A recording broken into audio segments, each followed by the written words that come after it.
In the realm of the Northern Dipper, the original imperial city stood as the most sacred of places, revered as a holy ground by cultivators of myriad races. However, since the Dark Emperor of the Underworld seized control of the original imperial city, it transformed into the most sinister and malevolent domain in existence. Yet, it is fortunate that the city shall soon reclaim its former glory. How wonderful! The Dark Emperor of the Underworld, that notorious tyrant, is finally facing his demise. The Emperor has wreaked havoc upon the world, causing untold suffering and slaughtering countless beings. His death is a blessing. It is truly splendid. Ha ha ha. A cacophony of battle cries echoed outside the original imperial city, as countless individuals rejoiced at the impending downfall of the Dark Emperor. A massive formation enveloped the city, surrounded by swirling runes and radiant divine light, with the essence of the great Tao permeating the atmosphere. This formation was the legendary Slaying Immortals Array, capable of ensnaring even celestial beings, rendering them unable to escape. Ha ha ha. The Dark Emperor of the Underworld believed he severed the path to immortality, thinking himself the strongest in the world, beyond anyone's reach.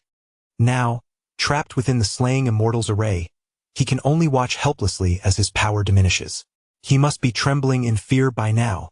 Ha ha ha. If it were not for the combined efforts of the 7 esteemed empresses, this array would likely have failed to confine the Dark Emperor.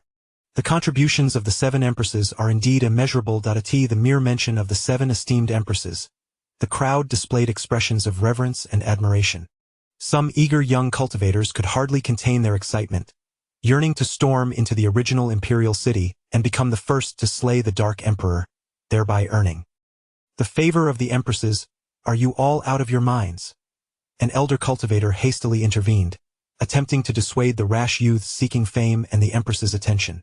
Though the Slaying Immortals Array wields immense power, the Dark Emperor was once a formidable immortal himself.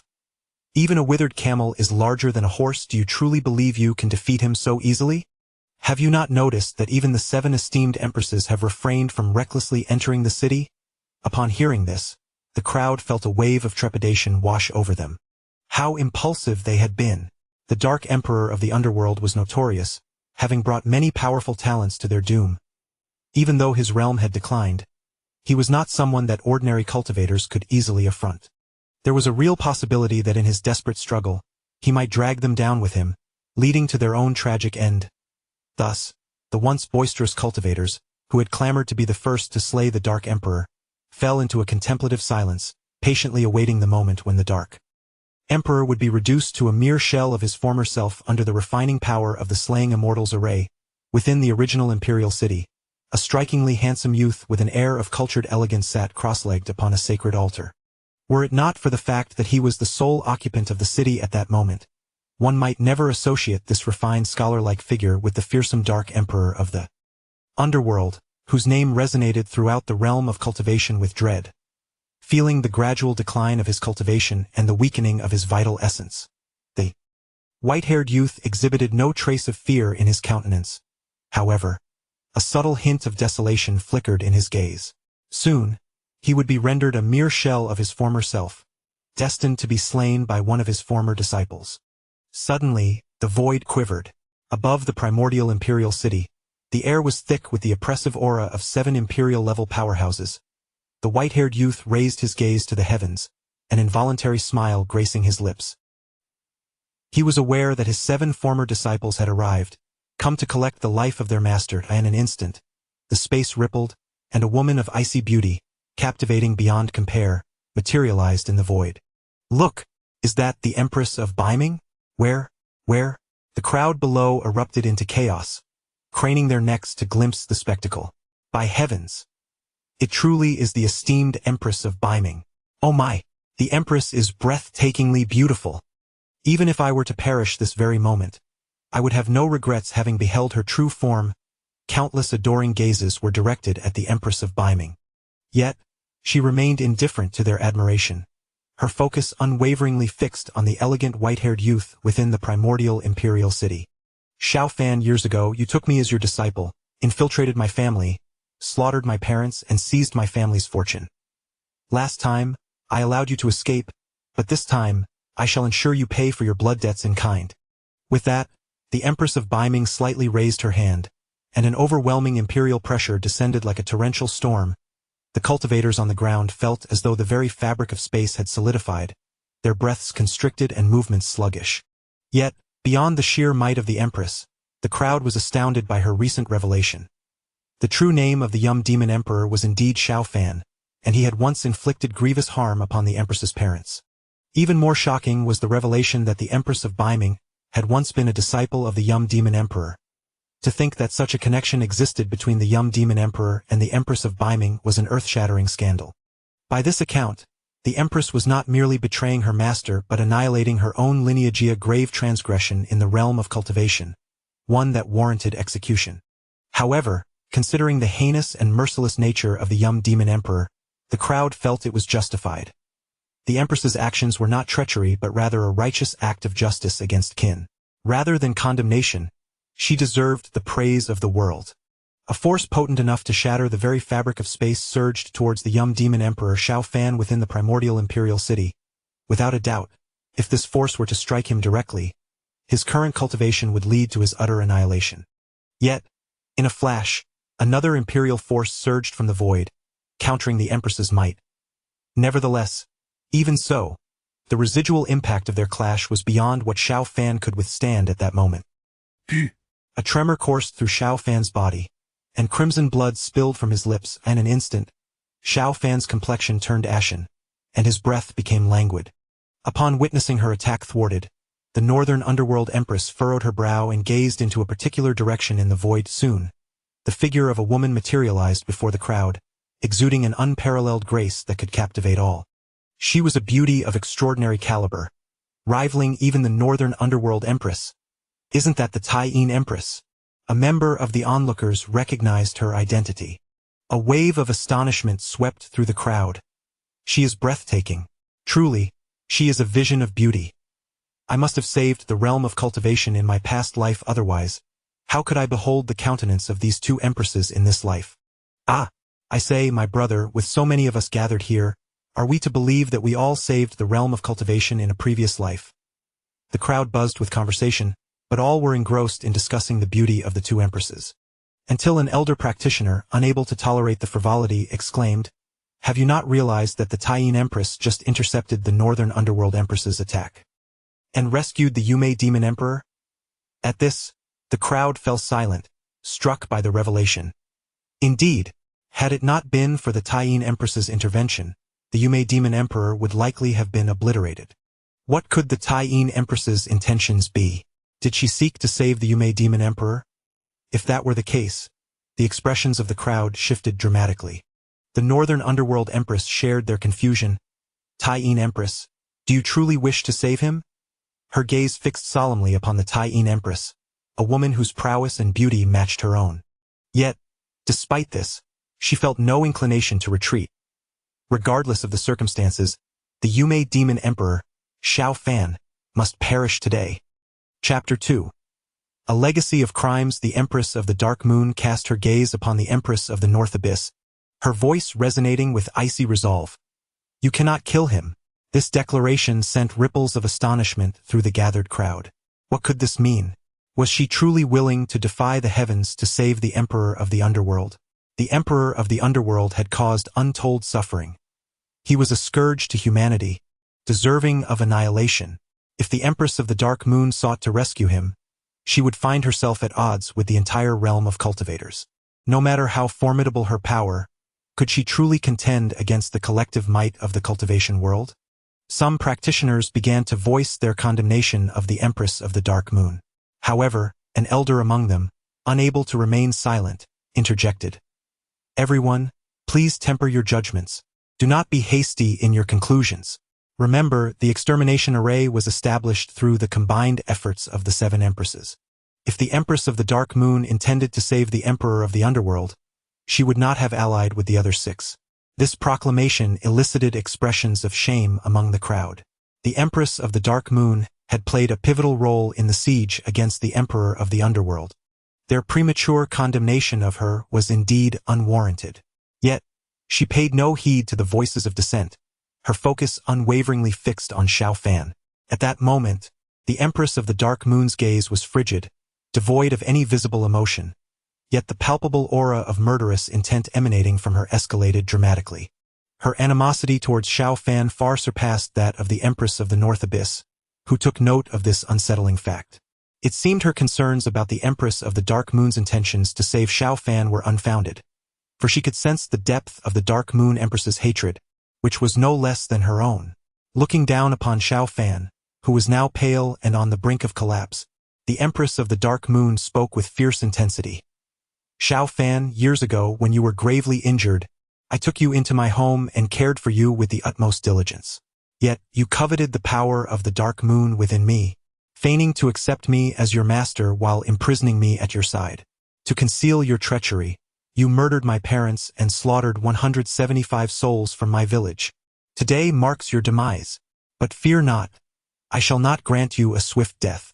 I will have you suffer 1,000 tortures to quench my thirst for vengeance. Upon the conclusion of her remarks, the crowd erupted into fervent outrage once more against the Emperor of the Underworld. It was utterly unforeseen that even the Empress of the Dark Moon had once been a victim of his tyranny. The Emperor of the Underworld, a villain of unparalleled wickedness, had incited the wrath of both gods and men alike. His heinous deeds seemed but the tip of the iceberg. Countless others must have suffered under his malevolence. The unexpected connection between the Empress of the Dark Moon and the Emperor of the Underworld revealed a bond of shared suffering. This revelation suggested that the Empress of the Dark Moon and the Empress of the North Abyss might indeed be considered sisters in arms. The Empress of the North Abyss regarded the Empress of the Dark Moon with a mixture of surprise and contemplation, realizing that, in truth, the Dark Moon Empress was her junior sister. She had long ceased to recognize Xiao Fan as her master, rendering such a relationship insubstantial. However, her desire to slay Xiao Fan, akin to that of the Taiyin Empress, was undeniably genuine. Reflecting on everything the Taiyin Empress had just articulated, she did not mind allowing the Taiyin Empress to mercilessly torture Xiao Fan before ultimately ending his life. Within the primordial imperial city, Xiao Fan sat slumped on the holy altar, his once mighty form now frail. In the face of accusations from former disciples, he exhibited neither fear nor pleas for mercy, his countenance remaining remarkably serene. Even foreseeing his impending demise at the hands of his disciples, he maintained an air of calm. Struggling with his weakened body, Xiao Fan gazed up at his former students, now exalted as powerful empresses. No longer in need of his protection, his eyes were filled with affection, and a sincere smile graced his lips. He could finally depart in peace. With that, Xiao Fan slowly closed his eyes. His vitality was rapidly waning. Witnessing his choice of self-destruction, both the Taiyin Empress, who had intended to inflict 1,000 cuts upon him, and the Beiming Empress, who sought to personally conclude his life, fell into an unspoken silence. Perhaps, considering the remnants of their master-disciple bond, it was fitting to grant Xiao Fan such a dignified end. Subsequently, they would carry his remains to the graves of his parents and the innocents he had wronged, allowing his body to forever kneel in penance before their resting places. However, there were those who did not wish for Xiao Fan to die so honorably. Suddenly, the void trembled. Ah! What a splendid tableau of masterly affection and filial piety! No sooner had the words been spoken than a breathtaking woman appeared before the assembly. It was the Yaoqi Empress, the sovereign of the heavenly realm. Gasps erupted from the crowd as they recognized her identity. Each empress had countless admirers, and where there were followers, competition was inevitable. Among the 7 empresses, the hierarchy was often debated, yet the top position was indisputable. In terms of beauty, talent, and cultivation, the Yaoqi Empress stood unparalleled. Upon witnessing the legendary Yaoqi Empress's arrival, some young cultivators felt as though they were suffocating. Although both the Beiming Empress and the Taiyin Empress were stunningly beautiful, they paled in comparison to the Yaoqi Empress. Furthermore, as the ruler of the celestial realm, her status was transcendent. The expressions of the Beiming Empress and the Taiyin Empress darkened noticeably. It was not that they felt inferior to the Yaoqi Empress, but rather that her mocking reference to their supposed master-student bond was a profound insult to them. Yet the Yaoqi Empress paid no heed to their discontent. With a chilling gaze, she looked down upon Xiao Fan and coldly declared, "If you wish to die, it shall not be so easy." With that, The Yaoqi Empress raised her hand and infused a surge of vital energy into Xiao Fan's body, halting the rapid decline of his vitality. However, the actions of the Empress of the Yao Pool were not an act of salvation for Xiao Fan, but rather a means of prolonging his last breath. Once this vital energy was depleted, Xiao Fan would immediately succumb to oblivion. After completing this, the Empress of the Yao Pool thundered, "Xiao Fan, back in the day, you murdered my husband in front of my father to secure your position in the heavenly court. Did you ever consider that it would lead to this moment?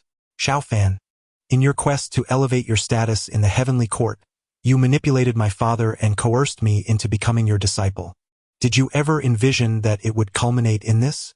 Xiao Fan, in your ambition to ascend to the throne of the Celestial Emperor, you schemed and caused the death of my father. Did you ever foresee that it would bring you to this juncture?" The Empress of the Yao Pool articulated each accusation with piercing clarity. Perhaps having suppressed her emotions for too long, she disregarded her exalted image entirely. In that moment, everyone could distinctly sense her wrath, akin to a volcano erupting. The crowd stood in silence, hesitant to utter a word for fear of incurring the Empress's ire. As they listened to the Empress denounce Xiao Fan's transgressions, the truth behind the upheaval in the heavenly court gradually became apparent. Previously, there had been whispers that the former Celestial Emperor had fallen victim to the schemes of the Nether Demon Emperor, and this now stood confirmed. However, what shocked the onlookers even more was the revelation that the Empress of the Yao Pool had once been a disciple of the Nether Demon Emperor and had even had a husband. This revelation sent a wave of despair through her devoted followers, as if the very heavens were about to collapse. Chapter 3. Retracing life faced with the scathing rebuke from the Empress of the Yao Pool, Xiao Fan gradually opened his eyes and raised his gaze towards her. Unlike his demeanor towards the Empress of the North and the Empress of the Moon, a rare glimmer of tenderness flickered in the depths of his eyes at this moment. After casting one last glance at the Empress of the Yao Pool, he closed his eyes once more, a serene smile gracing his lips. His expression was remarkably tranquil, reminiscent of a benevolent elder. This sight incensed the Empress of the Yao Pool, who exclaimed furiously, "Xiao Fan, even now you feign composure. It is utterly repulsive. Were it not for the urgent matter I must inquire of you, I would have already lost control and obliterated you with a single strike. Xiao Fan, where have you concealed the soul-nurturing vessel containing my husband's essence?" The typically imperious Empress displayed a hint of anxiety. "If you reveal its location, I assure you a swift end." In her thoughts of her husband, the Empress's solemn visage unconsciously softened. In her youth, she had descended to the mortal realm and fallen in love with a mortal man. That period was the most cherished memory of her life. However, the idyllic days were fleeting. Upon discovering their romance, her father, the heavenly emperor, was consumed with wrath. To protect her beloved from harm, she returned to the heavenly court after ensuring his safety. Yet, tragically, her husband ultimately perished. Xiao Fan had slain her husband and bound his soul within the vessel, seeking to gain favor with her father, the heavenly emperor, thus securing a place in the heavenly court. In the end, her father inadvertently invited disaster upon himself, leading to his demise. Yet now she had avenged her grievous loss. Xiao Fan was destined for death today. However, before his demise, she needed to uncover the whereabouts of her husband's vessel. Having previously utilized her divine sense to meticulously search the entire primordial imperial city and Xiao Fan's universe ring, she found no trace of the soul-nurturing vessel. Thus, she concluded that it was hidden away by Xiao Fan. Consequently, she was compelled to extract the answer from him. Yet, in response to her inquiries, Xiao Fan remained unresponsive, akin to a lifeless being. Observing this, the Empress of the North, having probed with her divine sense, furrowed her brow and remarked, "It is in vain. He has sealed his 5 senses. He is now but a living corpse." The Empress of the Yao Pool, upon hearing this, was filled with exasperation. She declared furiously, "Xiao Fan, do you think I am powerless against you? Since you refuse to tell me, I shall seek it myself. Let the world bear witness to your wretched existence." With that, her countenance darkened, and a surge of power emanated from her being. Behind the Empress, a radiant divine light emerged, gradually revealing a stone mirror imbued with an ancient chaotic aura. Could it be the fabled chaotic artifact, the Haotian mirror? The assembly of cultivators below was struck with astonishment. The Haotian mirror, the heavenly court's ultimate treasure, was said to possess immense power. It was precisely due to the existence of the Haotian mirror that the heavenly court had stood unyielding from ancient times, reigning over the heavens. To their astonishment, they found themselves presented with the rare opportunity to behold the true visage of the Haotian mirror today. This moment rendered their lives devoid of regret. The Haotian mirror, an artifact born from the primordial chaos at the dawn of the world, proved to be a formidable entity, even for the Yaoqi Empress, who struggled to wield its power. However, it was precisely because of the existence of the Haotian mirror that she had survived when Xiao Fan had slain her father, the former heavenly emperor, and usurped the heavenly court. She had relied upon the Haotian mirror to grow ever stronger, ultimately reclaiming her dominion over the heavens. Now, she intended to extract Xiao Fan's memories from the mirror, seeking to uncover the whereabouts of the soul-nurturing vial belonging to her husband. The Haotian mirror has eternally monitored all that transpires in the world. By drawing forth the entirety of Xiao Fan's memories, it could retrieve images of his past and display them within its depths. All individuals and objects connected to Xiao Fan would be laid bare, unable to evade its scrutiny. Furthermore, while a millennium might pass within the mirror, those observing from beyond would perceive it as merely a handful of hours. She aimed to reveal to the world the sordid nature of Xiao Fan's existence, ensuring that his name would be tarnished for all eternity, condemned to be reviled by generations to come. Illuminate the heavens. With a commanding utterance, the Yaoqi Empress initiated the merging of the Haotian mirror with the sky. Upon raising their gazes, the onlookers were astonished to witness the sky transform, resembling an endless mirror. The Yaoqi Empress too looked upward at the Haotian mirror now integrated into the firmament. The mirror possessed immense power, of which this was merely a fraction. Illuminate the heavens. From any place within the cosmos, one could gaze upwards and behold all that the Haotian mirror revealed. A beam of divine light pierced the sky, illuminating Xiao Fan, and simultaneously an image emerged within the Haotian mirror. To their astonishment, a newborn infant appeared within the mirror's reflection. Gasps erupted from the crowd. Could this infant be the infernal demon emperor? The individual beside him responded with incredulity. My good fellow, the Yaoqi Empress has stated that what is being extracted are the memories of the infernal demon emperor. If this infant is not he, then who could it be? I did not mean it that way, the man replied, shaking his head. I was merely taken aback. I did not expect the infernal demon emperor to have been born as an unremarkable mortal. The crowd fell silent, quickly raising their heads to scrutinize the image within the Haotian mirror. There were no signs of extraordinary phenomena or anomalies. One must understand that any divine body or extraordinary constitution typically manifests remarkable traits upon birth. Yet, the image of the infernal demon emperor depicted an ordinary birth, utterly devoid of distinction. This indicated that the infernal demon emperor was initially an ordinary human, lacking any innate talents or supernatural abilities. In the present day, those who command respect in the realm of cultivation are invariably gifted individuals of exceptional talent. It is arduous for common mortals to embark on the path of cultivation, let alone achieve greatness. Yet, Xiao Fan, with nothing but a mortal body, ultimately ascended to become the formidable infernal demon emperor, a feat that defies comprehension. Many practitioners, whose talents are rather mundane and whose cultivation is meager, found themselves exhilarated upon realizing that the illustrious underworld demon emperor was, after all, merely a mortal. If such an individual could ascend to prominence within the realm of cultivation, why could they not? If they could uncover the methods by which the underworld demon emperor cultivated, they, too, might achieve similar greatness and command respect within the world of immortals. The practitioners who had previously denounced the underworld demon emperor now fixated their attention on the Haotian mirror, eager not to miss any pivotal moment. Even the Yaoqi Empress displayed a hint of astonishment at the revelation that the infamous Xiao Fan was merely flesh and blood. The Taiyin Empress furrowed her brow, though it soon relaxed. Indeed, had Xiao Fan been anything but mortal, he would not have coveted her Taiyin divine body's powers. It seemed that only the Beiming Empress remained unfazed, for she had long been aware of Xiao Fan's mortal nature. Years prior, she had once slain him, yet fortune had allowed him to survive. When she later learned that he had not perished, he had already transformed beyond recognition. Consequently, She surmised that he must have encountered some fortuitous event that enabled him to evolve into the formidable underworld demon emperor, a scourge to the world with unparalleled cultivation. Chapter 4. The young man seeking kin within the heavenly mirror. Scenes of Xiao Fan's childhood unfold. Xiao Fan's father, a wealthy merchant, enjoyed a prosperous life and, having fathered a son in his later years, harbored lofty aspirations for his only child. He hoped Xiao Fan would achieve academic distinction, bringing honor to their lineage.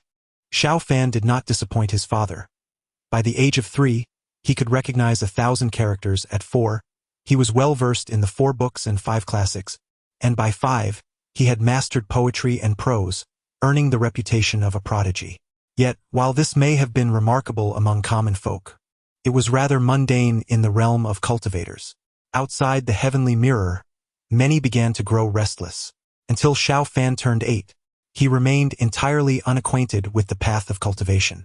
It is crucial for cultivators to establish a solid foundation from an early age.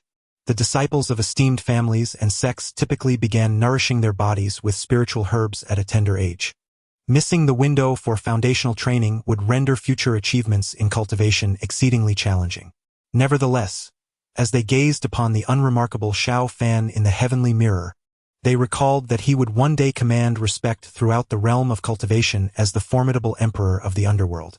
Thus, no one dared to underestimate the significance of the unfolding scenes, fearing they might miss something pivotal. Xiao Fan's life before the age of 8 was spent in a commonplace yet blissful existence. At that time, he had never contemplated becoming a cultivator, nor did he even know that such beings existed in the world. His singular ambition was to study diligently, be filial to his parents, and eventually achieve academic success to honor his family. However, this ordinary yet joyful life came to an abrupt halt on his 8th birthday. "Mother, where are we going?" The young Xiao Fan inquired of his mother from within the carriage. "Fanner, today is your birthday, and Mother is taking you to the temple to pray for blessings, asking the heavens to ensure your safe growth," replied his mother, a beautiful and gentle woman. Yet, as Xiao Fan gazed out the window at the beggars lining the streets, he expressed his concern. "Mother, can I ask the heavens to ensure that everyone no longer suffers from hunger?" Upon hearing this, his mother lovingly stroked his head and replied softly, "Fanner, once we return from the temple, I shall have the steward distribute porridge to the needy." "Mother, you are truly wonderful. I will also pray for you, asking the heavens to make you ever younger and more beautiful." Young Xiao Fan nestled against his mother, affectionately rubbing his small head against her. "Oh, do you think if Mother does not allow the steward to distribute porridge, you would not pray for me?" His mother gently caressed his little head, her eyes filled with affection. Observing the tender scene revealed in the heavenly mirror, many were struck with emotion. It was truly unexpected that the notorious emperor of the underworld, known for his malevolence, was once so kind-hearted in his youth. Indeed, had they not known this was a memory of the emperor of the underworld, it would have been hard to believe this was the same individual who would later wreak havoc upon the world. The image of the young emperor of the underworld portrayed in the heavenly mirror starkly contrasted with the perceptions most held of him. Thus, the onlookers were filled with curiosity regarding the profound transformation that Xiao Fan had undergone. Observing the innocent and kind-hearted young Xiao Fan in the image, the Empress of the Yao Pool displayed a rather disdainful expression. In her eyes, the youthful Xiao Fan was merely a soul yet untouched by temptation, revealing only his nascent nature. In contrast, the Northern Underworld Empress gazed intently at the scenes depicted within the Haotian mirror, her expression grave. The kindness exhibited by the young Xiao Fan indeed took her by surprise. However, what puzzled her more was the familiarity of the environment in which he had grown up.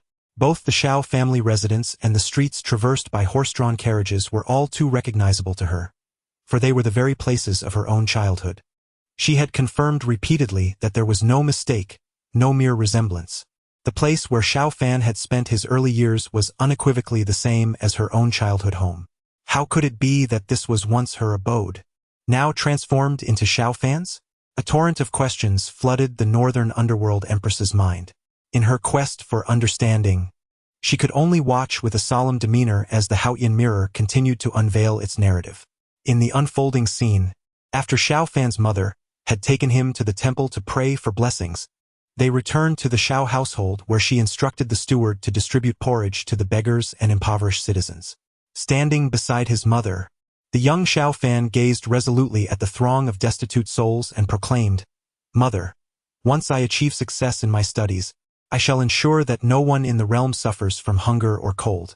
Upon hearing this, Shao Fan's mother tenderly ruffled his hair and said softly, "My dear Fan, I believe in you." Just then, a disheveled young man suddenly burst forth from the crowd seeking aid. The abruptness startled everyone, but fortunately, the attendants beside Shao Fan and his mother swiftly restrained the youth. Concerned for their safety, Shao Fan's mother decided it best to return home. As she turned to leave, the young man pushed past the two attendants and called out to her, "Aunt Shao, I am a refugee seeking refuge among relatives." Hearing this, Shao Fan's mother cast a puzzled glance at the youth, for she did not recall having such a relative. Noticing her hesitation, the young man hastily explained, "Aunt Shao, I possess a letter from my family that will verify my identity." With that, he carefully retrieved a crumpled, yellowed piece of paper from his bosom. Observing this, Shao Fan's mother signaled to the steward to take the letter. Once the letter was in hand, she instructed the steward, "Please accommodate him in the household, and we shall decide upon his fate when the master returns this evening." After issuing her commands, Shao Fan's mother turned to lead him back home. As they departed, Shao Fan caught a fleeting glimpse of a peculiar smirk gracing the young man's lips. However, being but a child, he remained oblivious to any underlying issues. Meanwhile, the audience outside the Haoyan Mirror had begun to engage in fervent discussions. The fellow's gaze is lewd and his smile is wickedly charming, clearly indicating he is not a person of good character. Such actions may very well invite peril into the home. The words of this esteemed companion hold merit. I wonder if you have all noticed the formidable strength in this young man's hands, as he effortlessly pushed aside the two attendants beside him. Does he truly resemble a person fleeing from danger? Indeed, my esteemed friends are correct. I surmise this youth must have ulterior motives, and the Shao family is in jeopardy. The sentiments expressed by the crowd converge on the notion that this young man, who has come seeking kinship, harbors ill intentions, posing a threat to the Shao family. Perhaps the images displayed in the Haoyan Mirror are solely from Shao Fan's perspective, thus providing a profound sense of immersion for the viewers. Concern for the Shao family has begun to take root among the onlookers. However, just as the discussion reached a fervent peak, the North Ming Empress, who had been intently observing the scene within the Haoyan Mirror with a grave expression, suddenly bellowed, "Silence." The overwhelming majesty of her imperial presence was so formidable that the very ground seemed to tremble. The crowd fell silent, too intimidated to speak. Yet, confusion lingered in their hearts. Why did the North Ming Empress react with such fury towards the young man depicted in the mirror? Could it be that she recognizes him? Chapter 5. The Empress of Baiming let out a sigh of relief indeed, as everyone had speculated.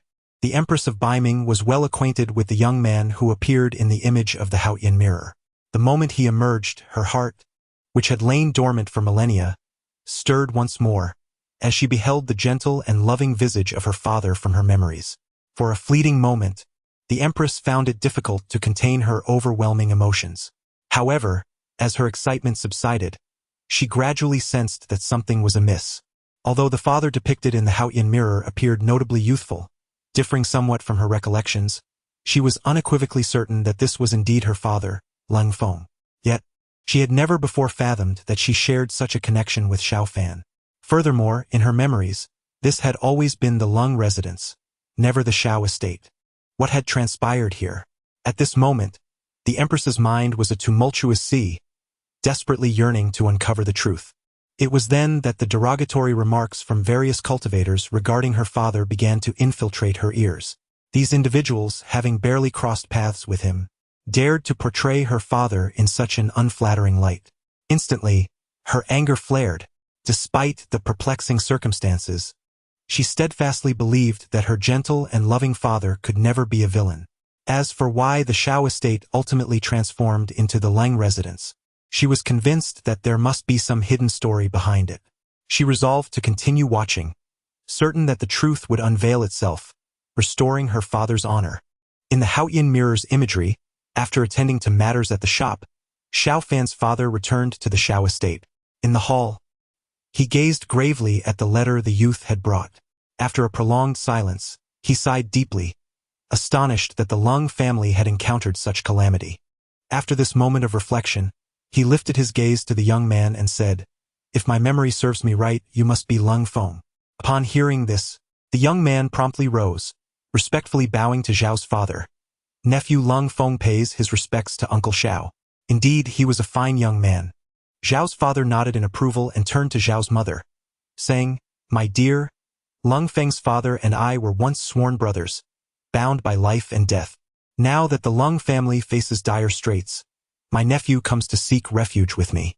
We must not let him suffer any indignities. I wish to adopt him as my son. What say you?" Zhao's mother, possessing both beauty and wisdom, was well aware of her husband's deep sense of loyalty and righteousness and had no objections. "It is as it should be," she replied with a nod. With her consent, Zhao's father signaled to the butler, who promptly brought forth 2 cups of tea to present before Lung Feng.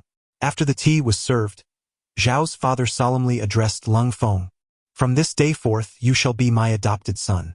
Upon hearing this, Lung Feng's expression was one of profound excitement, tears of gratitude welling in his eyes as he tremulously offered the tea to Zhao's father and mother. "To my adoptive father and to my adoptive mother," he proclaimed. After completing the tea ceremony, Lung Feng suddenly knelt before Zhao's father and mother, prostrating himself as he declared, "I, your son, pay my respects to my adoptive father and mother." Xiao Fu clearly did not anticipate that Lung Feng would suddenly kneel down, believing instead that Lung Feng was a man of gratitude. He hurriedly stepped forward to assist him up, stating, "From this moment onward, the Xiao residence shall be your home. There is no need for such displays." In contrast, Xiao Mu, witnessing Lung Feng's actions, furrowed her brows slightly, feeling an inexplicable displeasure towards him. Meanwhile, the young Xiao Fan observed the unfolding scene with a sense of joy at having gained an elder brother. After helping Lung Feng to his feet, Xiao Fu inquired, "Peek, what are your plans for the future? Have you ever considered pursuing scholarly achievements?" "Adoptive father," Lung Feng replied, slightly awkward, "I have never been suited for academia and do not dare to aspire to such honors." Xiao Fu nodded in acknowledgement, contemplating for a moment before stating earnestly, "If that is the case, then you shall assist me in managing the family business. The Xiao family's legacy requires a successor." Suddenly, Lung Feng knelt down again, hastily explaining, "Adoptive father, I have never intended to vie for the Xiao family's wealth." It seemed that Lung Feng took Xiao Fu's words as a test. Seeing Lung Feng's anxious demeanor, Xiao Fu offered a wry smile and said, "Rise, for I am not testing you." He then turned to the side, looking at Xiao Fan, his face lighting up with a knowing smile. Whenever Xiao Fan was mentioned, Xiao Fu's expression was always one of joy. Xiao Fan was the pride of the Xiao family, destined to achieve scholarly success and bring honor to their lineage. Although the Xiao family possessed wealth, the status of merchants could never be compared to that of the scholarly gentry. Xiao Fu's genuine intention to make Lung Feng the heir of the family's future enterprise reflected his sincere regard for him as family. In the future, as Xiao Fan sought officialdom through scholarly achievements, Lung Feng would manage the family business, undoubtedly leading the Xiao family to prosperity and glory. Once Xiao Fu clarified his intentions, Lung Feng, with a serious expression, vowed, "I shall not disappoint the expectations you have placed upon me, adoptive father. I will ensure the growth of the Xiao family's enterprise and be a steadfast support for Brother Fan." Xiao Fu nodded with satisfaction, recognizing Lung Feng as a virtuous individual who understood gratitude. Then he beckoned to Xiao Fan, saying, "Fan, come here and meet your elder brother." "Elder brother." Xiao Fan cheerfully ran over. "Ah," Lung Feng responded, then squatted down, beaming at Xiao Fan, "Little brother, if anyone dares to bully you in the future, just tell your elder brother, and I will seek justice for you." "Elder brother, no one would dare to bully me," Xiao Fan replied with a bright smile. Witnessing the harmonious bond between the two brothers, Xiao Fu felt a deep sense of contentment. However, just as Xiao Fan was about to take Lung Feng to the courtyard to play, Xiao Mu, who had been silent until then, suddenly stood up and said to Xiao Fan, "Fan, it is time for you to study." With that, she took Xiao Fan by the hand and walked out of the hall, completely disregarding Lung Feng. Reluctantly, Xiao Fan turned back and called to Lung Feng, "Elder brother, I will come to play with you next time." After leaving the hall, Xiao Mu's expression grew serious. For reasons unknown, she had been feeling uneasy since earlier. Observing the departing figures of Xiao Mu and Xiao Fan, a fleeting chill swept through Lung Feng's eyes. However, upon hearing the voice of Xiao Fu beside him, he promptly concealed his emotions. "Your stepmother is often quite stern with Fanner, but it is not due to any dissatisfaction with you. You need not take it to heart," explained Xiao Fu. "I understand, for Fan brother is destined for great achievements," Lung Feng humbly replied. Witnessing Lung Feng's maturity, Xiao Fu's fondness for him grew even stronger. After instructing the steward to arrange a room and maidservants for Lung Feng in the estate, he was, at last, fully settled in the Xiao family. Beyond the celestial mirror, upon seeing Xiao Fu appoint Lung Feng as the heir to the Xiao family's enterprises, the Empress of Beiming exhaled a sigh of relief. This clarified the situation. It was not her father who had usurped the Xiao family's legacy. Indeed, her father could not possibly be such a despicable individual. As for the subsequent transformation of the Xiao residence into the Lung residence, it must have been precipitated by some underlying cause. Yet, watching Xiao Fan share moments of joy with her father, the Empress felt a pang of discomfort. Xiao Fan had essentially become her uncle. Simultaneously, she was perplexed. Thus far, there had been no conflicts of interest between Xiao Fan and her father. They seemed to operate in harmony, each fulfilling their roles and jointly nurturing the Xiao family. What could have transpired to sever their bond? What events had led to such enmity? In her quest for truth, the Empress of Beiming fixated her gaze on the unfolding scenes within the celestial mirror. Chapter 6.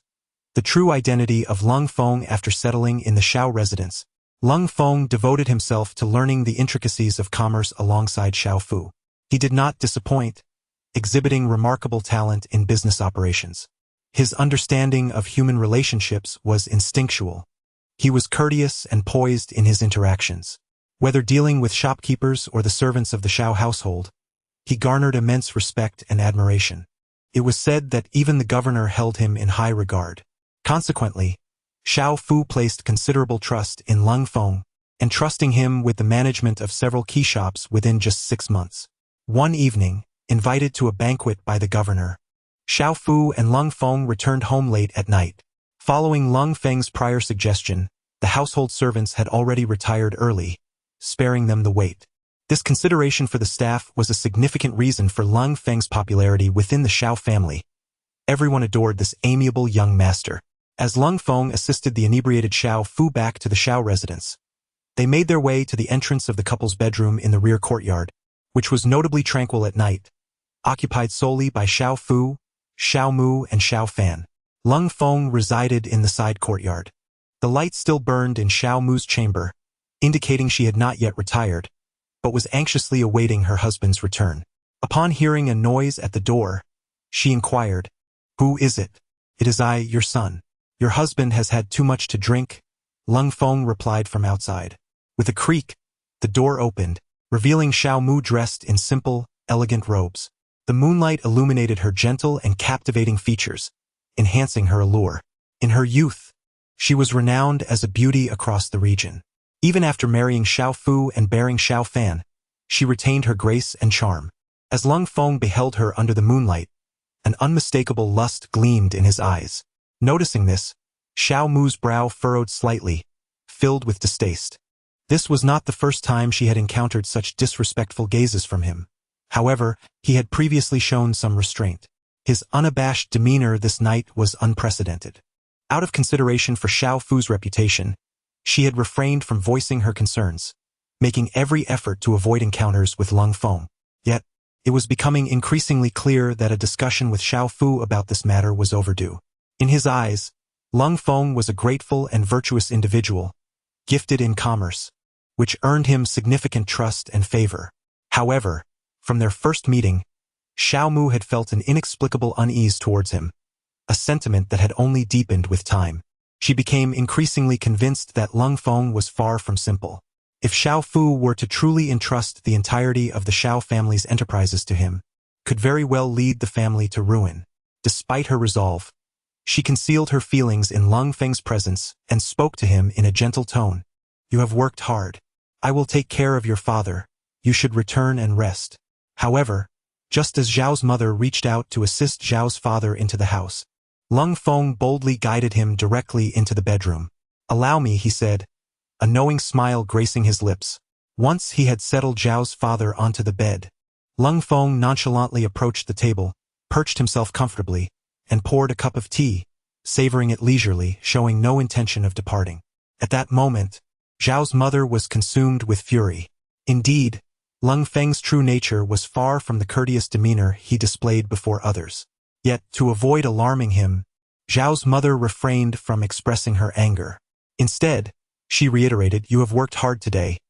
It would be best for you to return home and rest.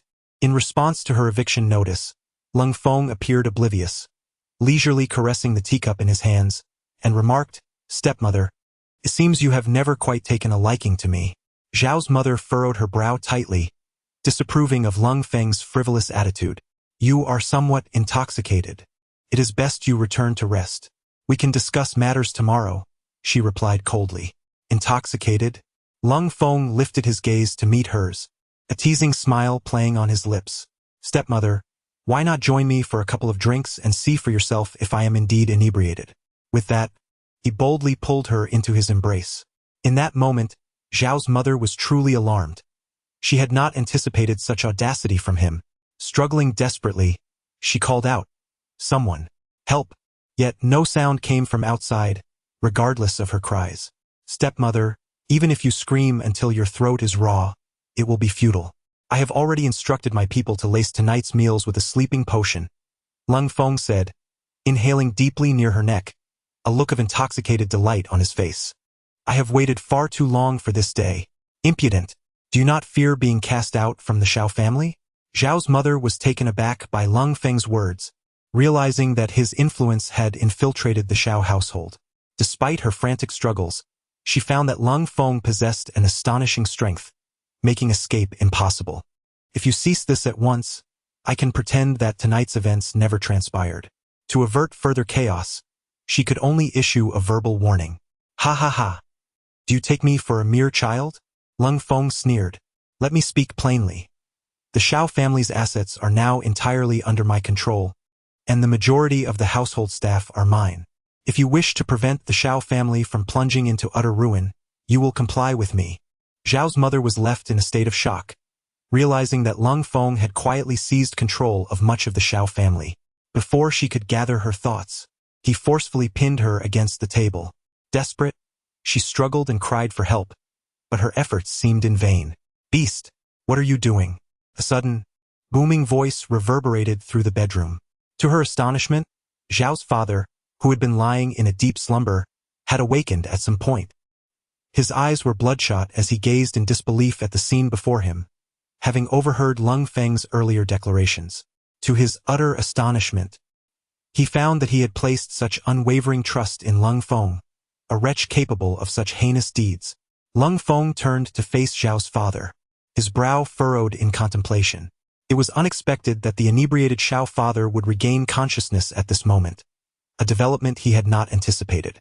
This situation had become rather troublesome. Yet, given the circumstances, the only course of action was to eliminate any future threats. Lung Feng released Zhao's mother and slowly approached Zhao's father, a glimmer of murderous intent evident in his gaze. You beast! What do you intend to do? Zhao's father distinctly sensed Lung Feng's malice, a flicker of fear igniting within him. Lung Feng, I have always regarded you as my own son. How can you act in such a manner and still honor the spirit of your father in the afterlife? He invoked the memory of Lung Feng's father, attempting to rouse whatever remnants of conscience might linger within him. However, all he received in return was a disdainful smile from Lung Feng. You old fool, I will ensure you comprehend the truth. I am not Lung Feng at all. The real Lung Feng has long since met his demise at my hands. I am a notorious bandit. Chapter 7. The turn of events. Cold Peak approached Zhao's father with a fierce glint in his eyes, step by step. Once a notorious bandit, he had encountered the true Cold Peak on one occasion. From the correspondence he discovered, he learned that Cold Peak was on a journey to visit relatives. which ignited his desire to impersonate him. His initial plan was to infiltrate the Xiao family, make a fortune, and depart unnoticed. However, he did not anticipate that Zhao's father would take him in as an adopted son, entrusting him with the management of the family's affairs. In that moment, his resolve shifted. Rather than living a life of peril as a bandit, he decided to assume Cold Peak's identity permanently. Thus, he began to secretly garner the support of the merchants in the Xiao family's shops and the servants within the estate. Zhao's father, placing immense trust in him and holding him in high regard, never suspected a thing, believing instead that he was exceptionally capable. Consequently, within just 6 months, he had gained control over a significant portion of the Xiao family. Despite his successful masquerade, convincing all that he was the courteous and grateful benefactor, even the governor held him in high esteem. Yet Zhao's mother remained ever vigilant against him. He had long desired this enchanting woman, and thus orchestrated the events of this night, intending to conquer this ungrateful woman once and for all. Little did he expect that a drunken Xiao father would awaken at such a crucial moment. Nevertheless, as long as Zhao's father lived, he could never be the legitimate head of the Xiao family. Faced with this reality, he resolved to eliminate any future threats. With this thought in mind, Cold Peak produced a dagger, preparing to end Zhao's father's life. Filled with regret, Zhao's father realized he had never doubted Cold Peak's identity. A grave oversight indeed. Under the moonlight, the dark blade glinted ominously. Fear filled Zhao's father's eyes, and a desperate will to survive prompted him to exclaim, "If you kill me, do you not fear the authorities will trace it back to you?" In response, a mocking smile spread across Cold Peak's face. "The one who kills you is a bandit. What concern is it of Cold Peak? Moreover, the governor is soon to become my father-in-law. Do you truly believe he would suspect me of being a bandit? Fear not, dear father. Your wife and brother will soon join you." With that, Cold Peak plunged the dagger into Zhao's father's heart. Filled with regret, Zhao's father struggled briefly before falling silent. After slaying him, Cold Peak turned to face Zhao's mother, intent on finishing her as well. However, to his astonishment, she approached him with a radiant smile, devoid of any hatred in her gaze. With a charming demeanor, she said, "Cold Peak, the entire Xiao family will now belong to you. Both Fan and I depend on you." As she spoke, her eyes sparkled with affection, leaving Cold Peak momentarily bewildered. Bathed in moonlight, Zhao's mother's graceful and alluring figure ignited a fire within him. Regardless of whether Lady Xiao was genuinely discerning or merely feigning compliance, at that moment, he had no inclination to ponder such matters. Lung Feng had lost all sense of reason, oblivious to the fact that Lady Xiao's gaze was surreptitiously directed towards a certain spot. Once she confirmed that the frail figure had departed, 2 streams of tears cascaded down her cheeks.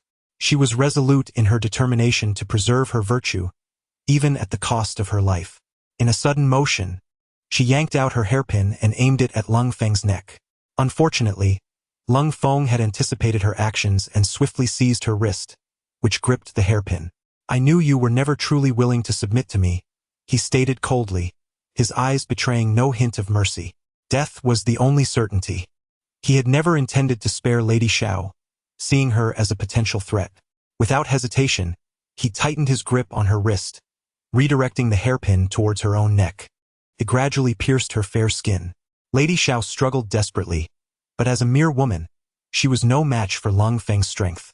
Watching her futile attempts, Lung Feng's expression morphed into one of madness, excitement coursing through him. Ultimately, the hairpin was fully embedded in her neck, silencing her forever. Her body collapsed, crashing into a nearby candlestick. The candle's flame ignited the curtains above the bed, and soon the entire room was engulfed in flames. Lung Feng, witnessing the chaos, did not intervene, conveniently attributing the disaster to an accident caused by Lord Zhao's drunkenness. The rooms in the back courtyard were interconnected, and it would not be long before the surrounding chambers succumbed to the fire. This would effectively eliminate Xiao Fan, the last remaining threat. From this moment onward, he would be the sole legitimate heir of the Xiao family. Although he had instructed his men to lace the evening meal at the Xiao residence with a sedative, Xiao Fan should still be in a stupor. Yet, due to the unexpected incident involving Lord Xiao, Lung Feng became cautious. To err on the side of caution, he He felt compelled to verify the situation. However, when he glanced towards Xiao Fan's room, he was taken aback to find the door ajar.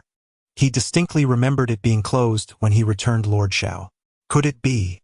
Hastily, Lung Feng rushed into Xiao Fan's chamber, only to discover that the boy had vanished without a trace. This posed a significant problem. Furrowing his brow, he suddenly recalled Lady Zhao's peculiar behavior earlier. She had not immediately attempted to kill him with the hairpin. Instead, she had waited an inordinate amount of time before striking. In hindsight, it was evident that she had been buying time for Xiao Fan to escape. Exiting the back courtyard of the Xiao residence, Lung Feng immediately dispatched his trusted associates to conduct a covert search for Xiao Fan throughout the city. Should they locate him, they would eliminate him without hesitation. As the morning fire extinguished, the entire city was left in disbelief at the sudden upheaval within the Xiao family. In a thatched cottage outside the city, the young Xiao Fan was weeping inconsolably, his eyes ablaze with vengeful fury. The previous day's heat had dulled his appetite, and he had consumed only a bowl of lotus seed porridge lovingly prepared by his mother. Little did he know, it would be the last time he would savor the comforting taste of her cooking. As Cold Peak supported Zhao's father on their return, he was awakened amidst the commotion. Thus, he bore witness to the harrowing events of the previous night. Cold Peak had slain his father, violated his mother, and sought to usurp the Xiao family's fortune. He loathed his own cowardice for not daring to speak out, despised his impotence in preventing the calamity, and resented the necessity of stealthily fleeing through the secret passage at his mother's silent urging. Ah! Ah! Ah! The young Xiao Fan cried out in anguish. Father and mother, what should I do?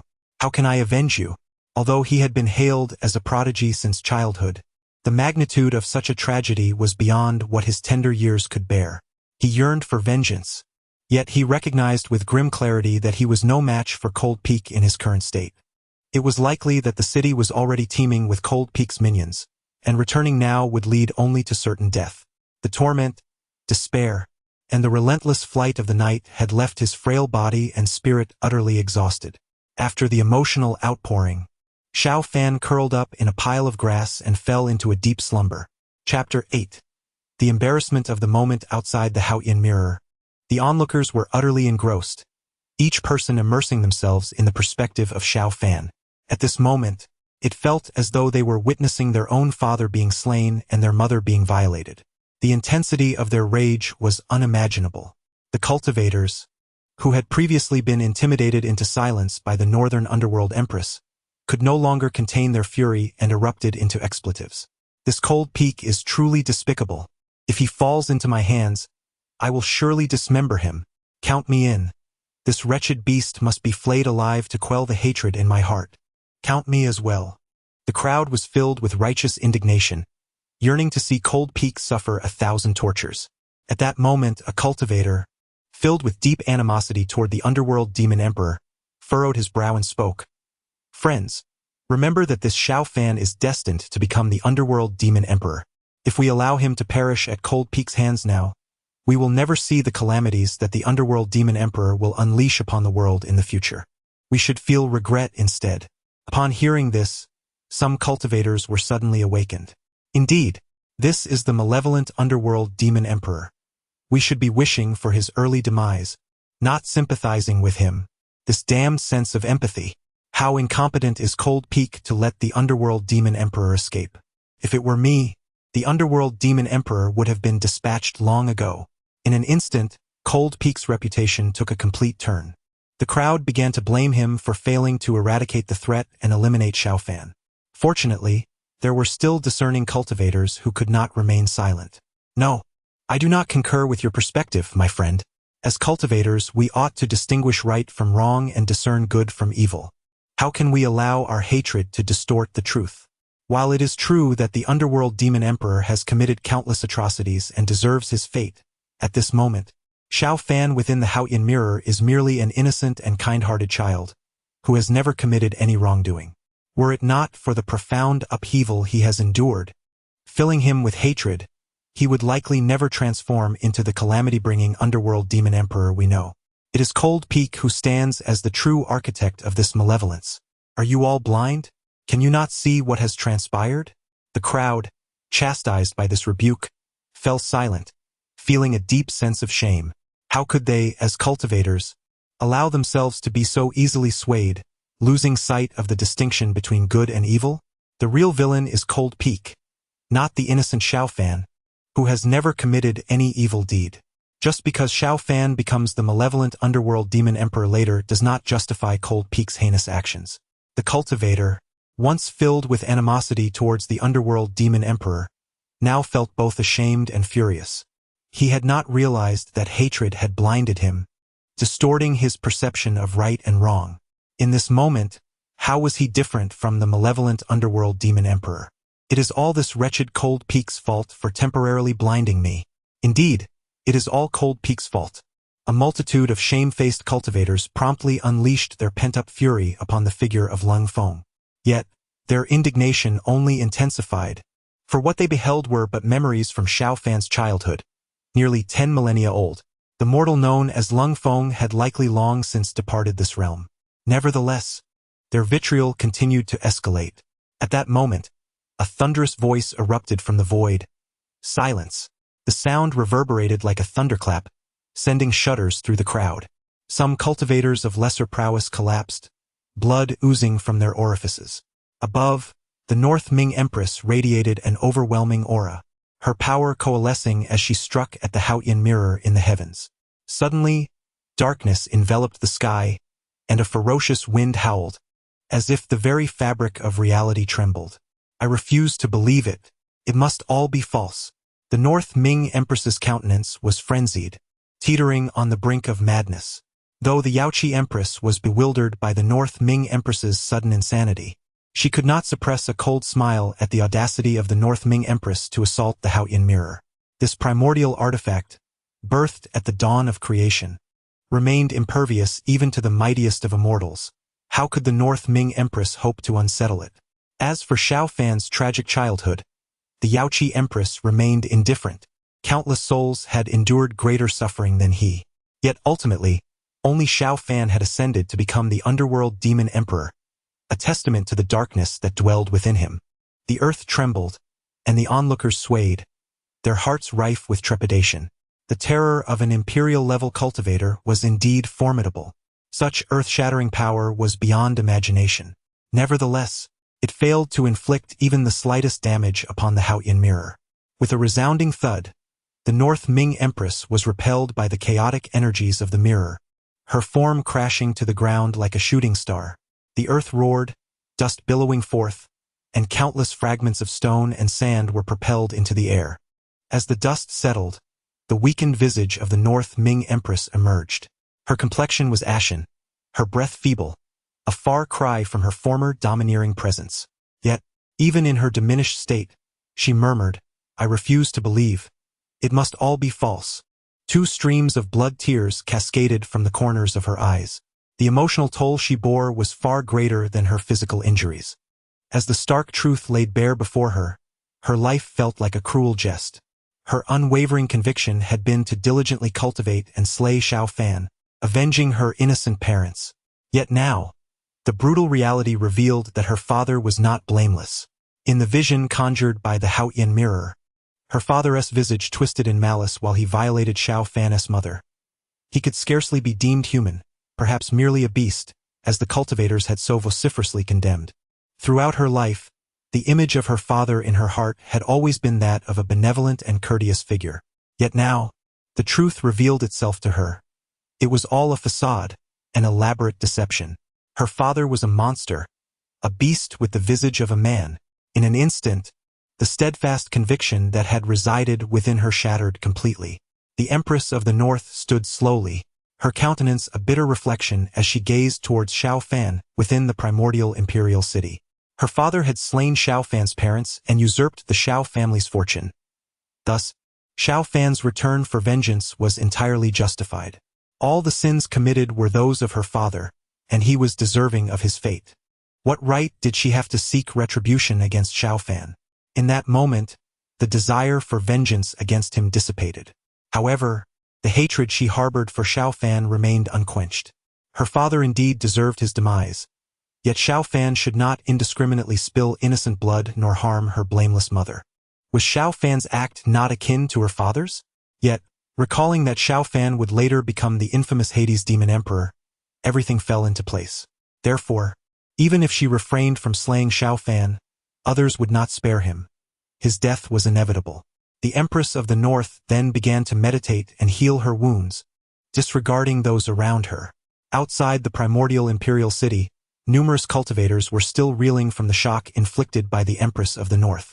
Observing her absorbed in recovery, they began to discuss boldly and indignantly. Did you notice how the Empress seemed to defend Lung Feng just now? Indeed, it does appear that way. Could there be a special connection between the Empress and that Lung Feng? Do you recall when the Empress condemned the Hades Demon Emperor? She mentioned that he had murdered her parents and seized the assets of the Lung family? Yes, I remember she did say that. Lung family? So, the Empress's surname is Lung? Does she share a surname with that Lung Feng? The Empresses, with their exalted status, seldom have their true names known to the masses.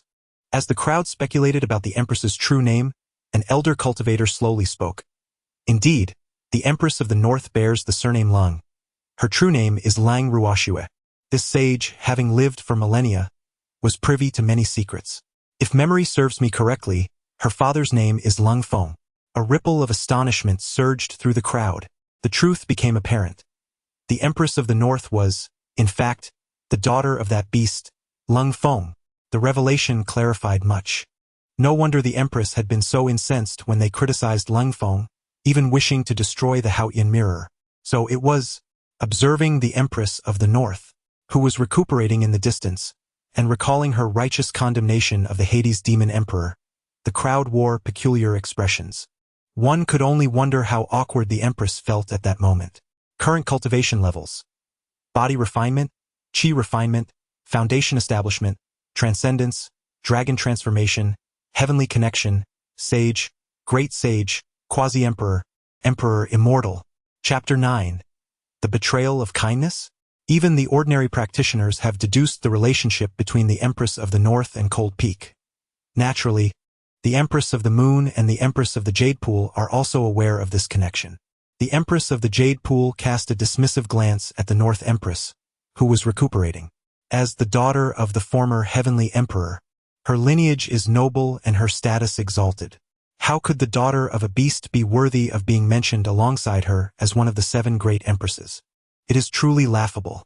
The Empress of the Moon gazed coldly at the North Empress. Xiao Fan deserves death, but Cold Peak deserves it even more.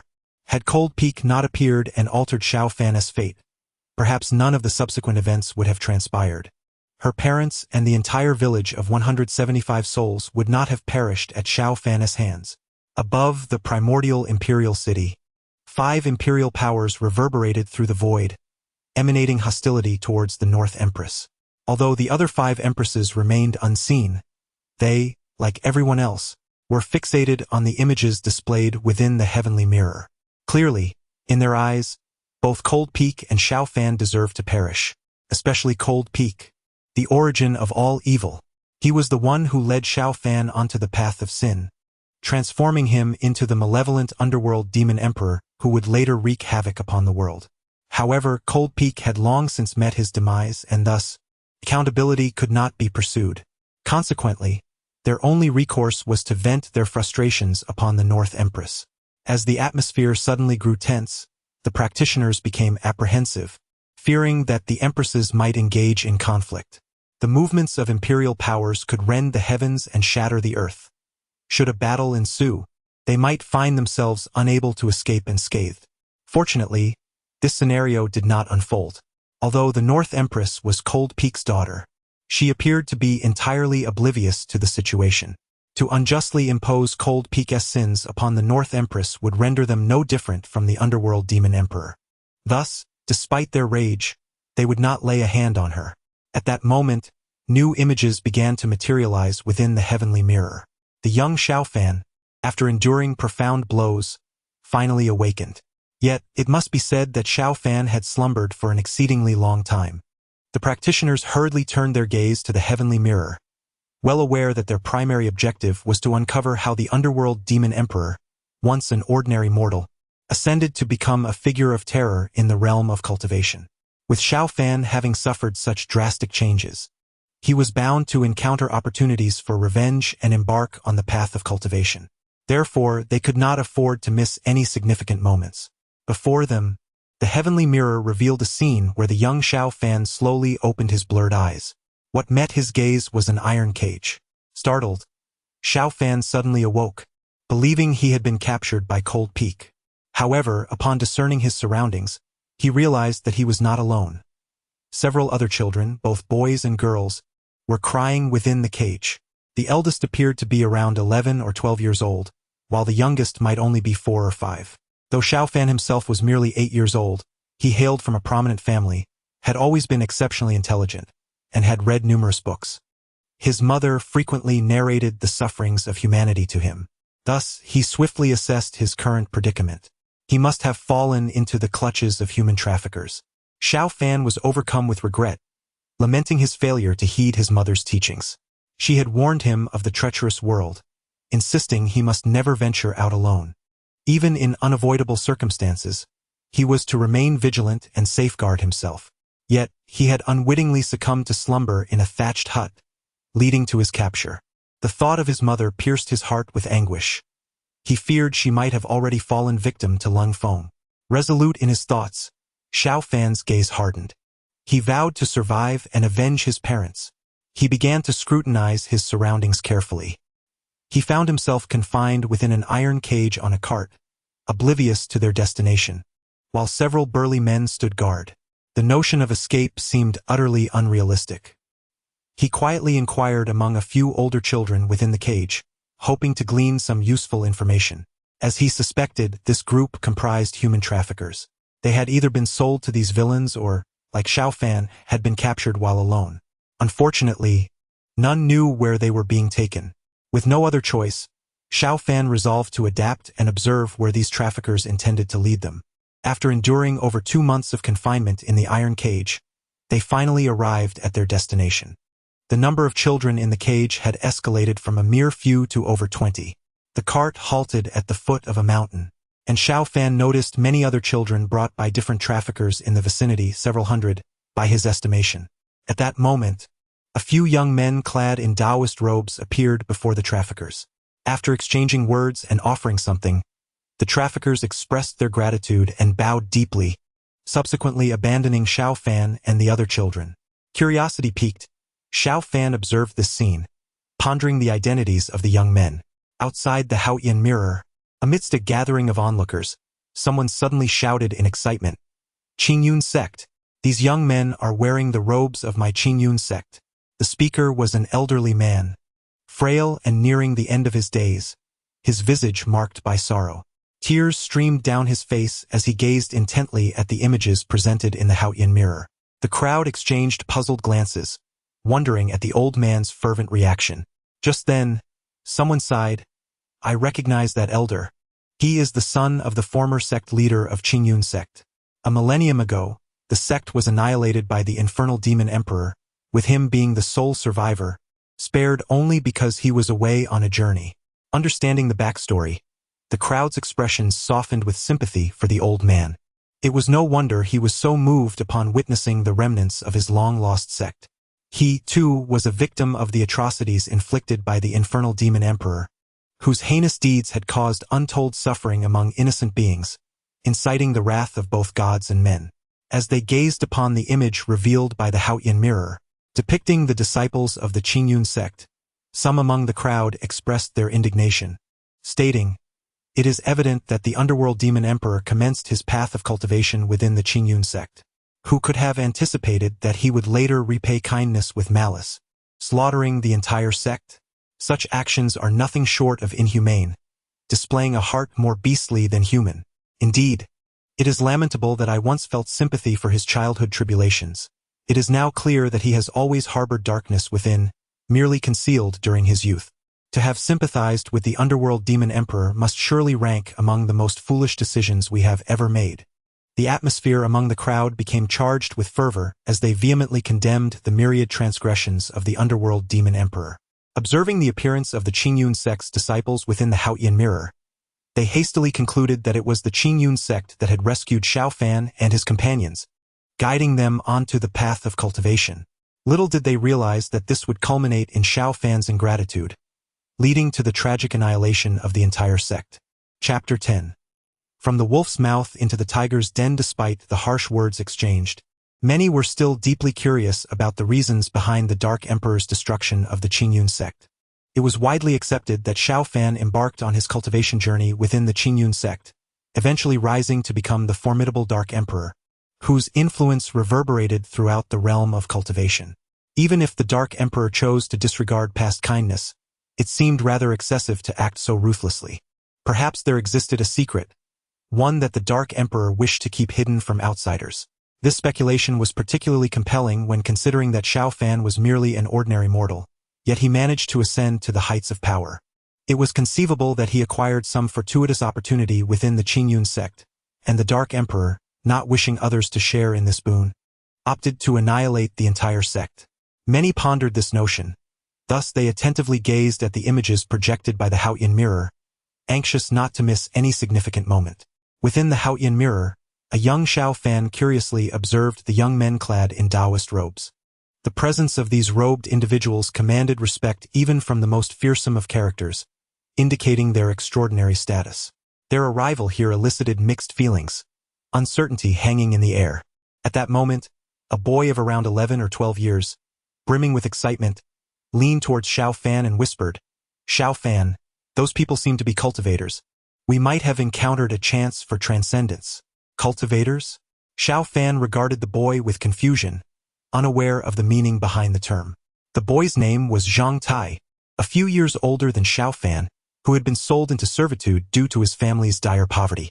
Zhang Tai was precocious, with a cheerful and loquacious disposition, and over the days spent in the iron cage, he had grown quite familiar with Xiao Fan. It was only after Zhang Tai's explanation that Xiao Fan learned of the existence of cultivators, beings revered in this world. To mortals, cultivators were akin to celestial beings, unattainable and divine. Many common folk might live their entire lives without ever encountering a cultivator, leading them to doubt the very existence of such entities. However, Zhang Tai had once witnessed a cultivator in his youth, making him fervently interested in all tales surrounding them, and he had gathered a wealth of knowledge. Truth be told, after hearing Zhang Tai's descriptions, Xiao Fan felt a surge of excitement and anticipation within. If he could also become a cultivator, he might finally avenge his parents. Soon, from a distance, the robed youths waved their hands, and the iron cages imprisoning all the children swung open. Zhang Tai and Xiao Fan were now even more convinced that these youths were indeed the legendary cultivators. "Xiao Fan, we are surely being taken to the Celestial Mountains. This must be a selection process for new disciples by a cultivation sect. You must perform well and strive to be chosen," Zhang Tai earnestly advised, resembling an older brother in his concern. "Yes." Xiao Fan nodded emphatically. This was his greatest opportunity for revenge, and he was determined to seize it with unwavering resolve. The robed youths, as if they had overheard Zhang Tai and Xiao Fan's conversation, turned their attention towards them, a knowing smile playing at the corners of their lips. As Xiao Fan pondered how the young man in the Taoist robe would lead them to the Celestial Mountain, darkness suddenly enveloped him, and he fainted. When he regained consciousness, he found himself in a dim, dank prison, the stench of decay assailing his senses, causing him to retch involuntarily. This place was far from the abode he had envisioned for immortals. Surveying his surroundings, he recognized many familiar faces. The other children were also confined within these walls. The incessant cries of the children echoed throughout the prison. However, Xiao Fan keenly noticed that several were missing. After a thorough search, he found no trace of Zhang Tai. This was certainly not the celestial fortune he had hoped for. A sense of despair washed over him. It felt as though he had merely escaped from one predator's jaws only to fall into another's. In the following days, Xiao Fan came to understand the fate of the missing children. Almost daily, a young man in a Taoist robe would arrive to take a few children away. At last, the day came when it was his turn. Exiting the prison, he found himself surrounded by pavilions and towers, enveloped in mist, resembling a paradise on earth, a stark contrast to the prison he had just left. The young man in the Taoist robe led Xiao Fan through soaring peaks on a flying sword, ultimately arriving at a secluded stone chamber nestled in the mountains. The young man called into the chamber, "Elder Zhao, I have brought you the one you sought." With a rumble, the stone door swung open, revealing an elderly man with a long white beard, exuding an aura of ethereal wisdom. Approaching Xiao Fan, the elder pinched his cheek and chuckled. "Not bad. Not bad. What is your name?" The elder's appearance closely matched Xiao Fan's imagination of an immortal. Instantly, Xiao Fan knelt and implored, "Immortal, I am Xiao Fan, and I humbly request you to take me as your disciple." Observing this, the elder stroked his beard, a glimmer of mischief sparkling in his eyes. "I am in need of a young disciple. Are you willing?" "I am willing," Xiao Fan responded gratefully. Yet, none noticed the gravity in his gaze at that moment. After days of contemplation in the prison, he had concluded that those taken away had likely met a grim fate. These practitioners were probably not benevolent. Thus, he needed to devise every possible means to earn their trust and survive. At that moment, a seemingly deranged boy burst from the chamber, exclaiming, "Ha ha ha! I am becoming an immortal! I am becoming an immortal!" Upon seeing the boy, Xiao Fan's pupils constricted. It was Zhang Tai. He had been searching for him in the prison, unaware that he had been brought here. Once lively and talkative, Zhang Tai now appeared gaunt, his skin an eerie hue, his eyes dull and devoid of light, his demeanor frantic. The elder frowned at the young man in the Taoist robe and commanded, "Handle this." "Yes, Elder Zhao," the young man replied, stepping forward to press his finger to Zhang Tai's forehead, silencing him instantly. With a wave of his hand, Zhang Tai's body vanished from sight. Later, Xiao Fan would learn that Zhang Tai had been sealed within a Chenkuan bag, a fate reserved only for lifeless entities. After concluding his affairs, the young man in the Taoist robe took his leave from Elder Zhao. Once he departed, only Elder Zhao and Xiao Fan remained. Elder Zhao turned to Xiao Fan, his gaze laden with meaning, and inquired, "Do you know him?" Without a moment's hesitation, Xiao Fan replied, "We merely traveled together. Alas, his fortune is too meager to embrace the blessings of celestial destiny." "Well said. A truly meager fortune." Elder Zhao expressed evident satisfaction with Xiao Fan's response, adding, "I hope you do not disappoint me." In due course, Xiao Fan came to comprehend what Elder Zhao meant by not wanting to be let down. The path of cultivation is delineated into various realms: body refinement, qi refinement, foundation establishment, transcendence, dragon transformation, heaven communication, sagehood, great sagehood, quasi-emperor, emperor, and immortal. Although the body refinement stage is the most rudimentary, it is also the most crucial. To ascend to higher realms, one must solidify a robust foundation. Elder Zhao possessed an ancient fragment of a recipe for a body refinement elixir. Should practitioners of the body refinement realm utilize this elixir to temper their physical forms, their corporeal strength would surpass that of their peers by more than tenfold. Thus, in order to complete this recipe, he needed to conduct continuous experimentation. Should he successfully devise a comprehensive formula for this elixir, his standing within the Qingyun sect would ascend significantly. Chapter 11. A mountain of corpses and a sea of blood outside the Haoyan mirror. The onlookers were engulfed in righteous fury as they beheld the hypocritical visage of Elder Zhao within the mirror's depths. This Elder Zhao had audaciously employed innocent children as test subjects for his potions, and one could only speculate how many innocent lives had already perished at his hands.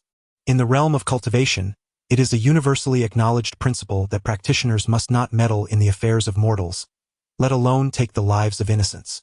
Yet, Elder Zhao of the Qingyun sect resorted to unscrupulous methods in his relentless pursuit of a remedy, rendering his actions no different from those of the demonic path. It was likely that the children who had been taken alongside Xiao Fan to the mountain faced dire fates as well. The crowd turned their scrutinizing gazes toward the elder of the Qingyun sect, who was the son of a former sect leader, demanding an explanation. The elder, equally incensed, retorted, "I had no inkling that such a heartless wretch lurked within our ranks. Had he still been alive, I would have personally expelled him."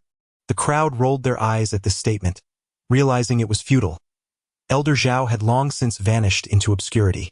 Nonetheless, it was not uncommon for a sect to harbor a few rogue elements, so the crowd refrained from pressing further and resumed their watch of the Haoyan mirror. In the depths of the medicinal pool, Xiao Fan gritted his teeth, enduring excruciating agony. 8 years had swiftly passed, and he had matured into a tall and handsome young man. During these years, he had spent nearly every day immersed in the medicinal pool, striving to assist Elder Zhao in formulating a complete prescription. The concoction was rife with various venomous insects and poisonous herbs, subjecting Xiao Fan to relentless torment akin to being torn apart 1,000 times. This was the very reason why Zhang Tai had succumbed to madness. He was likely not the first victim before Xiao Fan's arrival, as no new children had been sent for sacrifice during these 8 years. Whenever Xiao Fan felt he could endure no more, haunting memories of that night, the brutal murder of his father and the violation of his mother, flooded his mind. He could not perish, not before avenging his family's wrongs. In truth, after countless experiments, he had already discerned the proper formula, but he could not allow Elder Zhao to discover it. Despite the faade of increasing trust from Elder Zhao over the years, transitioning from forbidding him to leave the mountain to now permitting his freedom of movement, Xiao Fan was acutely aware that once Elder Zhao learned of the correct prescription, his value would dissipate, leaving him with no escape but death. For 8 long years, he had been a test subject for Elder Zhao, and with every potion, the inherent toxicity seeped deeper into his organs, bones, and meridians. His time was running short, and he still harbored a deep-seated vendetta. Thus, he had meticulously devised a foolproof escape plan. He intended to lead Elder Zhao to believe that he could endure no further, ultimately feigning suicide during a trial of the potion. Thereafter, his body would be discarded by the outer disciples in a secluded valley. For the past 8 years, aside from assisting Elder Zhao in testing medicines, he had secretly learned some rudimentary cultivation techniques and numerous prescriptions from the Qingyun sect. Simultaneously, he had discreetly gathered information that the sect periodically brought back a group of children. These children were either orphans or had been sold by their families. In short, no one cared about their well-being. Xiao Fan had initially been curious about the sect's need for so many children, especially since Elder Zhao, who required children for medicinal trials, no longer needed anyone since his arrival. However, Xiao Fan soon uncovered a horrifying truth. These children ultimately perished and were uniformly discarded into a valley behind the Qingyun sect's mountain. The fact that even he, a mere medicine slave, could learn of this indicates that it was not a secret within the sect. Although he did not know the exact circumstances of their deaths, Xiao Fan had come to a clear understanding of the Qingyun sect as a cultivation faction. These individuals were hardly worthy of being called immortals. Rather, they were a group of demons, recklessly slaughtering innocents. To execute his escape plan, Xiao Fan secretly concocted the turtle breath pill and his own developed decay pill while keeping Elder Zhao in the dark. The turtle breath pill could obscure all his vital signs, while the decay pill would cause his body to rot, resembling a severe poisoning. With everything prepared, on the day he was to assist Elder Zhao in testing a new body-refining liquid, Xiao Fan had already ingested both pills beforehand. I can't take it anymore. I can't endure this. Kill me. Quickly end my life. In the medicinal pool, Xiao Fan screamed, his expression twisted and grotesque. Elder Zhao furrowed his brow upon witnessing this. Throughout the numerous trials, Xiao Fan had never exhibited such a state of torment. Could it be that the 2 poisonous herbs he had added were too potent? After 8 years of failing to complete the prescription, Elder Zhao had grown somewhat impatient and decided to gamble by introducing 2 extremely toxic ingredients into today's concoction. It appeared he had miscalculated once again. Moreover, it seemed that this time Xiao Fan might not survive. Xiao Fan had been the longest-lasting of all the medicine slaves, and if he were to perish, it would indeed be a great loss. However, if he truly could not endure any longer, they would simply need to replace him with another slave. In truth, the agony Xiao Fan was experiencing was not feigned. It was a genuine suffering that made life unbearable. This torment far exceeded all previous experiences, and he could only wonder what Elder Zhao had added to the liquid this time. Yet, this fortuitously aligned with his intentions, allowing him to commit suicide during this testing without raising Elder Zhao's suspicions. After a struggle, Xiao Fan suddenly hurled himself against the stone wall of the medicinal pool. Bang! His body collapsed beside the pool, lifeless. Soon, his form began to decay. Elder Zhao showed no change in expression. He quickly summoned an outer disciple to select a new medicine slave and instructed him to dispose of Xiao Fan's body. Although Xiao Fan had consumed the turtle breath pill and lost all vital signs, he was still conscious, able to hear the conversations of those around him. Exercise caution, Elder Zhao warned, for this individual harbors lethal toxins within. A mere brush with it could jeopardize our very lives. It is regrettable. Should this fellow perish, I fear we shall frequently find ourselves delivering individuals to Elder Zhao in the future. What significance does it hold? We have just recently acquired a new batch of individuals, came the dismissive reply. Alas, the Elder requires the essence of 500 young males and 500 young females to sustain life. The recently acquired group is far from sufficient. Fear not. We can masquerade as wild beasts and capture some unfortunate souls from the remote villages nearby to fulfill our obligations. Was this not your approach last time? It appears we have no alternative. At this juncture, Xiao Fan was profoundly shaken. The mere thought that one Elder's survival depended on the lives of 500 young males and 500 young females was overwhelming. How many innocent children had fallen victim to the atrocities of the Qingyun sect thus far? Regrettably, Xiao Fan could not ponder further, for at that moment his body was in free fall.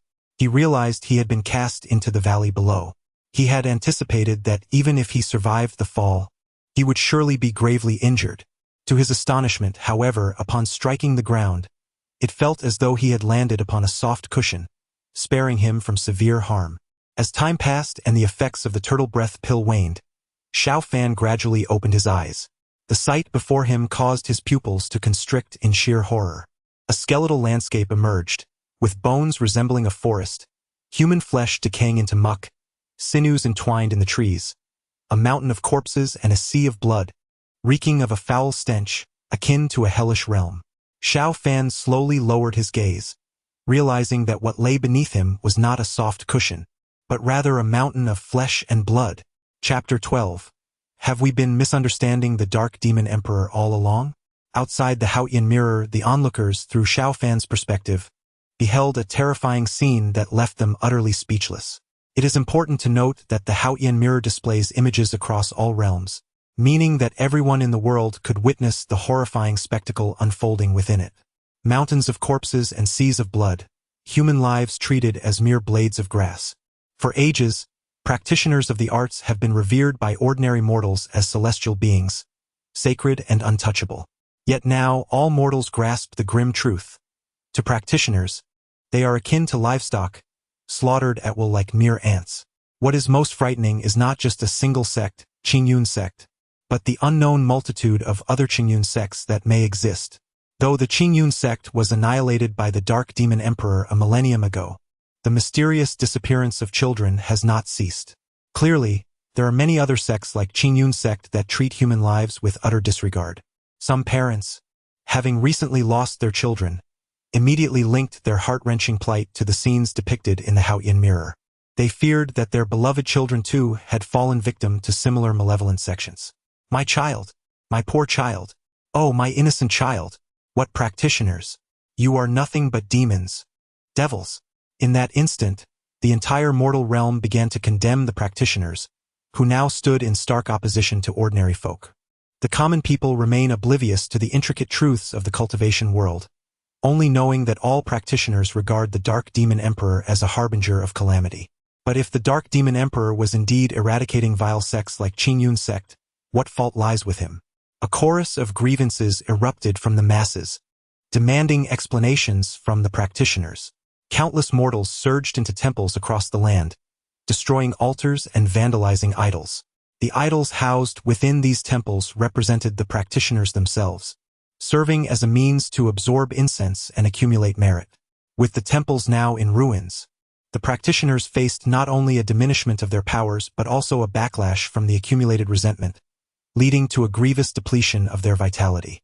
It is not an exaggeration to state that Qingyun sect single-handedly obliterated the esteemed status and image that countless ancestors had forged in the hearts of mortals throughout history. From this moment forth, the transcendent image of practitioners in the eyes of ordinary people would cease to exist. Outside the primitive imperial city, all practitioners cast cold, piercing gazes at the elder of the Qingyun sect. He was the son of the sect's master. Could he truly be unaware of the sordid deeds of Qingyun sect? Many practitioners present had suffered significant damage to their vitality and cultivation due to the repercussions of this incident.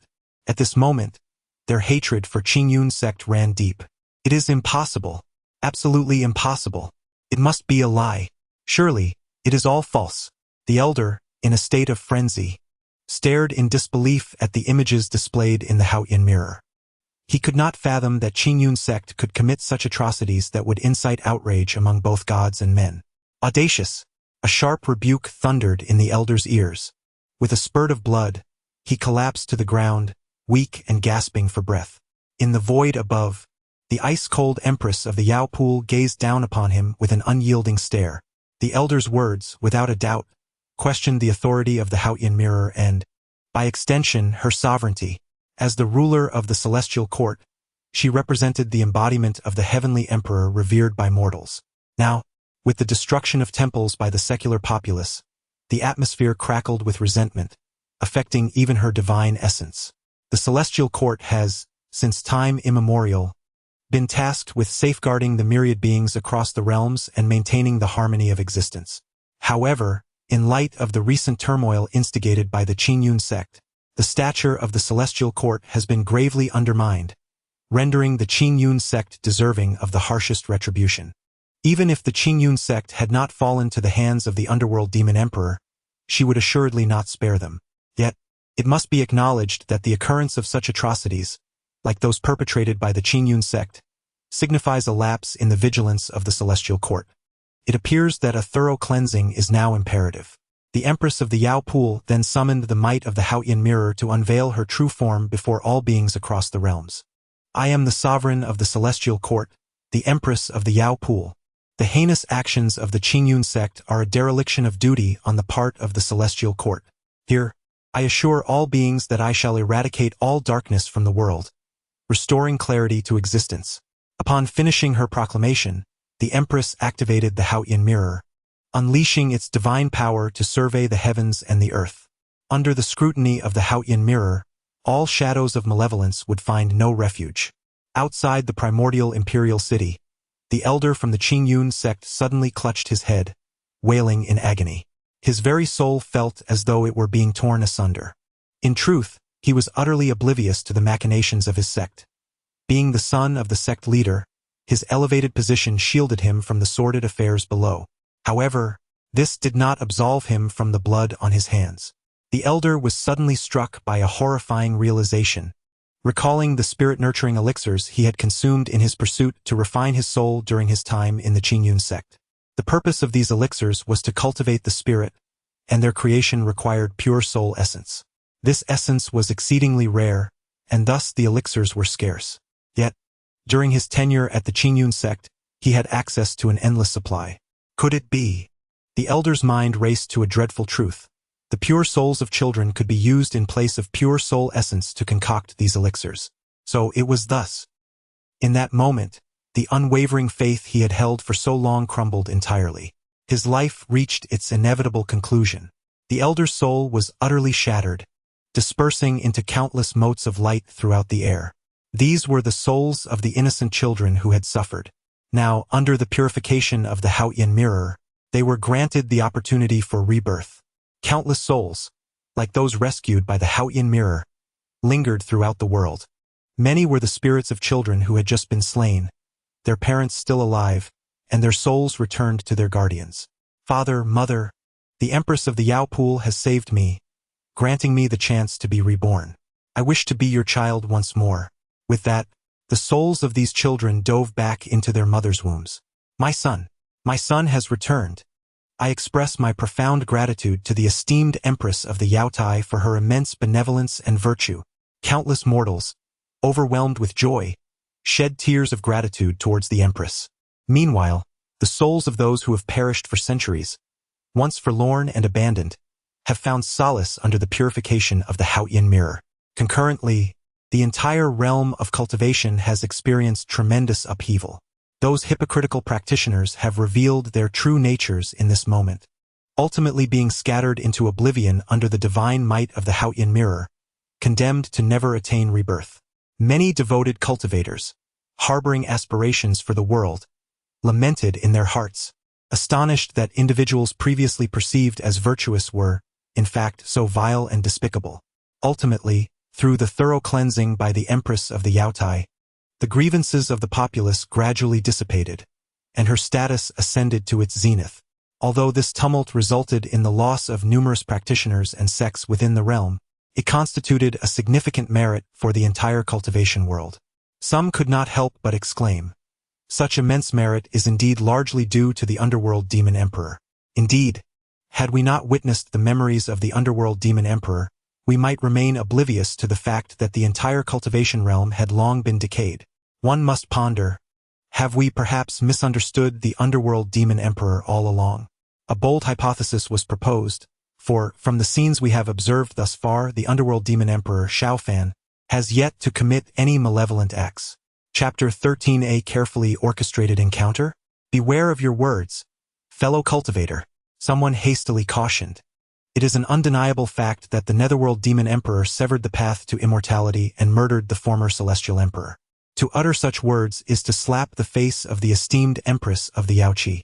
At this remark, the individual shuddered, lifting his gaze towards the void, only to find the imposing eyes of the Yaoqi Empress fixed upon him, causing him to collapse in terror. An elder cultivator then lamented, "You young ones have never endured the tyranny of the Netherworld Demon Emperor. You cannot fathom the horror he instilled. After slaying the former Celestial Emperor, he seized the throne, ruling over the myriad realms. The Netherworld Demon Emperor was merciless. Any sect or cultivator defying his reign met with brutal annihilation. Renowned factions like the Howran sect, the Supreme Academy, and the Yaoguang Holy Land, having persisted for millennia, were ultimately decimated for their refusal to submit to his tyrannical rule.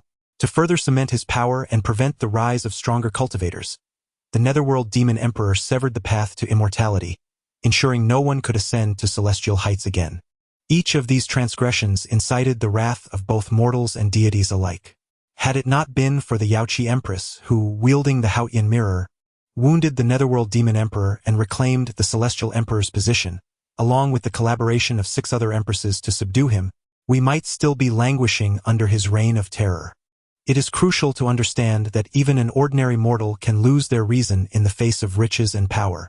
How much more so for the all-powerful Netherworld Demon Emperor? Under the temptations of authority and might, even the most virtuous can unleash the malevolence within, transforming their very nature. After hearing the elder's words, many nodded in agreement. The once benevolent Xiaofan had become an entirely different entity, indistinguishable from the malevolent Netherworld Demon Emperor. In the void above, the Yaoqi Empress regarded Xiaofan, now a shell of his former self within the primordial imperial city, with a cold detachment. Although Xiaofan played a role in purging the world's darkness, it could never atone for the sins he had committed. Once she uncovers the location of her husband's soul-nurturing vial from Xiaofan's memories, she would not hesitate to obliterate him entirely. The Yaoqi Empress then activated the Haotian mirror, delving deeper into Xiaofan's memories. The mirror began to reveal scenes of Xiaofan's escape from the Qingyun sect. The North Mystic Empress, icy as the snow, glanced at the Haotian mirror in the sky. Despite having been recuperating, she had kept a watchful eye on Xiaofan's tribulations at the Qingyun sect, witnessing his daily suffering, which few could endure, yet his unwavering hatred remained, resonated deeply within her. Once, she too had been consumed by vengeance, enduring any agony for the sake of retribution. Fortunately, her trials had not been as harrowing as Xiaofan's, and for all her accomplishments, she owed her gratitude to that elder brother. Thinking of that brother, the Northern Underworld Empress's beautiful eyes brimmed with tenderness. That brother was not her biological sibling. In fact, she had no knowledge of his appearance or name. After witnessing the brutal murder of her parents by Xiaofan at the tender age of 8, she fled, leading a life of wandering and instability. It was during one such perilous encounter with evildoers, when she was nearly captured, that her brother appeared. He was a practitioner, effortlessly dispatching the villains and rescuing her.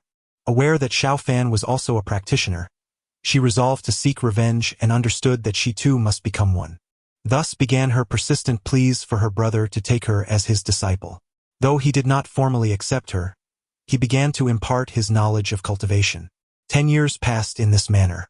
Throughout this decade, her brother not only guided her in her practice, but also tended to her daily needs with great care. This period was a beautiful chapter in her youth, ripe with burgeoning emotions. Although he always wore a mask and never revealed his true name or age, she sensed his inherent kindness and gentleness through their daily interactions. Inevitably, she found herself deeply enamored, her feelings taking root. She resolved that once she avenged her parents' deaths, she would confess her affections to him, and together they would roam the world as a pair of celestial lovers. By the time she turned 18, her strength had surpassed that of her brother, and the moment had come to confront Xiao Fan. She made a pact with her brother. Upon her return from vengeance, he would remove his mask, allowing her to behold his true visage. He agreed. However, upon her return after avenging her parents, she discovered that her brother had vanished. She searched every place they had once frequented, but he was nowhere to be found. Later, she unexpectedly learned that Xiao Fan had not perished. Alongside her relentless training to enhance her power for another confrontation with Xiao Fan, her greatest wish remained to find her brother. Regrettably, this quest spanned thousands of years. Given her brother's cultivation level at that time, he was likely no longer among the living. Reflecting on this, the northern underworld empress's cold, snow-like brows lowered, her expression tinged with melancholy. Meanwhile, within the mirror of Haotian, the image of Xiao Fan, having endured numerous trials, finally returned to his homeland. The empress's thoughts were abruptly pulled back to the present, her gaze turning indifferent as she looked at the Haotian mirror. Soon, Xiao Fan would encounter her younger self. In her childhood, she was quite mischievous and prone to causing trouble. When she angered a group of bullies and was on the verge of being punished, Xiao Fan appeared. With a casual display of strength, he dealt with the bullies, leaving a profound psychological impact on her. Subsequently, she persistently sought to become his disciple. Ultimately, after much insistence, Xiao Fan reluctantly accepted her. However, upon reflection, it seemed this encounter might have been a carefully orchestrated plan by Xiao Fan. It is likely that Xiao Fan was already aware of her true identity, knowing that she was the daughter of his adversary. Thus, he planned to exploit her to get closer to his enemy. While seeking vengeance for one's father is a righteous endeavor, Xiao Fan's manipulation of a young girl is undeniably despicable. Within the images revealed by the Haotian mirror, Xiao Fan gazed upon his long-lost homeland, his expression tinged with a sense of disorientation. "Father, mother, your son has returned." However, at that moment, the distant cacophony of noise captured his attention. "You little rascal! How dare you mock me? Watch how I deal with you! Brothers, seize him!" A pack of fierce and intimidating men was seen pursuing a child of about 7 or 8 years old. As the child was on the verge of being caught by the brutish men, Xiao Fan couldn't help but recall those unfortunate children who had been taken away and ultimately met a tragic fate at Qingyun sect. His expression darkened instantly, and he strode purposefully towards the commotion. Chapter 14. I am not your master. Stop. Just as the burly man at the forefront raised his hand, preparing to deal with the child, Xiao Fan had already positioned himself beside him, firmly grasping the raised wrist of the brute. "You dare to meddle in my affairs? You must be seeking death." The man seethed with rage, his face contorted in a menacing glare at Xiao Fan. With a sudden force, he attempted to fling this meddlesome individual away. However, to his astonishment, the so-called busybody remained utterly unfazed.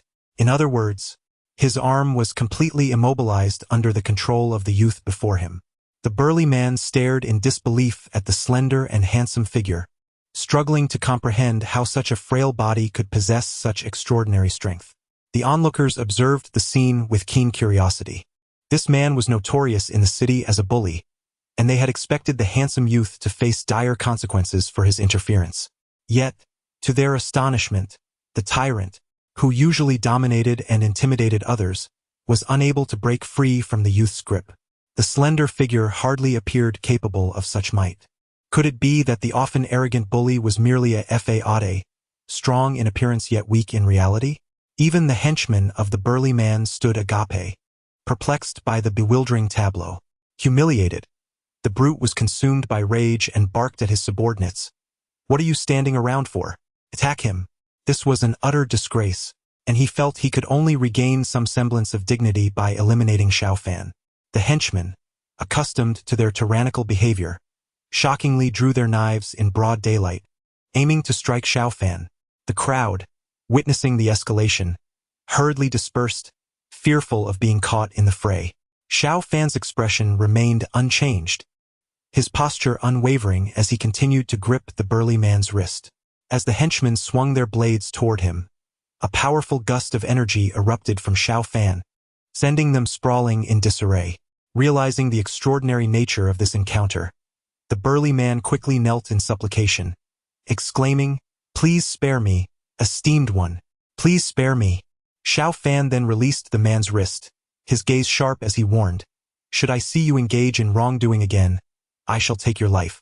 Thank you for your mercy. I shall never dare to offend again." With that, the burly man and his gang hastily retreated, tails between their legs. Observing the retreating figure, Xiao Fan harbored no illusions that mere words would transform this bully into a better person. However, having just returned and unaware of the current state of the Xiao family, he deemed it wise to remain low-key. Cough. Xiao Fan suddenly coughed lightly, a trace of blood seeping from the corner of his mouth. It seemed that my time is running short. He calmly lifted his hand to wipe away the blood. Throughout his journey back, he had been diligently practicing the cultivation techniques he had surreptitiously learned from the Qingyun sect.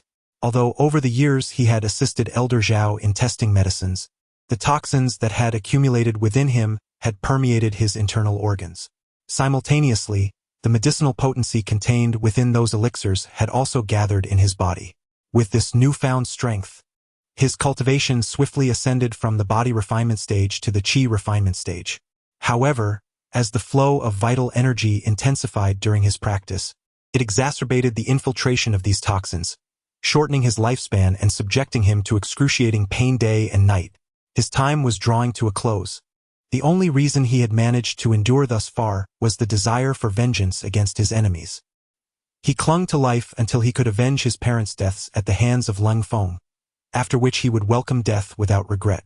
The surrounding townsfolk, witnessing Xiao Fan's enigmatic methods as he effortlessly dealt with the bullies, gathered around, applauding in admiration.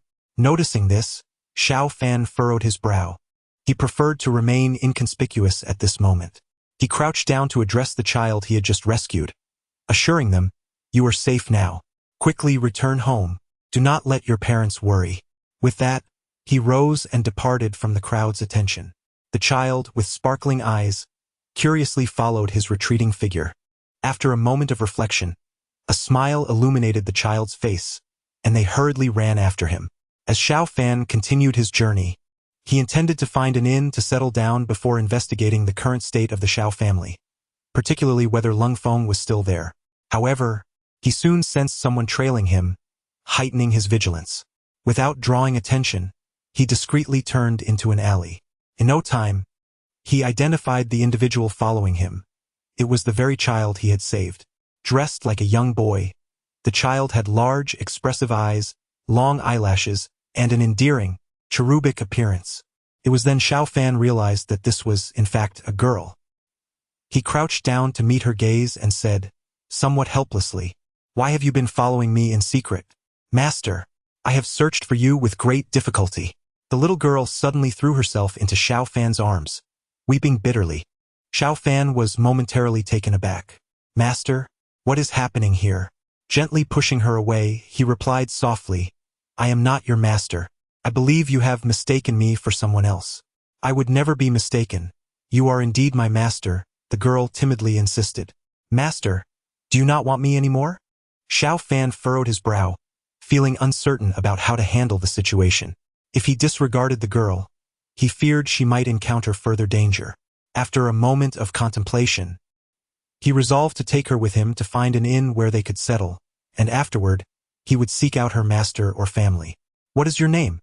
he inquired. "Master, I am Xue." "Have you truly forgotten?" The little girl displayed a sorrowful expression.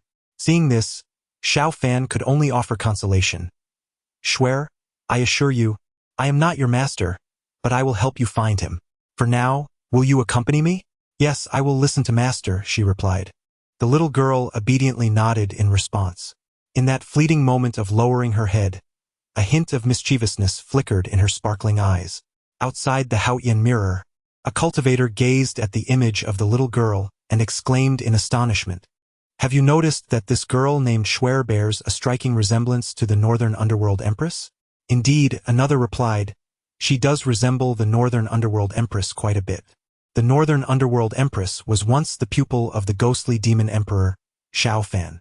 Could it be that this girl named Schwer is none other than the Northern Underworld Empress herself? I believe it's highly probable. Ha ha ha. I never imagined that the Northern Underworld Empress would have been so lively, spirited, and mischievous in her youth, spinning tales without batting an eye in her quest for a master. Shoo, quiet down. Someone warned. It seems the Northern Underworld Empress is looking our way. Instantly, the crowd fell silent, fear gripping them for having dared to jest about the Northern Underworld Empress. Chapter 15. The master listens to you. After the ice-cold Empress of Beiming sternly warned the gossiping cultivators, she turned her gaze back to the image projected within the Haotian mirror. A subtle frown creased her brow as she felt a jolt of astonishment. She had never anticipated that at that moment, Xiao Fan was entirely oblivious to her true identity, let alone any notion of exploitation. Their encounters had been mere coincidences. To Xiao Fan, it was simply a matter of witnessing injustice and rescuing a young girl. There were no ulterior motives involved. In contrast, the young empress, having seen Xiao Fan effortlessly deal with the bullies, felt an admiration blossom within her, leading her to incessantly pursue him, hoping to take him as her master. Alas, it seemed she had underestimated his character. Upon uncovering the truth of that fateful day, although she had relinquished her desire for vengeance against Xiao Fan, the undeniable reality remained. He had taken the lives of her parents, her mother being entirely innocent and undeserving of such a fate. Thus, within the recesses of her heart, Xiao Fan still occupied the role of her adversary. Her decision to forego revenge did not equate to a desire for his demise. Rather, she felt unworthy to enact such a deed herself. In this moment of realization that Xiao Fan had been unaware of her identity and harbored no intentions to exploit her, she experienced an inexplicable sense of loss. She lamented that Xiao Fan was not manipulating her, and grieved the absence of a ruthless thirst for vengeance within him. Initially, she had presumed his kindness was a facade, a guise for ulterior motives. However, upon witnessing his memories, she was struck with the harsh truth. Xiao Fan was simply benevolent, driven solely by a genuine concern for a young girl in peril.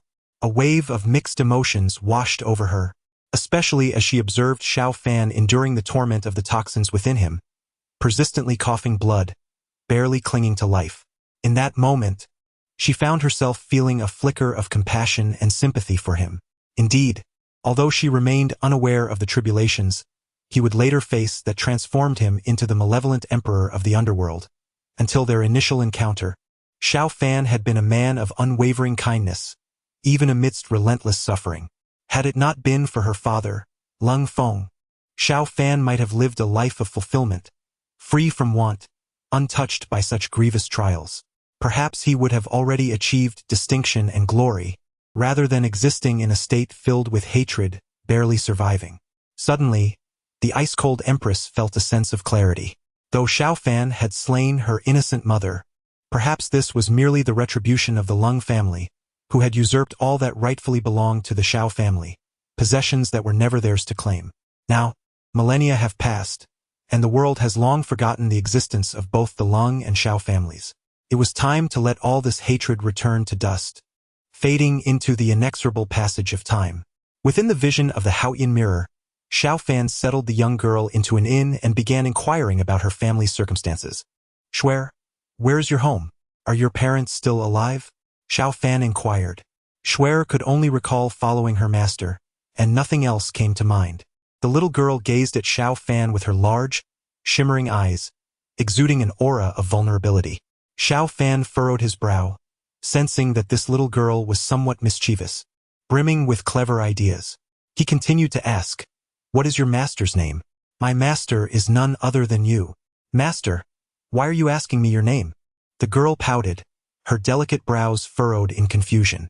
Observing this, Xiao Fan thought that this clever little girl, if not a bit fierce, might indeed be speaking the truth. With a serious expression, he coldly stated, "A well-behaved child does not lie, and I will not accept a dishonest child as my apprentice." Seeing Xiao Fan's stern demeanor, The little girl realized she could no longer maintain her act and decided to reveal her true intentions. She suddenly leaped in front of Xiao Fan, clinging to his legs, and pleaded pitifully, "Master, please take me as your apprentice. Then I won't be lying, and I will be a good child." "Let go," Xiao Fan frowned. "I won't let go. If you don't accept me as your apprentice, I won't release you." The girl clung tightly to him. After a moment of stalemate, Xiao Fan reluctantly said, "Fine, I will accept you as my apprentice." Faced with such a tenacious little girl, he felt he had no other choice. He could only agree for now and plan to send her home later. Wonderful. The little girl danced with joy. Xiao Fan watched her with a wry smile, knowing his promise to take her as an apprentice was merely a temporary measure. With his life hanging by a thread and burdened with deep-seated enmities, he was hardly fit to be anyone's master. However, seeing the girl's joyful exuberance, he felt a pang of reluctance to dampen her spirits. Once the girl's excitement subsided, Xiao Fan asked, "Shuer, why do you wish to become my disciple?" Without a moment's hesitation, the little girl replied, "Because my master is powerful, even more so than my father. I want to be as formidable as you, so that I can uphold justice and personally teach those bullies a lesson." As she spoke, she demonstrated some martial arts moves, revealing her budding skills. Xiao Fan couldn't help but feel a flicker of admiration for the spirited girl. After she tired from her displays, he offered her a cup of tea. "Thank you, master, for the tea." She playfully wiped the sweat from her brow and accepted the cup, drinking heartily with the air of a true hero. Xiao Fan was somewhat taken aback. Typically, it was the apprentice who served tea to the master, yet here it was reversed. This clever little girl had no sense of propriety. He raised his hand, intending to lightly tap her head to instill a sense of respect for her teacher. However, the little girl looked up at him with her big, watery eyes, appearing so pitiful that he found himself unable to follow through. Ultimately, he resorted to gently scratching the little girl's nose. He chuckled, "Master is truly kind." The little girl clung to Xiao Fan's arm, playfully seeking his affection. "All right, please tell me where you live. Such a significant matter as taking you on as my disciple requires consultation with your parents." Xiao Fan tenderly patted the little girl's small head. It had been a long time since he felt such joy over the past 8 years. He found himself genuinely fond of this little girl named Shuer. Alas, he had yet to avenge his grievances. The poison within him had seeped into his very bones, and his days were numbered, rendering him incapable of being anyone's master. After returning the little girl home, he planned to depart quietly. Upon hearing this, the little girl seemed to have an epiphany and cheerfully exclaimed, "Master, my home is quite large. Would it be all right for you to live with us from now on? A good master always listens to you." Xiao Fan, at this moment, merely wished to hasten the little girl's return home.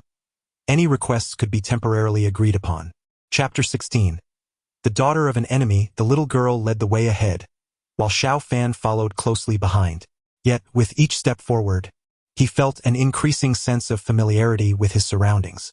Every tavern by the roadside and every vendor's stall mirrored his memories perfectly. This is the path home. A weight settled heavily in Xiao Fan's heart. At the end of this road stood a grand residence, his former home, the Xiao family estate. Observing the lively little girl before him, Xiao Fan let out a heavy sigh, a look of grave concern etched on his face. Perhaps he was overthinking it. Maybe this girl, Shuer, was merely a child from the neighborhood. However, reality often defies our desires, and as if to mock him, the little girl continued her unwavering march toward the end of the road, clearly destined for the Xiao residence. But now it was no longer the Xiao residence. It bore the cold plaque of the Lung family. Standing before the doorway of home, Xiao Fan's tightly clenched fists trembled uncontrollably. Lung Feng, that scoundrel, had not only slain his parents and usurped the Xiao family's fortune, but now he had audaciously claimed the estate as his own. At this moment, his heart burned with a seething rage, a fervent desire to rip down the plaque marked with the Lung name. Yet, he understood that the time for action was not yet ripe. Lung Feng had once been a notorious bandit, skilled in combat, and might even have dabbled in rudimentary cultivation techniques. Until he grasped the full extent of Lung Feng's capabilities, he could not act recklessly. A single misstep could send Lung Feng into hiding, far from his reach. In pursuit of vengeance, Xiao Fan forced himself to suppress the tumult of anger within. He glanced down at the exuberant little girl beside him, his heart sinking to the depths of despair. Although he had already made his conclusions, he still inquired, "Shui, what is your full name?" "Ah, no wonder I felt like I had forgotten something." "Master, I do not know your name yet." "Master, my name is Lung Ruoshui. What is yours?" The girl beamed at Xiao Fan. "Lung Ruoshui." Her surname was Lung. Xiao Fan's eyes narrowed slightly, and all doubt evaporated. This little girl must surely be Lung Feng's daughter. If she were merely the child of a servant, she would not have invited him to stay in her home. Upon confirming the girl's identity, a sense of irony washed over Xiao Fan. He could not believe that the only source of joy he had experienced in the past 8 years came from the daughter of his enemy. What a cruel jest of fate. "Master, you still haven't told me your name." Lung Ruoshui pressed, noticing Xiao Fan's silence. Snapping back to reality, Xiao Fan regarded Lung Ruoshui with a complex expression. He was at a loss for how to confront this spirited child. Ultimately, he found it impossible to project his hatred for Lung Feng onto this innocent little girl. Despite the profound enmity between him and Lung Feng, Lung Ruoshui remained blameless. Certainly, now that it is known that the young girl, Cold Ruoshui, is indeed the daughter of Cold Feng, Xiao Fan can no longer feign ignorance. With a stoic expression, he gazed at Cold Ruoshui and replied indifferently, "My name is of little consequence. You may simply refer to me as your master from now on." This response was evidently unconvincing to the young girl, who pouted and playfully shook Xiao Fan's arm, whimsically insisting, "Master, you are being unreasonable. I have already disclosed my name, so you ought to tell me yours in return." At that moment, a middle-aged man resembling a butler dashed out from the Cold residence, his face etched with anxiety as he hurried to Cold Ruoshui. After scrutinizing her from head to toe and seeing that she was merely smeared with a bit of dirt on her small face and unharmed otherwise, he finally breathed a sigh of relief. "Miss, you have finally returned. Everyone in the house has been searching for you, nearly beside themselves with worry. Well, what were you all thinking, preventing me from going out to play?" "I had no choice but to sneak out on my own," Cold Ruoshui replied, her expression radiating triumph upon witnessing the butler's frantic demeanor. The butler, wearing a rueful expression, thought to himself that the young lady was becoming increasingly mischievous. After confirming Cold Ruoshui's well-being, the butler then turned his attention to Xiao Fan. However, upon meeting Xiao Fan's profound gaze, he felt an inexplicable sense of familiarity.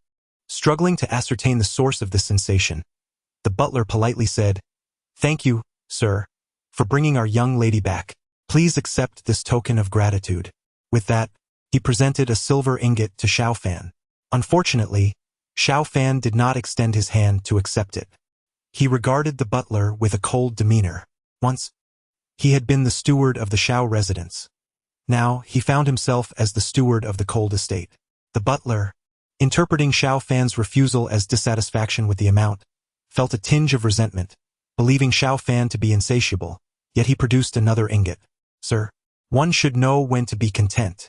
However, faced with such a blatant display of mockery, Xiao Fan chose to ignore it entirely and prepared to turn away.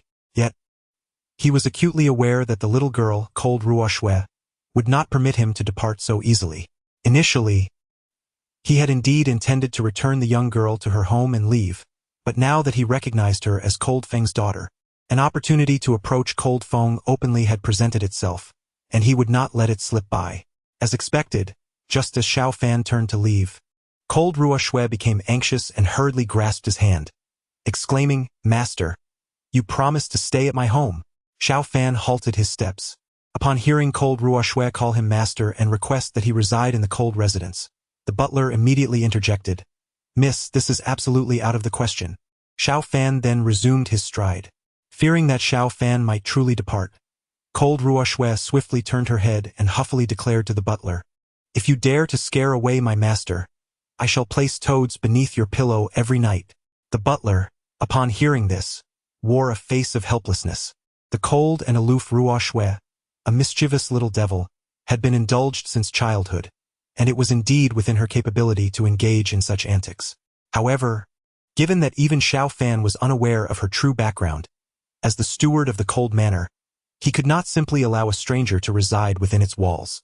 Just as the steward found himself in a quandary, uncertain of how to navigate the current predicament, a voice, cultured and gentle, resonated through the air. "Xue, you are being reckless again." From within the grand entrance of the cold manor, a refined and courteous middle-aged man stepped forth. Upon witnessing the man's emergence, Xiao Fan instinctively tightened his grip. He suppressed the raging fury within him, akin to a volcano on the verge of eruption, and quelled the impulse for immediate retribution. With an expression of calmness, he regarded the approaching middle-aged man, who was none other than his nemesis, Cold Fong, the man he had yearned to see brought to justice for the past 8 years. Chapter 17. What will Lung Ruoxue become? Father.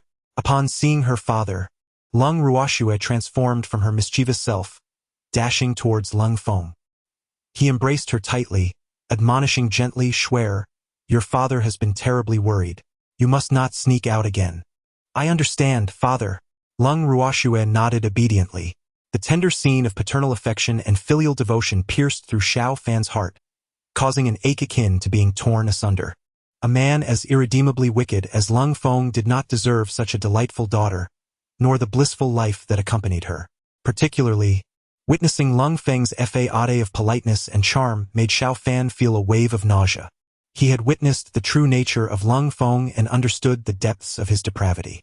The events of that fateful night 8 years ago remained seared in his memory, never to be forgotten. Xiao Fan's expression remained impassive as he observed Lung Fong, revealing no trace of emotion. In truth, Lung Fong had long been aware of Xiao Fan's presence. Although he maintained an outward calm, he was keenly observing Xiao Fan's reactions. Noticing Xiao Fan's unflappable demeanor and the extraordinary aura he exuded, Lung Fong, with his experience as a notorious brigand, recognized that such a presence belonged to no ordinary individual. He pondered the purpose behind Xiao Fan's approach to Xue, or perhaps, to the Lung family, realizing he must tread carefully. Meanwhile, in Lung Feng's arms, Lung Ruoxue, noticing her father's gaze towards her master, eagerly began recounting the tale of their first encounter. When she mentioned how Xiao Fan had repelled the bullies with a surge of energy without lifting a finger, Lung Feng's heart skipped a beat, and his gaze towards Xiao Fan grew increasingly serious. Unlike the ignorant villagers of this remote land, he was aware of the existence of practitioners who transcended the mundane world. Before becoming a brigand, he had encountered a practitioner whose astonishing abilities had left an indelible impression on him. This encounter had ignited his pursuit of the path of cultivation, ultimately leading him to discover a method for refining his physique. With this knowledge, he had gained notoriety as a formidable brigand. Regrettably, he had since sought to make further breakthroughs but was hindered by the absence of methods for cultivating qi. Consequently, his progress had stagnated over the years, and he had long forgotten the pursuit of cultivation while living a life of comfort and abundance. Now, upon hearing Lung Ruoxue describe how Xiao Fan had used the energy within him to repel the bullies, Lung Feng was certain that such a technique could only be wielded by a practitioner of the qi refinement stage. As he listened to Lung Ruoxue's account of how, through her persistence, Xiao Fan agreed to take her as a disciple, Lung Feng could no longer contain his elation. If Xiao Fan were to impart the secrets of qi cultivation to Lung Ruoxue, it would naturally follow that she could share that knowledge with her father. Thus, he resolved to ensure that Xiao Fan remained close. Upon realizing this, Lung Feng hurriedly embraced Lung Ruoxue and approached Xiao Fan, expressing his gratitude. "Thank you, sir, for saving my daughter. Previously, the steward may have offended you, and I ask for your forgiveness." As he spoke, Lung Feng cast a cold glance at the steward beside him. The steward, sensing the tension, felt somewhat helpless. He had no prior knowledge of the fact that the gentleman had rescued the young lady. Nevertheless, as the head of the family had spoken, he could only bow and apologize. "I sincerely apologize for any past offenses," the steward said, respectfully bowing to Xiao Fan. However, Xiao Fan harbored a grievance against this household servant and initially intended to ignore him. Yet, after careful consideration, he realized that Lung Feng had concealed his true nature so well that everyone believed him to be a benevolent and kind-hearted individual. It was likely that no one, aside from himself, knew of Lung Feng's true character. There was no need to vent his anger on a steward, and clinging to resentment against him could potentially arouse Lung Feng's suspicion. With this in mind, Xiao Fan regarded the steward and replied calmly, "It is of no consequence. You have not erred in your actions, merely performing your duties." "Thank you for your understanding, sir," the steward said, slowly lifting his head. For reasons he could not quite comprehend, he felt an inexplicable sense of familiarity with the gentleman before him. Noticing that Xiao Fan was not angered, Lung Feng seized the opportunity to speak. "Sir, my daughter informs me that you have taken her as your disciple. May I inquire which sect you hail from, so that she may honor her master's teachings?" With this inquiry, hope gleamed in Lung Feng's eyes. He was probing to discover whether Xiao Fan was indeed a cultivator, for he had heard whispers of the existence of cultivation sects in the world. Should Xiao Fan belong to a certain sect, the Cold family would undoubtedly prosper as a result. For a sect signifies not only access to the techniques of the qi refinement stage but also the assurance of higher realms of cultivation in the future. Lung Feng was not merely content with reaching the qi refinement stage. He aspired to ascend even higher, perhaps to the pinnacle of the immortal realm. In that moment, he unwittingly let slip his true desires through the glint in his eyes, forgetting his pretense. Without a doubt, Xiao Fan saw through Lung Feng's genuine intentions. Indeed, Lung Feng remained unchanged, devoid of any hint of transformation. Yet, Xiao Fan felt relieved for his prudence in not recklessly seeking vengeance against Lung Feng, choosing instead to ascertain the depths of his character. It was evident that Lung Feng possessed knowledge about cultivators. Only with such understanding could he reveal his inner desires. Otherwise, ignorance would render him devoid of such aspirations. Xiao Fan assessed Lung Feng's demeanor. His steps were steady, and despite holding Lung Ruoxue for an extended period, his posture remained unchanged, his breath unperturbed. Xiao Fan surmised that Lung Feng's cultivation had likely reached the pinnacle of the body refinement stage. It appeared that Lung Feng sought to acquire the techniques of the qi refinement stage from him. Although Xiao Fan had already surpassed the body refinement stage and attained the qi refinement stage, he had only recently reached this level and had yet to stabilize his newfound powers. Due to the relentless toll on his body, each time his vital energy circulated, the toxins within him intensified their assault, causing him immense suffering. Thus, he refrained from acting against Lung Feng without absolute certainty. For the time being, he decided to settle in the Lung residence and await a more opportune moment. Xiao Fan replied in an indifferent tone, "I am but a wandering cultivator, without a sect or affiliation." Upon hearing Xiao Fan's response, Lung Feng's gaze betrayed a hint of disappointment. However, the acknowledgement of being a wandering practitioner at least confirmed that Xiao Fan was indeed a cultivator.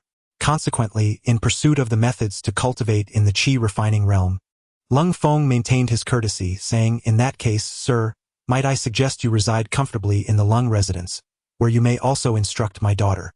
Without allowing Xiao Fan a moment to respond, Lung Feng promptly called to the steward, "Quick, arrange the finest guest chamber for our esteemed guest. Should we neglect him, I shall hold you accountable." "Oh, how delightful!" Cold Ruoxue, nestled in Lung Feng's arms, leaped to the ground, eagerly rushing to Xiao Fan, tugging him towards the Lung residence. Observing the innocent joy radiating from Cold Ruoxue, a pang of reluctance surged within Xiao Fan. If he were to truly harm Lung Feng, what fate would befall Cold Ruoxue? Would she, too, become a mere husk, consumed by hatred, much like himself? At that moment, it seemed as though something beyond mere hatred had stirred within Xiao Fan's heart. Chapter 18. The Impatient Cold Peak Master. Master, Master, Master. Since Xiao Fan took residence in the Cold family, each day has been immersed in the sincere and fervent calls of Master from the innocent and lively Cold Ruoxue. Observing the spirited little girl enveloping him with her warmth gradually thawed Xiao Fan's heart, which had long been frozen by hatred. As time flowed and years passed, Xiao Fan had already resided in the Cold mansion for nearly half a year. His bond with the spirited Cold Ruoxue had grown increasingly intimate. In his heart, he not only regarded Cold Ruoxue as his disciple but cherished her as if she were his own sister. However, as their relationship deepened, his torment intensified. Each day was a struggle against the anguish within. Cold Ruoxue was the daughter of his enemy, Lung Feng. Every time he heard her joyful voice calling him master, guilt surged within him for the parents he had lost. Outside the Haotian mirror, anyone could perceive Xiao Fan's pain and struggle during this period. Many could not help but sigh, astonished that the cold and ruthless demon emperor of the underworld had once grappled with such inner turmoil. "Master," murmured the North Sea Empress, cold Ruoxue, as a crystal tear slid down her flawless cheek. Witnessing Xiao Fan's anguished struggle, her heart was stirred. She realized that her happiness had always been built upon her master's suffering. Lowering her gaze, cold Ruoxue wished to look away. Despite Xiao Fan's past kindness towards her, all was rendered meaningless the moment he took her parents' lives. She owed him nothing. All warmth and beauty eventually meet their end. Within the Haotian mirror, since Xiao Fan's arrival at the cold residence, he had devoted each day to nurturing cold Ruoxue's physical form with his true energy. His intention was to enhance her physical strength and resilience, preparing her for the trials of body refinement in the future. He had made his choice. The enmity for his parents' murder was irreconcilable, and he could not let it go unavenged. Yet, he hoped that cold Ruoxue would not live a life consumed by hatred, nor did he wish for her to learn the truth of the past. Cold Ruoxue had always lived in a blissful existence. Revealing to her the sordid nature of her father would be an unbearable cruelty for such an innocent child. All the pain and sin, he decided, would be borne by him as her master. Thus, he resolved that after avenging his parents by killing Leng Feng, cold Ruoxue would take her father's life in turn. In this manner, the cycle of hatred would conclude with him. However, before taking action, he felt it paramount to impart all his knowledge to cold Ruoxue, fulfilling his responsibilities as her master. This way, she would possess the strength to protect herself from the cruelty of others. Yet, Xiao Fan found himself in a dilemma.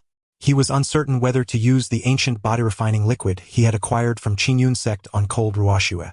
Although the use of this body-refining liquid can enhance the physical strength to more than 10 times that of practitioners of the same level, the process of refining the body with it is fraught with excruciating pain. If one cannot endure the suffering, there is a significant risk of death. Had he not been consumed by hatred, he would not have been able to persevere. Therefore, Xiao Fan was certain that this ancient body-refining liquid was far beyond the capacity of the inexperienced and sheltered girl, Leng Ruoxue. Consequently, he abandoned the idea of using this potent liquid on her. However, even the ordinary body-refining liquid would cause considerable agony during the refinement process. Thus, Xiao Fan decided to wait a bit longer, allowing his true energy to nourish Leng Ruoxue's body for a while before employing the refining liquid to help her transition into the realm of body refinement. Yet, while Xiao Fan could afford to wait, certain individuals could not. Since Xiao Fan took residence in the Leng household, Leng Feng had been eager to acquire the method of qi refinement from him. However, months had passed without any instruction. Instead, Xiao Fan merely engaged in playful antics with Leng Ruoxue.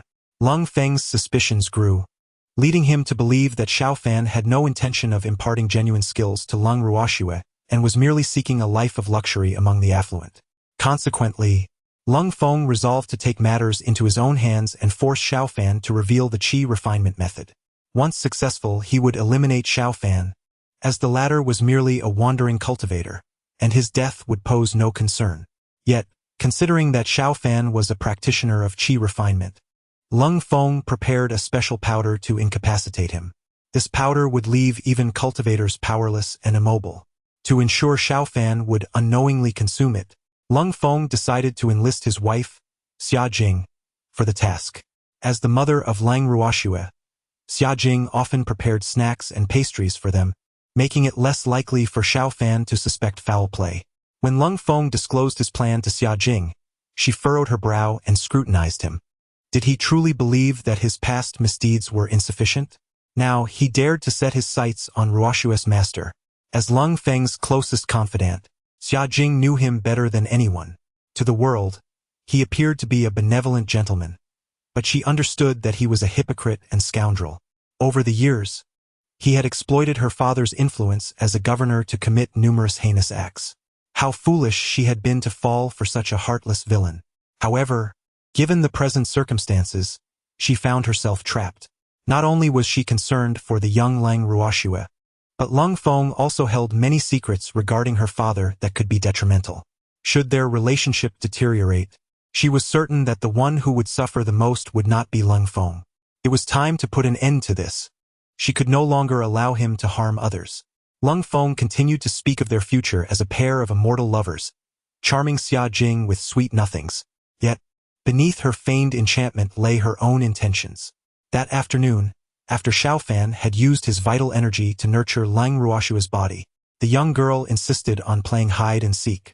This had become a daily ritual. However, each time she concealed herself, Xiao Fan would invariably discover her.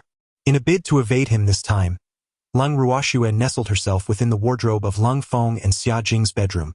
After all, it was the master's quarters, and Xiao Fan would surely hesitate to search there. Feeling quite pleased with herself, Lung Ruoshua thought that perhaps this time she would emerge victorious.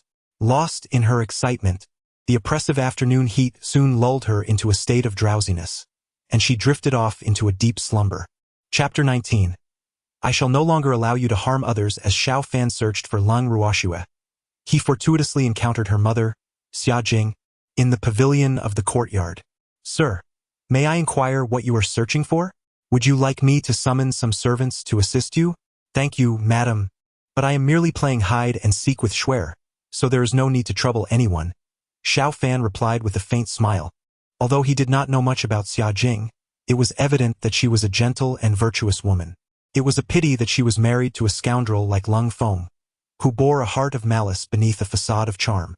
With a resigned smile, Xia Jing remarked, Xuer seems to be growing increasingly unruly, but it is only you, sir, who indulges her. After a brief pause, she continued, why not take a moment to rest? If Xuer grows impatient, she will surely come out on her own. Xiao Chui, please bring the chilled sour plum soup from the kitchen to refresh our guest, Xia Jing instructed her maid. Seeing this, Xiao Fan quietly sat down, as Xia Jing's series of actions left him with no opportunity to decline. For some reason, he sensed that Xia Jing was behaving unusually today. He decided to observe her intentions closely. Before long, the maid Xiao Chui presented the chilled sour plum soup. Sir, it is sweltering outside. A sip of this refreshing soup will surely alleviate your fatigue, Xia Jing said, gesturing for Xiao Chui to pour the soup for him.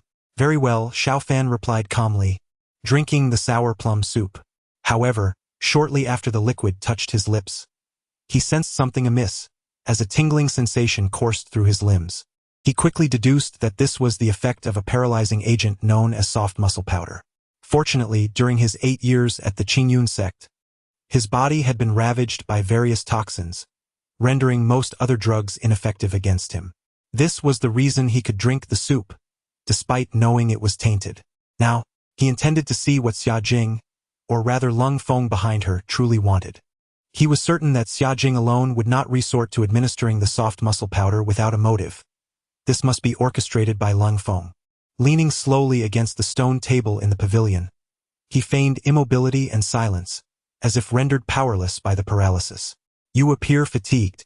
Let us escort you back to your room to rest, Xia Jing instructed her servants upon noticing his condition. Given Xiao Fan's preference for solitude, his courtyard was typically devoid of anyone else. Not long after Xiao Fan was returned to his room, Xia Jing appeared at his bedside. Observing him lying there, unable to move or speak, she expressed her apologies. I must temporarily impose upon you, sir. Once this matter is resolved, I shall offer my sincerest apologies. Xiao Fan regarded Xia Jing, whose face bore a look of genuine regret, and felt a flicker of surprise. He had assumed that Lung Feng was impatiently seeking to extract the techniques of qi cultivation from him, thus orchestrating this trap with Xia Jing. Yet, her current demeanor left him perplexed. It seemed she was not in league with Lung Feng after all. Nevertheless, he continued to feign paralysis, as if rendered immobile and speechless by the softening of his sinews, curious to observe what would transpire next.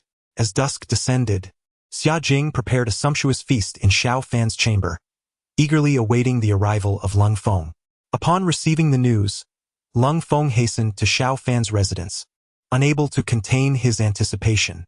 When he beheld Xiao Fan lying motionless upon the bed, a look of unrestrained excitement and fervor illuminated his countenance, bordering on madness.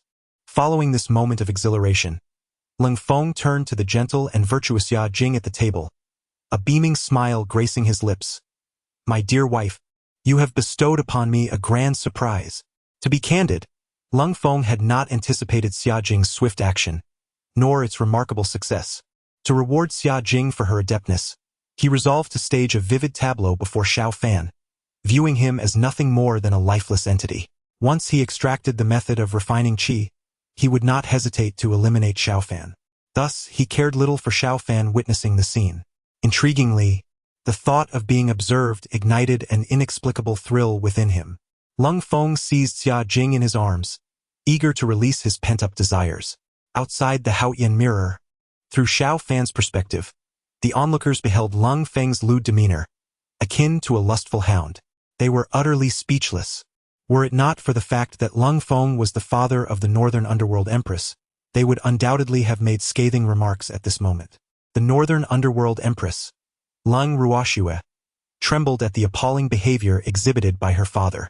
Incensed by his disgraceful actions, she found herself on the verge of turning away, for she knew that what followed would be the harrowing scene of Xiao Fan slaying her parents. However, to her astonishment, the unfolding events deviated from her expectations. The relationship between her mother and father was far from the harmonious union she had envisioned. As she pondered her mother's intentions, this sordid spectacle unfolded before her eyes. Her father, once perceived as a genteel and benevolent figure in her heart, now revealed his true, grotesque nature. The steadfast beliefs she had harbored were shattered into oblivion. She found it unbearable to acknowledge that this loathsome man, with such a repugnant visage, could indeed be her father. The thought of avenging such a wretch seemed utterly unwarranted. Instead, her heart ached for her mother, who had fallen into the clutches of such a disgraceful man. Not only would she face death at the hands of Xiao Fan, but her fate would, in the course of millennia, be laid bare before the world in utter humiliation. Fortunately, the most unwelcome scenario for the Northern Underworld Empress, Lung Ruoxue, did not come to pass. Within the Haotian mirror, Xia Jing, being a lady of noble birth, understood the principles of propriety and virtue, and thus could never acquiesce to Lung Feng's debauched desires. However, mindful of her own scheme, Xia Jing refrained from outright rejection. Seizing the moment while Lung Feng was consumed by his lustful impulses, she raised a cup of wine. "My dear husband, in the future, both Xia and I shall rely on you. You cannot abandon us for immortality." "What utter nonsense, my dear wife. We shall become a pair of celestial lovers, and I cannot even begin to fathom the joy that awaits us." With a chuckle, she declared, "If you drink this cup of wine, I shall believe you." Xia Jing presented the wine glass before Lung Feng. "Very well." Lung Feng, consumed by impatience, downed the drink in one swift motion. However, it was not long before the effects of the drug took hold, rendering his body increasingly rigid and immobile. Lung Feng soon realized that the wine contained a hidden peril. "This wine." He glared fiercely at Xia Jing, who was nestled in his embrace. "Indeed, I have added the softening powder you provided into the wine." With that, Xia Jing thrust the hairpin atop her head toward Lung Feng's neck, exclaiming, "I shall no longer allow you to harm others." Yet, the softening powder from the wine had not fully taken effect, allowing Lung Feng some semblance of response. He swiftly turned his head, but alas, though he could still move, his body was already dulled by the drug's influence. While Xia Jing's hairpin did not pierce his neck, it nonetheless managed to slash through his carotid artery. Instantly, blood gushed forth, spilling uncontrollably. "Wretched woman!" Lung Feng clutched his neck with one hand, while the other violently struck toward the crown of Xia Jing's head. "Stop!" shouted Xiao Fan, who had been lying in bed, suddenly rising to intervene. Yet he was ultimately a moment too late. Chapter 20. Events have ultimately taken a turn he most dreaded. Bang! Cold Peak struck the crown of Xia Jing's head with a swift palm. Although his strength had diminished to less than a third due to the effects of the soft muscle powder, it was still far beyond what a frail woman like Xia Jing could endure. In an instant, her body slumped backward. Xiao Fan sprang forward, catching her in his arms and preventing her from collapsing to the ground. Xia Jing's eyes gradually dulled, losing their luster. With a furrowed brow and a complex expression, Xiao Fan gazed at her. She was indeed a remarkable woman worthy of admiration. Xia Jing looked up at Xiao Fan, who had suddenly embraced her, and a spark briefly flickered in her eyes. She opened her mouth, seemingly attempting to articulate something, but alas, her will was strong while her body was weak. Observing her condition, Xiao Fan channeled a surge of true energy into Xia Jing. Almost immediately, she felt a semblance of strength return, and she slowly uttered, "Sir. Swear. In the future." Xiao Fan discerned her intention and replied earnestly, "Rest assured, I will take good care of Swear." Upon receiving the reassurance she sought, a crystalline tear slipped from the corner of Xia Jing's eye, and at that moment, her gaze completely lost its sparkle. Xiao Fan sighed softly, gently closed her eyes, and carefully laid her down on the ground. Having completed these tasks, Xiao Fan's expression turned impassive as he shifted his attention to the now panicked Cold Peak. As the effects of the soft muscle powder intensified, Cold Peak's body grew increasingly rigid. He was on the verge of being unable to stem the torrent of blood gushing from his neck. If this continued, he would inevitably bleed to death. Upon noticing Xiao Fan's gaze, Cold Peak hastily pleaded, "Sir, save me. This is all the scheme of that venomous woman, Xia Jing." Xiao Fan remained silent, merely observing him with a cold, unyielding stare that revealed the ugliness of his character. Cold Peak, feeling unnerved under Xiao Fan's piercing gaze, was overwhelmed by the fear of death as his blood continued to pour forth. He disregarded the implications of Xiao Fan's look and frantically exclaimed, "Sir, save me. I will offer you all the wealth of the Cold family." Ha! At these words, a sneer crept across Xiao Fan's lips. Everything Cold Peak spoke of rightfully belonged to the Xiao family. He had no authority to bestow it.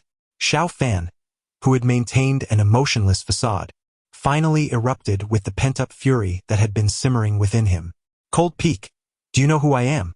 His eyes burned crimson, and veins bulged on his forehead, resembling a ferocious beast ready to devour its prey. You! Cold Peak was rendered speechless, for he could see that Xiao Fan harbored a profound enmity towards him. Since Xiao Fan had moved into the Cold residence, Cold Peak had refrained from inquiring about his name, choosing instead to refer to him as Sir to avoid offending him. Now, witnessing Xiao Fan's wrathful demeanor, it was evident that there was a personal vendetta at play. Cold Peak desperately racked his brain, but he could not recall any enemies related to cultivators. Observing the desperate expression on Lung Feng's face, Xiao Fan coldly remarked, "Let me offer you a hint. My surname is Xiao." "Xiao? You are Xiao Fan?" Lung Feng exclaimed, his visage a portrait of shock as he gazed at Xiao Fan. In a fleeting moment, the strikingly handsome face before him merged with the memory of the young boy who once called him brother. How had he not recognized that the features of this man mirrored those of the childhood Xiao Fan? When Xiao Fan had vanished without a trace, Lung Feng had indeed contemplated the possibility of his return. However, 8 years had elapsed. The boy he once knew could very well have met a grim fate long ago. Moreover, he could scarcely fathom that Xiao Fan had ascended to the heights of a formidable practitioner. Now, having confirmed Xiao Fan's identity, Lung Feng stubbornly clung to a sliver of hope, believing perhaps that Xiao Fan had not witnessed the harrowing scene of him slaying Xiao Fan's parents. With tears streaming down his face, Lung Feng lamented, "Brother Fan, you have finally returned. Do you know how much I have missed you? Do you remember the candied hawthorn I bought you as a child?" The dramatic performance by Lung Feng was nothing short of astounding. Xiao Fan realized he had grossly underestimated the depths of Lung Feng's shamelessness. "There is no need for theatrics before me. I witnessed everything that transpired back then," Xiao Fan said coolly. "But rest assured, I shall not take your life." Initially, Lung Feng felt a swell of relief at Xiao Fan's statement, believing himself spared from death. Yet, before he could fully revel in his reprieve, Xiao Fan's gaze shifted to the lifeless body of Xia Jing on the ground, and he continued, "I will not allow her sacrifice to be in vain. I intend to watch you bleed to death." Upon hearing Xiao Fan's words, Lung Feng's eyes widened in fury, his facial muscles contorting grotesquely. "Dad! Master! What are you doing? Father, why are you bleeding so profusely?" The anxious and terrified voice of Lung Ruoxue pierced through the air at the entrance of Xiao Fan's courtyard. Having been hiding from Xiao Fan, she awoke to find herself still within her parents' bedroom wardrobe, thinking her master could not possibly find her. She dashed to Xiao Fan's residence, only to be confronted by a scene she could scarcely bear. The moment Leng Ruoxue entered the courtyard, she was met with the horrifying spectacle before her. As she beheld her mother Xia Jing's lifeless form, shock rendered her momentarily speechless. "Mother!" she screamed, rushing forward in a frantic manner.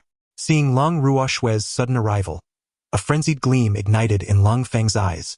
Since he had little to lose, he resolved not to let Xiao Fan escape unscathed. He shouted at Leng Ruoxue, "Xue, run. Your master is a villain. He has already murdered your mother and is about to kill your father. Flee now, and ensure you avenge your parents."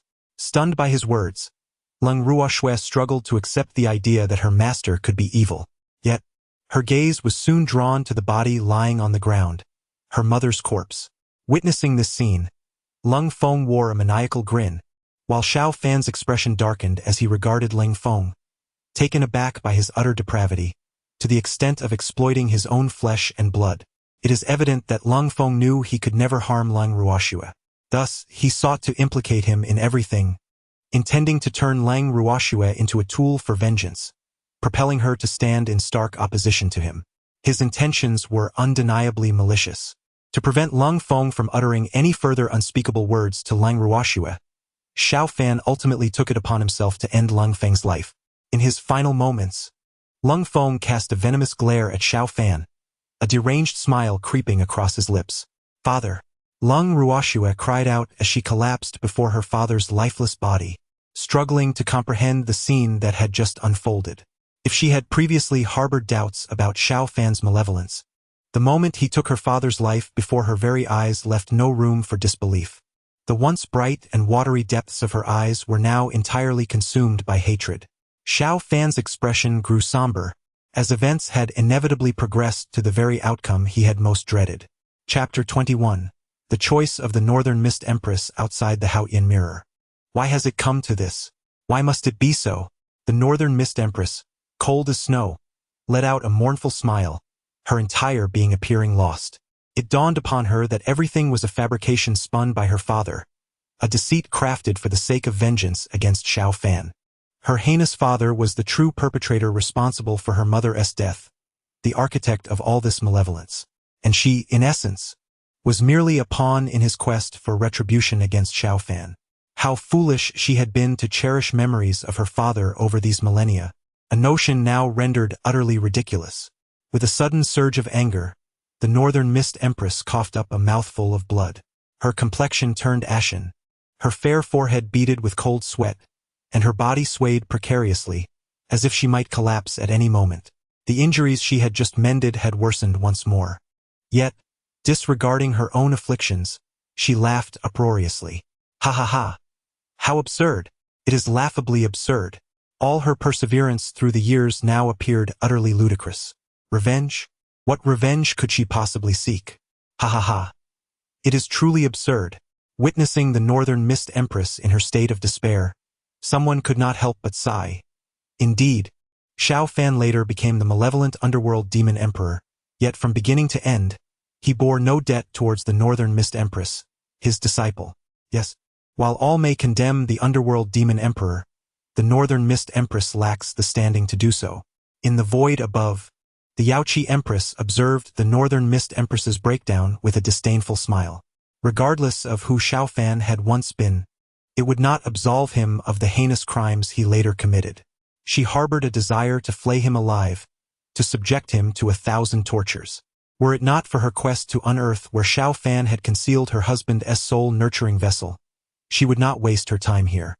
Moreover, she could discern that the Northern Mist Empress's resolve had already faltered, likely to leave her in a state of perpetual decline henceforth. This was all for the better. She had always deemed the Northern Mist Empress, born of humble origins, unworthy to stand alongside her as one of the 7 great empresses. The Taiyin Empress regarded the emotionally shattered Northern Mist Empress with an impassive expression. When she first encountered the injured Xiao Fan, he had exhibited the same kindness and compassion as depicted in the present scene. However, once Xiao Fan learned of her legendary Taiyin divine body, everything transformed. He unveiled the darkness and malevolence within, imprisoning her to siphon her Taiyin essence daily for his cultivation. In a cruel attempt to conceal his actions from the world, he ruthlessly slaughtered 175 souls from her village, including her own family.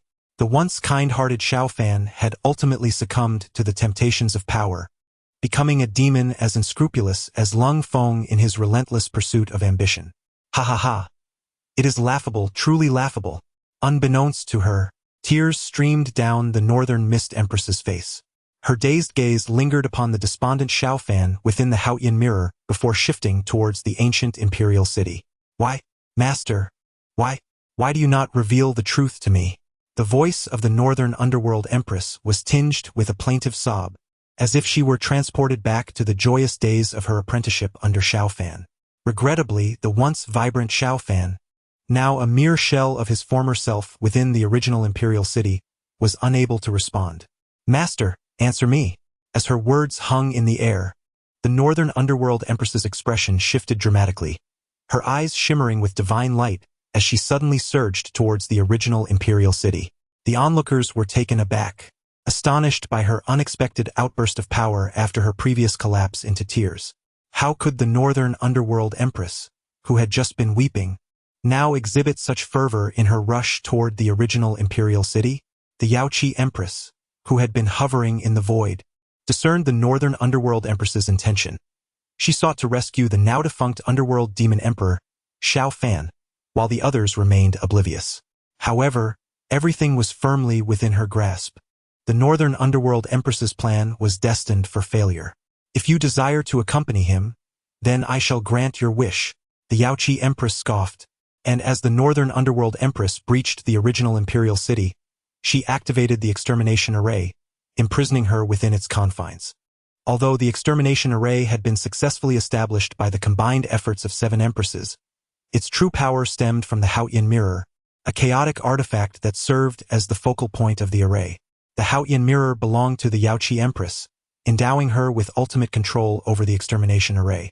Trapped within the array, the Northern Underworld Empress made no attempt to resist, allowing the array to diminish her cultivation.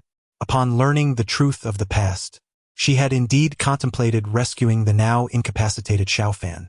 Yet, she recognized that saving him in the presence of the other 6 empresses was virtually impossible. Thus, her true purpose in entering the original imperial city was to spend precious moments with her master. In truth, there was little left to sustain her will to live. She merely wished to accompany her master on his final journey, to fulfill the filial piety she had never expressed as a disciple.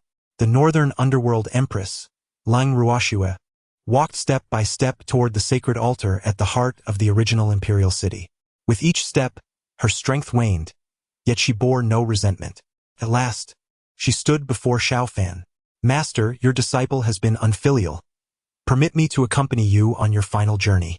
With utmost reverence, the Northern Underworld Empress knelt before the lifeless Xiao Fan. Outside the original imperial city, witnesses to this poignant scene heard the anguished cries of her supporters. Oh, Northern Underworld Empress, how could you be so foolish? Even though the Underworld Demon Emperor once showed you kindness, that was thousands of years ago. Such debts should not bind you. Northern Underworld Empress, the Underworld Demon Emperor is now a figure of infamy, no longer the Xiao Fan you once knew. You need not recognize him as your master any longer. Please, Northern Underworld Empress, return. Alas, the Northern Underworld Empress, fully aware of the Underworld Demon Emperor's heinous deeds, still chose to acknowledge him as her master, a decision utterly devoid of wisdom. It is a pity that from this day forth, only 6 empresses would remain among the 7. While some lamented, others resorted to scorn and mockery. Yet, amidst the cacophony of voices, the Northern Underworld Empress, Lung Ruoxue, remained indifferent. She merely wished to accompany her master on this final journey. The Empress of the Jade Pool regarded the kneeling North Mian Empress with disdain. For if the North Mian Empress desired to die alongside Xiao Fan, she would grant her that wish. Once she discovered the whereabouts of her husband's soul-nurturing vessel from Xiao Fan's memories, she would send the North Mian Empress on her way with Xiao Fan. The Empress of the Jade Pool activated the Haotian Mirror, continuing to reveal Xiao Fan's subsequent memories. The North Mian Empress, cold as snow, slowly lifted her gaze towards the Haotian Mirror, her eyes filled with a profound sense of desolation. Her only regret in life was not finding her brother. If she could see him just once more, she would die without regret. Alas, what the Haotian mirror displayed were her master's past memories, and she was fated never to see her brother again. Chapter 22. Master, how many more matters remain unknown to me? Within the Haotian mirror, the young Lang Ruoxue, having endured a series of setbacks, succumbed to exhaustion and fainted. Xiao Fan gazed sorrowfully at the slumbering figure of Lang Ruoxue. He understood that no matter how he explained, she would never believe him. Recalling the hatred that had filled her eyes moments before, Xiao Fan gently caressed her delicate cheek, his heart aching. He wished for her not to harbor the same bitterness that had once consumed him. After all, he was merely clinging to life by a thread. Now that vengeance had been fulfilled and his wishes realized, he intended to shoulder all the hatred alone as per his original plan. He was willing to perish at Lang Ruoxue's hands, thus bringing an end to this cycle of animosity.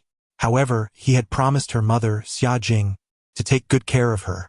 Therefore, he could not die until Lang Ruoxue had grown to possess the ability to protect herself. During Lang Ruoxue's unconscious state, Xiao Fan confided the truth of the past to the butler and the elderly members of the Xiao family, restoring his true identity. He instructed them not to reveal the truth to Lang Ruoxue, for even if they did, she would likely not believe them and would assume they had all been bribed by him.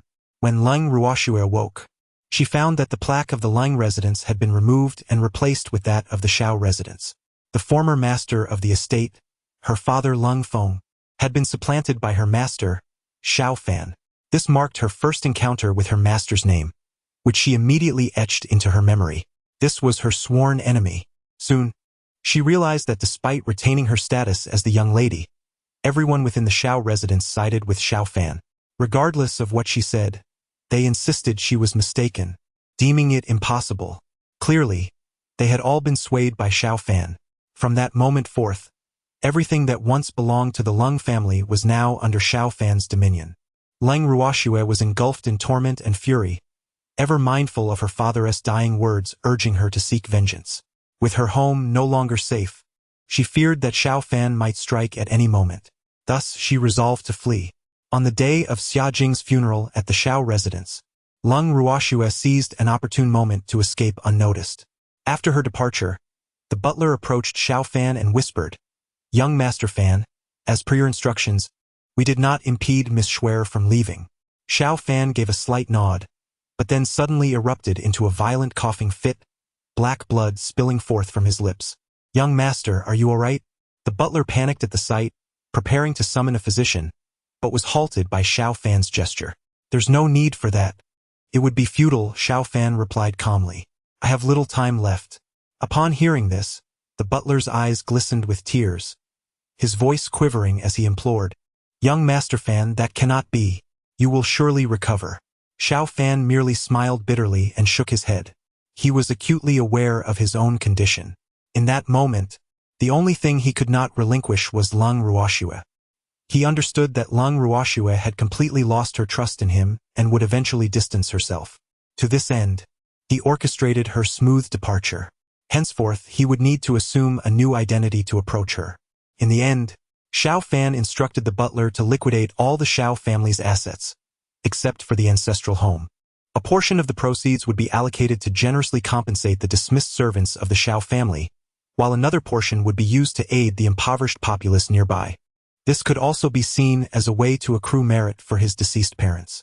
After accomplishing all this, Xiao Fan stealthily followed the departing Lang Ruoxue, silently protecting her from the shadows. Outside the Haotian mirror, kneeling before Xiao Fan was the Northern Underworld Empress, Lang Ruoxue. Upon witnessing Xiao Fan's every action within the mirror, a profoundly shocking thought suddenly surged within her mind. Her master had been protecting her all along from behind. Could it be that her brother was her master? With this thought, the Northern Underworld Empress trembled uncontrollably, covering her mouth with her hands, her eyes brimming with disbelief. If her brother truly was her master. Once this notion took root, it could no longer be suppressed. With reddened eyes, the Northern Underworld Empress gazed at the seemingly lifeless Xiao Fan before her, struggling to contain her overwhelming emotions. "Master, How many truths remain hidden from my knowledge? Once again, the Northern Underworld Empress turned her gaze to the Haotian mirror. The entire truth would soon be unveiled. Inside the Haotian mirror, Xiao Fan had been quietly accompanying the young Lang Ruoxue, preemptively eliminating all dangers that surrounded her. However, an unexpected turn of events compelled Xiao Fan to reveal himself. To maintain his anonymity, he donned a mask adorned with a smiling face. Stay back. Do not come any closer. In a dilapidated temple, the young Lang Ruoxue brandished a wooden stick, facing two ruthless men. Ah, this little girl has quite the fiery spirit. But she is indeed quite a beauty. She would fetch a handsome price, one of the men sneered. Don't waste time. Someone might arrive soon, urged the other man. In no time, they closed in on her. Stop. A deep voice resonated at the entrance of the temple. Xiao Fan, masked with a smiling visage, intentionally lowered his voice to avoid being recognized by Lang Ruoxue. The two men turned to see a tall, slender figure wearing a smiling mask, dismissing him with disdain. Kid, I advise you to mind your own business. One of them barked. What if I insist on intervening? Xiao Fan replied in a low voice. Seeking death. I shall see what your face looks like beneath that mask, you insolent fool. With that, one of the men kept his gaze fixed on Lang Ruoxue to prevent her from escaping, while the other drew a long knife, advancing toward Xiao Fan. Kid, this is your own doing. The man swung the knife straight down towards Xiao Fan's forehead. Observing the situation, the burly man not only sought to shatter the mask upon Xiao Fan's face but also aimed to cleave his head in twain. However, Xiao Fan, undeterred, raised two fingers to clasp the descending blade. How is this possible? The man's visage was painted with disbelief. In an instant, with a mere exertion of his fingers, the sword shattered. In the blink of an eye, Xiao Fan seized the broken blade and thrust it into the man's chest. The burly figure toppled backward, his eyes wide with incredulity. Another brute, witnessing this spectacle, swiftly recognized that he was in the presence of a formidable opponent. He hastily drew his sword, threatening to harm the delicate girl, Lang Ruoxue. Do not approach. If you dare come any closer, I shall slit this young lady's throat. Xiao Fan, maintaining his composure, suddenly channeled his vital energy, sending the discarded blade that had fallen to the ground flying towards the assailant. With a swift whoosh, the broken sword embedded itself in the man's forehead. He too, filled with disbelief, fell backward. Thud! The lifeless body thumped heavily onto the ground. Once the peril was averted, Xiao Fan turned his gaze toward Lang Ruoxue, concerned that she might still be shaken from the ordeal. At that precise moment, she was scrutinizing the masked figure who had saved her. Their eyes met, and fearing recognition, Xiao Fan promptly turned to leave.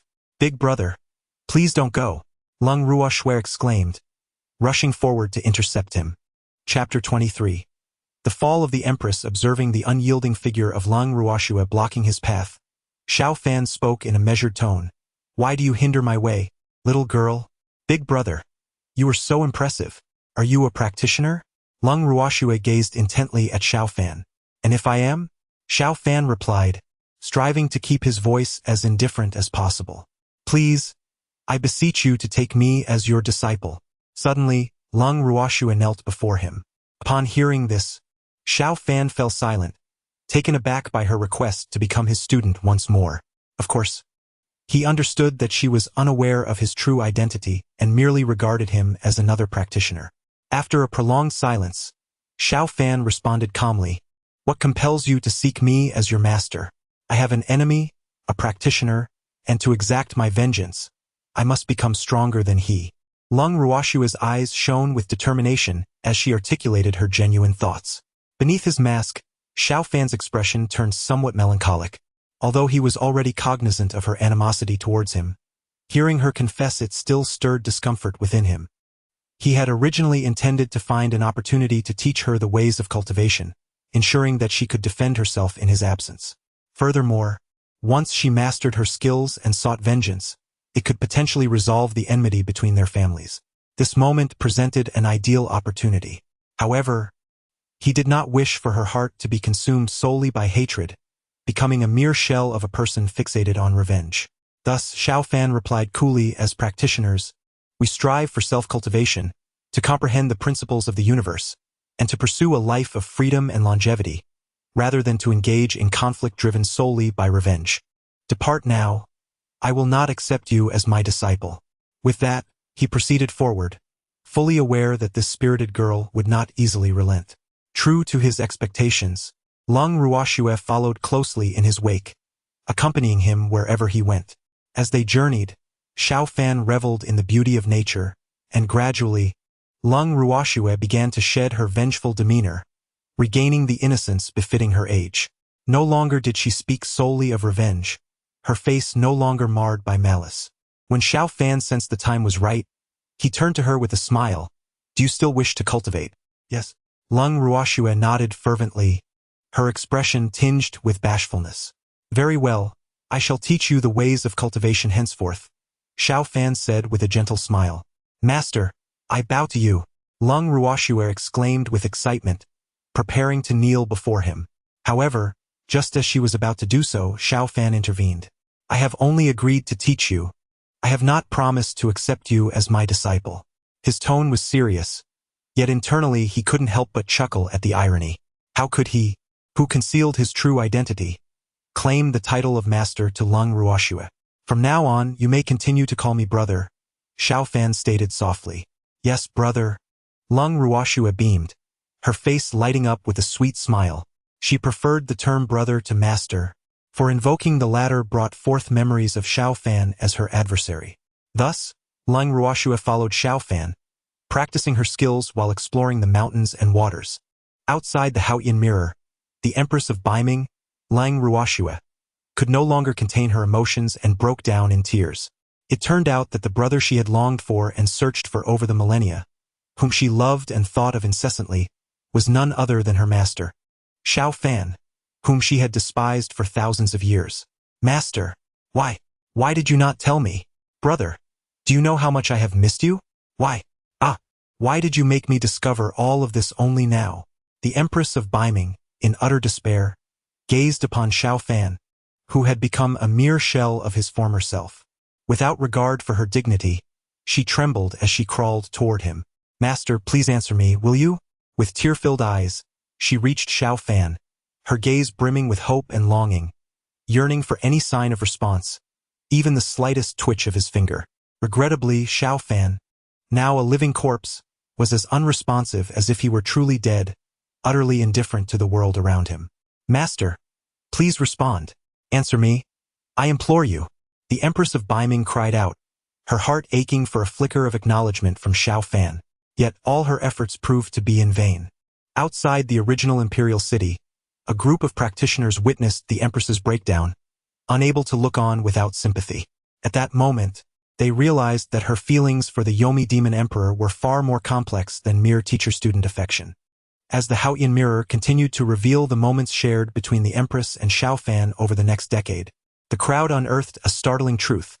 The Empress of Baiming had fallen in love with Xiao Fan's disguised identity. Lung Ruoxue, too, observed the scenes unfolding within the Haotian mirror, realizing that the medicinal herbs Xiao Fan had procured for her cultivation were the result of his arduous journeys. Each time he returned, he bore the scars of his trials, yet she remained blissfully unaware of his suffering. To ensure she would live to adulthood, Xiao Fan endured the toxic torment within him daily, never revealing his pain in her presence. Thus, she had been cherished and cared for, living a carefree and innocent life for 10 years. The only change was her deepening affection for the brother Xiao Fan had pretended to be. As she watched these previously unknown scenes, the Empress of Baiming was rendered speechless by her tears. It was too late. Everything was irrevocably lost. At that moment, her heart felt as if it had turned to ash. She realized her understanding had come too late, and all was beyond redemption. Gazing at Xiao Fan, who was so close yet so distant, her eyes filled with tenderness. Perhaps dying alongside her master was the greatest fortune she could hope for. Outside the original imperial city, the onlookers could see that the Empress of Baiming had become desolate, her heart set on death. They lamented, sighing at the fall of a once great empress. In the void above, the Empress of the Yao Pool observed the scene, sneering, "To fall in love with one who ought not to be loved is destined to lead to such an outcome." Meanwhile, The Empress of the Taiyin gazed upon the gentle demeanor of the northern underworld empress, Lung Ruoshui, feeling an inexplicable pang of sorrow within her heart. Although Lung Ruoshui had indeed fallen for one who was unworthy of her affections, at least Xiao Fan had never wronged her throughout their ordeal. Unlike herself who, in loving a person she should not have, had brought ruin upon an entire village. The Empress of the Taiyin cast her eyes downward, her gaze laden with complexity as she looked upon Xiao Fan, now a living corpse within the primordial imperial city. With a bitter whisper, she murmured, "If you had not coveted my Taiyin divine body, perhaps you would not have found yourself in such a dire predicament."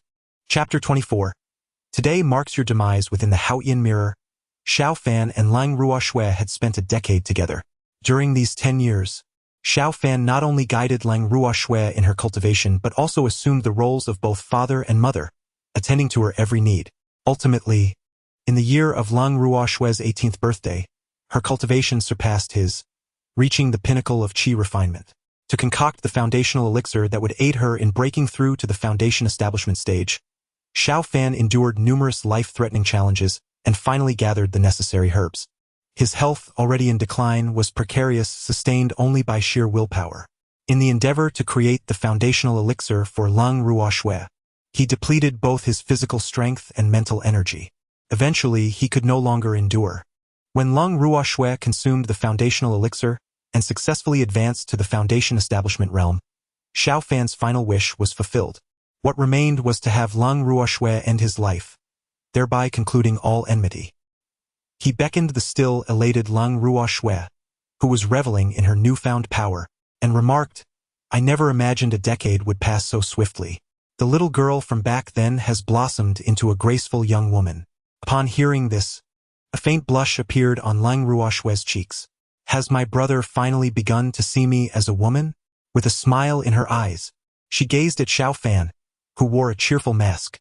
Throughout these years, he had not only meticulously taught her the art of cultivation but had also shown unparalleled care in every aspect of her life.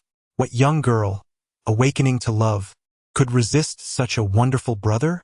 Her heart had long been entwined with his. Yet, it pained her that he had always regarded her as a mere child. However, now it seemed he finally viewed her as a woman. Yet, before she could bask in her joy for long, a cold reality washed over her. Xiao Fan, with a heartfelt tone, said, "Now that your cultivation surpasses mine, I have little left to teach you. It is time for you to descend the mountain." Lang Ruoshui stared at Xiao Fan, disbelief clouding her eyes, and tears brimmed as she plaintively asked, "Brother, are you sending me away? There is no feast that does not eventually disperse." Xiao Fan sighed. "Have you forgotten the original purpose of your apprenticeship?" At his words, Lang Ruoshui clenched her fists, a flicker of resentment igniting in her gaze. She had not forgotten her desire for vengeance against Xiao Fan's enemies. However, to her, revenge was not the entirety of her existence. Beyond retribution, she yearned to remain with her brother, to be together forever.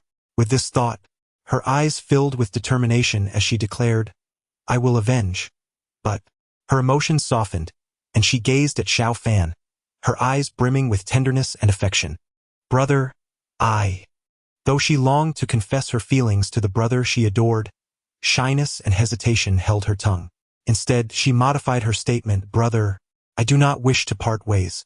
When I return after avenging, shall we continue our adventures together?"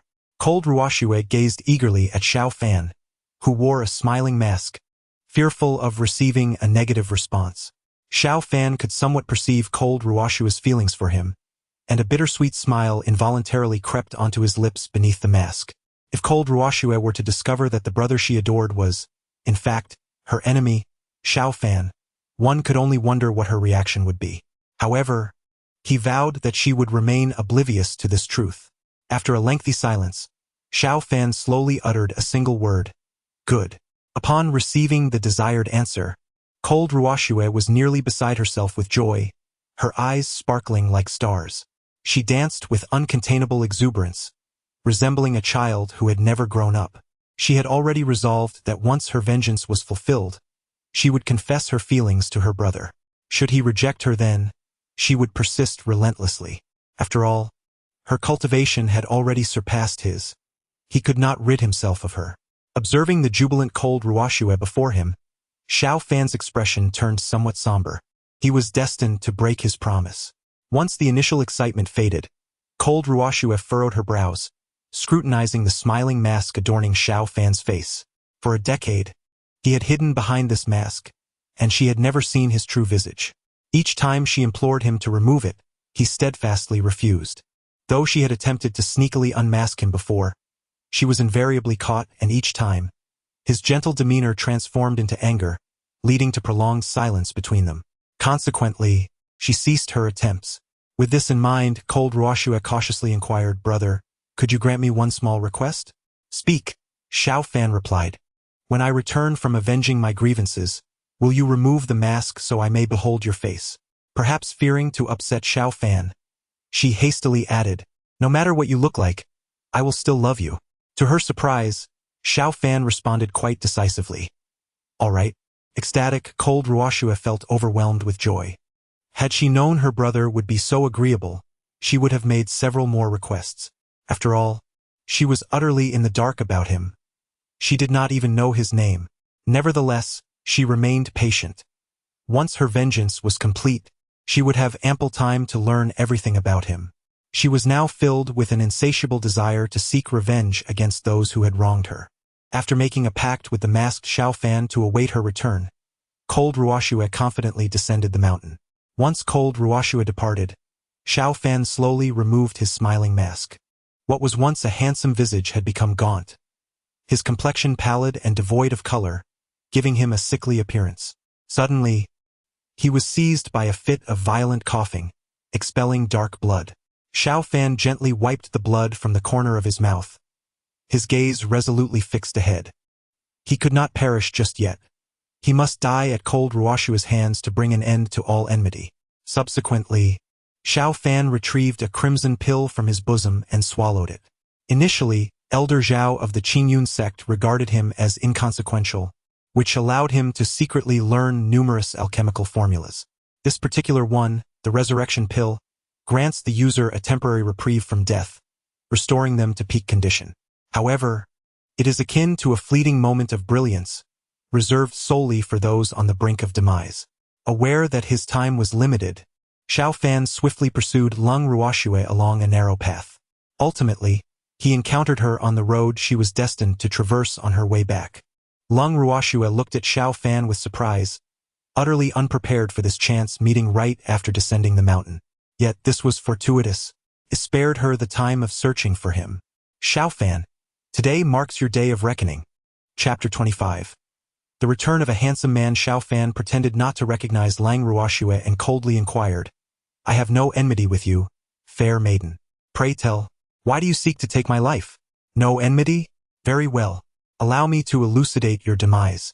My name is Lung Ruoxue." With that, she wasted no time, channeling her true energy to launch an attack. "Is it truly you?"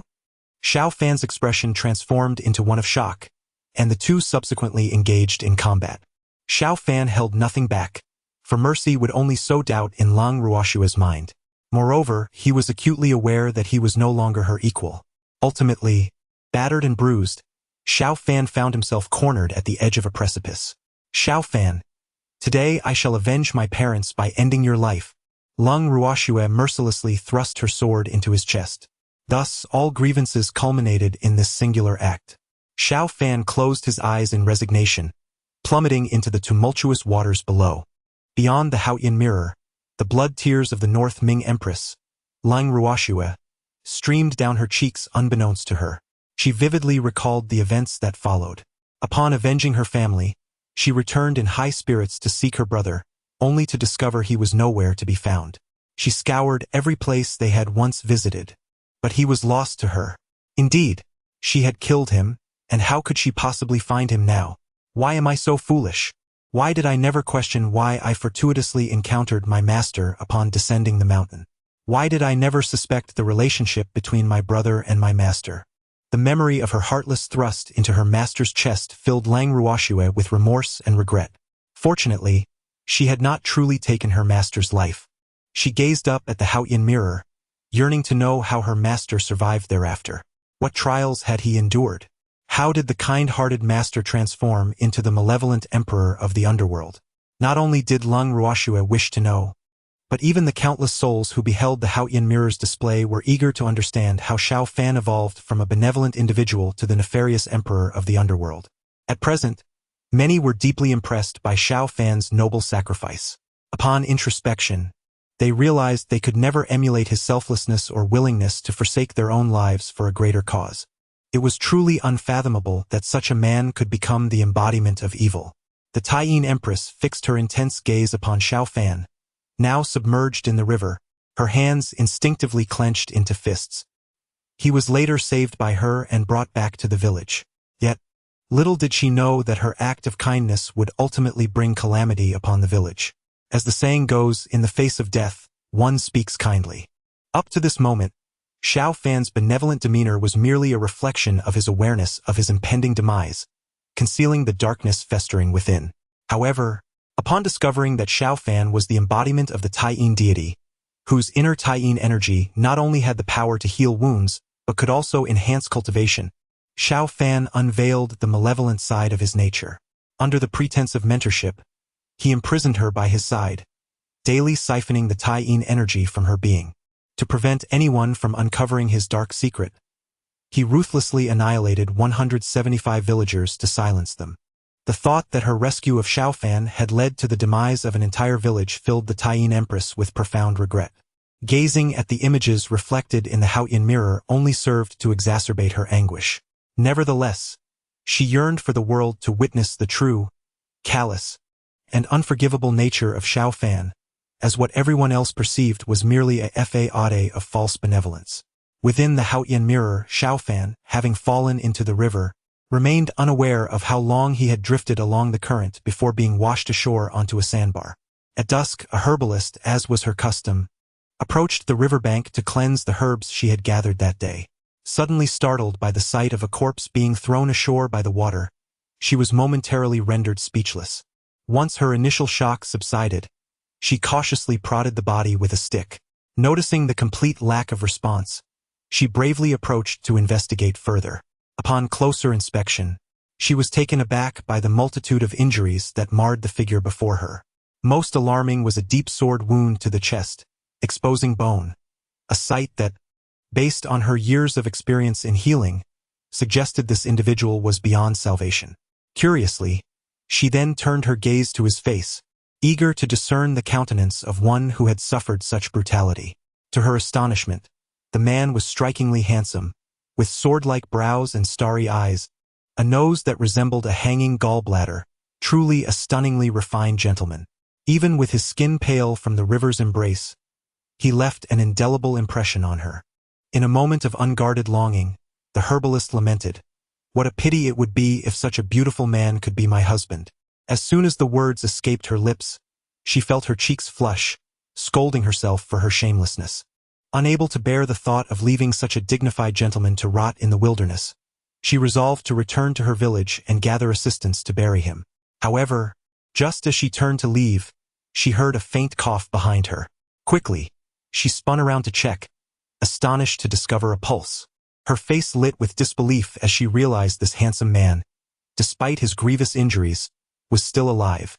Without a moment to lose, she opened her basket, selecting a few herbs to chew and tearing strips from her skirt. She applied the crushed herbs to his most severe wounds and bandaged them with the cloth. After administering this urgent care, she slung the basket before her, determined to carry the wounded gentleman back to her village for further treatment. Initially, she anticipated considerable difficulty. However, it remained uncertain whether it was due to her years of laborious farming that endowed her with strength or the remarkable slenderness of the handsome man she carried. To her surprise, bearing this striking figure proved significantly less arduous than she had envisioned. Thus, Xiao Fan found himself being transported back to the village by the herbalist. "Ah, Yisian, why have you brought someone back? Oh, this person appears to be quite injured. Everyone, come quickly and lend a hand." In no time, with the assistance of the simple villagers, Xiao Fan was conveyed to the herbalist's home. As the sole physician in the village, the herbalist was venerated by the community, as villagers routinely sought her aid for various ailments. "Who is this person that Yisian has brought back?" At that moment, A crowd had gathered at the herbalist's door, eager to uncover the identity of the injured man. "Everyone, please disperse. This individual does not belong to our village, and whether he can be saved remains uncertain," the herbalist called out to the onlookers outside. Upon hearing that he was not from their village, the crowd's anxiety dissipated, and they promptly returned to their respective homes to attend to their own affairs. Chapter 26. A Path of Despair Child. This individual is of unknown origin and bears numerous injuries. Bringing him home may not be prudent. The speaker was a middle-aged man, lean in stature with dark skin. He was the father of the herbalist maiden. Their village, secluded and remote, had other villages several dozen miles away, seldom visited by outsiders. The sudden appearance of such a mysterious and gravely wounded person caused concern for the herbalist's father, fearing it might bring calamity upon their village. The herbalist maiden furrowed her brow upon hearing this. "Father, a healer possesses compassion. I cannot stand idly by while someone suffers." Beyond the Haotian mirror, the Moon Empress's eyes glistened with tears. Had she heeded her father's advice and refrained from rescuing Xiao Fan, the subsequent tragedies might never have unfolded. Those gathered outside the original imperial city, observing the scene within the Haotian mirror, felt an inexplicable familiarity with the herbalist maiden's appearance. Suddenly, as if struck by a revelation, they turned their gazes towards the Moon Empress in the void. Though the herbalist maiden appeared somewhat youthful, her countenance bore an uncanny resemblance to that of the present Moon Empress. As they witnessed the Moon Empress's peculiar expression while gazing into the Haotian mirror, their conviction solidified that the herbalist maiden depicted was indeed the present Moon Empress. Indeed, the Moon Empress had once been a disciple of the Nether Demon Emperor, and it was likely during this time that their fates intertwined. Previously, they had heard the Moon Empress recount how the Nether Demon Emperor coveted her lunar divine body and slaughtered 175 souls from her village. It was presumed that Xiao Fan had succumbed to darkness during this period, utilizing the lunar energy encapsulated within her divine body to embark upon the path of power. Upon this realization, the onlookers could not help but pay closer attention. Within the Haotian mirror, the herbalist maiden extended her hand to assist Xiao Fan in shedding his drenched garments, both to prevent infection in his wounds and to facilitate their treatment. Observing this, her father hurried forward to intervene. "What decorum is this for a young lady to remove a man's clothing? Allow me to handle it, father. In the eyes of a healer, all are equal regardless of gender." The herbalist maiden's expression was solemn, yet her gaze inadvertently lingered on Xiao Fan's handsome visage. At that moment, her mother entered with a basin of warm water. A graceful and dignified woman, though clad in coarse linen, she could not conceal her exquisite beauty and ethereal presence. It was difficult to fathom that such a lovely woman would wed the herbalist maiden's rugged father. Upon overhearing their exchange, the herbalist maiden's mother approached, her demeanor poised as she chided her husband. "You oaf, can you not see? Your daughter has taken a liking to him." "What?" The herbalist maiden's father widened his eyes, scrutinizing his daughter's face. Indeed, he discerned a peculiar emotion reflected in her gaze. It was the first time he had witnessed such a nervous expression on his daughter's countenance. His expression morphed into one of annoyance as he glared at the unconscious Xiao Fan, finding his presence increasingly intolerable. The appearance was rather pleasing, yet the individual seemed frail and listless, clearly lacking strength and unable to perform any labor. Upon removing Xiao Fan's clothing, the sight that met her eyes was a body marred by countless wounds, emaciated and gaunt, further confirming her impression of him as an utterly ineffectual person. The father of the herbalist then spoke sternly, "My daughter, you must not find favor in such a sickly wretch. Your life will be filled with suffering. If you truly desire to marry, I believe that the sturdy and honest second son of Uncle Tai would be a fine choice. Should you not object, I shall visit him tomorrow." Observing her father's increasingly absurd remarks, the herbalist retorted angrily, "Father, I do not wish to marry." Realizing that his daughter was genuinely upset, her father chuckled awkwardly while scratching his head. "Ah, not wanting to marry is splendid. I cannot bear to part with you either." Laughter erupted, and the herbalist's mother, watching the scene unfold, stifled a giggle behind her hand. The herbalist cast her a disapproving glance before turning her attention back to tending to Xiao Fan's injuries. As she stripped him of his garments, the shocking sight of his body, riddled with innumerable wounds, left her quite alarmed. The severity of his condition exceeded her worst fears. She could hardly fathom how such a seemingly refined and handsome young man had incurred such grievous harm. It was evident to her that his assailants did not wish for his swift demise. Rather, they sought to torment him thoroughly before ultimately taking his life. Outside the Haotian mirror, the cold and unyielding Empress of Beiming gazed upon the moment when she had inflicted such grievous injuries upon her master. Her heart twisted with anguish, wishing she could endure 1,000 tortures in his stead. Within the Haotian mirror, the herbalist exerted her utmost efforts to tend to all of Xiao Fan's wounds. She had done all she could. Whether he would survive now lay in the hands of fate. As night deepened, just as she prepared to rest, a sudden blaze of light and a cacophony of voices erupted from outside, accompanied by the sounds of horses' hooves. "Child, quickly hide. It is bandits." Her father rushed into her room, panic etched across his face. The mere mention of bandits sent chills down the spine of anyone who heard those words. They were a merciless band of outlaws, leaving destruction in their wake. Upon hearing the term bandits, the herbalist's heart plunged into despair. If they were indeed bandits, the entire village would likely face ruin. Hide? Where could they possibly take refuge? Suddenly, her mother smeared soot on their faces, a protective measure against the bandits' predations. The herbalist quickly grasped her mother's intent. Just as they finished applying the soot, several bandits burst into the room, dragging them out, even seizing the unconscious Xiao Fan from his bed. As they surveyed the scene, dozens of fierce and menacing bandits brandished torches, encircling the villagers in a tight ring. The flickering flames illuminated the faces of each villager, reflecting their terror and fear. At this moment, the herbalist maiden remained remarkably composed, carefully surveying her surroundings. If these bandits truly intended to pillage and wreak havoc, there would be no need for such elaborate machinations. The gathering of all villagers here must surely serve a specific purpose. Have they all been captured? A tall, burly man inquired of a nearby bandit. Reporting to the second-in-command, "They are all here," the bandit replied. Upon hearing this, the giant strode forward and, in a deep voice, asked, "Is there a doctor in this village?" The herbalist maiden realized that indeed, there was a purpose behind the assembly of the entire village. Perhaps this could be a glimmer of hope for them all, and she began to prepare to step forward. "Child, do not go." Her father urgently restrained her. These bandits were ruthless. Who could fathom their intentions? Although the herbalist maiden understood her father's concern for her safety, she was acutely aware that if she did not take action, the fate of the entire village would be sealed in tragedy that very night. Chapter 27. The demands of the unyielding. As the silence stretched on, the imposing figure of the man scrutinized everyone present with a darkened expression. "I shall inquire once more. Is there a physician among you in this village?"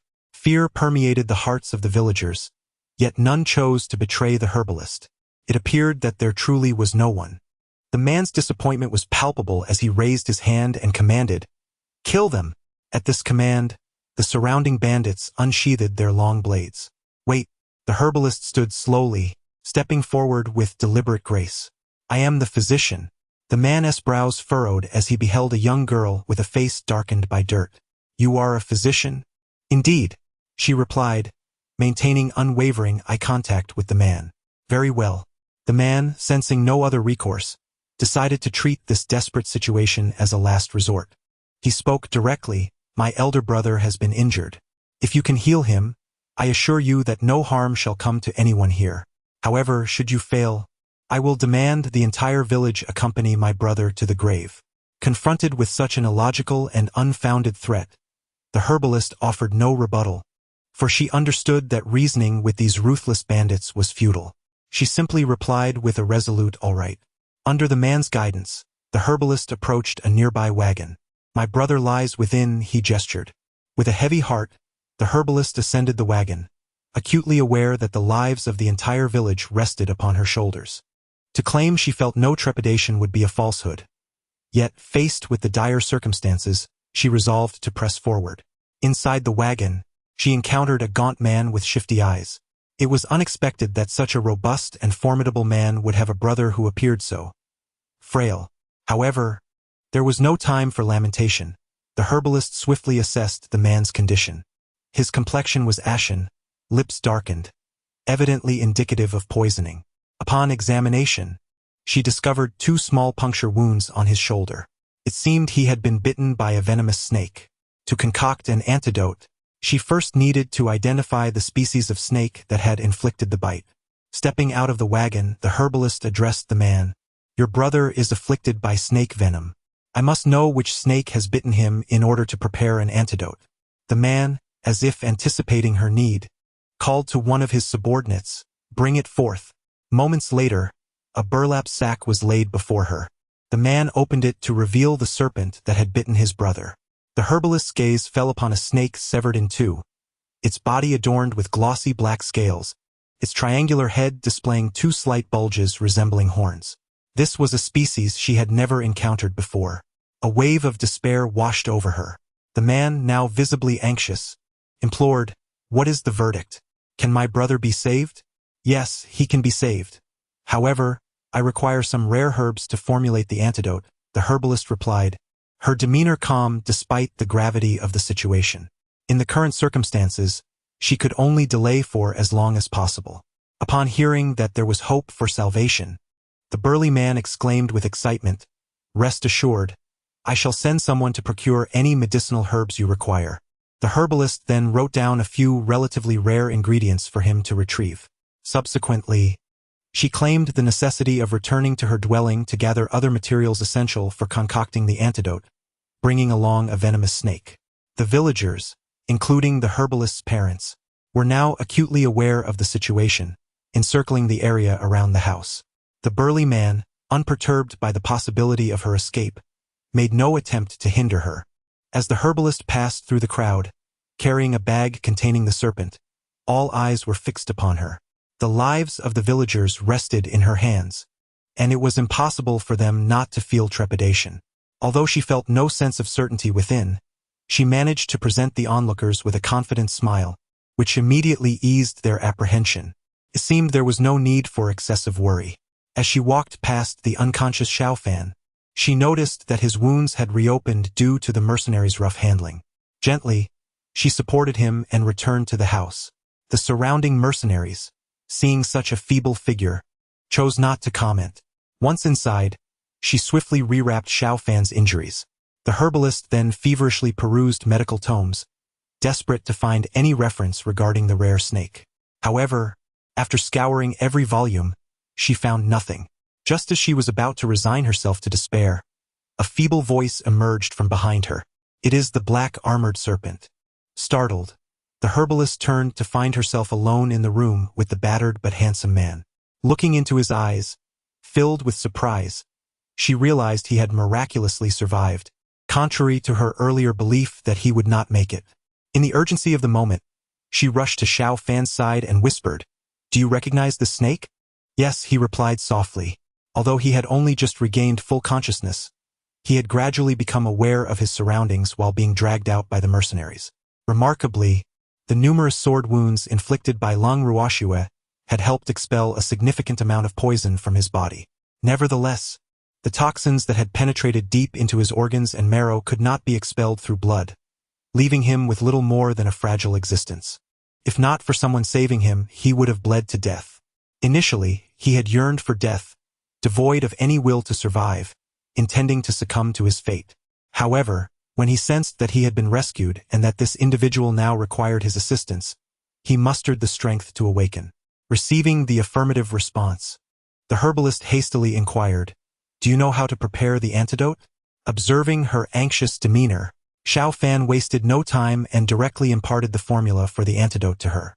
The black armored serpent is an exceedingly rare and highly venomous creature.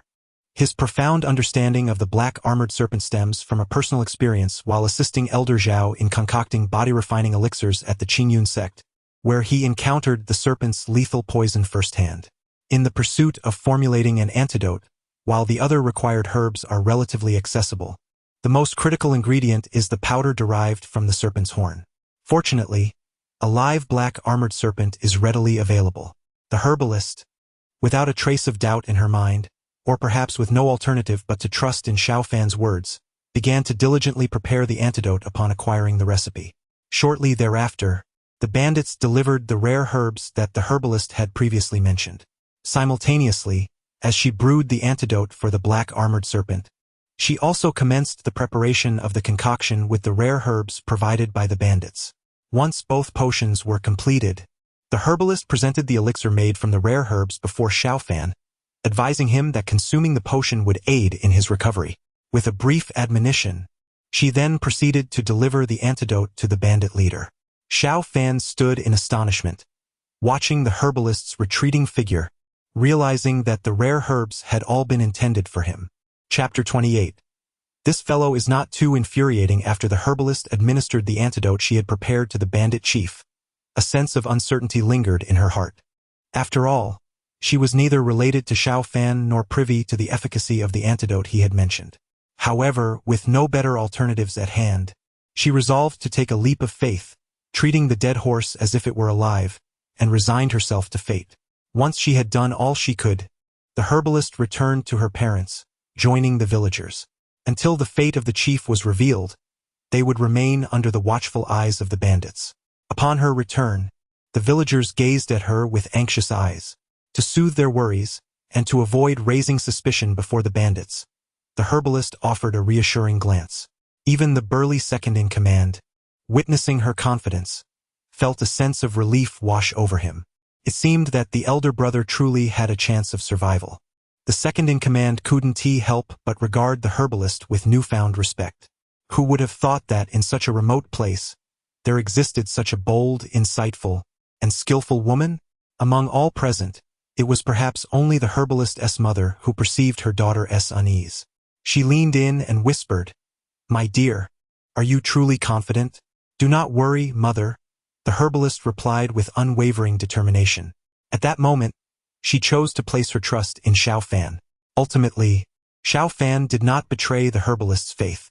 Approximately an hour later, an excited bandit rushed to the second-in-command, exclaiming, "Second-in-command, the chief has awakened. He is awake." Upon hearing this, the second-in-command dashed towards the wagon. Indeed, the thin, rat-eyed chief had regained consciousness, his complexion gradually returning to normal. "Brother, how do you feel?" After exchanging a few brief words with the chief, the second-in-command confirmed that the poison had been neutralized. However, the chief remained too weak to endure travel. The second-in-command promptly decided they would rest in the village for 2 days. Upon receiving this news, the villagers wore expressions of despair. Although the second-in-command had vowed not to harm anyone in the village, the presence of merciless bandits nearby was unbearable. Even with discontent brewing in their hearts, they dared not voice their opinions.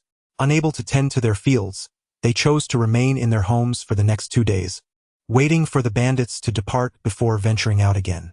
The herbalist also urged her parents to stay indoors over the next couple of days to avoid any potential conflict with the bandits. After all, these were notorious criminals. Who could say whether they might renege on their promises? Upon returning to her room, the herbalist noticed that the medicinal concoction she had prepared for Xiao Fan remained untouched, and she felt a pang of frustration. This fellow truly lacked appreciation. Such a handsome exterior, yet he showed no regard for his well-being. The herbalist strode purposefully to where Xiao Fan lay, only to find that he had succumbed to unconsciousness. It was not that he refused to drink. Rather, he had exhausted all his energy in solving the herbalist's dilemma. After resolving the predicament of the herbalist, the taut string of tension within him finally relaxed, and he succumbed to a deep unconsciousness. The herbalist hurriedly approached to assess Xiao Fan's condition, her brows furrowing into a deep line, her eyes brimming with concern. Xiao Fan's state was dire. His pulse was exceedingly faint. Most alarmingly, his will to survive appeared alarmingly feeble.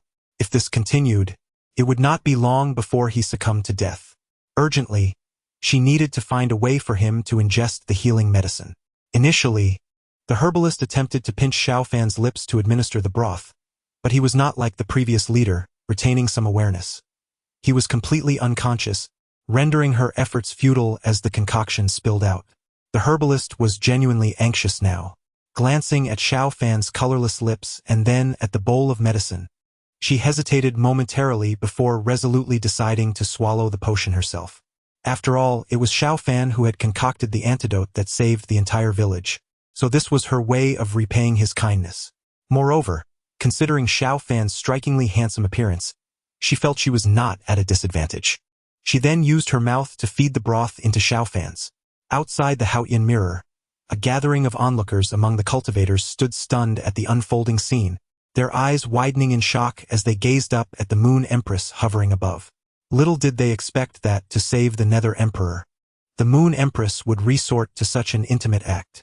Oh, my goddess's first kiss was unwittingly seized by that scoundrel, the Nether Emperor.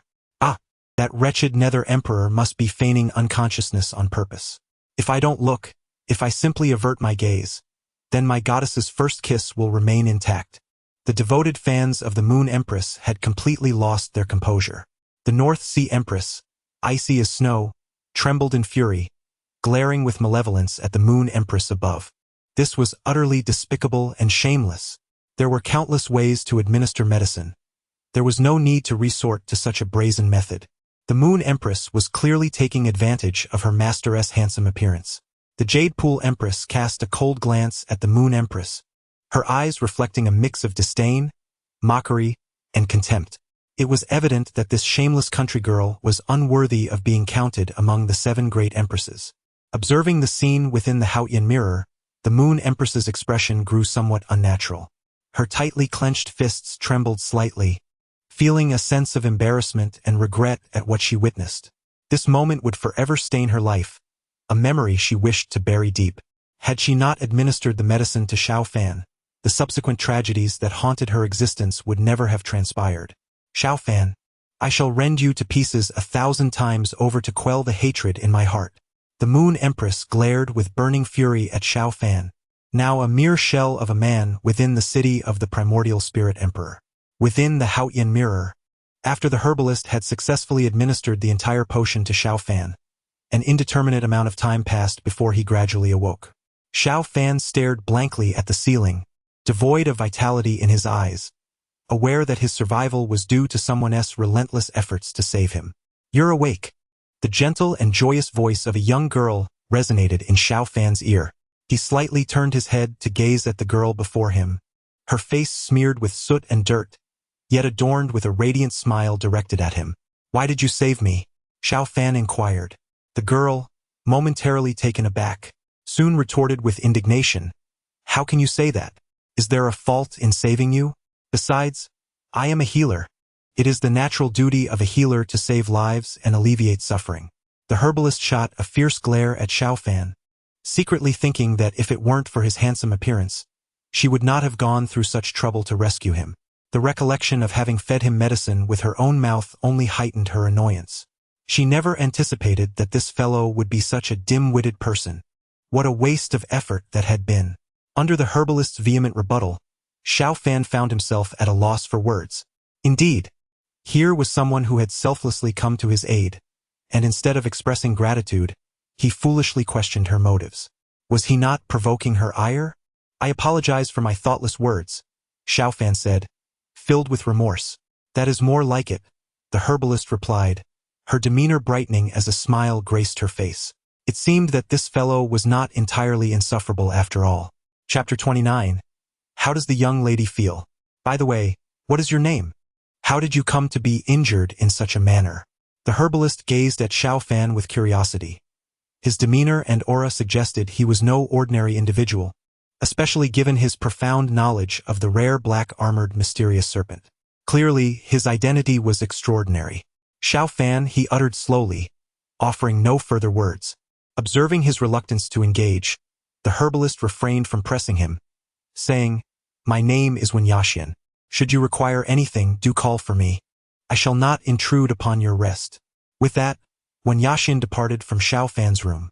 Once outside, Wen Yaxian couldn't help but let out a sigh. It was evident that Xiaofan belonged to a realm far removed from her own. Once he had recuperated, he would surely take his leave. What was she even imagining? Shaking her head to clear her thoughts, she returned to her senses.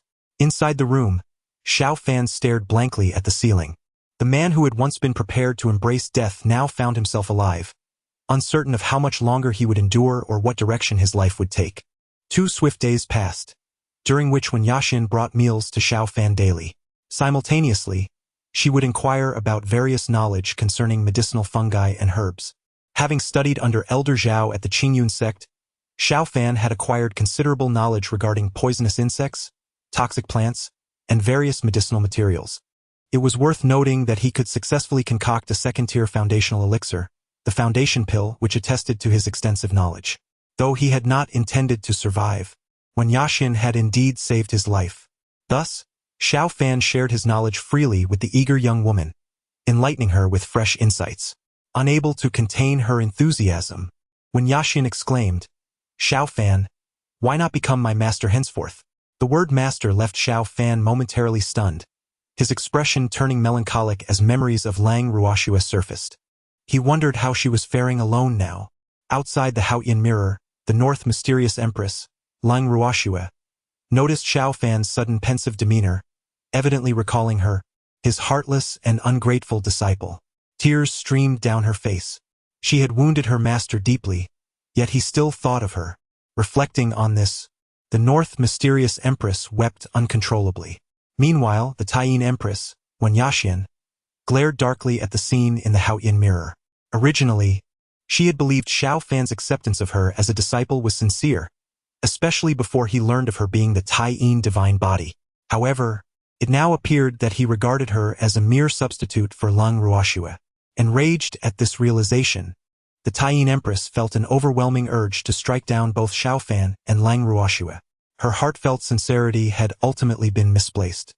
Within the Haoyan mirror, noticing Xiao Fan's prolonged silence, Wen Yaxin assumed he was unwilling. The thought that he might leave after his injuries healed dampened her spirits. Indeed, apart from her genuine desire to acquire more medical knowledge from Xiao Fan, she harbored a selfish wish for him to remain. At this moment, it seemed that her hopes were but a fleeting desire. Just as Wen Yaxin was preparing to continue her studies with Xiao Fan, a bandit burst in. "Miss, our chief wishes to see you." "All right, I understand. I shall come at once," replied Wen Yaxin. Once the bandit departed, her brows furrowed in contemplation about the chief's intent in summoning her. Today marked the day the bandits were to leave, and to request an audience with her before their departure. Was it merely to glimpse the face of her savior? Upon this thought, Wen Yaxin hastily applied some soot to her face. Xiao Fan, witnessing this, could only smile wryly. For the past few days, he had yet to see her face unblemished. Nonetheless, it was understandable. Although he had never discerned her true beauty, it was evident from her features that she must be a striking young woman. Given the bandits' notorious reputation for misdeeds, it would not be surprising if one of them were to develop ill intentions upon encountering a comely maiden. In any case, it was prudent to exercise caution. After Wen Yaxin exited, Xiao Fan rose to his feet and positioned himself by the window, vigilant of the unfolding events outside. As Wen Yaxin stepped through the door, the bandits had long been waiting in the courtyard. Leading them was the burly second-in-command alongside the chief, whose shifty eyes betrayed his nature. The chief, now appearing quite healthy, bore no semblance of the ailing figure he had been just days prior. By now, several villagers were observing the situation, anxious that the bandits might renege on their word. Wen Yaxin's parents stood in the courtyard, attentively watching the bandits, fearful for their beloved daughter's safety. Upon her arrival, the second-in-command pointed at Wen Yaxin and addressed the chief. "Brother, this is the doctor who saved your life." "Oh?" The chief narrowed his eyes, stroking his goatee as he scrutinized Wen Yaxin with keen interest. Initially skeptical when informed that it was a brave and insightful girl from the village who had saved him, he was astonished to find that it was indeed a young woman. Moreover, her figure was, well, one could only gasp in admiration. A glint of lewdness flickered in the chief's squinting gaze. Having learned from his previous encounter, he resolved to bring this doctor from the village back to their lair to prevent any future mishaps. Upon seeing that the doctor was a girl with such an alluring figure, he swiftly decided to take her back as a consort, a win-win scenario indeed. However, as Wen Yaxin approached, the sight of her face smeared with soot caused the chief to frown slightly, displeased. He then commanded a subordinate, "Fetch a basin of water. Let the young lady wash her face." Alarm bells rang in Wen Yaxin's mother's mind, and she immediately felt a surge of anxiety. Wen Yaxin's father was equally distressed. He was acutely aware of how stunning his daughter truly was, unmatched in beauty throughout the 10-mile radius. If the notorious leader of the bandits were to behold the beauty of his precious daughter, he would undoubtedly harbor nefarious intentions. However, surrounded by dozens of predatory bandits, he found himself powerless, consumed by anxiety. As he gazed at the basin of water presented before him, a heavy sense of foreboding washed over Wen Yaxian. It seemed she could not evade this trial today. Reluctantly, she cupped the water to cleanse the soot from her face. When Wen Yaxian emerged, her visage now radiant and unblemished, the bandits were left utterly mesmerized. The pure water revealed a beauty that was unadorned and transcendent. It was astonishing to discover such a breathtaking maiden in this remote village. Even the typically stoic second-in-command, known for his disinterest in women, could not conceal the awe reflected in his eyes. Little did they expect that this courageous, astute, and skilled healer was also a rare gem of unparalleled beauty. The chief, with his shifty eyes, was utterly captivated, his gaze brimming with avarice. This was indeed a reward worth the venom endured. My lady, in gratitude for your life-saving intervention, I would like to invite you to return with me to the stronghold as my honored wife. What say you? The chief grinned, his eyes nearly disappearing in the process. No, I refuse. Chapter 30. Concerns of Wen Yaxian. The speaker was Wen Yaxian's father, who rushed out of the courtyard and positioned himself in front of his daughter. Faced with the menacing presence of the marauding bandits, he was filled with trepidation yet stood resolutely. However, upon encountering the fierce gaze of the leader, his courage faltered. Leader, my daughter is uncouth and foolish. She is surely unworthy of someone as heroic as yourself. At these words, the leader narrowed his eyes, a knowing smile curling at the corners of his mouth. He then cheerfully replied, "What are you saying, esteemed father-in-law? Your daughter has saved my life. It is only natural that I pledge myself to her." He called out to his band of brothers, "I senti that right?" The surrounding bandits, well aware of the implications, laughed heartily in agreement. Ha ha ha. Pledge oneself, pledge oneself, pledge oneself. Meanwhile, the villagers who had taken shelter inside their homes and were observing the situation were filled with indignation. This was no act of gratitude. It was a blatant abduction. How utterly shameless. Esteemed father-in-law, could it be that you look down upon your future son-in-law? The leader's gaze remained fixed on Wen Yaxian's father, the threat implicit. The father felt a chill run down his spine, understanding that he might soon lose his daughter. As he stood there, paralyzed with uncertainty, Wen Yaxian's mother slowly emerged from the courtyard. Leader, while my daughter may not be a refined lady of high standing, she is still a virtuous maiden of good reputation. If you truly have intentions towards her, in 7 days, a propitious date, you may come with a grand sedan chair to marry her, thus avoiding any gossip that you lack propriety. The leader, stroking his goatee, wore a satisfied smile, clearly pleased with her proposal. It seems my esteemed mother-in-law is quite reasonable. I have not considered this properly. He replied with a beaming expression. Very well, as you suggest. I shall come in 7 days to fetch my bride. Upon uttering this, he turned to his second-in-command and quietly instructed, make sure to leave a squad to safeguard your future sister-in-law. Understood, the second-in-command replied, fully comprehending the directive. Rather than protect, it was more about surveillance. As the leader feared this might be a stalling tactic, worried that Wen Yaxian might flee during this interval. With matters settled, the leader and his men departed, leaving only a small contingent to encircle the village and seal all exits. Wen Yaxian stood there, disoriented and at a loss for what to do. Clearly, she had no desire to marry the leader. Yet, given the circumstances, she understood that if she refused, no one could predict what these ruthless bandits might do. Thus, she felt no anger towards her mother's actions. Instead, she was somewhat grateful for the 7 days that had been procured for her.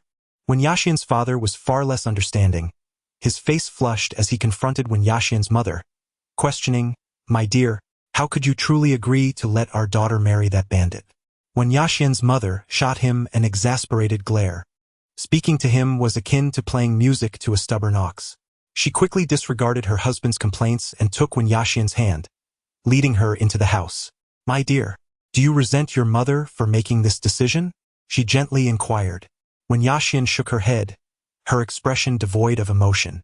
She understood that, at that moment, there was no better alternative.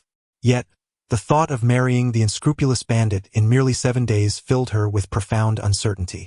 Noticing her daughter's troubled thoughts, Wen Yaxian's mother whispered, "My dear, I know of a hidden path that could allow you to quietly escape the village." Wen Yaxian looked up at her mother in astonishment. Her mother had fought for 7 days of time to enable her escape. Upon realizing this, tears welled in Wen Yaxian's eyes as she leaned against her mother. After a long silence, she slowly raised her head, her gaze resolute as she declared, "Mother, I will not leave." Wen Yaxian's mother seemed to have anticipated her daughter's refusal and asked, "My dear, are you concerned that if you flee, the bandits will retaliate against the villagers?" Wen Yaxian nodded, "Mother, if I run away, the bandits will surely not spare anyone in the village." She had contemplated the notion of fleeing with everyone, but the bandits were not foolish. If they noticed a sudden absence of villagers, they would certainly suspect foul play. In such a scenario, no one would escape unscathed. Moreover, from her mother's tone, it appeared she had no intention of fleeing alongside her. Indeed, her mother must have resolved to stay with her father, providing her with cover. Realizing this made her even less inclined to leave. If the bandit leader arrived on the wedding day and found her missing, he would undoubtedly take out his wrath on the entire village. These ruthless bandits were known for their mercilessness. She could not gamble with their lives. Sighing deeply, Wen Yaxian's mother said, "My dear, I hope you can live for yourself. If you had not stepped forward to save that bandit leader, it is likely that the entire village would have already fallen victim to those marauders.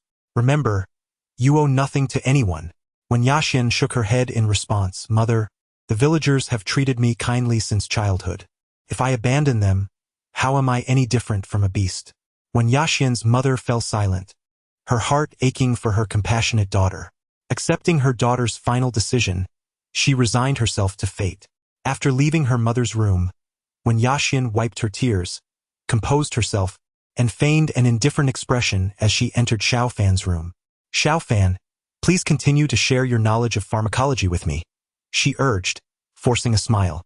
Noticing her distracted demeanor, Xiao Fan, reflecting on what he had just witnessed, replied earnestly, "If you do not wish to marry that bandit leader, I can help you escape. Although his body has yet to fully heal, he is still capable of dealing with a few watchful bandits. Thank you, but I have no intention of leaving." Wen Yaxian smiled at Xiao Fan, though her smile bore a hint of bitterness. Upon noticing this, Xiao Fan quickly grasped Wen Yaxian's concerns. He realized his oversight and chose not to mention the idea of taking Wen Yaxian away again. Instead, he casually began to share his knowledge of pharmacology with her. In his heart, Xiao Fan had silently resolved to keep this matter in mind. Wen Yaxian is a kind-hearted young woman and, after all, his savior. He could not simply stand by and do nothing. Chapter 31. A borrowed blade. In the blink of an eye, 7 days swiftly passed. During this time, Wen Yaxian maintained her usual composure as she visited Xiao Fan daily to learn the intricacies of pharmacology, and Xiao Fan refrained from suggesting they leave together. Everything appeared deceptively tranquil. However, the day soon arrived when the village chief would come to claim Wen Yaxian as his bride. Seated before her vanity in her chamber, Wen Yaxian stared blankly into the mirror, lost in thought. Typically, she would rise before dawn to gather herbs, leaving her no time for adornment. Yet, what maiden does not desire to appear more enchanting? Regrettably, her preparations today were not for a union with her ideal partner. Observing her daughter's vacant expression, Wen Yaxian's mother felt a pang of sorrow in her heart. But at this juncture, words were futile. In the woodshed, Wen Yaxian's father was concealed within, weeping openly, his emotions raw and unrestrained like a child's. He loathed himself, feeling powerless to protect his own daughter. Creak, the woodshed door swung open. Xiao Fan stood at the threshold, confronted with the sight of Wen's father, consumed by grief. For a moment, he was uncertain whether to enter or to retreat unnoticed. As he hesitated, Wen's father spoke first. "Xiao Fan, what brings you to the woodshed?" He had long harbored a disdain for Xiao Fan. His daughter had bravely chosen to sacrifice herself for the sake of the village, marrying the marauding chief. Who could not admire and pity her? Yet, Xiao Fan had gone about his days as if nothing were amiss, eating and sleeping peacefully. The thought that his daughter might harbor feelings for Xiao Fan only fueled his ire. Accustomed to Wen's father's cold demeanor, Xiao Fan understood that his anger stemmed from concern for his daughter, and thus he chose not to take offense. Since he had been addressed, Xiao Fan replied, "Uncle, I wish to borrow a blade." "Here." Wen's father retorted brusquely, tossing the knife at Xiao Fan's feet. On such a sorrowful day, Xiao Fan should have been comforting Wen Yaxian instead of asking to borrow a blade. Given Xiao Fan's frail stature, it was inconceivable that he intended to confront the marauders. "I see you're well enough to walk. Do not linger here." With a huff, Wen's father exited the woodshed. With his daughter on the verge of being taken by the marauders, he had no desire to keep that bothersome young man around. Disregarding Wen's father's remarks, Xiao Fan picked up the blade, inspecting it with focused attention. Though somewhat dull, a bit of sharpening would suffice. Clang, clang, bang, bang. A cacophony of drums and gongs resonated from the village entrance. The Marauder's wedding procession had arrived. The villagers emerged from their homes, each face cloaked in a veil of sorrow. Wen Yaxian had grown up before their eyes, beautiful, kind-hearted, and wise. Lacking a doctor, she had self-studied medicine and had already saved many lives. They regarded Wen Yaxian as one of their own. Now, forced to marry the leader of the bandits, they felt powerless, each engulfed in a mix of anger and guilt. As the procession drew nearer, Wen Yaxian, seated indoors, could already hear the sound of drums and gongs. Her eyes dimmed. What was inevitable had finally arrived. "Ha, my wife, I have come to fetch you." Outside, the leader, clad in a festive red robe, rode atop a tall horse, excitedly calling into the house. The burly second-in-command stood beside him, holding the reins, his expression equally expectant as he gazed inward. Ever since he beheld Wen Yaxian's true beauty, she had left an indelible mark upon his heart. However, the fact that she was about to become his sister-in-law complicated his feelings. Inside, Wen Yaxian donned her red veil and slowly rose, softly addressing her mother beside her. "Let us go, mother." With a sorrowful expression, her mother sighed silently and took Wen Yaxian's hand, leading her outdoors. Wen Yaxian's father wiped away his tears, quietly following behind the two women. As the door opened, the bride appeared before the gathered crowd, capturing everyone's attention. At that moment, perhaps they were at their most unsuspecting. Suddenly, a flash of cold light streaked through the air. A head fell silently to the ground, blood gushing forth, splattering the face of the jubilant leader. Blood! The leader's small, bead-like eyes widened in shock. Instinctively looking down, he was met with the sight of the second-in-command's neck, blood pouring from the gaping wound. "Old two!" The leader bellowed, his eyes filled with disbelief at the scene before him. Yet, in the next heartbeat, he felt his vision lowering until it was parallel to the ground. Thud!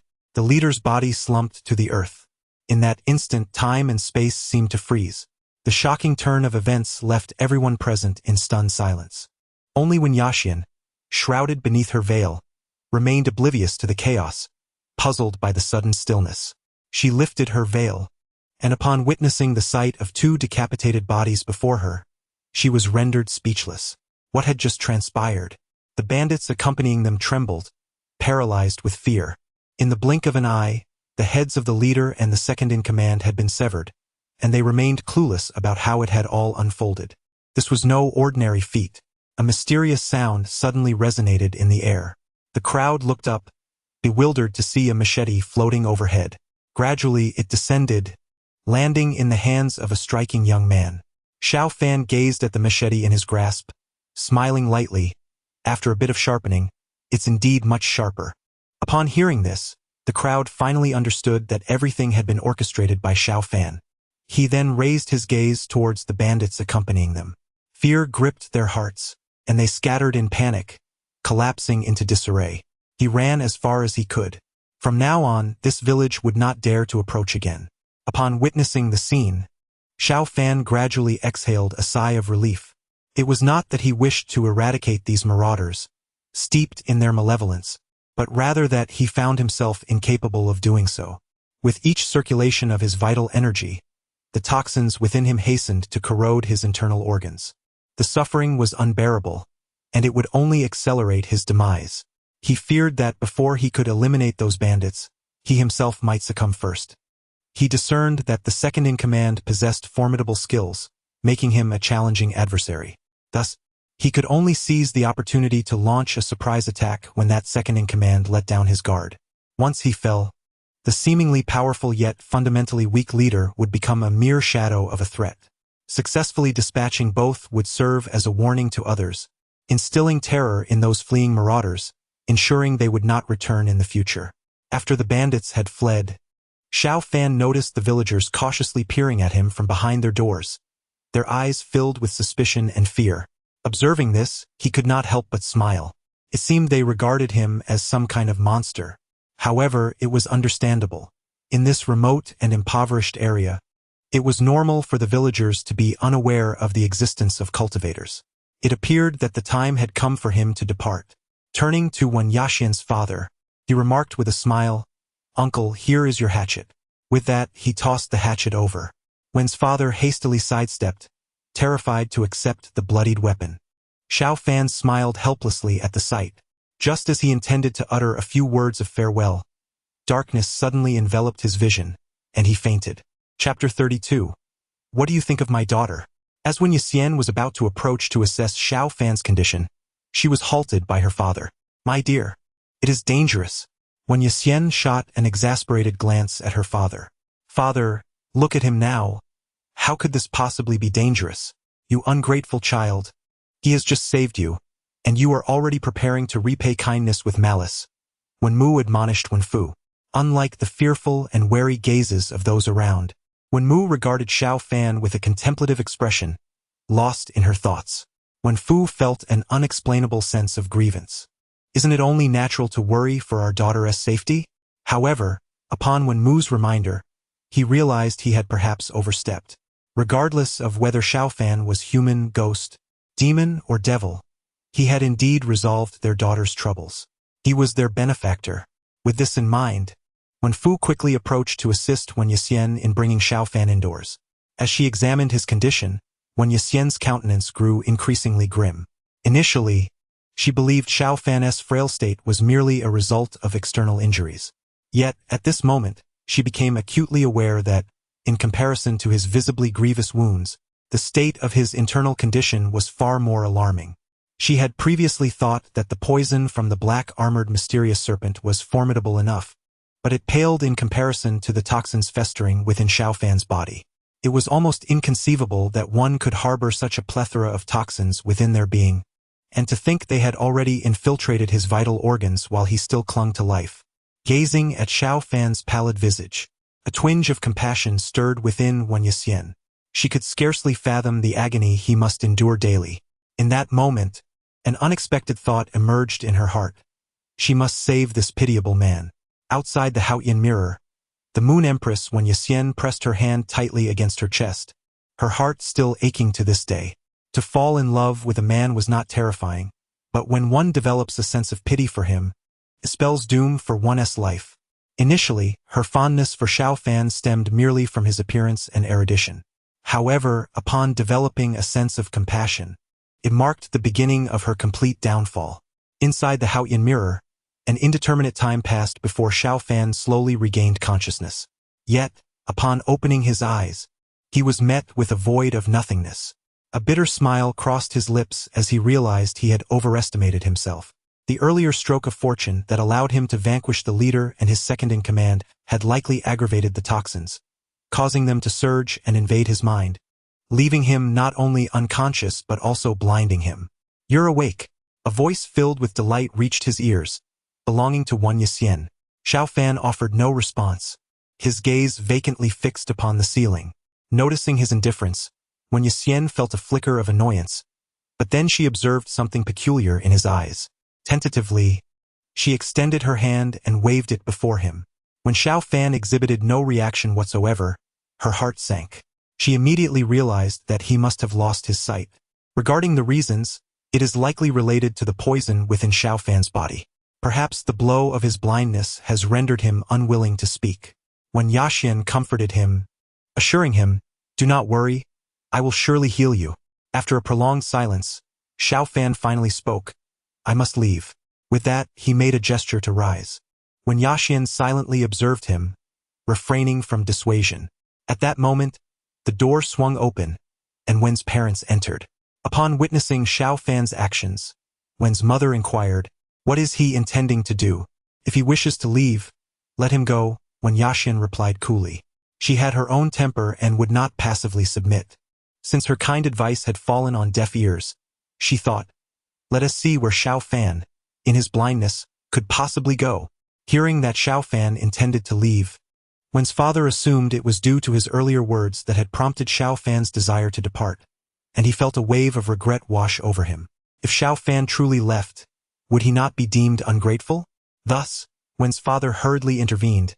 "Xiao Fan, my brother, it was my fault. Please don't take my previous words to heart." However, before he could finish, Xiao Fan stumbled and fell before him. Wen's father was taken aback. What on earth was happening? "You all saw I did not push him." While Wen's father stood in confusion, Wen's mother, keenly observant, noticed something amiss with Xiao Fan's eyes. She turned to Wen Yaxuan, and upon receiving an affirmative response, she slowly said, "You all should leave. I need to speak with Xiao Fan."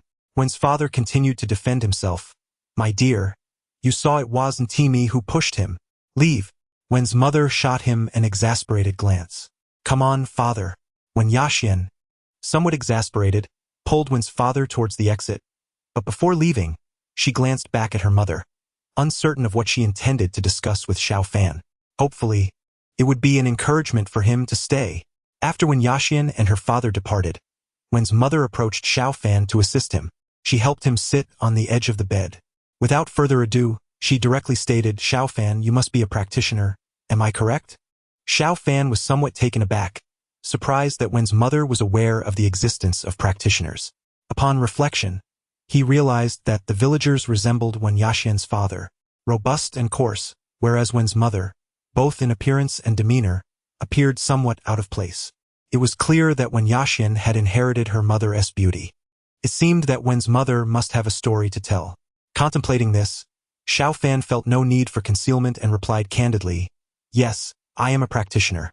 Upon hearing Xiao Fan's admission, Wen's mother sighed softly, "Xiao Fan, I appreciate your honesty. To be frank, I..." She then began recounting her own tale. She hailed from a family of practitioners, but her clan was ultimately annihilated, leaving her as the sole survivor. Alone and vulnerable, she was fortunate to have been rescued by Wen Yaxuan's father, whom she later married, leading a life of quiet simplicity. Xiao Fan was perplexed by Mother Wen's sudden inquiry, yet he remained quietly attentive. Once the tale concluded, she abruptly asked, "Xiao Fan, do you have any relatives?" Upon hearing this, Xiao Fan shook his head. After a prolonged moment of contemplation, Mother Wen slowly spoke, "Xiao Fan, what do you think of my daughter?"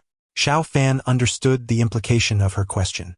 Setting aside his feelings for Wen Yaxuan, he pondered the futility of marriage and family given his precarious existence. He remained silent for a considerable time, struggling to articulate his emotions towards Wen Yaxuan. After days of close companionship, it would be disingenuous to claim he felt no admiration for such a beautiful and kind-hearted young woman. However, some matters are destined for disappointment. Noticing Xiao Fan's prolonged silence, Mother Wen discerned his unspoken answer. With a soft sigh, she remarked, "Xiao Fan, I do not wish to send you away. In your current state, you are unlikely to venture far. Please make yourself comfortable here. I merely hope that you can help my daughter let go of her affections." In response, Xiao Fan gently nodded. "I understand." Chapter 33. Everything is a fabrication of your imagination. After conferring with Mother Wen, Xiao Fan had already determined how to address Wen Yaxuan. The door swung open, and Mother Wen called for Wen Yaxuan to enter, informing her that Xiao Fan had something to discuss. Confused yet obedient, Wen Yaxuan stepped into the room. Wen Father had intended to follow, but Mother Wen shut the door, preventing him from entering. Inside, as she observed Xiao Fan sitting upright before her, Wen Yaxuan was the first to speak. "Are you leaving?" "No," Xiao Fan shook his head. "Given my current state, I doubt I could go anywhere." Wen Yaxuan was taken aback by his candid response. She glanced at her mother, uncertain of what had transpired between them to prompt Xiao Fan's sudden change of heart. However, before she could revel in her elation, Xiao Fan's next words plunged her into disappointment. "Miss Wen, do you still stand by your earlier claim of wanting to take me as your master?" Wen Yaxuan was momentarily speechless. Indeed, she had made such a statement days prior. But at that time, her feelings for Xiao Fan were only vaguely formed, driven by a desire to acquire knowledge of pharmacology. Yet, Xiao Fan's serious tone now imbued the matter with a gravity she had not anticipated. Now fully aware of her feelings for him, she realized that if she were to accept him as her teacher, their relationship would henceforth be defined as that of master and disciple. Does it count or not? When Yaxin furrowed her brow, her gaze piercing into Xiao Fan's. In response, Xiao Fan sighed softly. If it counts, I shall accept you as my disciple, imparting all that I know. But if it does not, I have no ties to you, Miss One, and would have no reason to linger. Upon hearing his words, when Yaxin slowly shifted her gaze to her mother's face, noticing her mother's averted eyes, she grasped the situation entirely. While she could believe that Xiao Fan might be oblivious to her affections, she could not accept that even her mother was unaware of them. Though she remained ignorant of the conversation her mother had with Xiao Fan, she was certain it was connected to his current words. Whether it stemmed from her mother's intentions or Xiao Fan's own, she could not ascertain. All she knew was that from this moment forward, she would have to regard Xiao Fan as her master. Very well, I shall take you as my master. When Yaxin suddenly knelt before Xiao Fan, her actions tinged with a hint of defiance. Observing Wen Yaxin's impassive demeanor, Mother Wen sighed inwardly, understanding that her daughter was undoubtedly feeling tremendous turmoil. Yet, a temporary discomfort was far preferable to lifelong anguish. Slowly approaching, Mother Wen spoke with gravity. After bowing your head in respect to your master, Xiao Fan will henceforth be regarded as your teacher, deserving of reverence akin to that of your parents. Do you comprehend this? When Yaxin gritted her teeth, recognizing the underlying message in her mother's words. This was a directive to abandon any future fantasies regarding Xiao Fan. She gazed at Xiao Fan, whose expression remained serene. Regardless of what the mother truly conveyed to Xiao Fan, it was evident that Xiao Fan himself bore no intention towards her. Contemplating this, when Yaxin's expression darkened, yet she chose not to dwell on it any longer. With utmost respect, she bowed and proclaimed, "Disciple, I pay my respects to my master." Xiao Fan's demeanor remained unchanged, yet his heart was equally heavy. However, for the sake of Wen Yaxin's future, he had to endure the anguish within. Outside the Haotian mirror, the backstory of the Taiyin Empress's apprenticeship under the Nether Demon Emperor unfolded. It was truly unexpected that the Nether Demon Emperor possessed a softer side beneath his iron exterior. One cannot help but acknowledge that, at that time, there was a glimmer of genuine affection from the Nether Demon Emperor towards the Taiyin Empress. Regrettably, human emotions are subject to change. In the face of greater temptations, what once seemed sincere easily crumbles. A multitude of cultivators sighed in contemplation. Within the primordial imperial city, the North Ming Empress, cold as snow, clenched her fists tightly, her heart brimming with jealousy. Throughout, Xiao Fan had only regarded her with a mentor's affection, while his feelings for the Taiyin Empress, Wen Yaxin, were undeniably tinged with romantic inclination. This disparity left her with an unsettling feeling. In the void above the Taiyin Empress, Wen Yaxin gazed intently at the scenes within the Haotian mirror. Tears streamed down her exquisite face, unbeknownst to her until that moment. It was only today that she comprehended the nature of the conversation between her mother and Xiao Fan from years past. She had always believed Xiao Fan harbored no romantic feelings for her, thinking he took her as a disciple solely to dispel her foolish fantasies.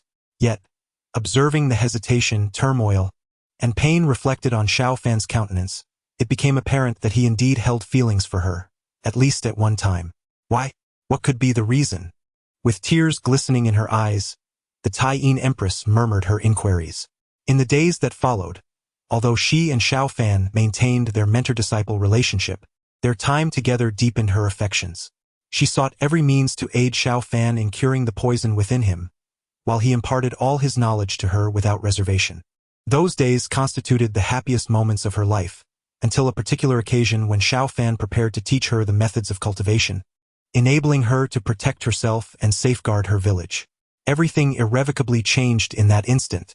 It was then that she awakened the Taiyin divine body.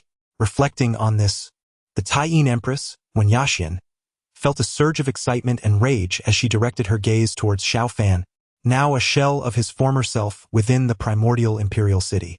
Why? What could possibly be the reason? Was the allure of the Taiyin divine body so profound to him that he would willingly descend into darkness? She could not fathom why Xiao Fan would undergo such a drastic transformation due to her awakening of the Taiyin divine body, even resorting to the brutal slaughter of 175 villagers. Although the essence of the Taiyin divine body could alleviate the poison afflicting Xiao Fan and enhance his cultivation, she would have given her very life for him had he merely asked. Yet, Xiao Fan chose the most inhumane path.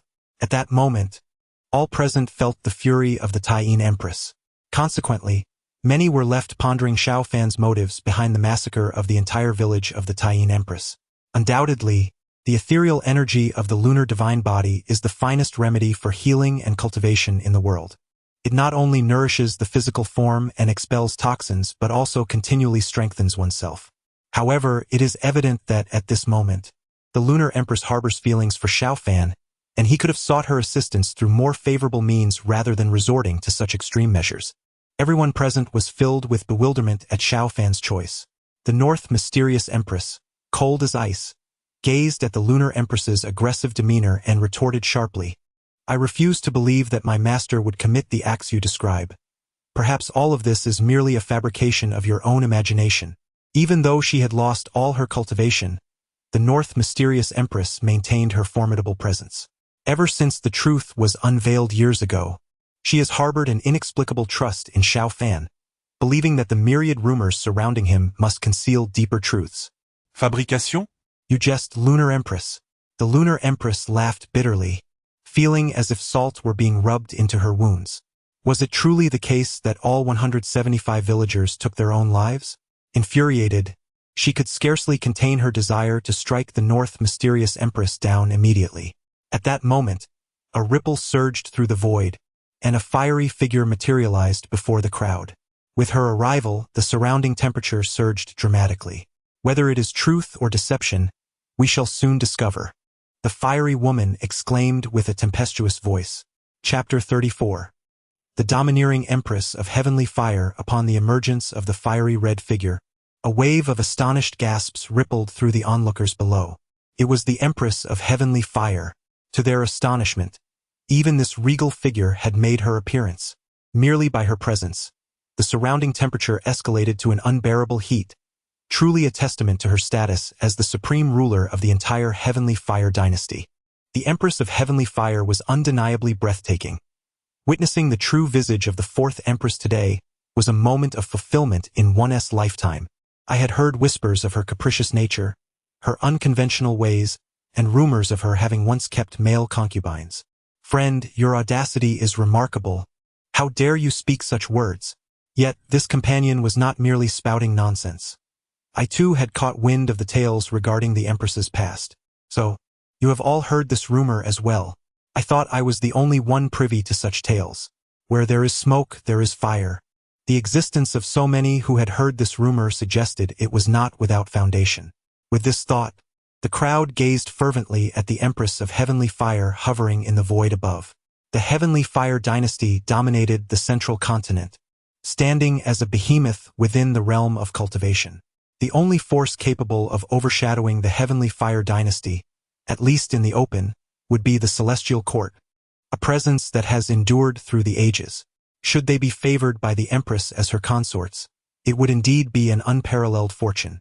Moreover, the Empress was a figure of extraordinary beauty, possessing a striking physique that could captivate any heart. It was a prospect too tempting to resist. Suddenly, a multitude of fervent and lecherous gazes, unabashedly focused upon her, prompted the Empress to raise an eyebrow, a mysterious smile gracing her lips.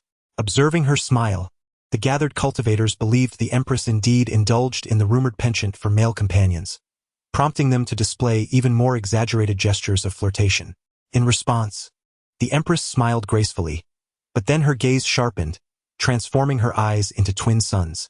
Those who dared to meet her gaze, regardless of age or gender, felt as if their eyes were being scorched by the sun, writhing in agony. Ah, my eyes! My eyes! Countless cultivators clasped their eyes, lamenting in pain.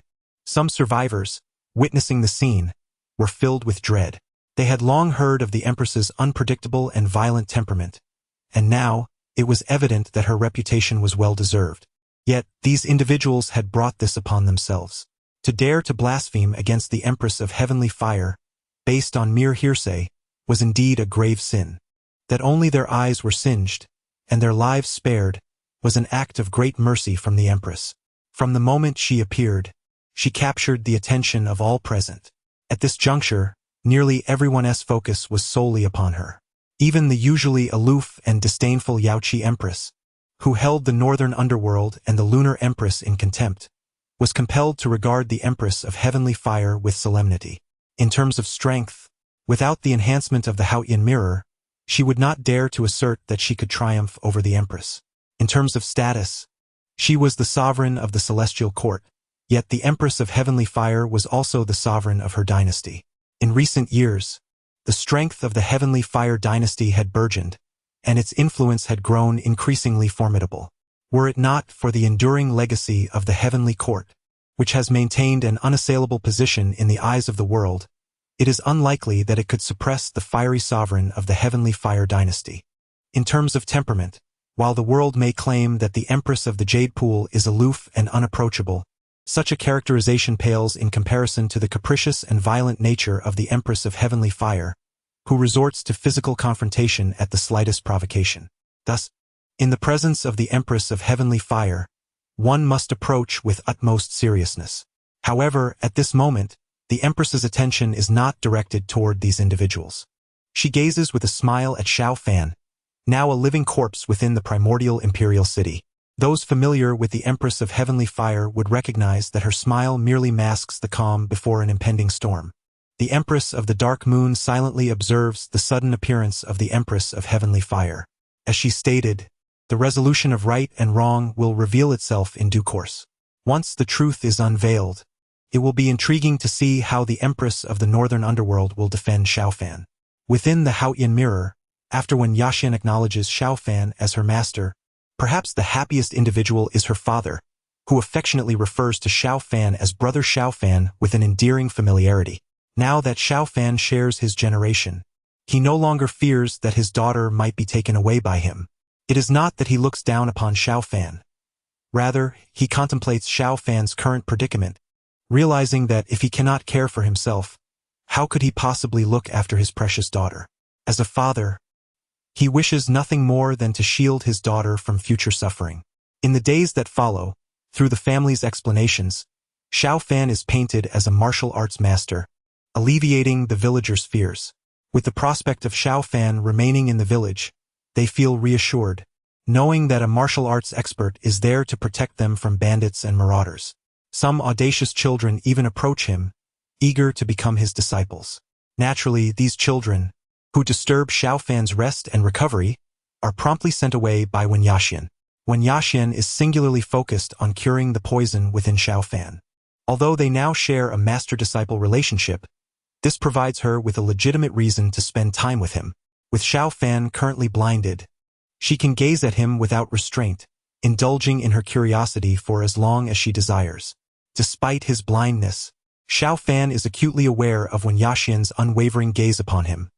He merely chooses to feign ignorance. As the days pass, their bond deepens, until one fateful day, when Yaxian, in a fit of anger, overturns all the medicinal herbs on the table. Why do they have no effect? She cries out, unleashing the pent-up emotions that have long been suppressed. This marks yet another failed experiment, as each time she believes that this will be the remedy for Xiao Fan, she is met only with the harshness of reality. Master, why am I so useless? She sobs, her voice quivering. As she learns more from Xiao Fan, she increasingly realizes that the toxins within him are beyond remedy. Indeed, the knowledge she has acquired comes directly from him. If he could have cured himself, he would have done so long ago. All that she is doing now is merely an act of self-deception. Hearing the sound of Wen Yaxian's despair, Xiao Fan's heart swelled with compassion. Yet, he understood that he could not reveal his true emotions in her presence. Only in this way could he spare her further anguish when the day of his departure inevitably arrived. As Wen Yaxian's emotions began to subside, Xiao Fan spoke softly. There is no point in futile efforts anymore. No one knows the state of my body better than I do. Instead of squandering time on me, it would be wiser to devote your thoughts to your cultivation from this moment forward. In truth, Xiao Fan had long desired to impart the methods of cultivation to Wen Yejian, so that in the event of his absence, she might protect herself and safeguard their village. However, Wen Yejian, with her stubborn nature, insisted that she would not divert her focus to anything else until she had restored him to health. Chapter 35. Master, I am filled with fear, Master. If I cultivate to a realm higher than yours, will I be able to cure the poison within you? Wen Yaxian gazed longingly at Xiao Fan. At this juncture, she could only place her hopes on some ethereal possibilities. Upon hearing her words, Xiao Fan fell silent. According to his understanding, the cultivation realms in the world of immortality were classified from low to high as follows: body refinement, chi refinement, foundation establishment, transcendence, dragon transformation, heavenly communication, sagehood, great sage, quasi-emperor, great emperor, and immortal. Presently, his realm was merely chi refinement. Though it might seem lofty in the eyes of mortals, he was but a mere pawn in the vast expanse of the immortal realm. The toxins accumulating within him were beyond his means to remedy. He could only await his demise. However, for those formidable cultivators at higher realms, perhaps a mere wave of their hand could dispel the poison from his body. Yet, regardless of Wen Yaxian's innate talent for cultivation, the techniques he had surreptitiously learned from the Qingyun sect could only elevate him to the foundation establishment stage, utterly incapable of resolving his current predicament. Nevertheless, to enable Wen Yaxian to embark on her own path of cultivation and avoid futile endeavors, Xiao Fan resolved to conceal these truths from her. With utmost seriousness, Xiao Fan declared, "Indeed, if your cultivation truly surpasses mine, you will effortlessly cleanse the poison from my body. Truly." Wen Yaxian's eyes sparkled with hope as she hastily wiped away her tears and leaned closer to Xiao Fan. Her spirit seemingly revived. "Master, you wouldn't be deceiving me, would you?" she asked, her gaze fixed intently on his face. She had lost track of how long she had been studying his features, and she was certain that not a single nuance of expression could escape her keen observation. Sensing her scrutiny, Xiao Fan, undeterred by the truth of his words, replied with unwavering composure, "I speak only the truth. However, the path to attain the realm necessary to dispel the poison within me is fraught with hardships that you may not be able to endure." After observing him closely and confirming his honesty, Wen Yaxian resolutely proclaimed, "No matter how arduous it may be, I will surely succeed." This was her last opportunity, and regardless of the cost, she was determined to heal Xiao Fan. For that, she would willingly sacrifice anything, even her own life. Outside the Haotian mirror, the Taiyin Empress Wen Yaxian reflected on the image of her once resolute self, her heart a whirlpool of emotions. At that time, she likely could not have fathomed the depths of her devotion to Xiao Fan. Ultimately, what she received in return was the massacre of 175 souls from her village, while she found herself imprisoned beside Xiao Fan, reduced to a mere beast. She believed she had come to understand Xiao Fan thoroughly, yet she had underestimated the darkness of human nature.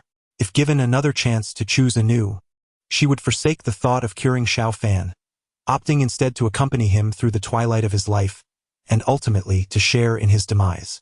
At least in this way, Xiao Fan would remain in her heart as the most beautiful version of himself in his final moments. "It cannot be. It cannot be." The northern underworld empress murmured to herself, her voice as cold as snow.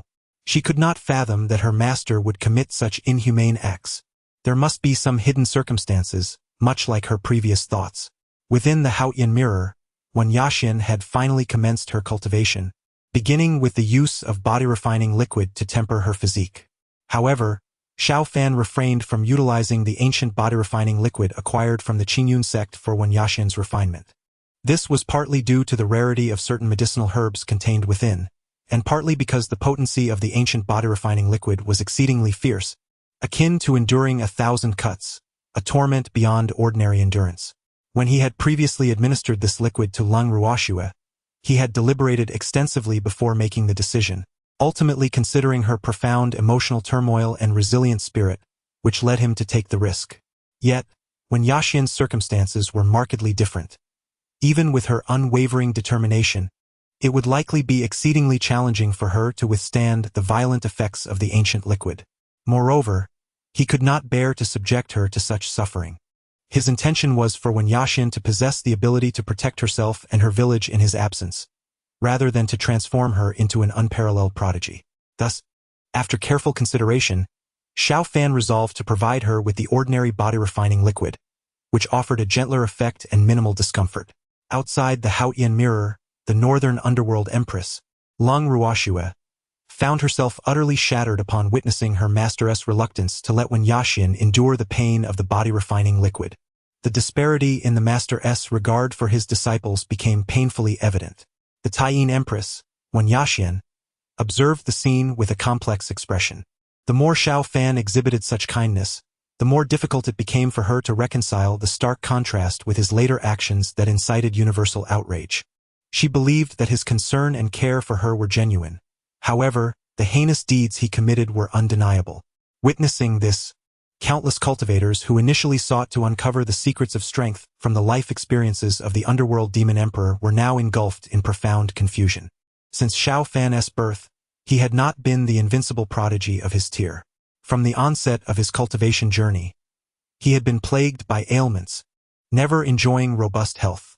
Even the ancient body-refining liquid recipe he painstakingly discovered brought him no benefits. Indeed, the ancient liquid that could enhance the physical prowess of body-refining practitioners tenfold was remarkable, and they had discreetly taken note of it. Even if he could not utilize it himself, he could pass it on to the younger generation in his family. Yet, it was clear that this was not the reason Xiao Fan later grew powerful enough to dominate the entire cultivation realm as the underworld demon emperor. It seemed that to uncover the true secret of the underworld demon emperor's strength, one must patiently continue to observe. Within the Haotian mirror, Xiao Fan merely employed ordinary body-refining liquid for Wen Yaxuan's refinement, but an unexpected incident occurred. Inside the room, Wen Yaxuan was immersed in a tub filled with the body-refining liquid. Although Xiao Fan was blind, he still stood outside the room, facing away from the door, verbally guiding Wen Yaxuan on how to absorb the medicinal essence of the liquid. "What is happening?"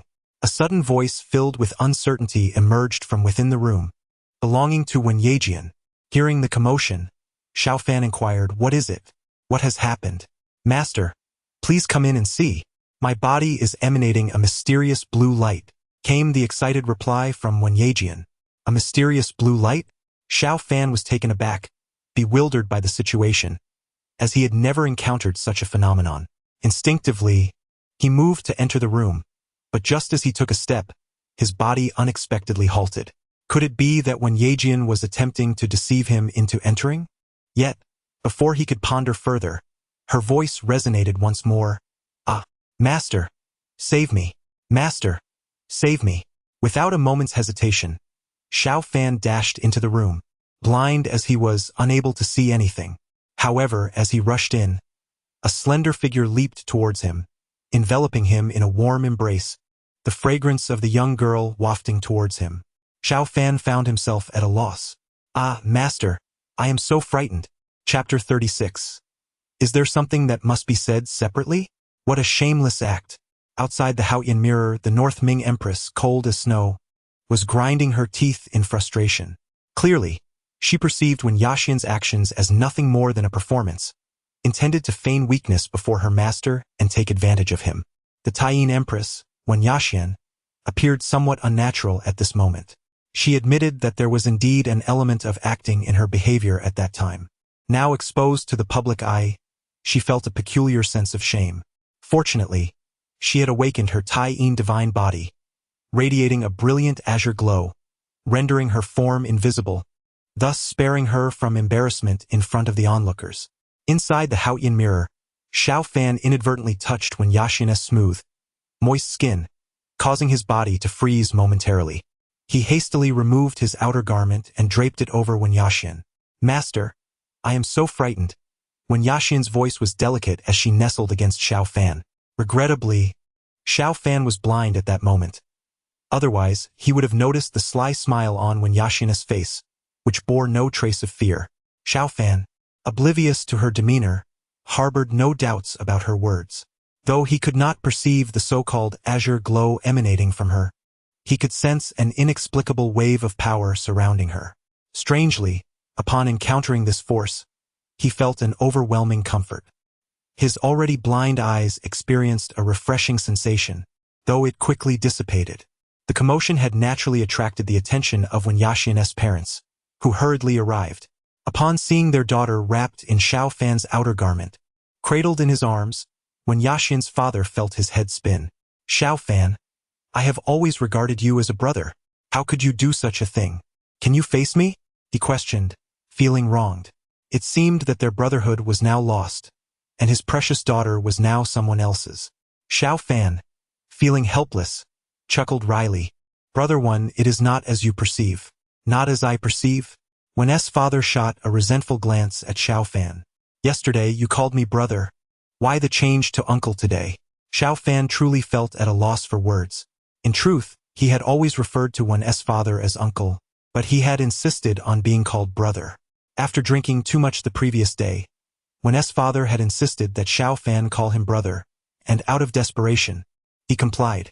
Finally, it was Wen's mother who could no longer bear the situation and spoke firmly.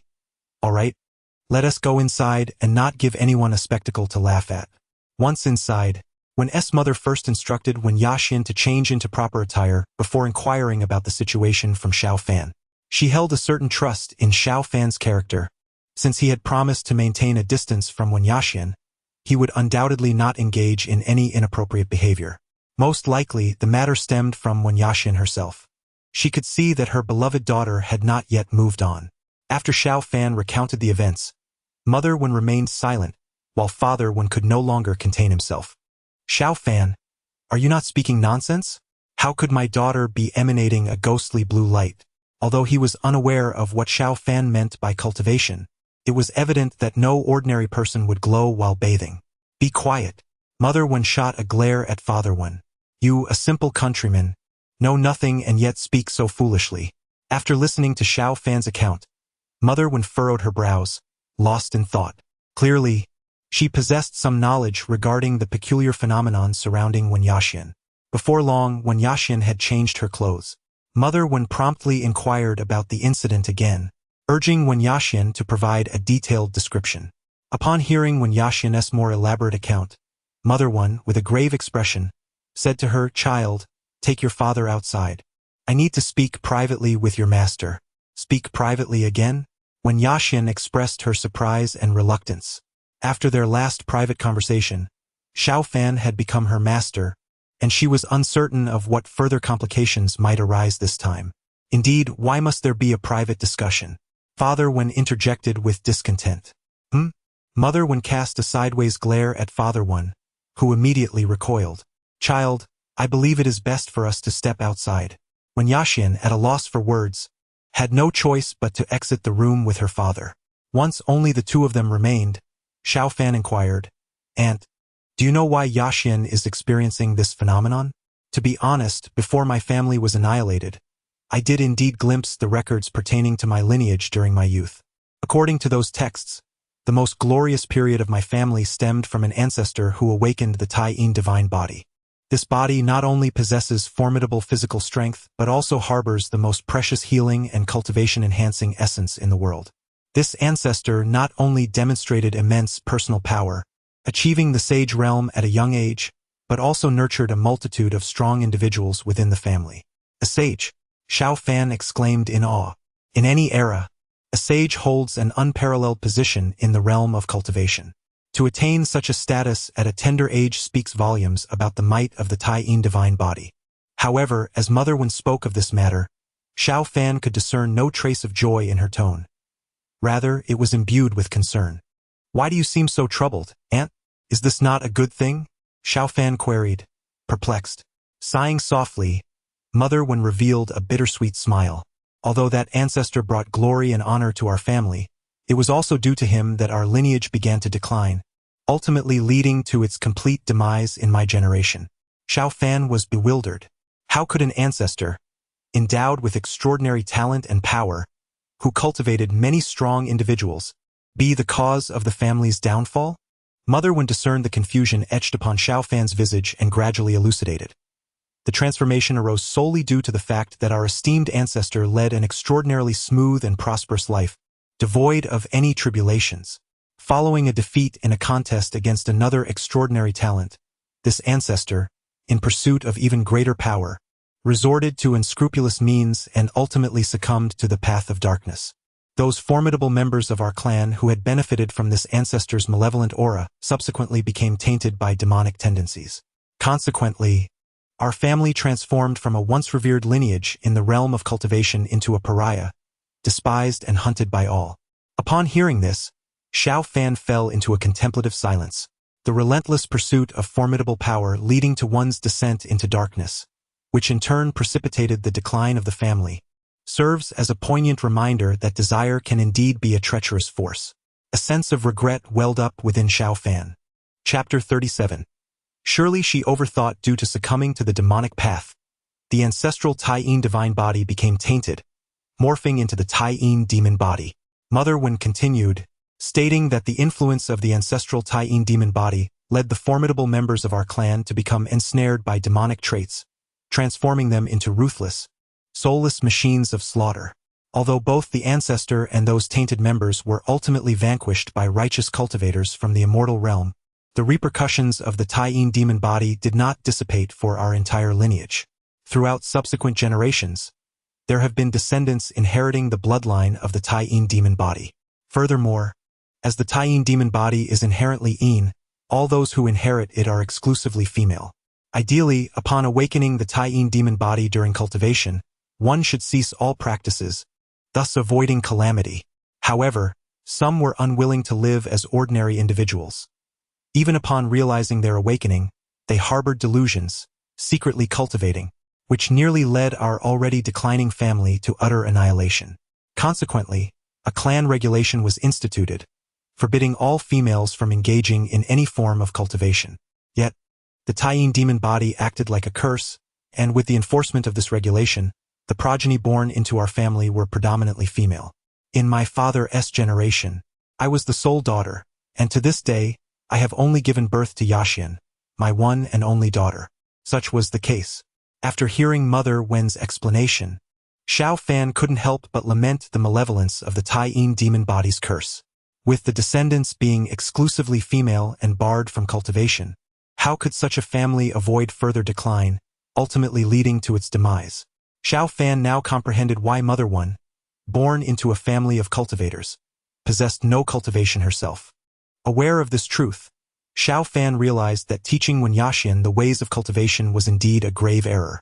"And I have been thoughtless," Xiao Fan expressed apologetically. "It is not your fault. You were unaware of the circumstances," Mother Wen candidly replied. "I allowed Yaxian to take you as her master, permitting you to teach her cultivation. Yet I did not anticipate that Yaxian would also fall victim to the curse of the Tai Yin demon body." Thus, Xiao Fan and Mother Wen agreed to refrain from instructing Wen Yaxian in any matters pertaining to cultivation in the future. Outside the Haotian mirror, the Tai Yin divine body's descent into the demonic path. Has anyone among you heard of this matter? The scene we observe now is a relic of events that transpired thousands of years ago, at least nearly 10 millennia in the past. We have only practiced for mere centuries. How could we possibly know of occurrences from 10,000 years ago? Fellow Taoists, I indeed possess knowledge of this matter. Then do share. Why the suspense? Do not rush. Allow me to elaborate. I discovered this from the ancient texts of the Celestial Tao Academy. Eons ago, the lunar divine body succumbed to the path of darkness, wreaking havoc upon the world. In response, the realm of cultivators formed an alliance to eradicate evil, of which my Celestial Tao Academy is a prominent member. As I continued, the vivid depiction of that era flowed forth, painting a scene so lifelike in both imagery and detail that one could almost feel as though they were present at that moment. Yet, amidst this enthralling narrative, skepticism arose among the listeners, exclaiming, "It sounds so authentic. One might think you were there." The speaker chuckled, proudly stating, "These accounts are all recorded by our esteemed Celestial Tao Academy, which has a legacy spanning millennia. We have long taken it upon ourselves to save humanity, vanquish evil, and uphold righteousness. On the 9th of next month, we will commence our annual enrollment season, inviting all aspiring individuals to entrust their children to our academy." How absurd, I thought, realizing that this was merely a recruitment advertisement.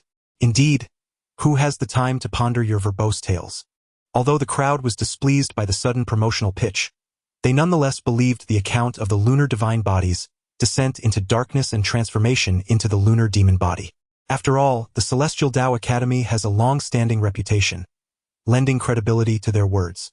It appears that the ancestors of the Lunar Empress did indeed fall from grace, transforming into the lunar demon body. A single character could denote a vast chasm of difference. However, based on their recent observations, it seemed that Wen Yaxian had been cursed by the lunar demon body. Thus, it would be expected for her to awaken as such. Yet, the current Wen Yaxian stands exalted, revered by all as the Lunar Empress. She has never exhibited any trace of malevolence, nor has there been any record of her causing harm to humanity. Rather, she is frequently celebrated for her benevolent deeds in saving the people. What then transpired in this saga? Could it be that Wen Yaxian, by some stroke of fortune, escaped the curse, awakening not as the lunar demon body, but as the lunar divine body? Or does this all somehow relate to Xiao Fan? For reasons unknown, after witnessing Xiao Fan's self-sacrificial acts, the crowd began to ponder that perhaps his eventual descent into darkness as the Nether Demon Emperor held some hidden truths. It might be that his fall was not by his own volition, but rather influenced by external factors. The crowd could not help but turn their gaze toward the Lunar Empress suspended in the void above. The true nature of these events, it seems, is known only to those directly involved. At this moment, the Lunar Empress's hands trembled slightly, her gaze filled with confusion and despair. She was wholly unaware of the true essence of the lunar demon body. All along, she believed herself to be the lunar divine body. Even when Xiao Fan's demeanor drastically changed and he imprisoned her, he consistently referred to her as the lunar divine body, asserting that it could aid in her healing and enhance her cultivation. No, it cannot be. The Lunar Empress, Wen Yaxian's emotions surged. I have awakened as the lunar divine body, not the lunar demon body. Observing the self-deceptive demeanor of the Moon Empress, the beaming Empress smiled coldly, akin to the chill of snow. Behold, I had foretold that there must be some hidden truths. The demeanor of the Moon Empress clearly indicated her ignorance of many matters. Meanwhile, the Fire Empress narrowed her eyes, scrutinizing the Moon Empress. Suddenly, a knowing smile graced her lips, suggesting she had conjured some profound realization. The gentle and composed Moon Empress, Wen Yaxian, noted this inexplicable reaction from the Fire Empress, her brow furrowing in puzzlement, uncertain of its meaning. However, she lacked the inclination to ponder the Fire Empress's intent at that moment. Her sole desire was to swiftly unravel the enigma surrounding the Moon Demon body. Although a prior agreement had been established between Xiao Fan and her mother to shield her from any matters related to cultivation, circumstances had compelled her to engage in clandestine practice. The subsequent upheavals seemed to have unfolded right after her secret training. For long, her heart had been consumed by animosity towards Xiao Fan, leaving her little room for contemplation. Yet, upon deeper reflection, it became evident that many occurrences appeared rather anomalous. With this thought, Wen Yaxian felt a weight settle in her heart, repeatedly reassuring herself that she was merely overthinking. Subsequently, she endeavored to adjust her mindset, striving to confront the Haotian mirror with a demeanor as tranquil and composed as possible. Chapter 38. Is it not the Tai-Yin demon body? Within the Haotian realm, Wen Yaxian gazed at Xiao Fan with confusion, questioning why she was prohibited from continuing her cultivation. A prohibition is a prohibition, Xiao Fan replied, feeling rather helpless. He had intended to share the truth about the Tai-Yin demon body with her, as it was a matter of the past, and revealing it would cause no harm. However, his mother had solemnly cautioned him against disclosing such information to Wen Yaxian, for the Tai-Yin demon body possessed a peculiar demonic essence. Once the host became aware of their identity as a Tai-Yin demon body, they would be subconsciously swayed, utterly oblivious to their actions. In the history of Wen's family, similar incidents had transpired, leading to the entire clan sealing away all records related to the Tai-Yin demon body. Had it not been for Wen Mu's inadvertent discovery in the family archives, she might never have learned of its existence.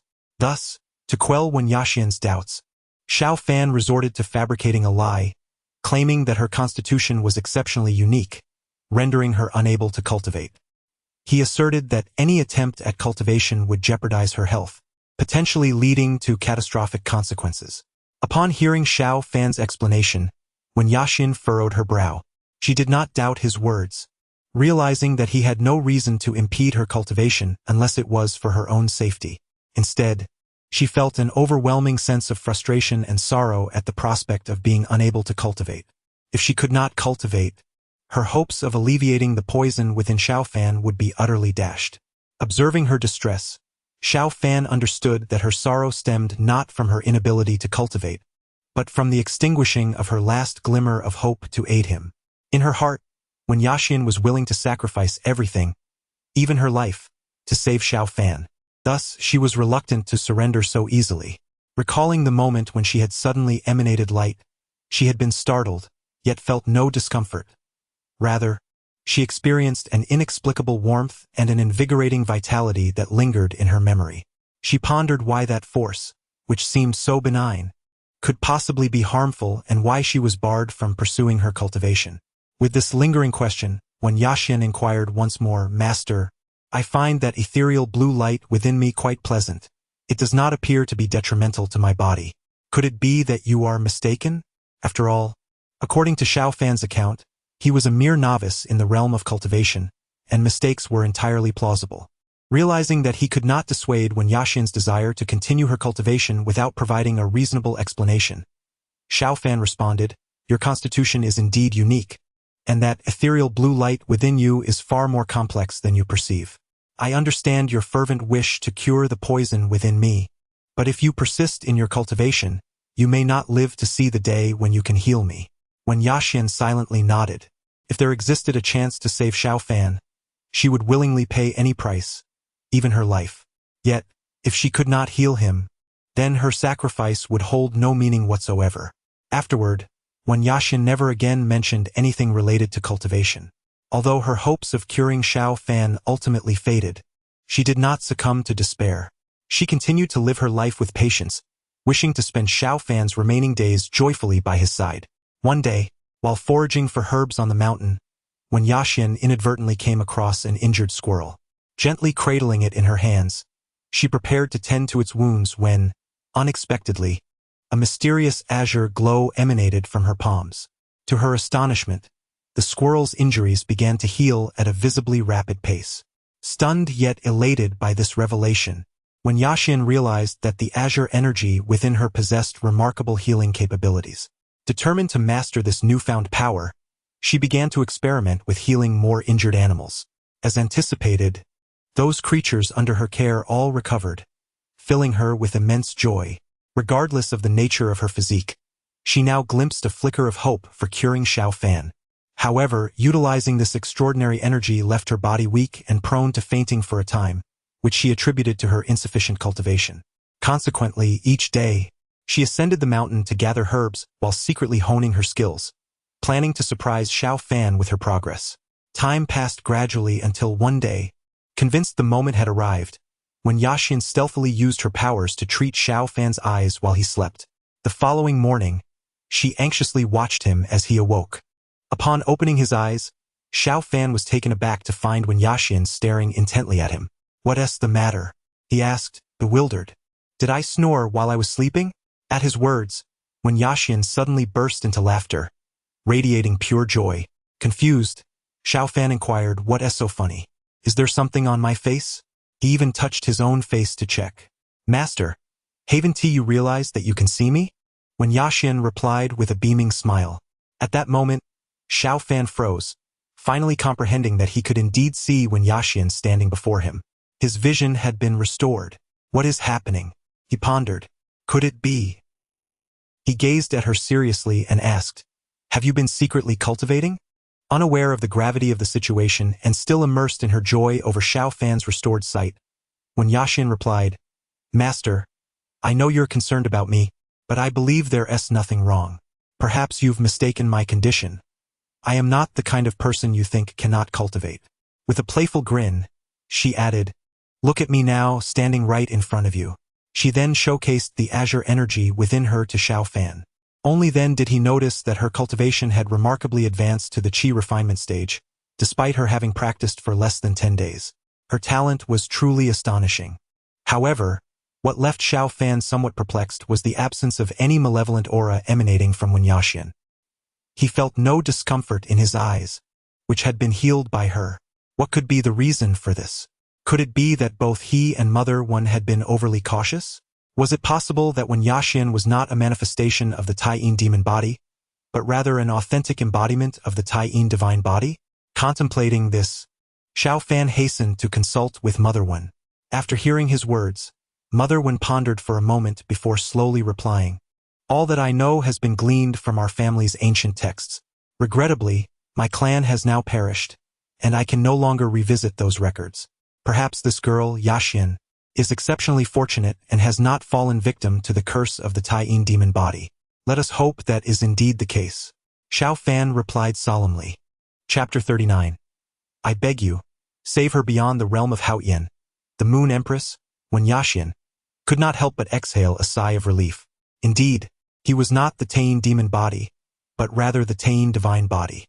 Even the northern underworld empress, Lang Ruoxue, gazed in astonishment at the scene reflected in the Haoyan mirror. The events did not unfold as she had anticipated. Could it be that everything was truly orchestrated by her master? No, that cannot be. The situation has yet to reach a definitive conclusion, and the future remains uncertain. She firmly believed her master would never commit such inhumane acts. As long as she remained patient, the truth would surely come to light. Within the Haoyan realm, although Xiao Fan had ceased to deter Wen Yaxian from her cultivation thereafter, a lingering sense of unease persisted. He emphasized that should she experience any irregularities, she must inform him immediately. All right, master, Wen Yaxian replied, seemingly unconcerned. Xiao Fan, feeling helpless, resolved to pay closer attention to her words and actions. Strangely, he was plagued by a foreboding sense of dread. Nevertheless, days passed in tranquil succession. Wen Yaxian's cultivation progressed steadily, and she exhibited no signs of abnormality. Until one day, upon returning from gathering herbs, Xiao Fan inexplicably detected a scent of blood on her. Upon examining her closely, he discovered bloodstains on the hem of her skirt. Yet, she bore no injuries. "What is the blood on you?" he inquired. Wen Yaxian paused, contemplating before responding. "I encountered an injured fawn while gathering herbs today.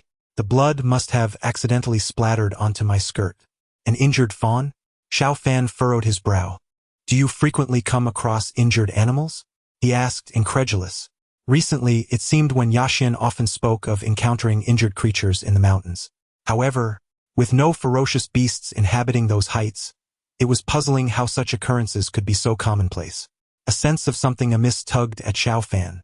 In the face of his probing questions, Wen Yaxian appeared bewildered, struggling to articulate a coherent explanation.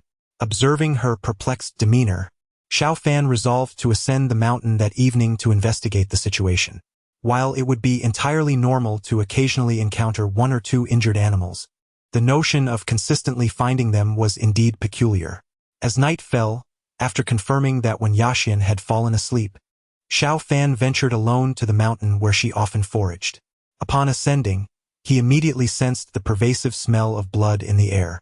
Had he not been a practitioner, possessing heightened awareness due to his recent blindness, he might not have detected it at all. Following the faint scent, he finally traced it to its source. What he beheld left him utterly astounded. Before him lay a vast pit. All around lay the dismembered remains of animals, their limbs twisted and contorted, fur stripped away and scattered across the ground, creating a scene both bloody and brutal. A multitude of murky, terrified eyes fixated upon him. Xiao Fan quickly discerned that at the very top of this pit lay the fresh carcass of a fawn. This is not good. Xiao Fan suddenly realized that something was amiss. All of this could very well be the unconscious doing of Wen Yaxian. He had grossly underestimated the ferocity of the Tai-Yin demon body. Initially, he believed that the demonic essence of the Taiji demon body would render a person barbaric and devoid of humanity. The scene before him, however, undeniably confirmed the ruthless nature of the Tai-Yin demon body. Yet, it was evident that the malevolence of the Tai-Yin demon body extended far beyond mere brutality. Its demonic essence induced a delusion in the host, obscuring their awareness of their actions. In Wen Yaxian's perspective, she believed she was rescuing these creatures, while in reality, she was mercilessly slaughtering them. However, pondering this, Xiao Fan couldn't help but wonder why when Yaxin, having healed his eyes with Tai-Yin power, exhibited no signs of abnormality. Soon, Xiao Fan grasped the insidious nature of the Tai-Yin demon body. It was clear that it possessed a consciousness capable of evading danger.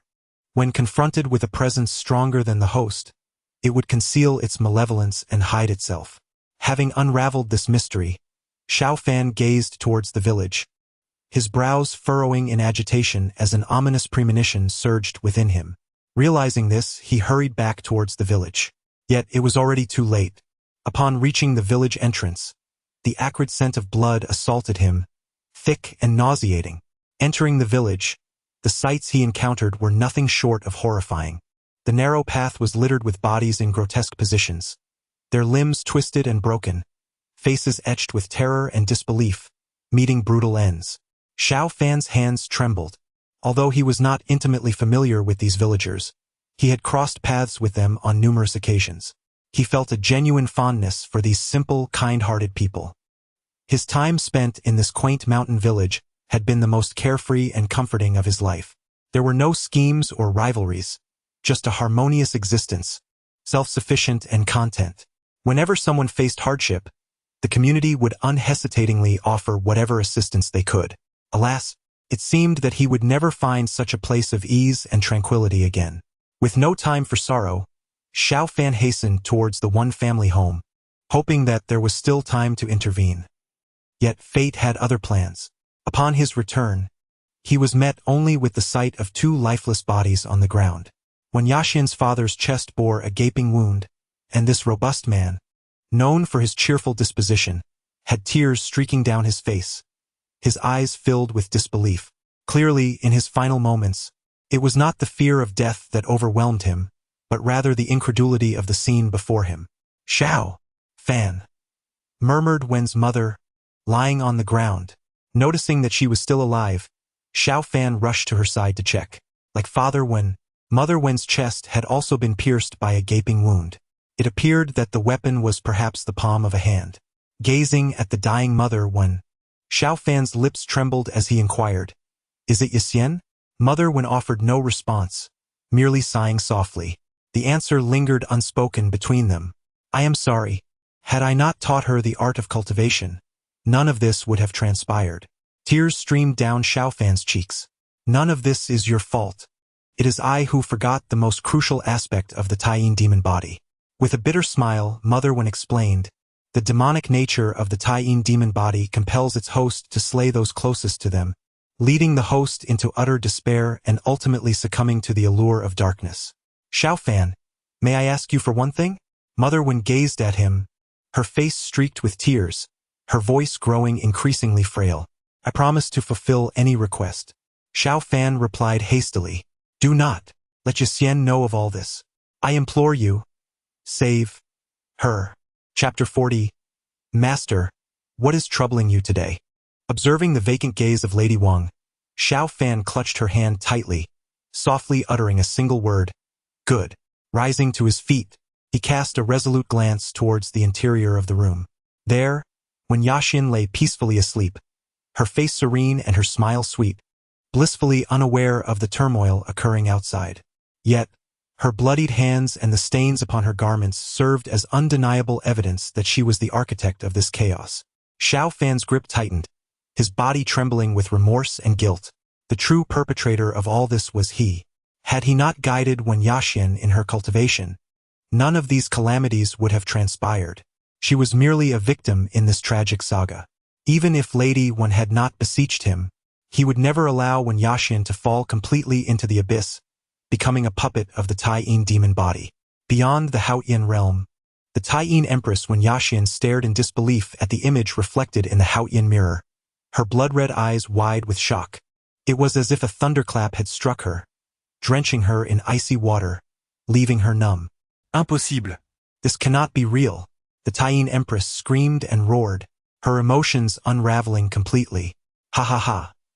The northern underworld Empress Lung Ruoxue did not conceal her scorn.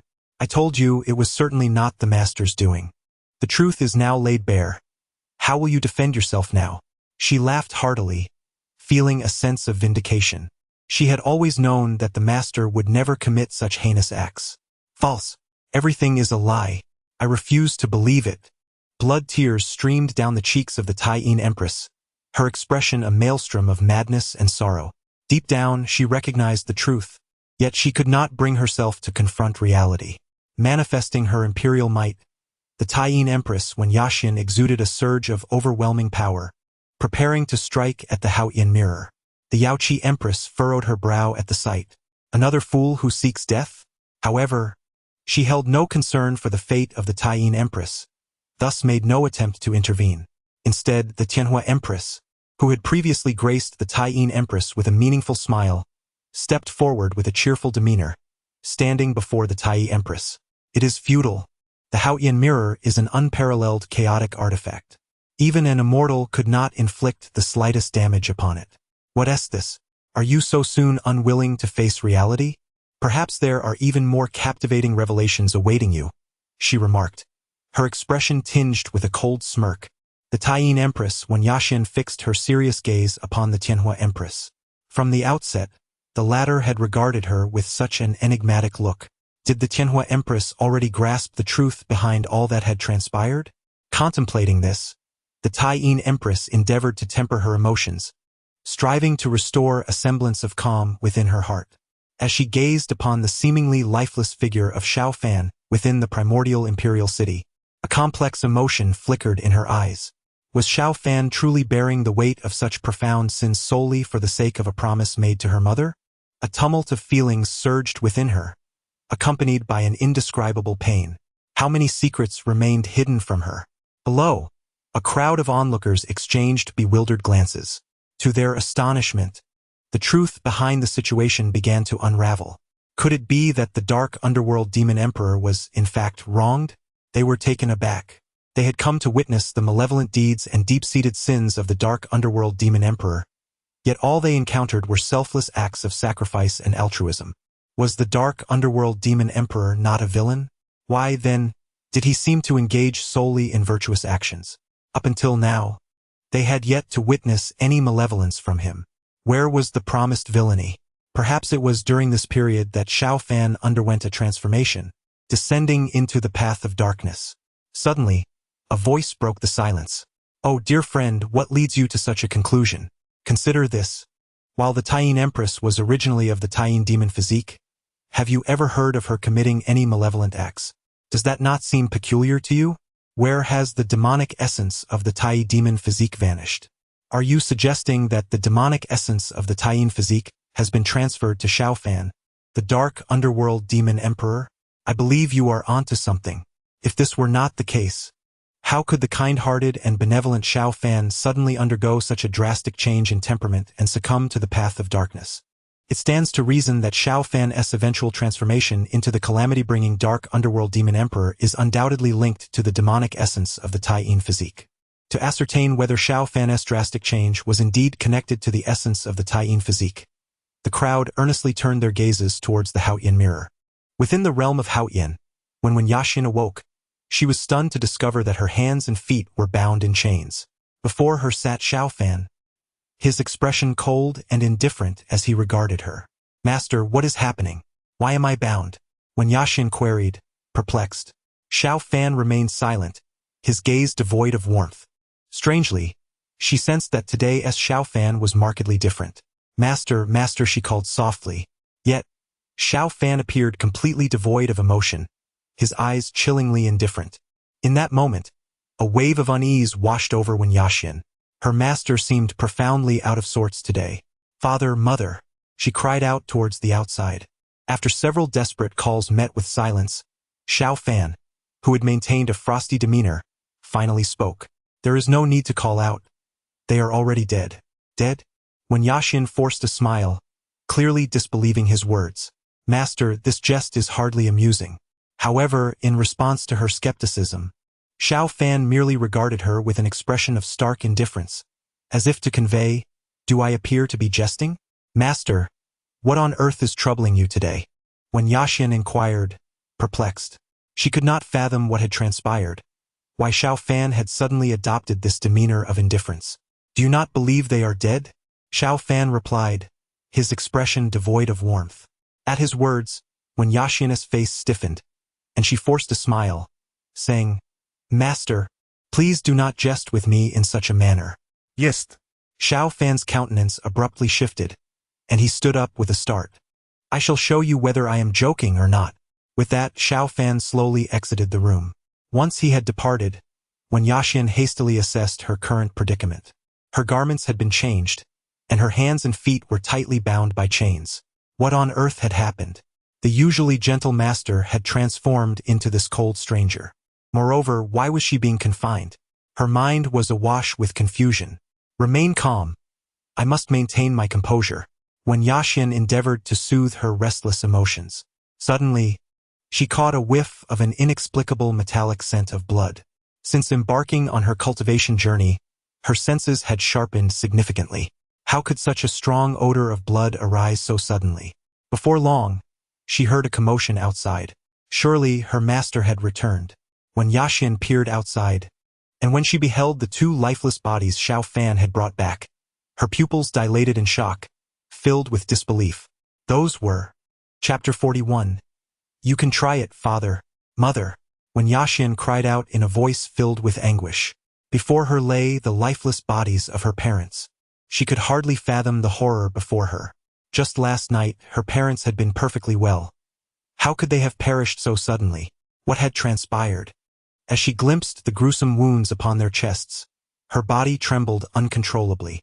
Who was responsible for the murder of my parents? At that moment, Wen Yaxian's eyes were bloodshot as she screamed, appearing utterly deranged. Xiao Fan paid her no mind, merely stating with indifference, not just your parents. All 175 souls in the village have perished. What? Wen Yaxian's eyes widened in disbelief, her voice faltering. Buzz! It was as if thunder had struck her, her delicate frame shaking violently as she sank to the ground in despair. Master, you must be joking, right? She implored Xiao Fan, her tone bordering on desperation. Xiao Fan remained silent, his cold, emotionless gaze meeting her tear-filled eyes, which were now bloodshot. Boom! An unfathomable revelation detonated within Wen Yaxian's mind. As she noticed the chains that had inexplicably appeared on her body, she trembled and turned to Xiao Fan, her voice nearly a whisper of despair. Master, tell me, this has nothing to do with you. Xiao Fan did not respond. He merely regarded her with a chilling detachment. To Wen Yaxian, his silence implied consent. Why would you do this? She questioned frantically. Two streams of blood tears cascaded from her eyes, and at that moment, Xiao Fan appeared both alien and terrifying to her. Indeed, I had misjudged you. Your physique is that of the legendary Taiyin god. The power contained within the Taiyin body is the finest remedy for healing and enhancing cultivation. With the assistance of the Taiyin energy within you, I could swiftly purge the poison from my body and elevate my cultivation to unprecedented heights. Is this not what you have always desired to witness? Xiao Fan said with a faint smile. Xiao Fan, even if you seek my life, I would unhesitatingly offer it to you. Do you not comprehend the depth of my feelings for you? Why must you commit such atrocities? Wen Yaxian questioned, her body quaking as her mental state teetered on the brink of collapse. She could not believe that the one she had cherished was a merciless fiend. In response to her heartfelt confession, Xiao Fan seemed unmoved, replying coolly, the Taiyin body is far too precious. If news of it were to leak, it would not be something a mere chi-refining realm cultivator like myself could possess. Therefore, I must eliminate all unforeseen circumstances. You claim to like me, do you not? Then you shall be able to remain by my side every day henceforth. Xiao Fan suddenly erupted into maniacal laughter. Witnessing Xiao Fan's monstrous demeanor and recalling all the tender moments they had shared, Wen Yaxian's spirit shattered completely. Wen Yaxian let out a heart-wrenching scream. Her eyes gradually transformed into a deep shade of azure, radiating an ethereal glow. Upon closer inspection, one would discern a swirling black mist within the depths of those azure orbs. Observing this, Xiao Fan's expression darkened. It appeared he had finally awakened the latent demonic essence within Wen Yaxian. This was all part of his plan. He had promised Wen's mother that he would not disclose the truth to Wen Yaxian and would devise a means to rescue her. To achieve this, He needed to push Wen Yaxian's spirit to its limits, compelling the demonic nature within her to surface. Only then could he find a way to purge it from her. A sinister smile crept across Wen Yaxian's face, her demeanor shifting dramatically. It was evident that her body was no longer under her conscious control. Xiao Fan observed her silently, recognizing that this demonic essence possessed a will of its own. Perhaps this consciousness stemmed from an ancestor of the One family, a being of the Tai Yin demon body. This ancestor, even in death, manipulated subsequent generations through a curse. Should any descendant awaken the Tai Yin divine body, her demonic essence would inhabit that individual, ultimately seizing control of the new vessel to resurrect herself. Such methods could be deemed utterly malevolent. Xiao Fan gazed at her coldly, commanding, "Leave this body at once." "Ha ha ha! A mere cultivator of the Qi refinement stage dares to threaten me," the demonic essence sneered. "As a descendant of mine, it is a great honor for her to become my corporeal form." Xiao Fan's countenance grew grave. Indeed, this demonic consciousness was as he suspected, originating from the ancestor of the One family. Renowned for her extraordinary talents in life, this ancestor sought a chance for resurrection through such a curse after her demise. If this demonic essence were to completely take control of Wen Yaxian's body, she would effectively be lost. He could not allow this malevolent plan to succeed. "You desire resurrection, do you not? Then come and occupy my body," Xiao Fan declared resolutely. "Ha! You think your feeble, waning form is worthy to serve as my vessel?" The demonic essence mocked, unabashedly displaying its disdain. Xiao Fan regarded Wen Yaxian with an icy demeanor, responding, "Because you have no other choice. Should you remain within Yaxian's body, I shall confine her beside me eternally, preventing her from ever continuing her cultivation. She will live on, harboring hatred towards me, ensuring your resurrection remains an impossibility." His gaze was steadfast as he regarded her. "Ha! Do not presume I am unaware that you, a fleeting specter, have little time left. How long do you think you can imprison her?" Xiao Fan remained unfazed, coldly retorting, "Have you forgotten that I possess your Tai Yin divine body? The power of the Tai Yin is the finest remedy in existence. What are my wounds and poisons in comparison?" The expression of Wen Yaxian instantly froze, but soon, as if struck by a sudden thought, she burst into laughter. "You have become Wen Yaxian's enemy. Do you truly believe she would wield the power of the moon to heal your wounds? The power of the moon can only be willingly bestowed. To seize it forcibly would drive the host to unbearable agony. Can you bear that?" Ha ha ha. She clearly understood the depth of Xiao Fan's feelings for Wen Yaxian, which emboldened her audacity. "You may try," Xiao Fan retorted coldly. He had severed all ties with Wen Yaxian, leaving no possibility for reconciliation. As long as he could expel the malevolent consciousness from Wen Yaxian's being, he would not mind being hated by her for eternity.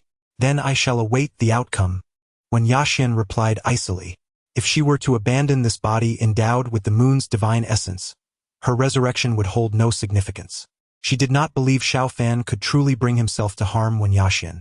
As the malevolent consciousness receded, Wen Yaxian's eyes gradually returned to their normal state.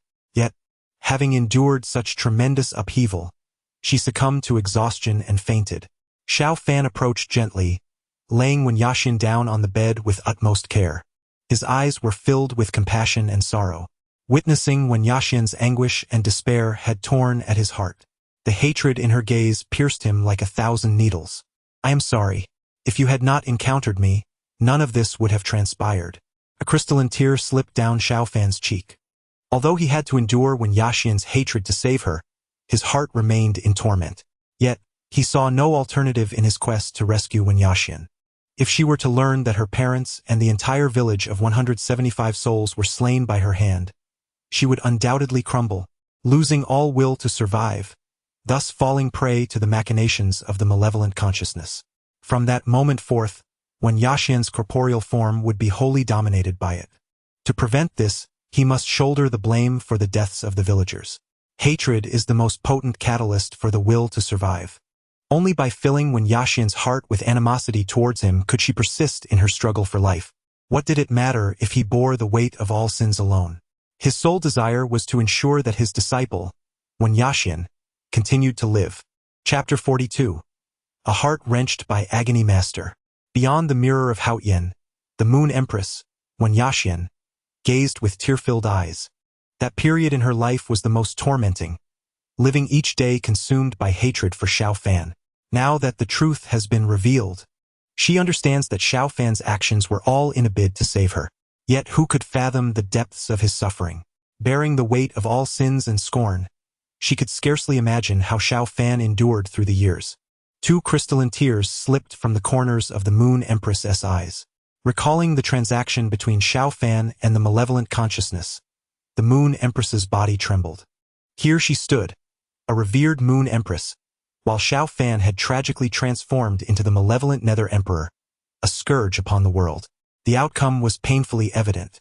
Within the original imperial city, the North Sea Empress, Lung Ruoxue, pointed an accusatory finger at the Moon Empress, exclaiming, "It's all your fault. Had Master not sought to rescue you, he would never have made that deal with the malevolent consciousness, nor would he have become the Nether Emperor. All of this is on you." The North Sea Empress was visibly incensed. It was clear that Xiao Fan's transformation into the malevolent Nether Emperor was a direct result of the influence of the malevolent consciousness residing within Wen Yaxian. The Moon Empress, with a forlorn expression, offered no rebuttal, for she recognized the truth in Lung Ruoxue's words. She was the one who had brought ruin upon her master. Now the truth was laid bare. Everyone understood how the kind-hearted and benevolent Xiao Fan had become the malevolent Nether Emperor. In a desperate bid to save Wen Yaxian, he had been compelled to strike a deal with the malevolent consciousness, ultimately succumbing to its control and plunging into darkness. The bystanders lamented the tragic fate of Xiao Fan. Their ire was directed towards the malevolent Nether Emperor, not the gentle, compassionate Xiao Fan. Yet, fate's injustice had entwined the two identities. In the void above, the Yaoqi Emperor scoffed disdainfully at the crowd's sympathy for Xiao Fan's plight. The path was chosen by Xiao Fan himself. He has no one to blame but himself. Since he opted for this route, he must bear the consequences. Initially, she had intended to showcase Xiao Fan's life experiences through the reflection of the heavens, to illustrate his heinous deeds to the world. To her surprise, it instead garnered him admiration and pity from the populace, which vexed her greatly. Had Xiao Fan not engaged with the malevolent consciousness, the Nether Emperor would never have come to be, nor would her union with her husband have been severed by death. Thus, Xiao Fan was the root cause of it all. The Fire Empress approached the Moon Empress, her demeanor cold. "Now that you have grasped the truth of the past, what are your thoughts?" Unlike her previous enigmatic expressions, the Fire Empress now openly displayed her animosity. "What do you mean by that?" Wen Yaxian furrowed her brows. She was unaware of any offense she had caused the Fire Empress, yet it seemed as though the latter had been targeting her since her arrival. Observing the mocking demeanor of the Fire Empress, the gentle Moon Empress, Wen Yaxian, was utterly convinced that she had never wronged her adversary. Prior to their alliance against the Nether Demon Emperor, she had not even engaged in any interaction with the Fire Empress. Now, as the Fire Empress targeted her at every turn, a troubling thought crossed her mind. With this in mind, Wen Yaxian could not help but glance at the once vibrant Xiao Fan, now a mere shadow of a living being within the primeval imperial city.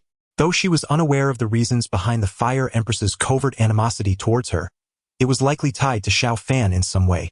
To uncover the truth of what transpired between them, she would have to seek answers within the Celestial Mirror.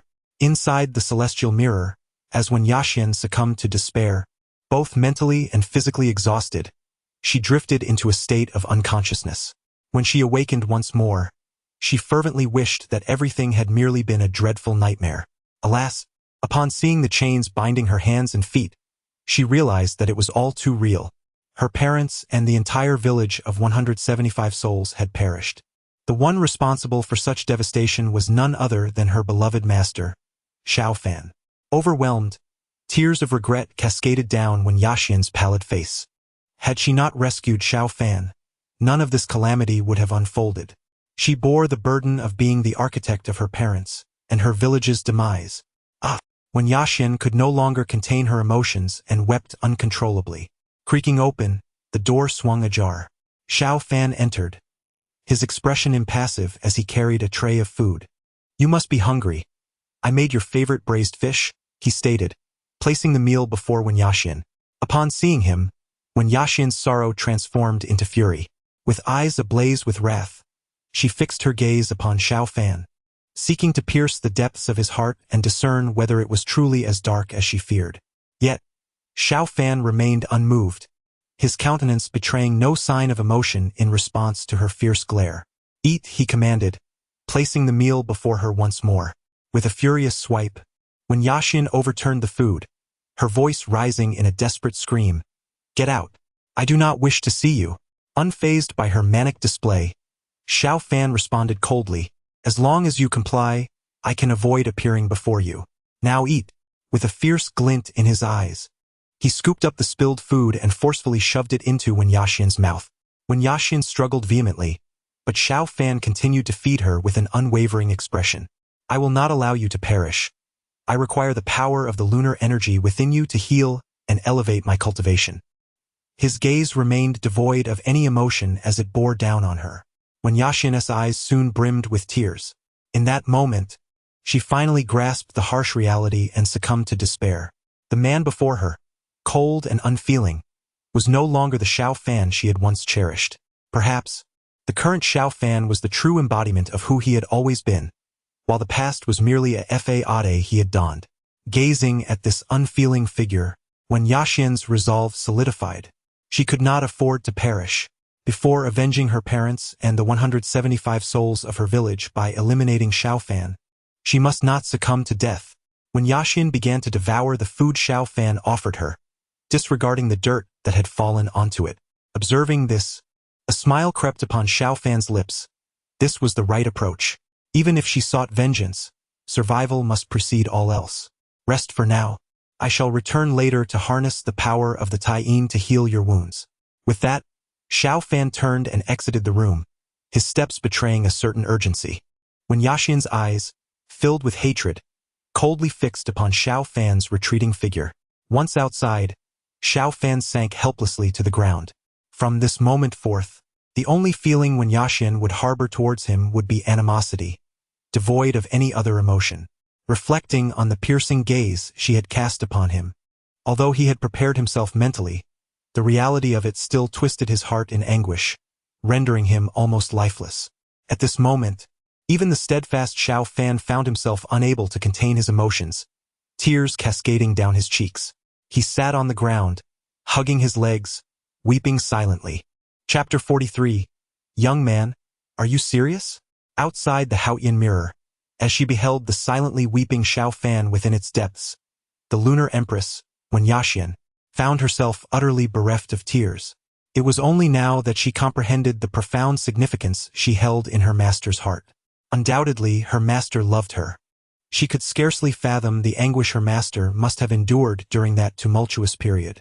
For her sake, her master had sacrificed so much. Within the original imperial city, the northern underworld empress, Lung Ruoxue, wore a despondent expression. Observing her master, now akin to a living corpse, stirred a bittersweet sensation within her. From the beginning, her master had regarded her as a disciple, yet the feelings he harbored for Wen Yaxian were undeniably romantic. However, the mere thought that she, rather than Wen Yaxian, was by her master's side, provided her with a measure of solace. This at least affirmed that her feelings for her master surpassed those of Wen Yaxian. Yet, she recognized this as mere self-consolation. The truth had become evident.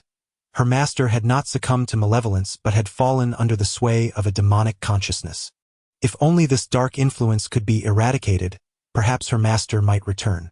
Originally intent on accompanying her master in death, a bold notion suddenly emerged within her mind.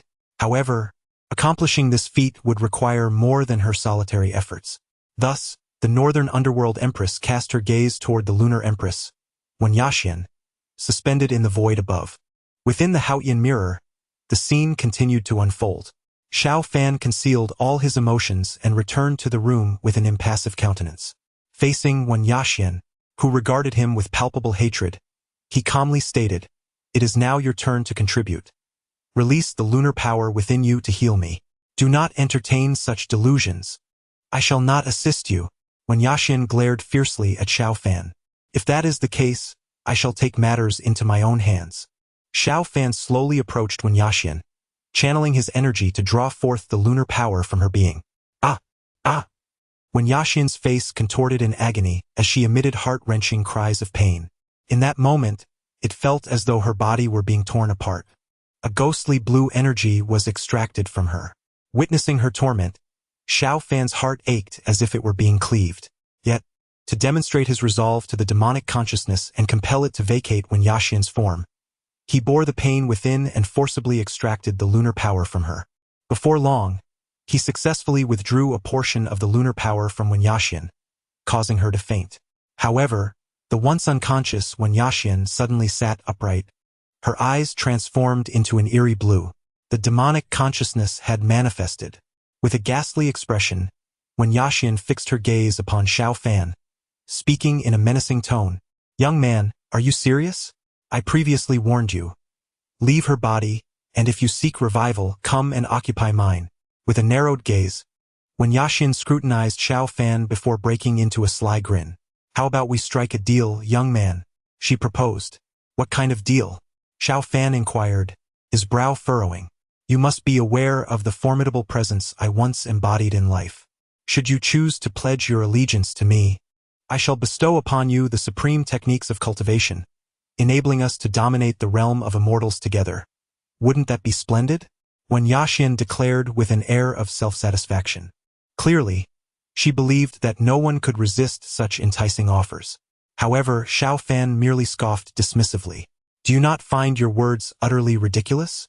Look at yourself, resembling a parasite. How persuasive can you possibly be?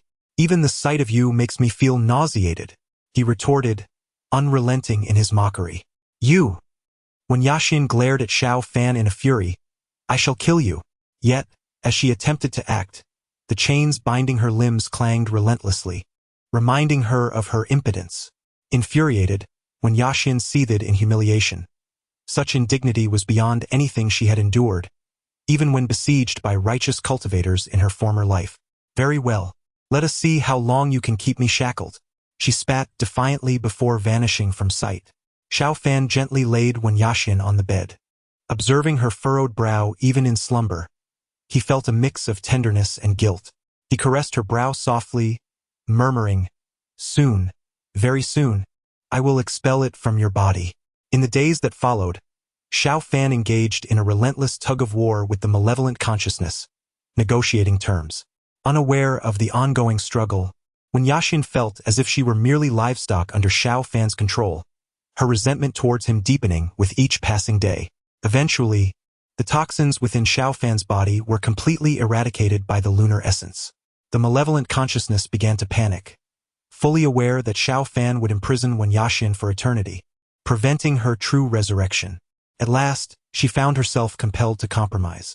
The transfer of consciousness required the other party to be entirely defenseless. This meant that once she departed from Wen Yaxin's body, there would be no returning. Although reluctant to abandon the lunar divine body, she faced a choice: remain trapped within Wen Yaxin, forever held captive by Xiao Fan until death, or relinquish Wen Yaxin's corporeal form and transfer to Xiao Fan, possibly retaining a chance at revival. After much internal struggle, she reluctantly chose the latter. "You wait, young man.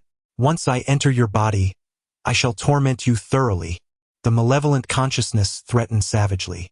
To this, Xiao Fan simply replied with a calm smile, "I eagerly anticipate it." It would not be an easy task for the malevolent consciousness to fully seize control of his body. At last, during Wen Yaxin's unconscious state, the sinister consciousness successfully transferred from her being to Xiao Fan. Xiao Fan's eyes turned a blood-red hue, and a devilish smile graced his face. "You better watch closely, for since you deny me this corporeal form, I shall personally annihilate her with your own hands." With that declaration, Xiao Fan began to channel his vital energy, preparing to strike her forehead. Not a chance. Xiao Fan's consciousness fought back desperately. Gradually, his awareness gained the upper hand, reclaiming full control of his body. "You shall wait, for once I regain my strength, I will make you pay dearly." After issuing this ominous promise, the malevolent consciousness concealed itself within Xiao Fan's form. Xiao Fan understood now. This dark essence was but a hollow shell, once a formidable force in life, now merely clinging to existence through a mere remnant of its former self, posed no real threat. As long as he remained resolute in his convictions and steadfast in righteousness, he would not fall prey to its manipulations. However, as long as this malevolent consciousness lingered, it would remain a latent peril. Chapter 44. The plans of the Lunar Empress and the Northern Underworld Empress. After vanquishing the malevolent consciousness residing within Wen Yaxian, Xiao Fan gazed at her with profound affection. If only he could remain by her side, eternally caring for and protecting her. Alas, at present, Wen Yaxian harbored only hatred for him, wishing nothing less than to rend him asunder. In a moment of desperation, he even contemplated dying at her hands, so she would not have to endure a life steeped in animosity. Yet, he recognized that he could not succumb to death just yet. Should his consciousness perish, the dark essence within him would ultimately seize control of his corporeal form. In that eventuality, Xiao Fan would cease to exist, replaced by a formidable fiend. Thus, he was compelled to seek a means to eradicate the malignant consciousness that lay dormant within him. It was time for Xiao Fan and Wen Yaxian to part ways. Upon awakening, Wen Yaxian was taken aback to find Xiao Fan sleeping beside her, utterly defenseless. Soon, she noticed the key dangling from his waist. Cautiously, she crept closer and, without incident, succeeded in retrieving the key from him. After deftly unshackling her bracelet and anklet, she gazed at the slumbering Xiao Fan, her hands clenched tightly in frustration. At that moment, she longed to strike him dead. However, as she observed his brow furrow slightly, as if he were about to awaken, she suppressed this impulsive thought. Fearing that a failed strike would rouse him, she stifled her rage and tiptoed out of the room. Once outside, Wen Yaxian sprinted through the woods, determined to put as much distance between herself and Xiao Fan as possible. She vowed to avenge this grievance. Xiao Fan, I shall return for you. In truth, as soon as Wen Yaxian exited the room, Xiao Fan opened his eyes. This had all been a deliberate maneuver on his part, orchestrated to prompt her escape. With a melancholic gaze, he stared out the window, feeling as though his heart had been hollowed out. Beyond the Haotian realm, the Lunar Empress, Wen Yaxian, observed the scene reflected in the Haotian mirror, her expression devoid of emotion. Gone was the earlier fervor and madness. There was no trace of sorrow or desolation. She regarded the unfolding events with an air of detachment, as though they were entirely inconsequential. The Lunar Empress's reaction astonished the onlookers below. They recalled how the Northern Underworld Empress, cold as ice, had recklessly charged into the extermination array upon discovering the truth, willing to perish alongside the Underworld Demon Emperor. While it was undeniably tragic, it inspired a sense of admiration. Yet, the Lunar Empress's indifference was disheartening. Of course, the spectators did not wish for the Lunar Empress to follow the same self-destructive path as the Northern Underworld Empress. Nevertheless, given all that Xiao Fan had sacrificed for her, a few words of gratitude would not have been amiss. However, the Lunar Empress offered no response, creating a stark contrast to her earlier emotional turmoil. Where had the tears she shed gone? This perplexing shift left many bewildered. Could it be that the Moon Empress, Wen Yaxian, is truly such a cold-hearted and selfish individual? Even the ordinary onlookers perceive her as excessively indifferent. At this moment, the Northern Underworld Empress, Lang Ruoxue, is seething with rage. Moon Empress, you heartless woman, your master has sacrificed so much for you, yet you possess not a shred of gratitude. I truly pity your master. You are nothing but a viperous woman, hypocritical and deceitful. Even the pigs in a sty possess more compassion than you. Perhaps you should abandon the title of Moon Empress and simply be called the Heartless Empress. As Lang Ruoxue continued her tirade, her words became increasingly scathing, unleashing a torrent of harsh remarks. Wen Yaxian's expression darkened, and she thundered, "Do you think I fear to take your life? Ha! Do you believe I am afraid of you? Come if you dare." Lang Ruoxue shouted defiantly, exuding an air of unassailable confidence. "Very well, this is your own doing. Do not blame me for what follows." With that, the Moon Empress slowly raised her palm. In an instant, the skies darkened, and a colossal hand of the heavens materialized, crashing down towards the original imperial city. The onlookers below were stunned, never expecting the Moon Empress would truly act. Previously, many had deemed her excessively callous, but witnessing her ruthless display only deepened their disappointment. It appeared that the tales of her benevolence and compassion were mere fabrications. The world lauded the Moon Empress for her charitable deeds and compassionate heart. Yet, in this moment, they recognized her chillingly merciless side. Indeed, those who ascend to imperial power do not possess a gentle heart. The crowd could not help but feel a sense of sorrow for Lang Ruoxue, a woman of passion and loyalty, destined to perish here today. However, just as they believed Lang Ruoxue was about to be crushed by the Moon Empress, the aloof Yaoqi Empress, looking down from her exalted position, bellowed, "Audacious! How dare you feign such theatrics beneath my very eyes? You seek death." Even the nearby Fire Empress chuckled. "Your performances are truly masterful."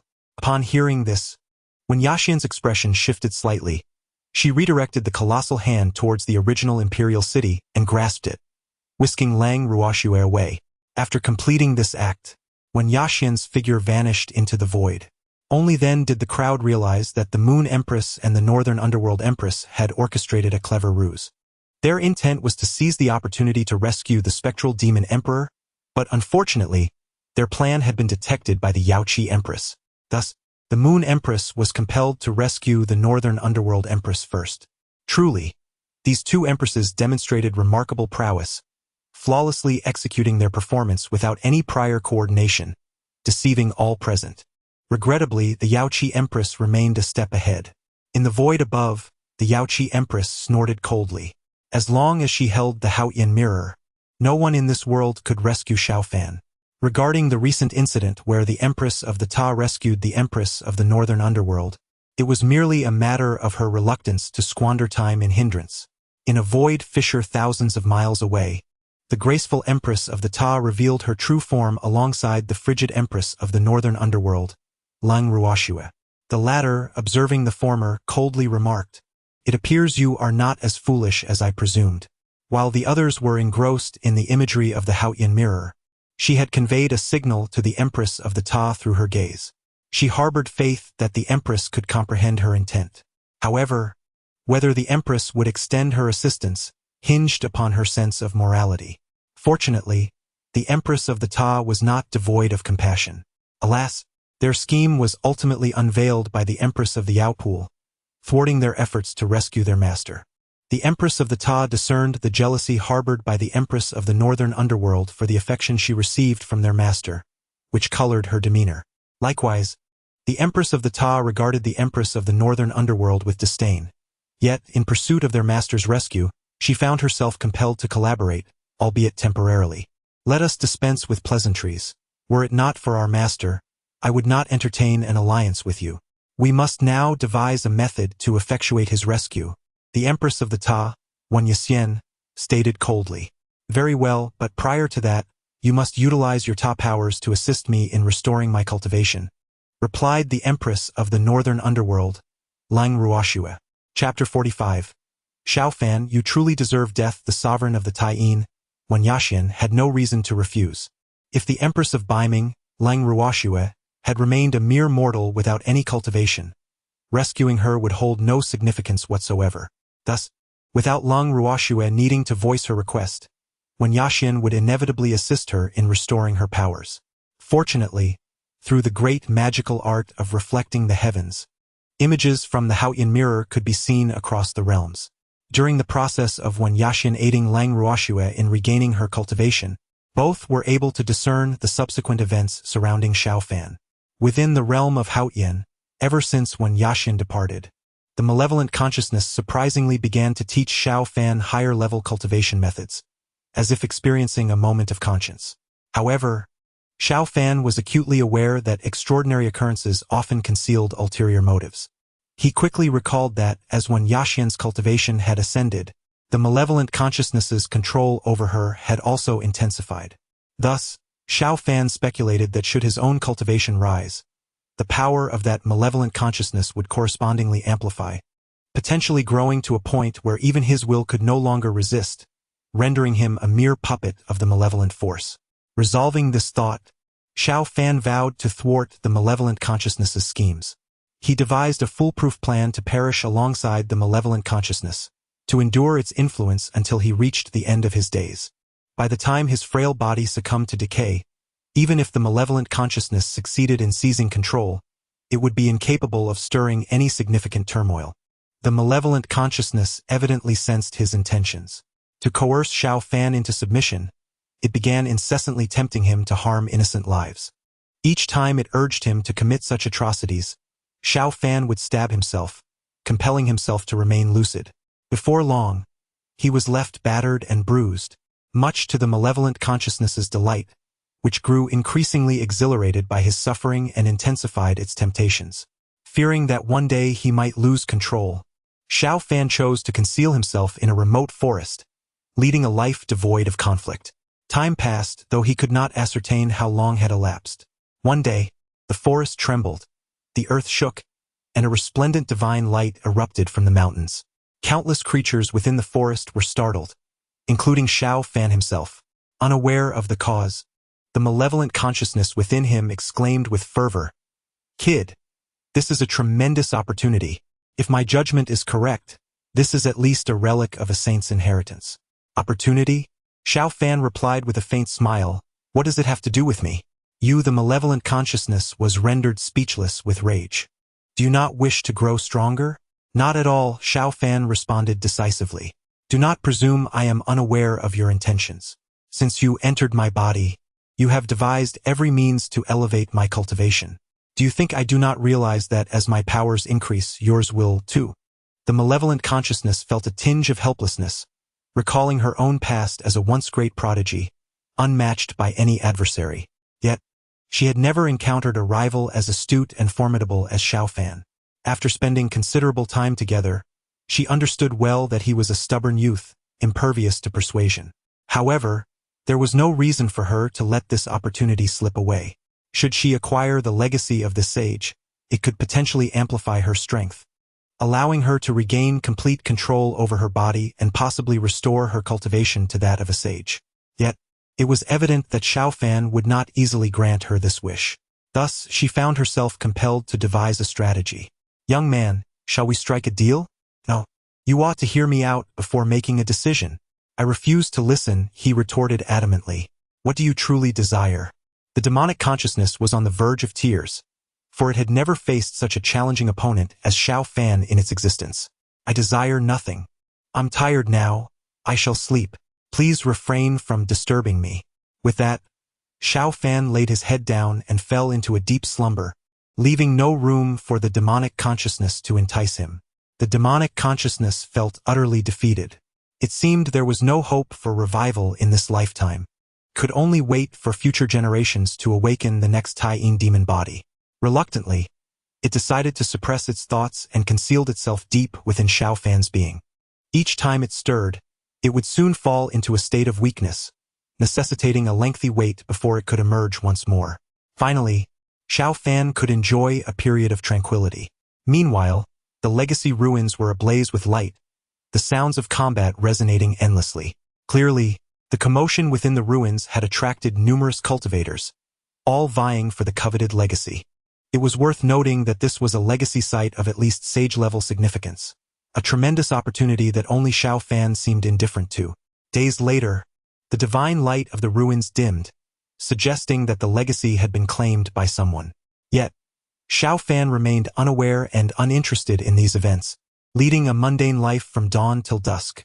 However, one evening, as he returned home, he stumbled upon a young girl clad in fiery red attire, collapsed at the entrance of his thatched cottage. Upon closer inspection, he discovered that she was an extraordinarily beautiful girl, imbued with an aura of vitality. She lay unconscious, gravely injured, prompting Xiao Fan to hastily carry her inside. At that moment, beyond the boundary of Haoyan realm, the Taiyin Empress, Wen Yaxian, was taken aback. Her gaze fixated on the girl in red, memories flooding back to her mind. In her relentless pursuit of vengeance, she had inadvertently ventured into these ruins, where, through sheer fortune, she had reached the final stages. The girl in red had accompanied her until the very end, but ultimately, the legacy had chosen Wen Yaxian, casting the girl out of the ruins. Reflecting on these events, Wen Yaxian finally comprehended the source of the Heavenly Fire Empress's animosity towards her. For the girl in red was none other than the current Heavenly Fire Empress, who had been defeated in the struggle for the legacy and subsequently expelled from the ruins, leaving her in a severely weakened state. To this day, I remain haunted by my feelings, and it is only natural to harbor animosity towards her. Moreover, it appears that the Empress of Heavenly Fire has some connection with my master, Xiaofan. The Empress, observing the images projected by the Haotian mirror from her lofty perch above the primordial imperial city, suddenly wore a countenance filled with complexity. In the past, the kingdom of Heavenly Fire was not the formidable Heavenly Fire dynasty that now reigns over the central continent and commands respect across the universe. It was merely an inconspicuous little nation.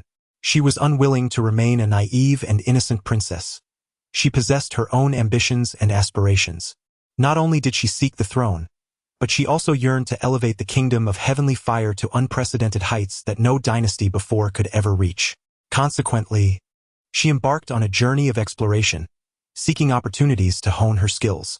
Ultimately, her perseverance bore fruit, leading her to the remnants of a sage's legacy. Yet, she never anticipated that this dignified princess would ultimately be outdone by an unknown girl. This failure plunged her into deep despair, nearly shattering her spirit. Fortunately, fate introduced her to the most unforgettable man of her life, Xiaofan, who rescued her from the depths of her desolation. However, it was also Xiaofan who cast her into an abyss of despair. Flames flickered fiercely in the depths of the Empress of Heavenly Fire's eyes. The world now believes that Xiaofan fell under the control of a malevolent consciousness, leading him to become the infamous Netherworld Demon Emperor who wreaked havoc upon humanity. Yet, she understands all too well that Xiaofan has always been the same, untainted by any external influence. Xiaofan, you indeed deserve death, but it is only by my hand that you shall meet your end. Chapter 46. Everything hangs on a thought of Xiaofan. The crowd below gazed in astonishment at the visage of the girl in red displayed on the Haotian mirror. They were instantly struck dumb. The beauty and attire bore an uncanny resemblance to the current Empress of Heavenly Fire. The onlookers were momentarily dazed. Could it be that the Netherworld Demon Emperor and the Empress of Heavenly Fire once had a connection? A sense of unease washed over them. Surely, there couldn't be any hidden truths lurking beneath? No, 2 empresses have already fallen from grace, aligning themselves with the Netherworld Demon Emperor. Followers of the North Sea Empress and the Yin Empress were left in tears. Perhaps the most anxious among them were the fans of the Empress of Heavenly Fire. It is essential to note that the Empress of Heavenly Fire is distinct from the North Sea Empress and the Yin Empress. She is backed by the entire Heavenly Fire dynasty, which currently stands as the second most formidable force in the realm of cultivation, just behind the Celestial Court. If the Empress of Heavenly Fire were to also side with the Netherworld Demon Emperor, or even attempt to rescue him, matters would become exceedingly complicated. The crowd murmured amongst themselves, with some even beginning to speculate on what to do if the Empress of Heavenly Fire were to yield to the Netherworld Demon Emperor. Impudence! How dare you speak ill of the Empress of Heavenly Fire? You are courting death. Suddenly, a tremendous surge of energy erupted outside the primordial imperial city. Countless soldiers clad in crimson armor revealed their true forms, swiftly coalescing into a legion of 10,000. At the forefront of this formidable army stood a towering figure, his eyes ablaze and his long hair flickering like flames. With the emergence of this legion, the surrounding atmosphere thickened with a fierce and volatile aura. This is the Fire Sha army of the Heavenly Fire dynasty. Someone exclaimed, recognizing the origin of these warriors. In the current realm of cultivation, such a mighty army could only belong to the Heavenly Fire dynasty. It was rumored that the selection for the Fire Sha army was exceedingly stringent, with even the most ordinary soldier possessing the cultivation of the Dragon Transformation realm. Is that truly the case? Are the most ordinary soldiers indeed at the Dragon Transformation realm? Gasped some, struggling to believe it. To reach the Dragon Transformation realm signifies a physique akin to that of a dragon, capable of moving mountains and seas with ease. Within those sects, such individuals are typically the most esteemed disciples, meticulously nurtured by their respective sections. Yet now, you tell me that even the most mundane soldier in the Fire Sha army possesses the cultivation of the Dragon Transformation realm? Most remained skeptical. However, one voice rose amidst the murmurs. Indeed, the selection for the Fire Sha army is extraordinarily rigorous, The dragon transformation realm is merely the foundation. I once participated in the selection for the Fire Sha army, though regrettably, I was eliminated on other grounds. Nonetheless, I gained much from the experience, enhancing my own cultivation, and I intend to participate in the next selection for the Fire Sha army. Some recognized the speaker as a prodigy who had attained the Celestial Ascendance realm, a figure currently making waves in the realm of cultivation. The realization that even such a remarkable talent had been rejected from the Fire Sha army left the crowd in awe. What extraordinary beings must those who were accepted into the Fire Sha army be? The spectators were left in a state of shock.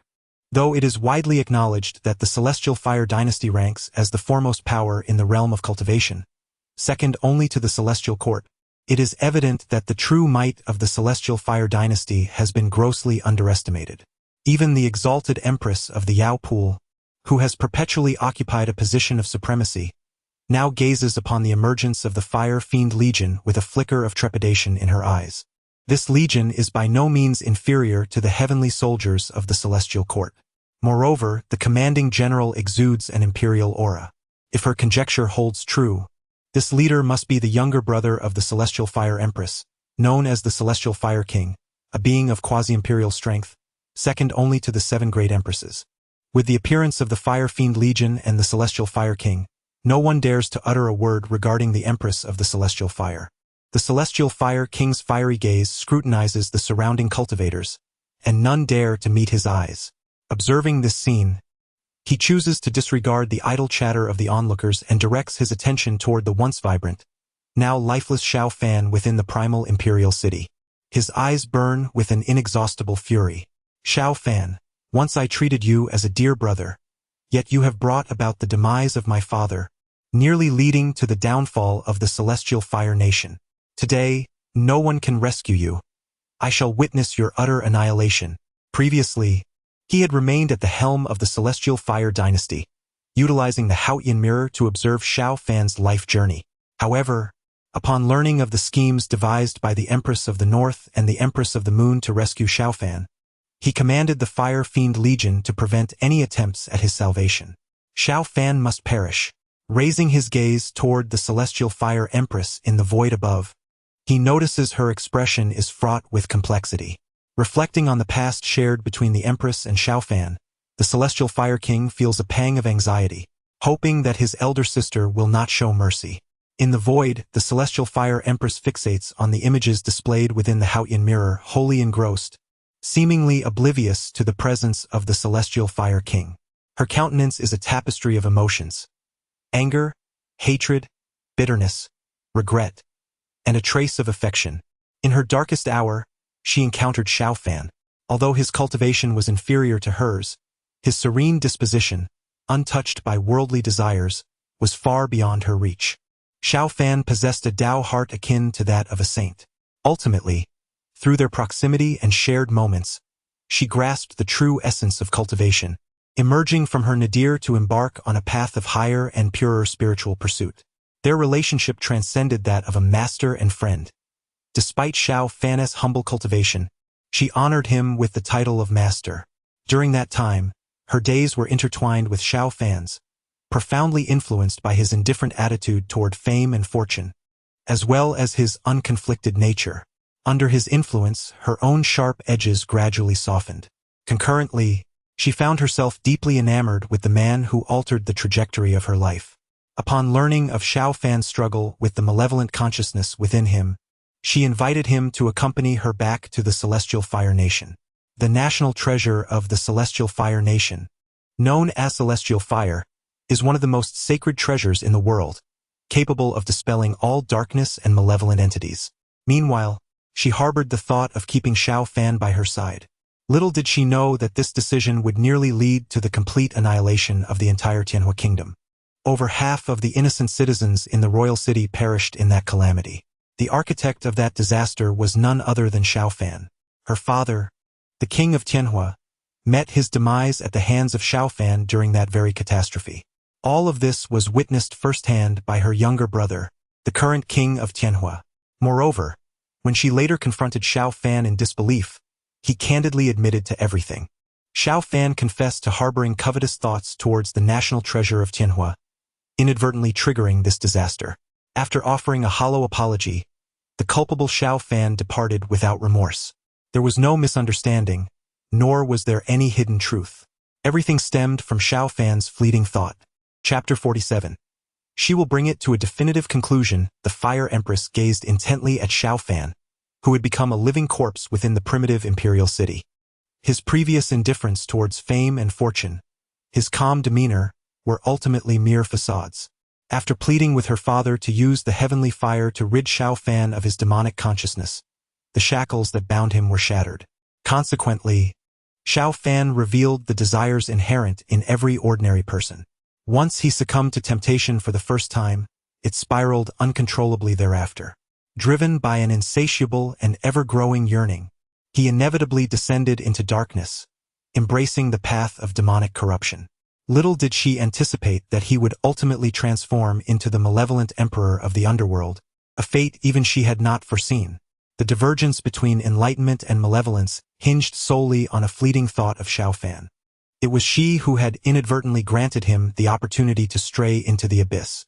Now, it would be her responsibility to bring an end to Xiao Fan's nefarious existence. With a dazed gaze fixed upon the Haotian mirror, the images that would soon unfold represented a period in her life that was both ordinary yet profoundly heartwarming, a time she would find difficult to forget. If only time could stand still, she longed to remain forever in that thatched cottage with Xiao Fan, living free from strife. She was not the exalted Fire Empress, nor was he the malevolent emperor of the underworld. They were simply two ordinary souls who had come to know and love one another, destined to grow old together and share a mundane existence. Xiao Fan, I love you. No one in this world loves you more than I do, the Fire Empress murmured, a tear brimming with deep emotion rolling down her cheek. This was a sentiment she had never expressed before. Perhaps even to this day, Xiao Fan remained unaware of the depths of her affection. In the past, she had attempted to convey her feelings on numerous occasions, but sensed that Xiao Fan's heart was tethered to another, bound by the dignity of her royal status, or perhaps fearful of rejection. She had never voiced her love for him. Thus, she had taken the roundabout route of bringing Xiao Fan to the Fire Nation, beseeching her father to use the national treasure, the heavenly fire, to purge him of his demonic essence. She hoped that through her sacrifices and their daily companionship, Xiao Fan would ultimately come to love her in return. Yet, she never anticipated that her decision would bring calamity to the Fire Nation, resulting in her father's demise, the deaths of countless innocent citizens of the imperial city, and nearly leading to the nation's complete downfall. Now, she had learned that the person Xiao Fan had once cherished was none other than the current Moon Empress, Wen Yaxian. Do you see? The one you long for has forsaken you. The Fire Empress mocked Xiao Fan, who was now a mere shadow of his former self, perhaps more as a means of venting her long-held resentment. Soon, very soon, I shall bring your wicked life to a close. All of your transgressions, along with the love that I have harbored for you from the very beginning until now, will come to a definitive end at my hands. Within the Haotian realm, Xiao Fan tenderly cared for the girl in red. The young girl in red suffered primarily from internal injuries, and her recovery would likely require an extended period of convalescence. Observing the unconscious girl, Xiao Fan furrowed his brow, feeling somewhat troubled. She had been in a coma for 2 days, and if she continued to abstain from food, she might endure for another 2 days. However, without water she would likely not survive much longer. At this moment the girl was entirely unaware, and pouring water into her mouth would not facilitate its passage into her esophagus. After much hesitation, Xiao Fan held water in his mouth and, using a bamboo tube, delivered it to the girl's throat. After meticulously caring for her for 2 or 3 days, she finally regained a semblance of consciousness and was able to drink independently. 7 days later, the girl in red slowly opened her eyes. The first sight that met her gaze was a strikingly handsome face. Xiao Fan smiled gently and asked, "How are you? Are you hungry?" She slightly nodded, showing no signs of awkwardness. Although she did not recognize the refined young man before her, she sensed that someone had been caring for her throughout her ordeal. Clearly, that person was the very young man she now beheld. During her days of unconsciousness, while she gradually regained awareness, her body remained exceedingly frail, preventing her from fully awakening. Thus, she had often fantasized about the identity of the one who had rescued and tenderly cared for her, imagining his appearance and status. Now that she finally laid eyes on him, he was even more handsome than she had envisioned. As for his status, judging by the surroundings, he appeared to be an ordinary mortal. Before long, Xiao Fan approached with a bowl of vegetable porridge before the girl. Upon seeing the plain bowl of porridge, her brows knit together, and she wrinkled her nose, pouting in evident disdain. As a princess, she had never before tasted such a humble dish, where even the few vegetable leaves could be counted. Noticing her expression of distaste, Xiao Fan remarked mildly, "This is all I have at home. If you choose not to eat, you shall remain hungry. I won't eat it anyway. Who cares?" The girl huffed, turning her head away. How could the beloved little princess of the Tianhua kingdom endure such indignity? Seeing that she was unappreciative, Xiao Fan decided not to press the issue. He stood up to take the vegetable porridge away. Just then, an embarrassing growl emanated from the girl's stomach.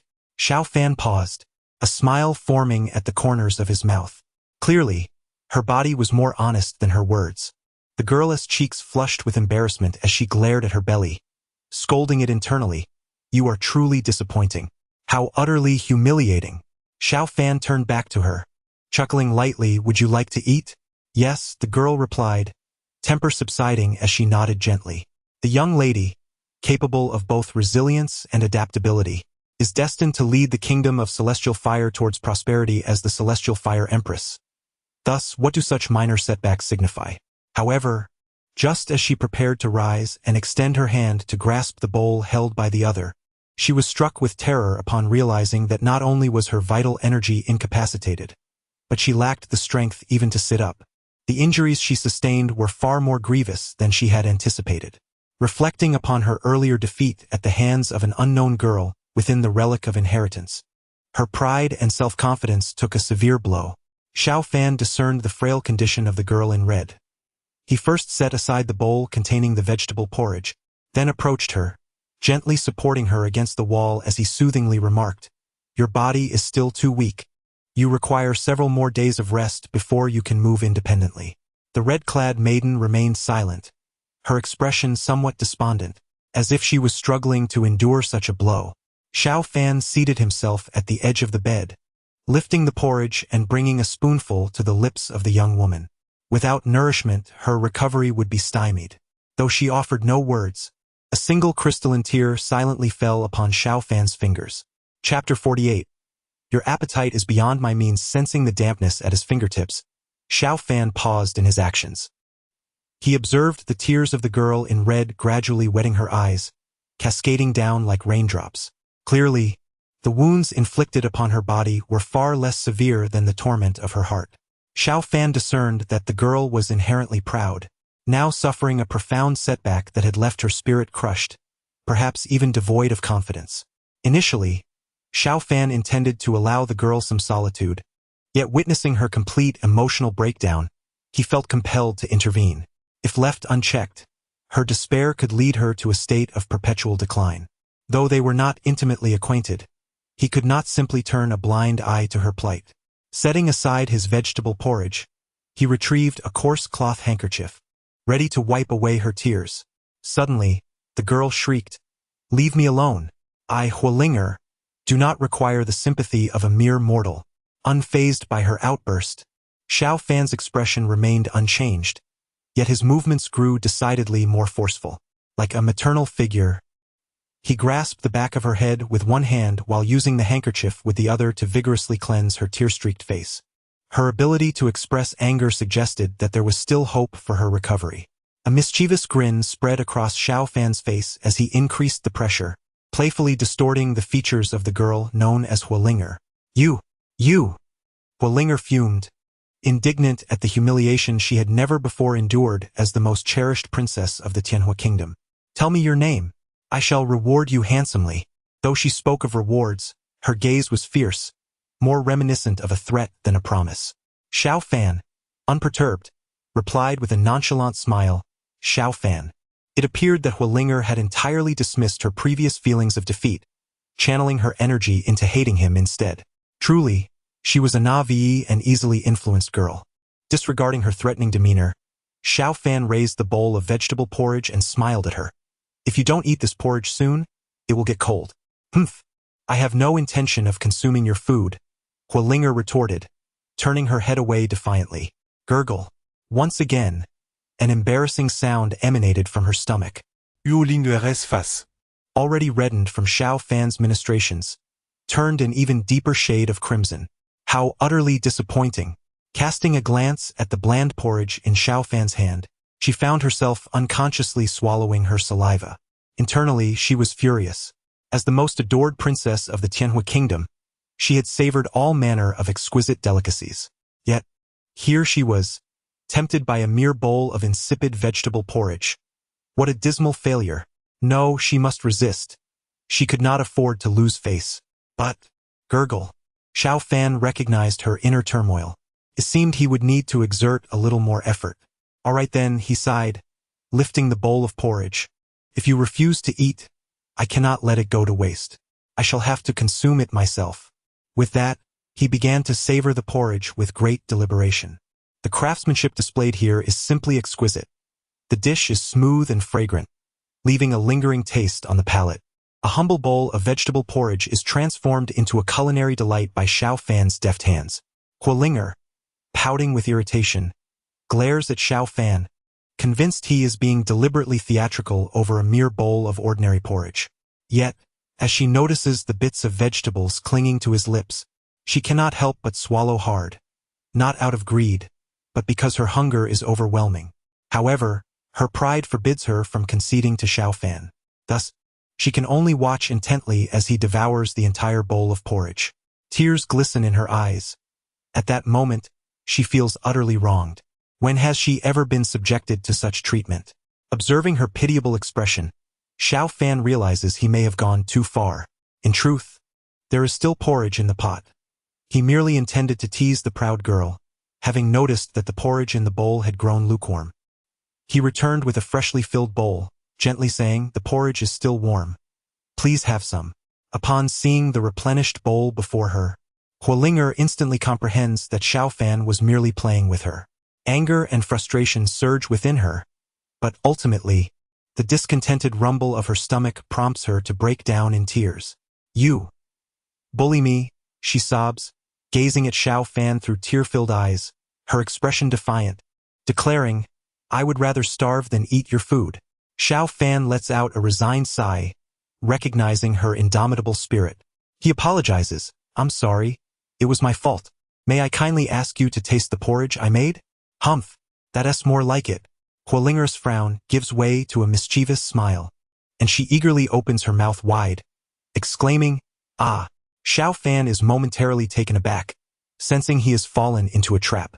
Yet, having already spoken, he has no choice but to dutifully feed this cunningly proud girl her porridge. As the first spoonful of vegetable porridge crosses her lips, Huolinger's eyes shine with delight. Xiao Fan's earlier self-praise turns out to be entirely justified. The dish is indeed smooth and fragrant, leaving a delightful aftertaste. After the first bite, she is immediately eager for a second. This seemingly ordinary vegetable porridge surpasses all the exquisite delicacies she has ever tasted. Unbeknownst to her, Huolinger ends up consuming 3 large bowls, scraping the pot clean. Watching her contented demeanor, Xiao Fan cannot help but smile. Yet, after devouring every last morsel, Huolinger finds dissatisfaction. The porridge has been in the pot too long. It has a burnt taste. Failure. The vegetables were overcooked and turned yellow. Failure. The most absurd is this. Xiao Fan looks at the spirited Huolinger with a bemused expression. Even a simple bowl of vegetable porridge could elicit so many critiques from Huolinger, revealing her exceptional talents. Observing her growing excitement, Xiao Fan nonchalantly turned his empty bowl in hand and remarked, "Such a pristine bowl hardly seems in need of washing." At his words, Huolinger flushed with embarrassment, feeling a twinge of guilt. She had belittled the vegetable porridge prepared by Xiao Fan, yet had consumed it with such relish. Was she not merely contradicting herself? Clearing her throat, Huolinger, trying to shift the conversation, suddenly adopted a serious demeanor and, gazing earnestly at Xiao Fan, declared, In light of your timely rescue, once I have fully recovered, I shall bestow upon you ample rewards. A princess? Xiao Fan assessed Huolinger from head to toe and noted the unmistakable air of entitlement about her. As for rewards, there's no need. Once you regain your strength, I only hope you won't linger here any longer. With a grave expression, he added, given your appetite, I fear I cannot afford to keep you. Chapter 49. Without further ado, I shall begin to disrobe. Huolinger glared at Xiao Fan with a mix of embarrassment and indignation. For the first time in history, she had been scorned for her appetite. What a profound humiliation. After all, she was a princess. How could Xiao Fan fail to grasp the essence of her words? She had assumed that once she revealed her identity, Xiao Fan would at least treat her with a modicum of respect, if not with obsequiousness. To her astonishment, not only did Xiao Fan exhibit no surprise or fear, but he also appeared to disdain her eating habits, as if he feared she might overstay her welcome. She had never endured such indignity in her life. In a fit of anger, Huolinger retorted, who would want to linger in your shabby hut? Once I recover, even if you beg me, I shan't remain. Best that way, Xiao Fan replied with a nonchalant smile. In truth, he did not genuinely disapprove of Huolinger's appetite. Rather, he inexplicably felt compelled to tease the haughty young lady. After speaking, Xiao Fan took the empty bowl to the kitchen to clean the utensils.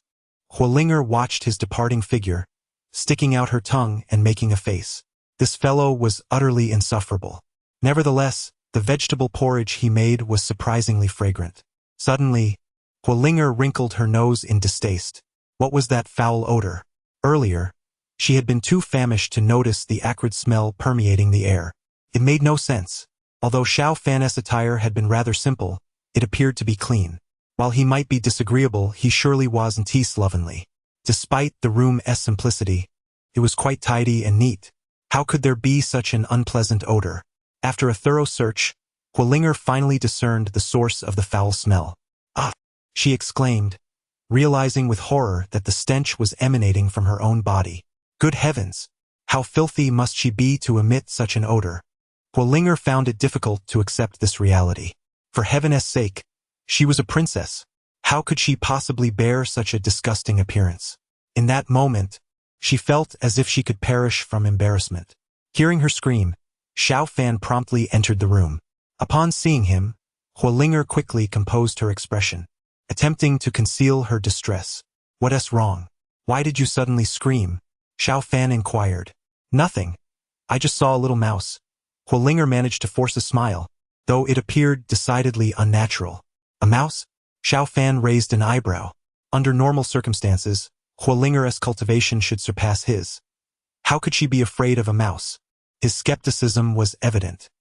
He approached her, gazing deeply into her eyes. I'm truly fine. Huolinger's heart raced with anxiety. With Xiao Fan so close, she feared he might catch a whiff of the foul odor emanating from her. Xiao Fan did not believe her, observing the unnatural expression on her face. He could sense her tension, the acrid smell lingering in the air only intensifying. Xiao Fan soon realized what was causing Huolinger's anxiety. He found it somewhat amusing. It was perfectly normal for her to have an odor after lying in bed for so long. However, Huolinger's evident discomfort suggested that she found the matter somewhat embarrassing. Perhaps this was the inherent modesty of young women. Nevertheless, the situation was indeed a bit troublesome. Huolinger was nearly paralyzed, unable to cleanse herself or change her clothes.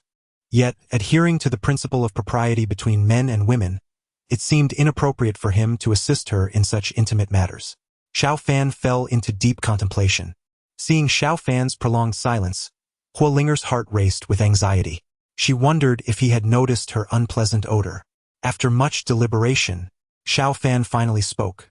You have been unconscious for several days now, and due to the propriety between men and women, I have refrained from assisting you with changing your clothes or cleansing your body. If you require my help, I am willing to assist. His expression remained stoic, as if discussing an ordinary matter. Upon hearing his words, Huolinger felt a surge of embarrassment and anger. Indeed, Xiao Fan had noticed her foul odor, and he was even contemplating helping her cleanse herself and change her clothes. While she inwardly scolded him for his audacity, thinking he was foolishly ambitious, she found herself wavering. Given her current condition, Returning to a state of mobility would likely take a considerable amount of time. Could she truly endure the persistent odor? If she waited a few more days, the situation might become unbearable. Huolinger was Engulfet in Innerturm Val. Xiu Fan sat quietly beside her, unperturbed. His demeanor was open and sincere. If she needed assistance, he was willing to oblige. If she did not, he would not mind her remaining odorous for a few more days. It all hinged on her decision. After much internal conflict, Huolinger finally made her choice. Although it was somewhat difficult to ask a man she had only recently met for help, she found it even more unbearable to endure the persistent odor. Not only was it psychologically intolerable, but physically as well. Moreover, despite her disdain for Xiao Fan, he had saved her life and had taken care of her diligently during these days. This clearly indicated that he was a man of integrity, without any ulterior motives. After all, if he truly wished to take advantage of her, he had ample opportunity to do so without needing to be so circumspect. Then, I must trouble you, Huolinger said, her voice barely above a whisper, feeling quite shy as the words left her lips. Very well. Xiao Fan's expression remained neutral as he nodded gently.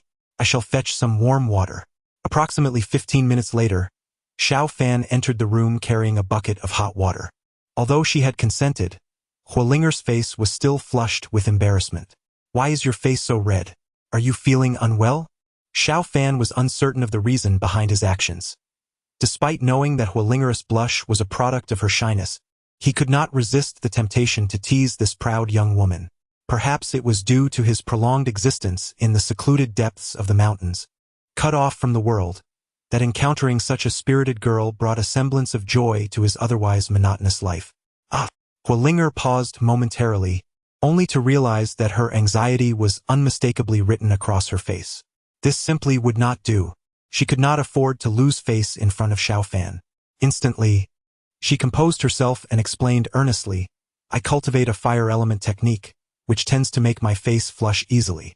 By the way, do you know what a practitioner is? Living alone in these remote mountains, you must not be an ordinary mortal, right? I have practiced for a few years, barely reaching the Qi refinement stage. Xiao Fan admitted without reservation. Qi refinement stage? Ha ha ha. Huolinger burst into laughter. It seems your talent is rather lacking. I established my foundation at the age of 8. Finally, she seized the opportunity to mock Xiao Fan thoroughly, her expression radiating pride. In response, Xiao Fan appeared unfazed, yet he could not help but unconsciously grind his back teeth. Enough of this idle chatter. I shall begin to remove my garments. Chapter 50 The pungent aroma of love. Why are you shouting so loudly? Just take it off. Huolinger erklärt defiantly as Xiu Fan. The next moment, as the realization of her words dawned upon her, her face flushed crimson. Observing Huolinger's flustered demeanor, Xiao Fan inexplicably felt a surge of joy. Perhaps it was the monotony and solitude of his secluded existence that rendered their banter quite amusing. Suddenly, the arrival of such a proud young woman as Huolinger reignited his long-dormant playful spirit. Xiao Fan approached her slowly, carrying a pot of hot water, and teased, Are you going to wash or not? If you delay any longer, the water will become cold. Wash! Huolinger glared fiercely at him. Under the eaves, one must bow. Once her strength returned, she would certainly show Xiao Fan what she was capable of. Xiao Fan, unfazed by her fierce gaze, sat down at the foot of the bed and pretended to reach for Huolinger's clothing. Wait, Huolinger exclaimed, halting his movements. What's the matter? Xiao Fan raised his eyes to meet hers. What's the matter? Huolinger was fuming. Are you really going to undress me like that? Clearly, you are trying to take advantage of me. If not like this, then how else? Xiao Fan chuckled, feigning confusion.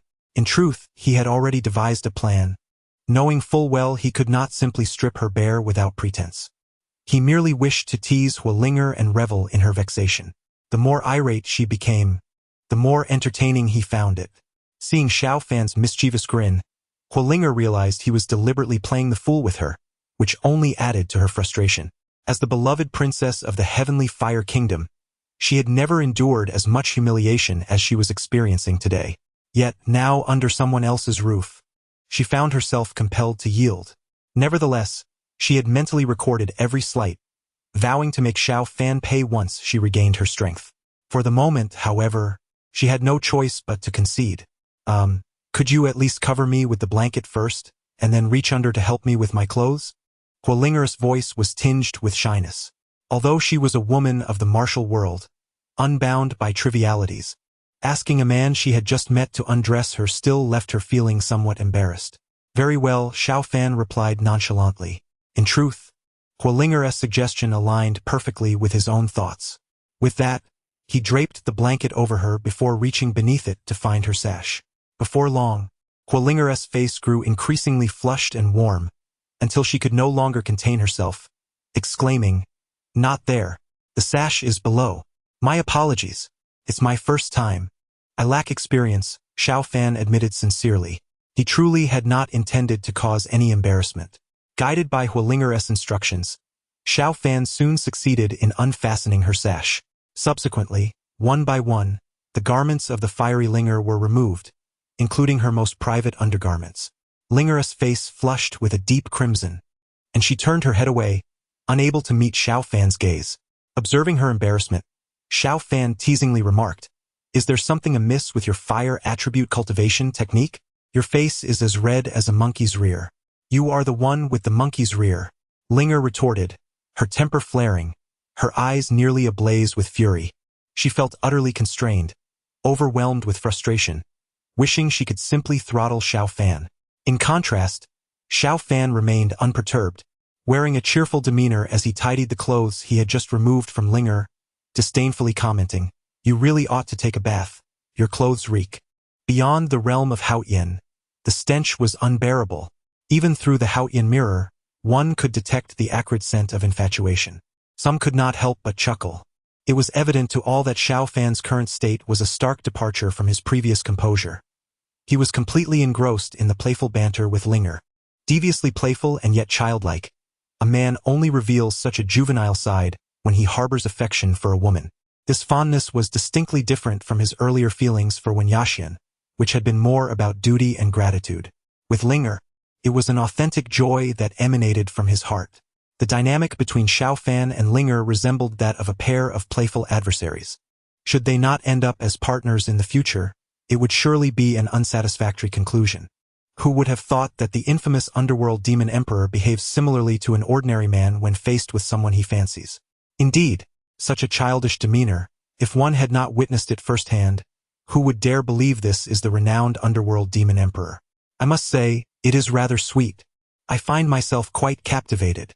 No way. Have you truly become enamored? This is the underworld demon emperor we are talking about. If he weren't the underworld demon emperor, I wouldn't be interested at all. Who would have thought there existed such a charming past between the underworld demon emperor and the empress of heavenly fire, rendering it utterly irresistible to behold? Exactly. If it were an ordinary mortal, would it hold any significance?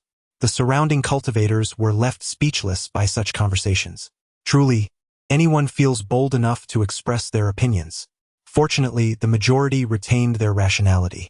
Having learned from the cautionary tales of the North Underworld Empress and the Lunar Empress, many cast anxious glances toward the Empress of Heavenly Fire above.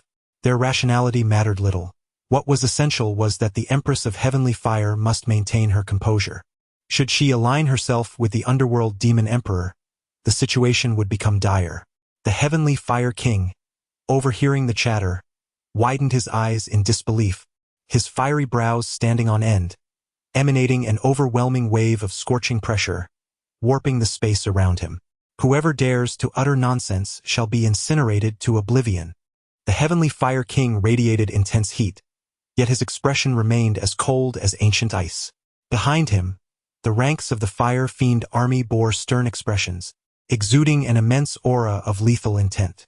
In an instant, the surroundings fell into an eerie silence. The previously boisterous practitioners trembled, too fearful to utter another word.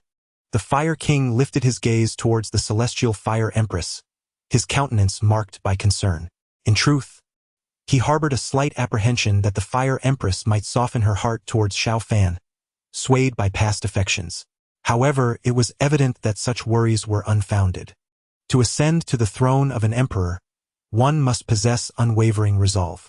Gazing at the image reflected in the Haotian mirror, the Fire Empress, Hualinger, though tinged with nostalgia, displayed an ever-increasing determination in her eyes, revealing no trace of longing or inner turmoil. The sweetness of their past was eclipsed by the agony that followed.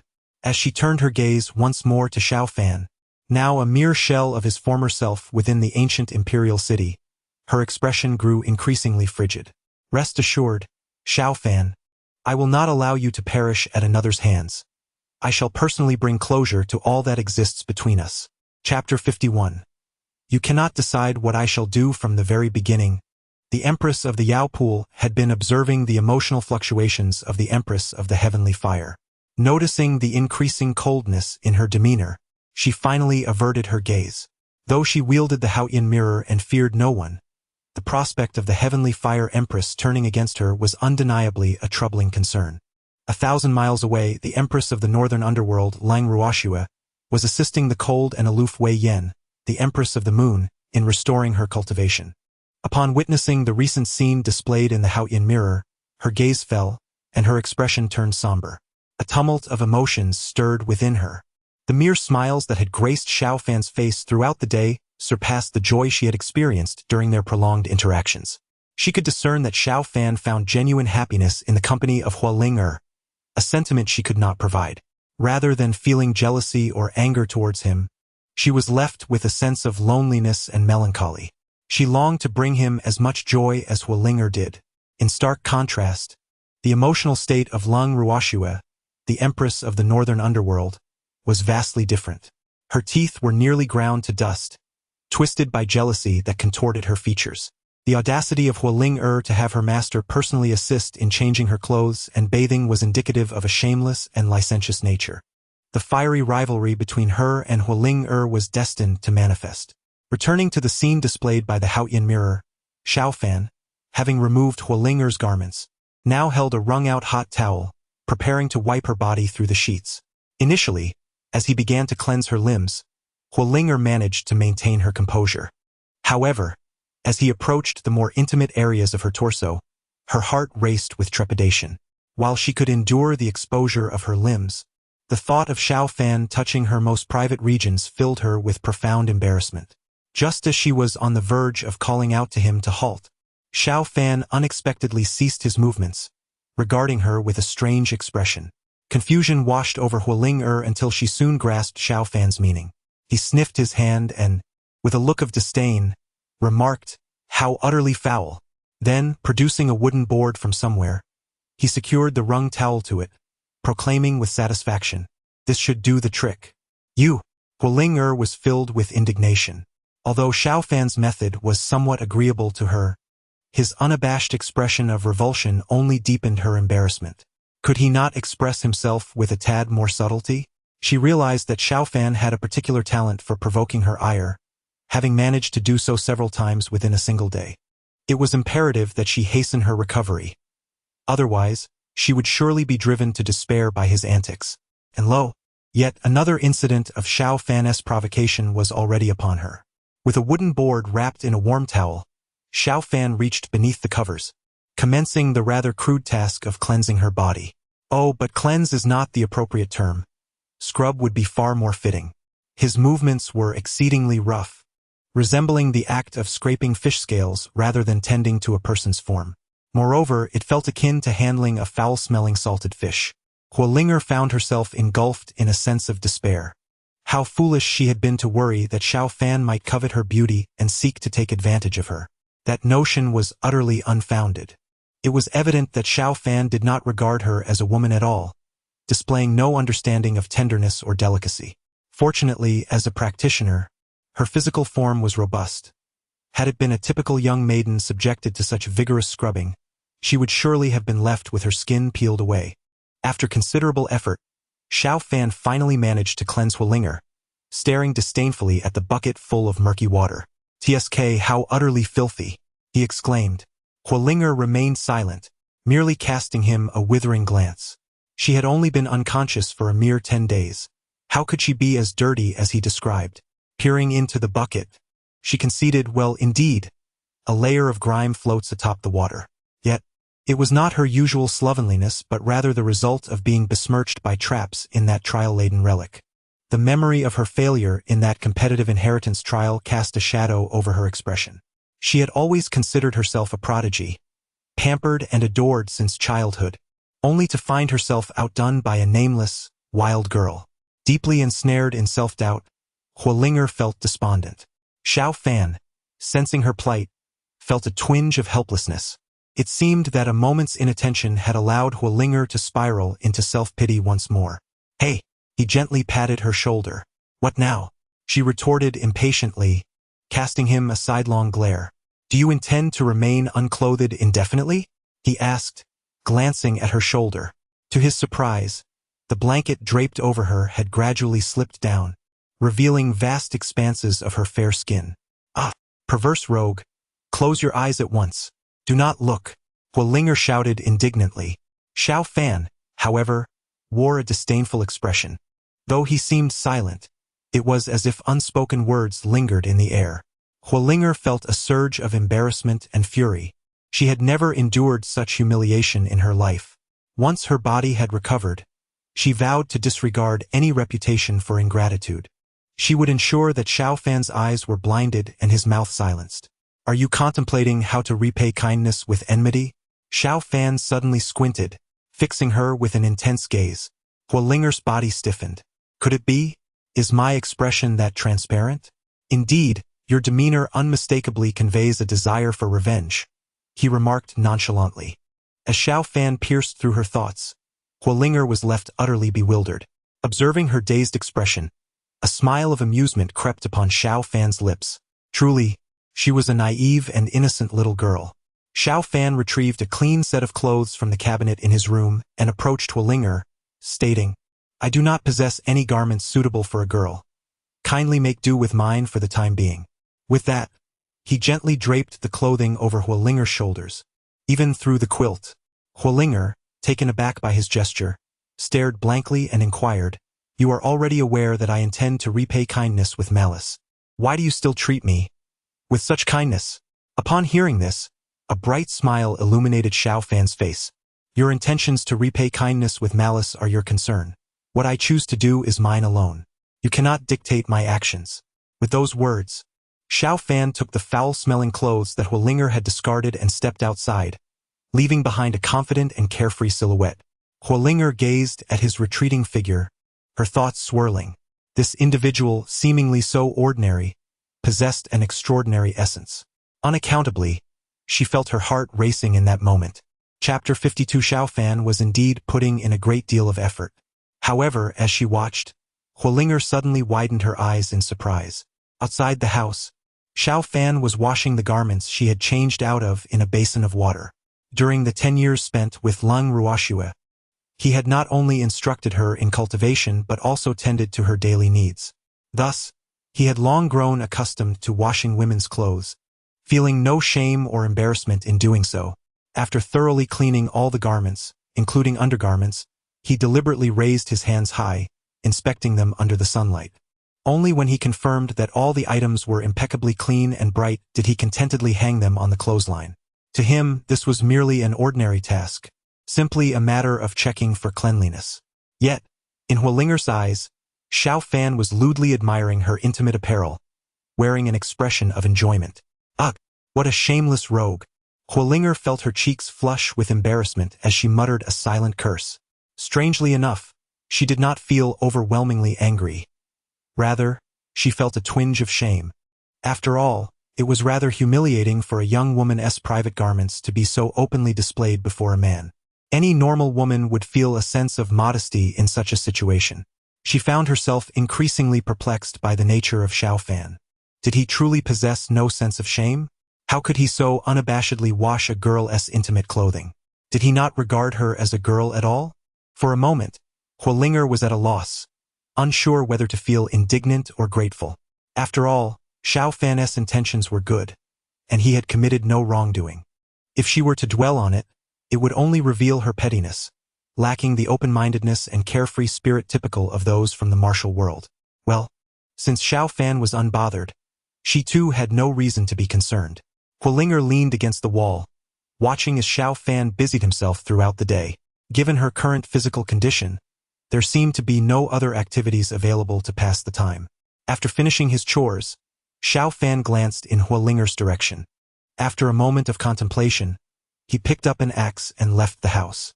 Hualinger instinctively wanted to call out to him, inquiring where he was going and when he would return. Yet, just as the words were about to escape her lips, she swallowed them back down. She did not wish for Xiao Fan to think that she was overly dependent on him or that she feared being alone at home. That would be far too embarrassing. However, upon seeing Xiao Fan actually leave, a sense of emptiness washed over her. At that moment, she was gravely injured and unable to move freely. Anyone could easily take advantage of her vulnerability. For the first time, she realized that she too could feel lonely and fearful. Despite his annoying tendencies and the way he often provoked her ire, the mere sight of Xiao Fan brought her an inexplicable sense of comfort and security. As she waited for his return, Hualinger's heart grew heavier, until the string of resilience within her finally snapped, and she wept in quiet sorrow. When Xiao Fan returned, he was taken aback to see Hualinger in tears, her cheeks stained with sorrow. What could have possibly caused her to weep? Pondering this, Xiao Fan set aside what he was holding and approached her gently, asking, "What is the matter? Are you hungry? You really think I am a glutton?" Hualinger retorted, her eyes red and glaring at Xiao Fan. What did he truly consider her to be? Xiao Fan was at a loss. He could not recall when he had offended her again. Hualinger, true to her fiery nature, displayed an irritable temperament. He lacked the patience to soothe her. With such a loud voice, it seemed there was nothing serious to worry about. Having said that, Xiao Fan turned his attention back to his own affairs. Seeing him turn away, Hualinger panicked, exclaiming, "Where are you going?" Xiao Fan glanced back at her, his brows slightly raised, as he began to grasp why she had cried moments ago. "Are you afraid of me leaving?" he asked, a smile gracing his lips. "That's not it. This princess has been accustomed to being attended to since childhood. I simply find it unsettling to be without anyone by my side," Hualinger hurriedly clarified. Although Xiao Fan recognized her words as a facade, a proud refusal to acknowledge her feelings, the implications of her statement were indeed hurtful. To teach her a lesson about her pride and to make her aware of her shortcomings, Xiao Fan's expression darkened as he coldly replied, "I am not your servant." With that, he resolutely exited the room, shutting the door behind him. "No, that's not what I meant," Hualinger rushed to explain. Unfortunately, the door had closed, and Xiao Fan had either not heard her or chose not to listen. "I truly did not mean it that way." Hualinger felt a wave of injustice wash over her, her eyes brimming with tears once more. She was genuinely frightened, fearing that Xiao Fan might misunderstand her intentions. However, upon hearing knocks and sounds from outside, she heaved a sigh of relief, reassured that Xiao Fan had not left. Approximately an hour later, silence enveloped the surroundings. The door creaked open, revealing Xiao Fan's return. Hualinger had anticipated that he would still be upset and was preparing to apologize when she noticed his expression remained stoic as he approached her. Before she could react, he swept her into his arms and carried her outside. In that moment, Hualinger was thoroughly alarmed, wondering if Xiao Fan was indeed angry enough to throw her out. She slowly closed her eyes, acknowledging that her previous remarks had been excessively harsh, and it was only natural for Xiao Fan to be upset. However, the next moment did not involve being unceremoniously tossed aside. Instead, she found herself gently seated in a handcrafted wheelchair. Startled, Hualinger opened her eyes and looked down, realizing that she was indeed on a beautifully crafted wheelchair. Connecting the dots with the sounds she had previously heard, it dawned on her that Xiao Fan must have constructed this very chair. Glancing around at the scattered wood shavings and debris, it became clear that he had gone out to chop wood. In that moment, Fire Spirit's heart was a tumult of emotions, an indescribable sense of gratitude washing over her. Just moments ago, she had foolishly presumed that Xiao Fan intended to abandon her, allowing her petty thoughts to cloud her judgment of his noble intentions. Fortunately, she refrained from voicing such sentiments, lest she find herself utterly mortified now. Observing the silent Fire Spirit, Xiao Fan initially assumed that the wheelchair's dimensions were unsuitable, causing her discomfort. "Why the silence? Are you not comfortable?" he inquired. "Not at all, it is quite comfortable," Fire Spirit quickly replied. Her words were not mere flattery. she genuinely felt at ease. Although the wheelchair's design was simple, it was impeccably crafted, with all edges smoothed to perfection. Thoughtfully, both the seat and backrest were cushioned, ensuring that one could sit for extended periods without discomfort. It was evident that Xiao Fan had invested considerable thought into this wheelchair. Chapter 53. She could not believe Xiao Fan would show such tenderness observing Hualinger's evident satisfaction with the wheelchair. A smile unconsciously crept onto Xiao Fan's lips. Previously, he had noticed her leaning against the wall, merely passing the time by watching him. He thought that if Hualinger remained cooped up indoors, she would inevitably feel stifled and succumb to unwelcome thoughts, which would be detrimental to her psychological and physical recovery. Thus, the notion of crafting a wheelchair for her took root in his mind. Seated in the wheelchair, Hualinger found herself momentarily at a loss for words. It soon dawned on her the purpose behind Xiao Fan's creation of the chair. It would be disingenuous to say she was not moved. Her eyes quickly glistened with unshed tears. Since meeting Xiao Fan, she had experienced a surge of emotions, feeling anger and sorrow far more than she ever had before. Seeing her on the verge of tears again, Xiao Fan felt a profound sense of helplessness. He chuckled and teased, "I didn't expect you to be such a crybaby." True to form, Hualinger immediately transformed her tears into ire, retorting, "You are the real crybaby."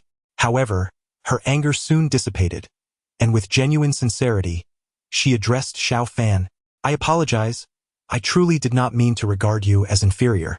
I understand, and I am not angry," Xiao Fan gently interjected, his demeanor calm and voice steady, not betraying any falsehood. Hualinger paused, noticing his tranquil expression and composed tone, realizing she had once again fallen for his trickery. Initially, she contemplated expressing her frustration, but upon meeting his eyes, which held a hint of mirth, she swallowed her anger. It became clear to her that in the realm of cunning, she could not outmaneuver Xiao Fan. Yet, as she caressed the smooth surface of the wheelchair beneath her, curiosity overtook her. "Why do you treat me so well, when we are not even related?" she inquired.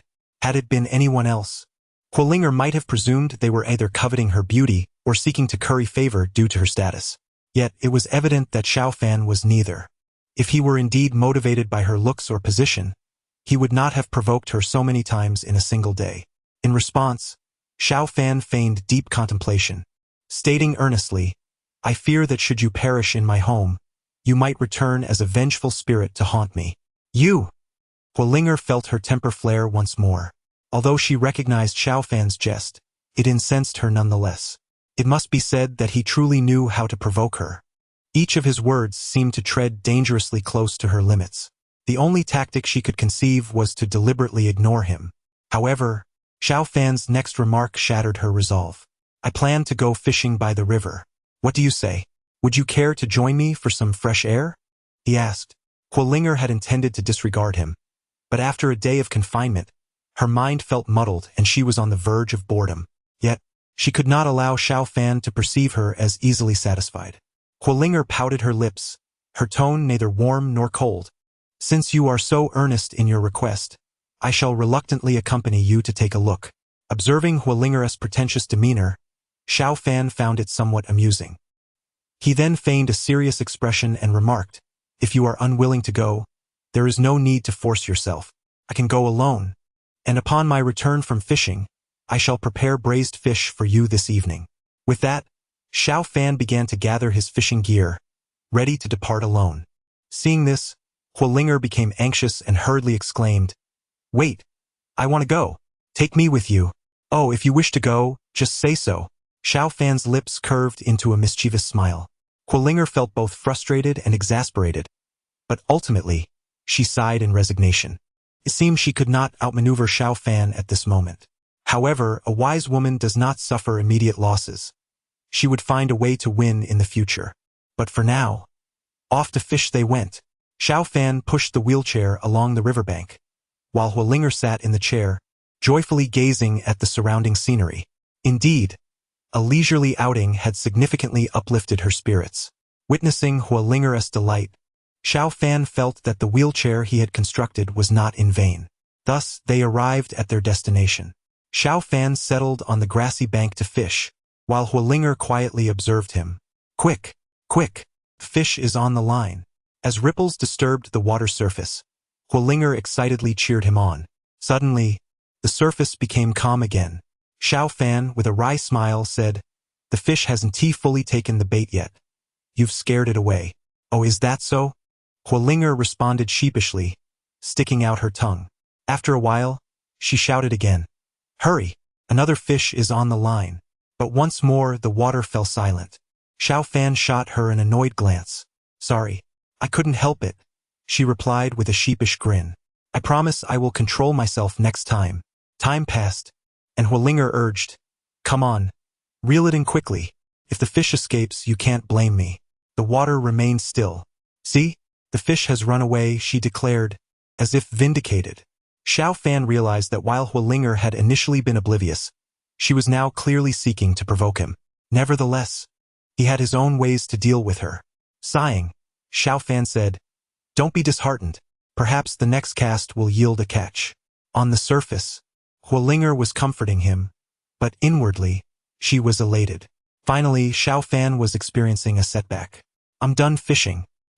He suddenly stood up, angrily tossing the fishing rod aside. "Done?" Huolinger was taken aback, as it was uncharacteristic for Xiao Fan to surrender so swiftly. She then asked, "If you can't catch any fish, what will we eat tonight?" Sigh.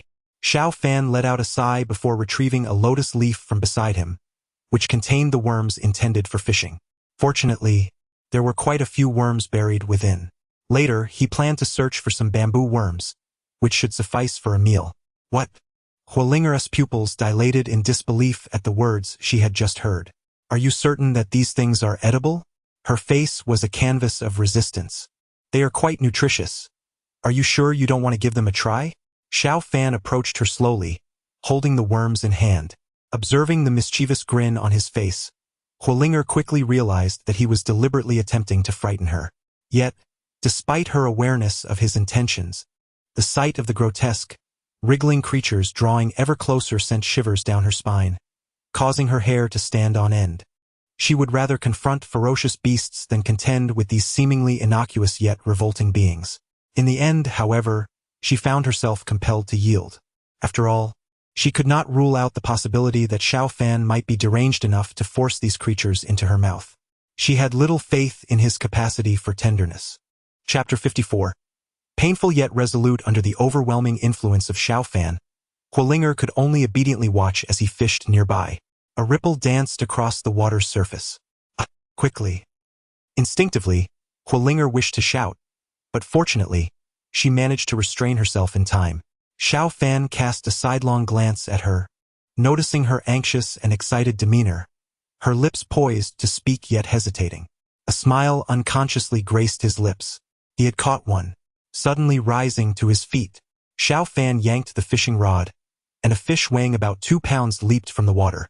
Hud, hud, hud. The fish was flung onto the riverbank, struggling desperately. "Hurry, you must catch it, or it will jump back into the river." Huolinger exclaimed anxiously, repeatedly urging him. "Do not worry, it cannot escape." Xiao Fan reassured her, twisting a piece of grass rope to secure the fish.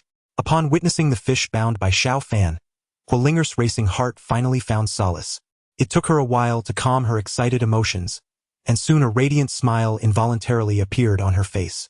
Even during her past breakthroughs in cultivation, she had never felt such exhilaration. Holding the large fish, Xiao Fan looked towards Huolinger. Their eyes met, and a brilliant smile similarly illuminated Xiao Fan's face, sharing in the joy of the moment. At that instant, Huolinger could not help but feel that the scenery around them was extraordinarily beautiful. After Xiao Fan caught another fish of similar size, he gently urged Huolinger back home.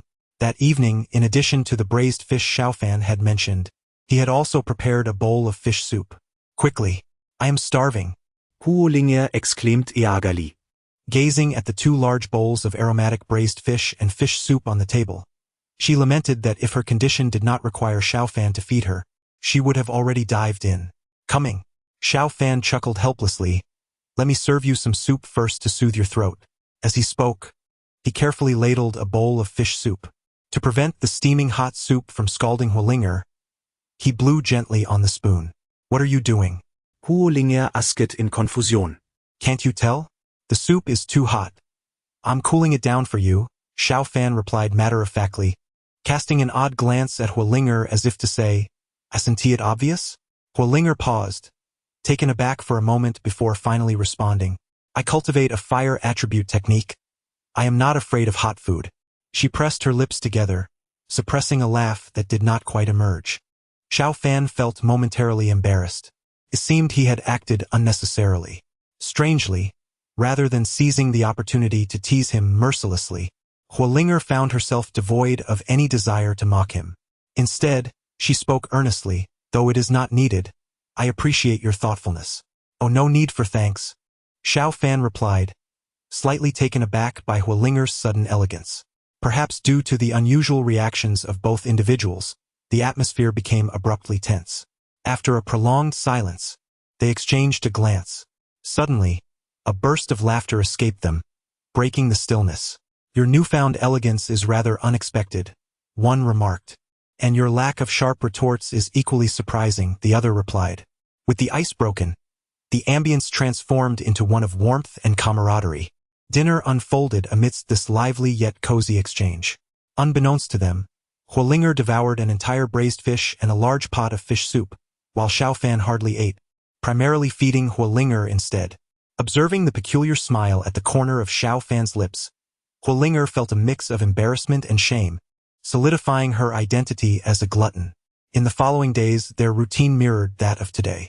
Each morning, Xiao Fan attended to household matters while Huolinger quietly observed. In the afternoons, he would take her for strolls by the riverside, returning with fish. Their days were simple and serene. Huolinger never anticipated that she could endure such monotony without a hint of boredom, even yearning for this tranquil existence to persist.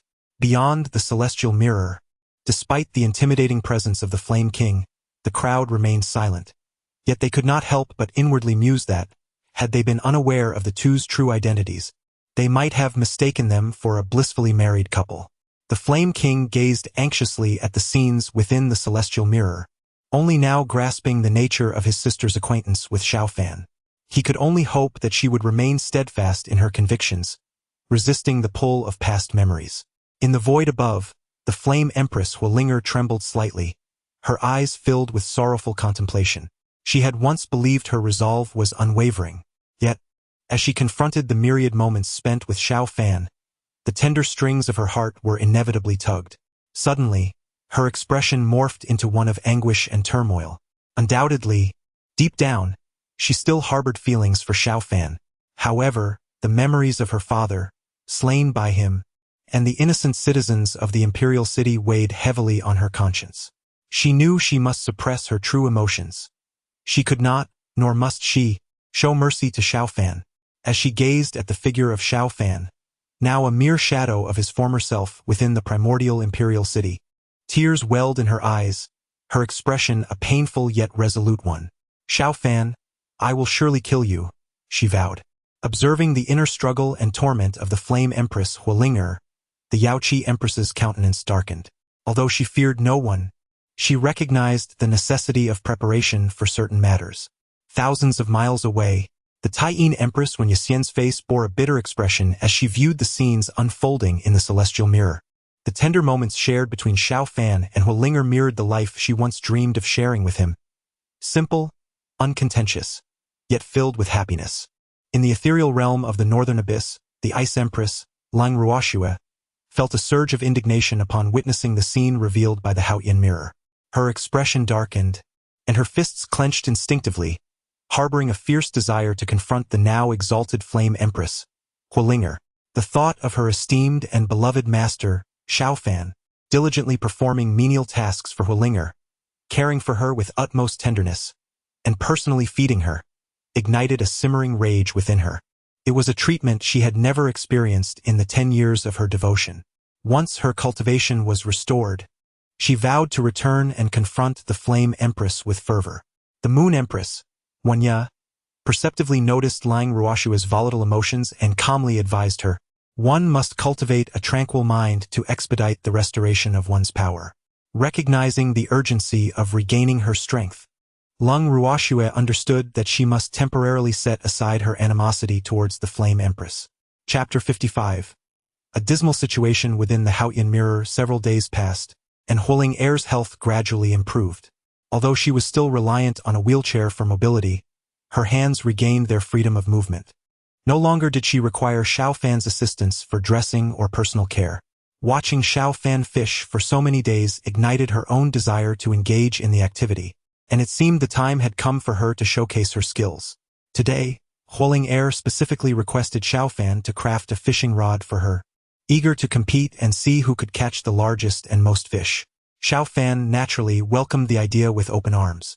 For him, victory or defeat was inconsequential. What truly mattered was that Huling Air had shed her previous self-doubt and lack of confidence. What's the point of a competition without a little wager? Huling Air gazed at Xiao Fan with a playful smile. What do you propose as a wager? Xiao Fan discerned that, after a few days of stability, Huling Air was again inclined to stir up some mischief. How about this? If I win, you will call me master from now on. If you win, I shall address you as master. Perhaps fearing that Xiao Fan might decline, she added, of course, this title is strictly in the context of fishing. With a beaming smile, Huling Air looked at Xiao Fan, brimming with confidence. The thought of Xiao Fan respectfully calling her master after her victory filled her with delight. Should Xiao Fan dare to tease her again, she would brand him with the accusation of disrespecting his teacher. Master. Xiao Fan's expression darkened, as the term abruptly pulled him back into painful memories of the past. He pondered whether Lung Ruoxue and Wen Yaxian were faring well these days. Noticing Xiao Fan's prolonged silence, Huling Air assumed he was hesitant due to fear of losing. She quickly employed a tactic to provoke him. If you're afraid of losing, then never mind. Xiao Fan snapped back to reality. He had always sought to prevent Huling Air from becoming mired in the painful memories of past failures. Yet he too needed to emerge from his own sorrowful recollections. With a gentle smile, Xiao Fan replied, "Since you wish to compete, I shall gladly oblige. Let us make this a binding agreement. If you lose, do not try to wriggle out of it." Huling Air hastily seized the moment, anxious that Xiao Fan might change his mind. Xiao Fan found it amusing. He could not fathom where Huling Air had garnered such confidence, believing she could undoubtedly triumph over him. Given her extraordinary talent for cultivation and noble lineage, she had undoubtedly devoted significant time to training, making this her first foray into fishing. However, fishing was not as simple as it appeared. He eagerly anticipated the sight of Huling Air facing disappointment.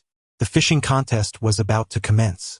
Before it began, Huling Air insisted that Xiao Fan maintain a distance, so as not to encroach upon her chosen spot.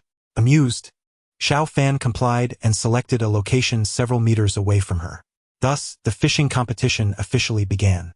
Before fishing, Xiao Fan first scattered the bait into the water. Fire Linger looked at him with curiosity and exclaimed, "What are you doing?" "Preparing the spot," Xiao Fan replied without any hesitation. "Preparing the spot?" Fire Linger felt perplexed. For she had never witnessed Xiao Fan engage in such a practice before. Seeing him throw the bait into the water, creating splashes, she thought to herself, "Isn't this foolish? Won't it scare the fish away?"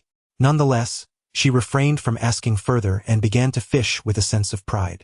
However, Fire Linger soon noticed that the bait Xiao Fan was using this time was not earthworms, but rather slippery loaches.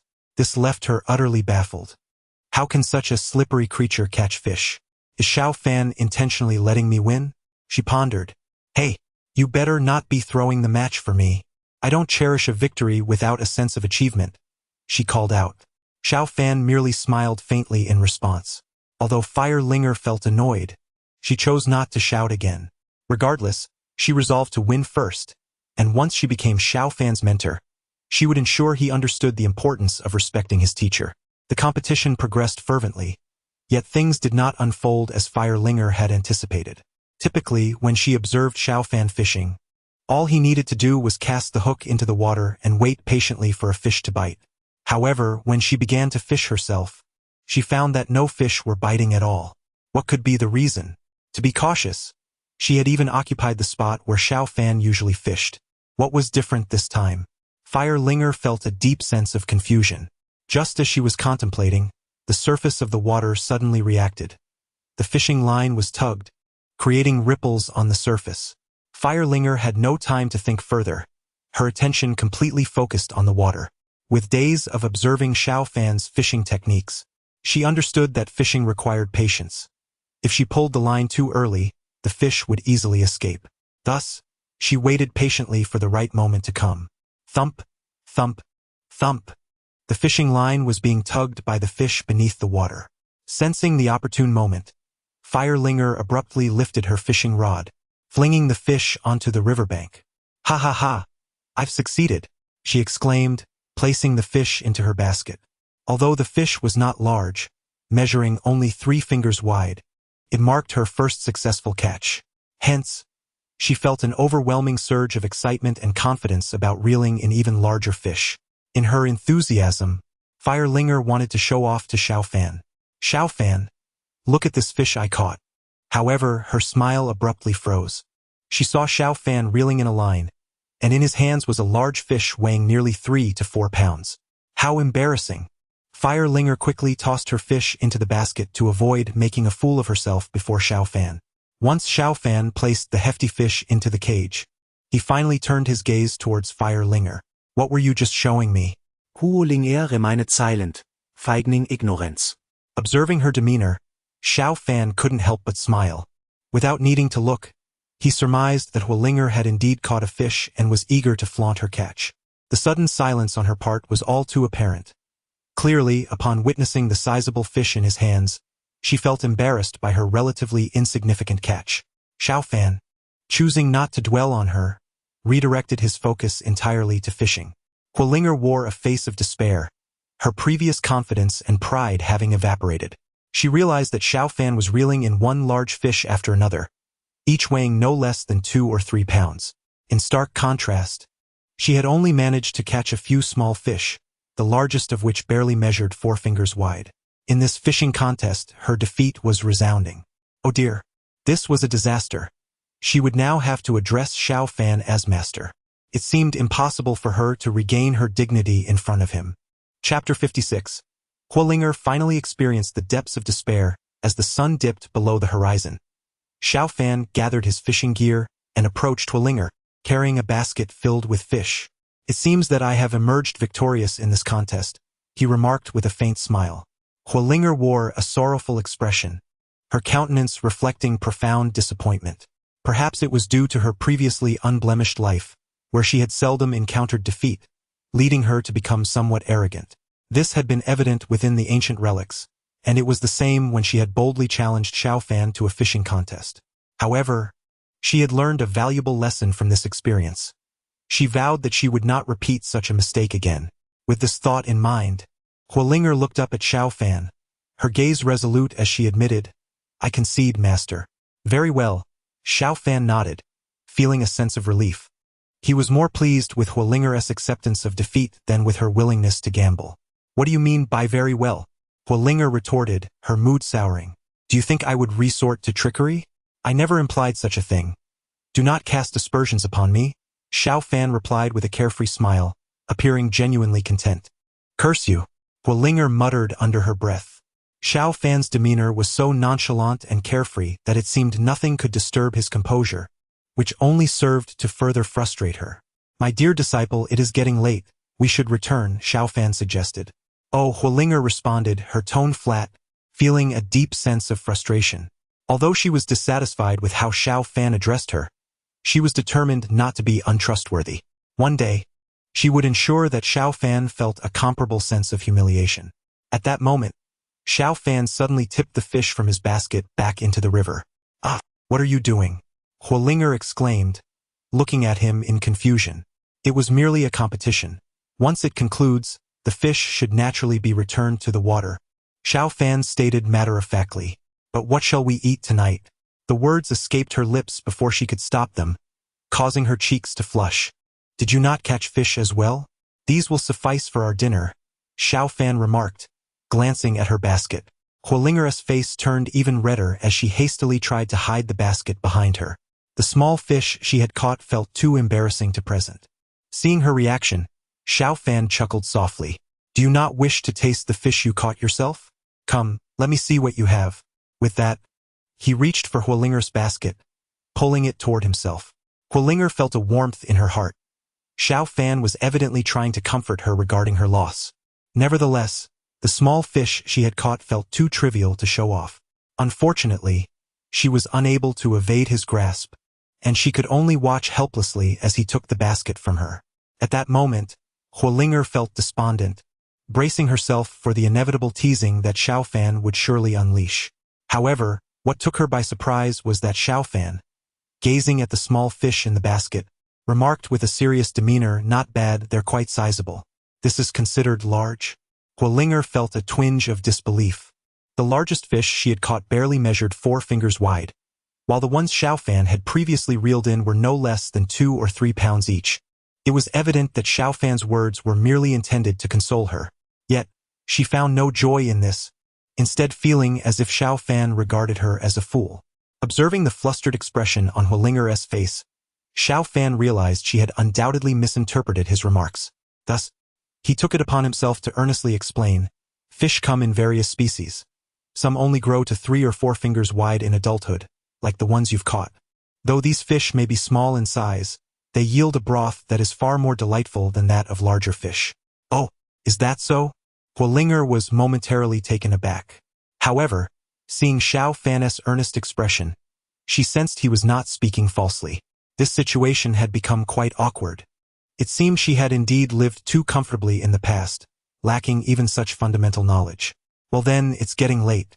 If you wish to learn more, I shall elaborate upon our return. After all, I am now your fishing mentor," Xiao Fan declared, a radiant smile illuminating his face.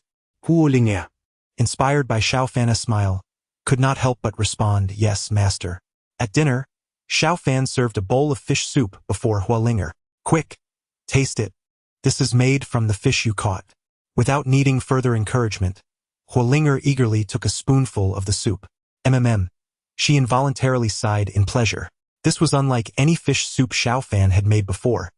It was not only more exquisite, but also carried a delightful sweetness. Huolinger now felt a pang of regret. She realized her competition with Xiao Fan had been somewhat regrettable. She should not have compared the quantity or size of their catches. Had it been a contest of flavor, she would have undoubtedly triumphed. How thoughtless of her! Noticing the discontent written across Huolinger's face, Xiao Fan could not resist teasing her. "What is this? Are you feeling a bit resentful now?" "Not at all. A loss is a loss. I, Huolinger, am not one to shy away from defeat." Her tone was resolute. She did not wish Xiao Fan to perceive her as someone who could not accept losing. However, she made no mention of the permanence of his mentorship. If she surpassed him in fishing prowess, he would naturally have no reason to remain her teacher. One day, she was determined to reclaim her victory.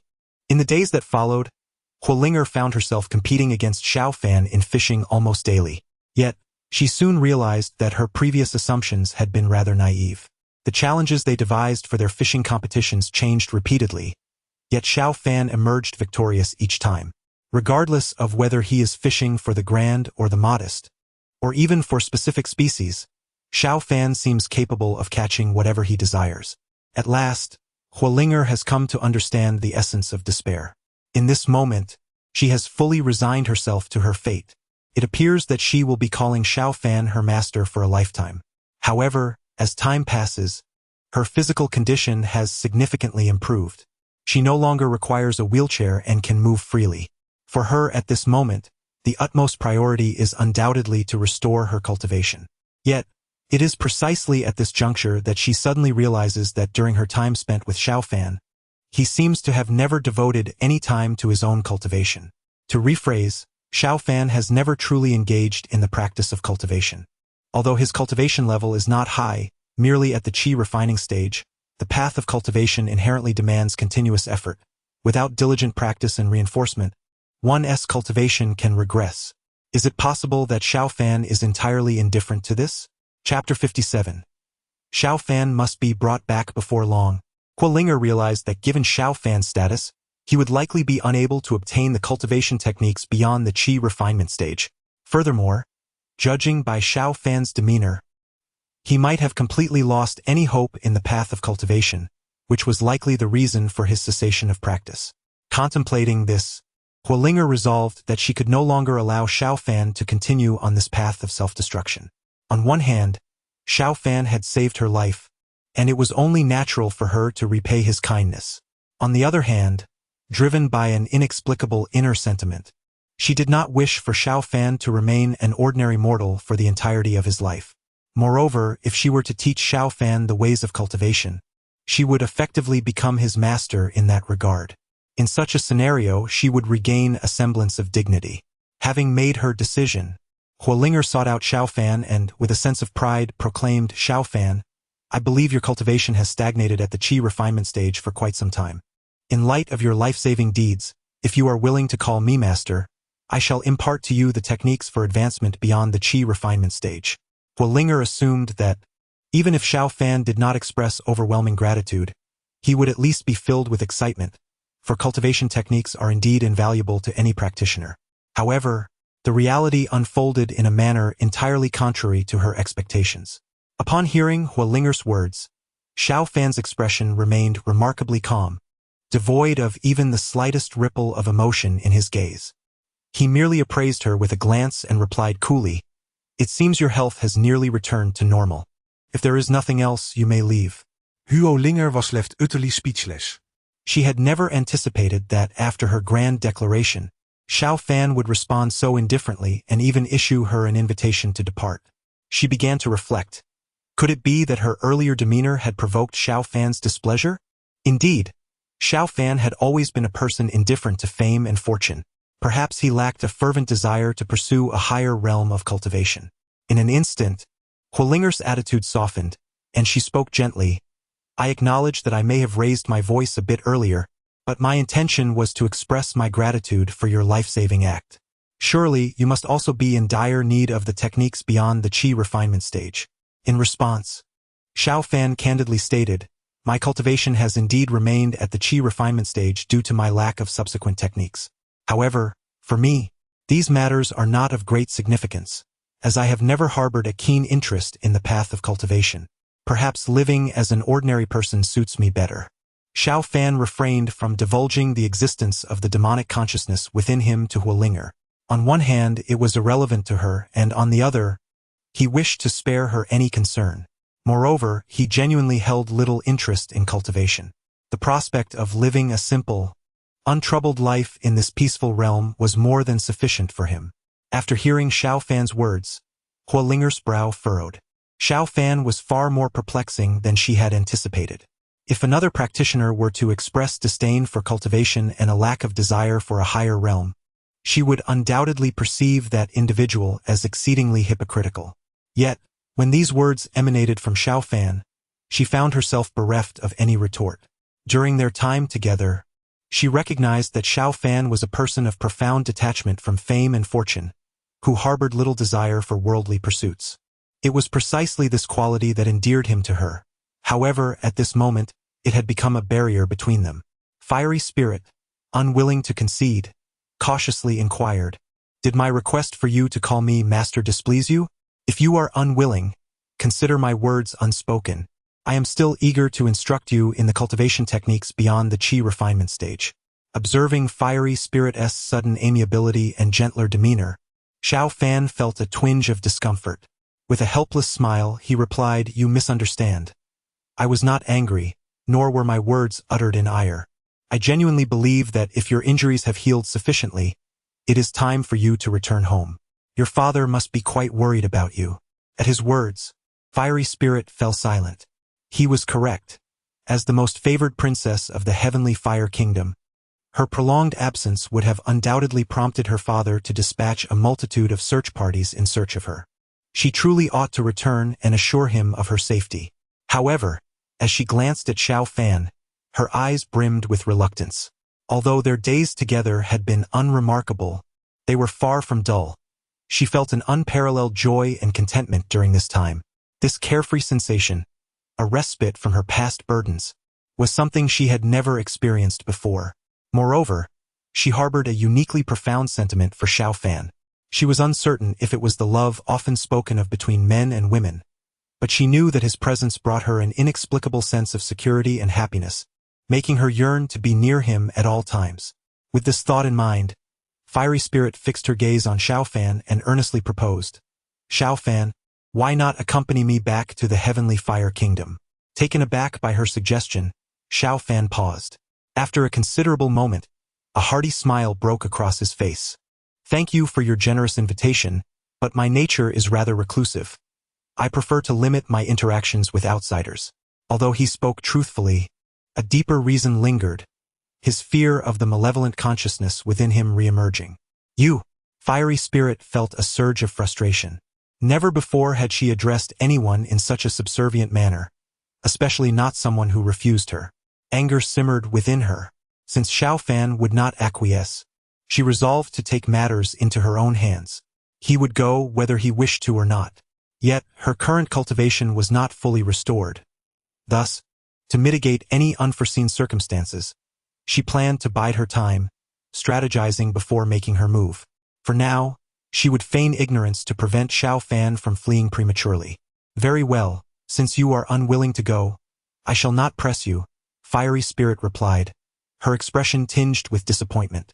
"In a few days, once my cultivation is fully restored, I shall indeed have to take my leave." Observing the expression of dejection on Hualinger's face, Xiao Fan let out a deep sigh. The time spent with Hualinger had perhaps been the most joyful and blissful period of his life thus far.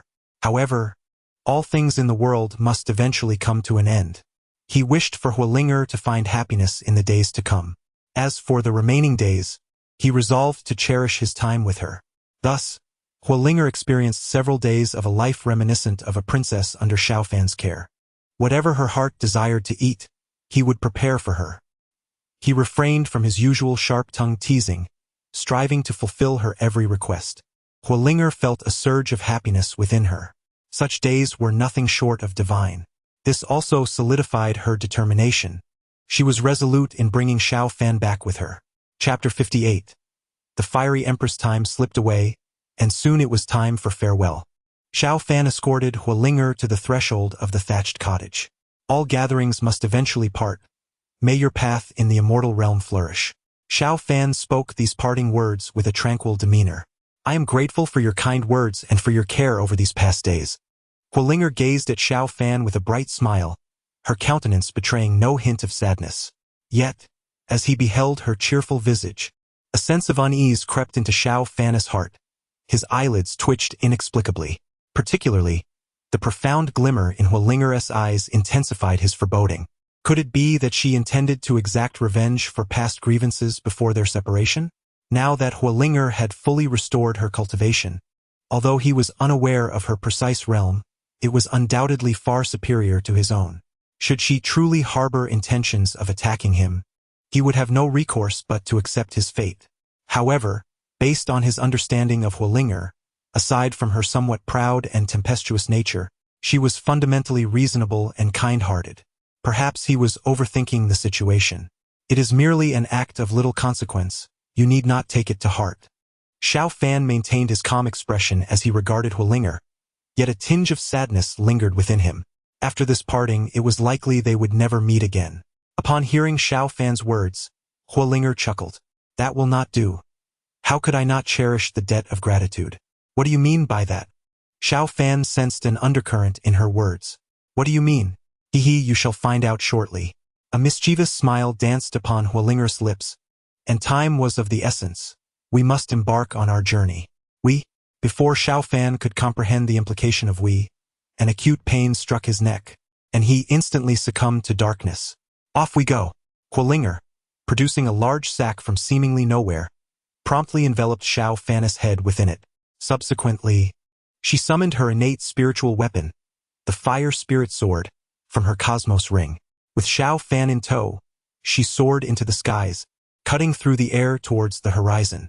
Beyond the heavenly mirror, onlookers were left in awe of the formidable prowess displayed by the Fiery Empress. Hualinger. Her clarity of love and hatred marked her as a true heroine among women. In the void above, the Fiery Empress felt a deep sense of embarrassment as her past indiscretions were laid bare before the world. Despite her current veneration as the Fiery Empress, she was enveloped in a profound sense of shame. Yet soon her expression grew somber. If only she had not acted so rashly. If only she had not brought Xiao Fan back to the imperial city, perhaps the ensuing disasters could have been averted. Her father would not have perished, and countless innocent citizens of the imperial city would not have lost their lives in vain. Furthermore, the enmity between her and Xiao Fan would not have escalated to this irreparable state. Ultimately, she too bore the weight of the tragedy that befell the kingdom of fiery flames. Henceforth, she devoted herself to tireless efforts, vowing to revive her kingdom. Indeed, she succeeded. The kingdom of Tianhua has long transcended its former status as an obscure nation, now standing as the formidable Tianhua divine dynasty, commanding respect throughout the realm of cultivation. If only the demise of Xiao Fan could serve to appease the spirit of her late father and the innocent souls of the common people, then everything could reach an exquisite conclusion. How utterly shameless! From a distance of 10,000 miles, the Empress of Baiming, Lang Ruoxue, seethed with indignation.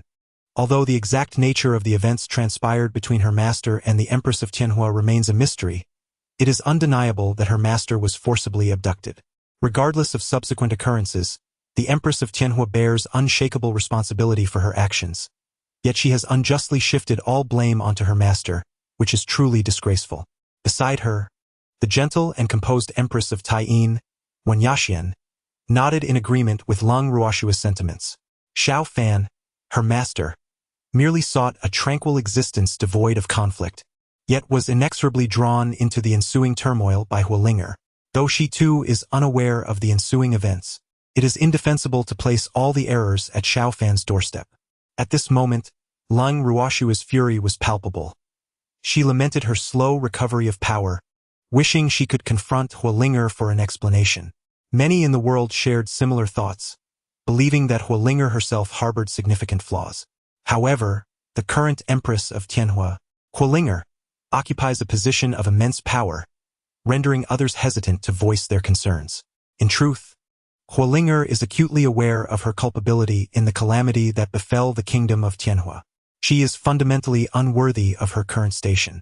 Therefore, after eliminating Xiao Fan to conclude all matters and atone for the innocent lives lost, she plans to abdicate the throne in favor of the Tianhua king. Subsequently, she will return to the humble thatched cottage where she once resided with Xiao Fan to end her days in solitude. Observing the shifting emotions on his sister's face, the Tianhua king, being her blood relative, quickly surmised her thoughts and let out a gentle sigh. Though he yearned to reassure her that none of this was her fault, he understood the resolute nature of his sister. Once a decision was made, it could not be altered. Perhaps this is the best outcome. Returning once more to the scene revealed in the Haoyan mirror, Xiao Fan gradually awakened. Upon opening his eyes, he was met with the fiery gaze of Huolinger. "You are awake. You must be hungry. Allow me to summon the attendant to bring some food," she chirped. Xiao Fan did not respond. Instead, he surveyed the unfamiliar surroundings, furrowing his brow as he inquired, "Where are we?" It was clear he had realized he had been forcibly taken by Huolinger.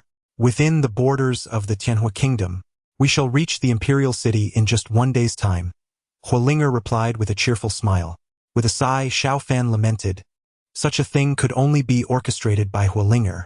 It was no wonder he had sensed something amiss in her demeanor earlier. She had been plotting this very scheme. "Please step outside for a moment. I wish to be alone," Xiao Fan sighed. Oh, Huolinger was exceedingly obedient. The fact that Xiao Fan had not turned against her was already quite surprising. Since they had entered the territory of the Tianhua kingdom, even if Xiao Fan wished to flee, he could not escape from her grasp.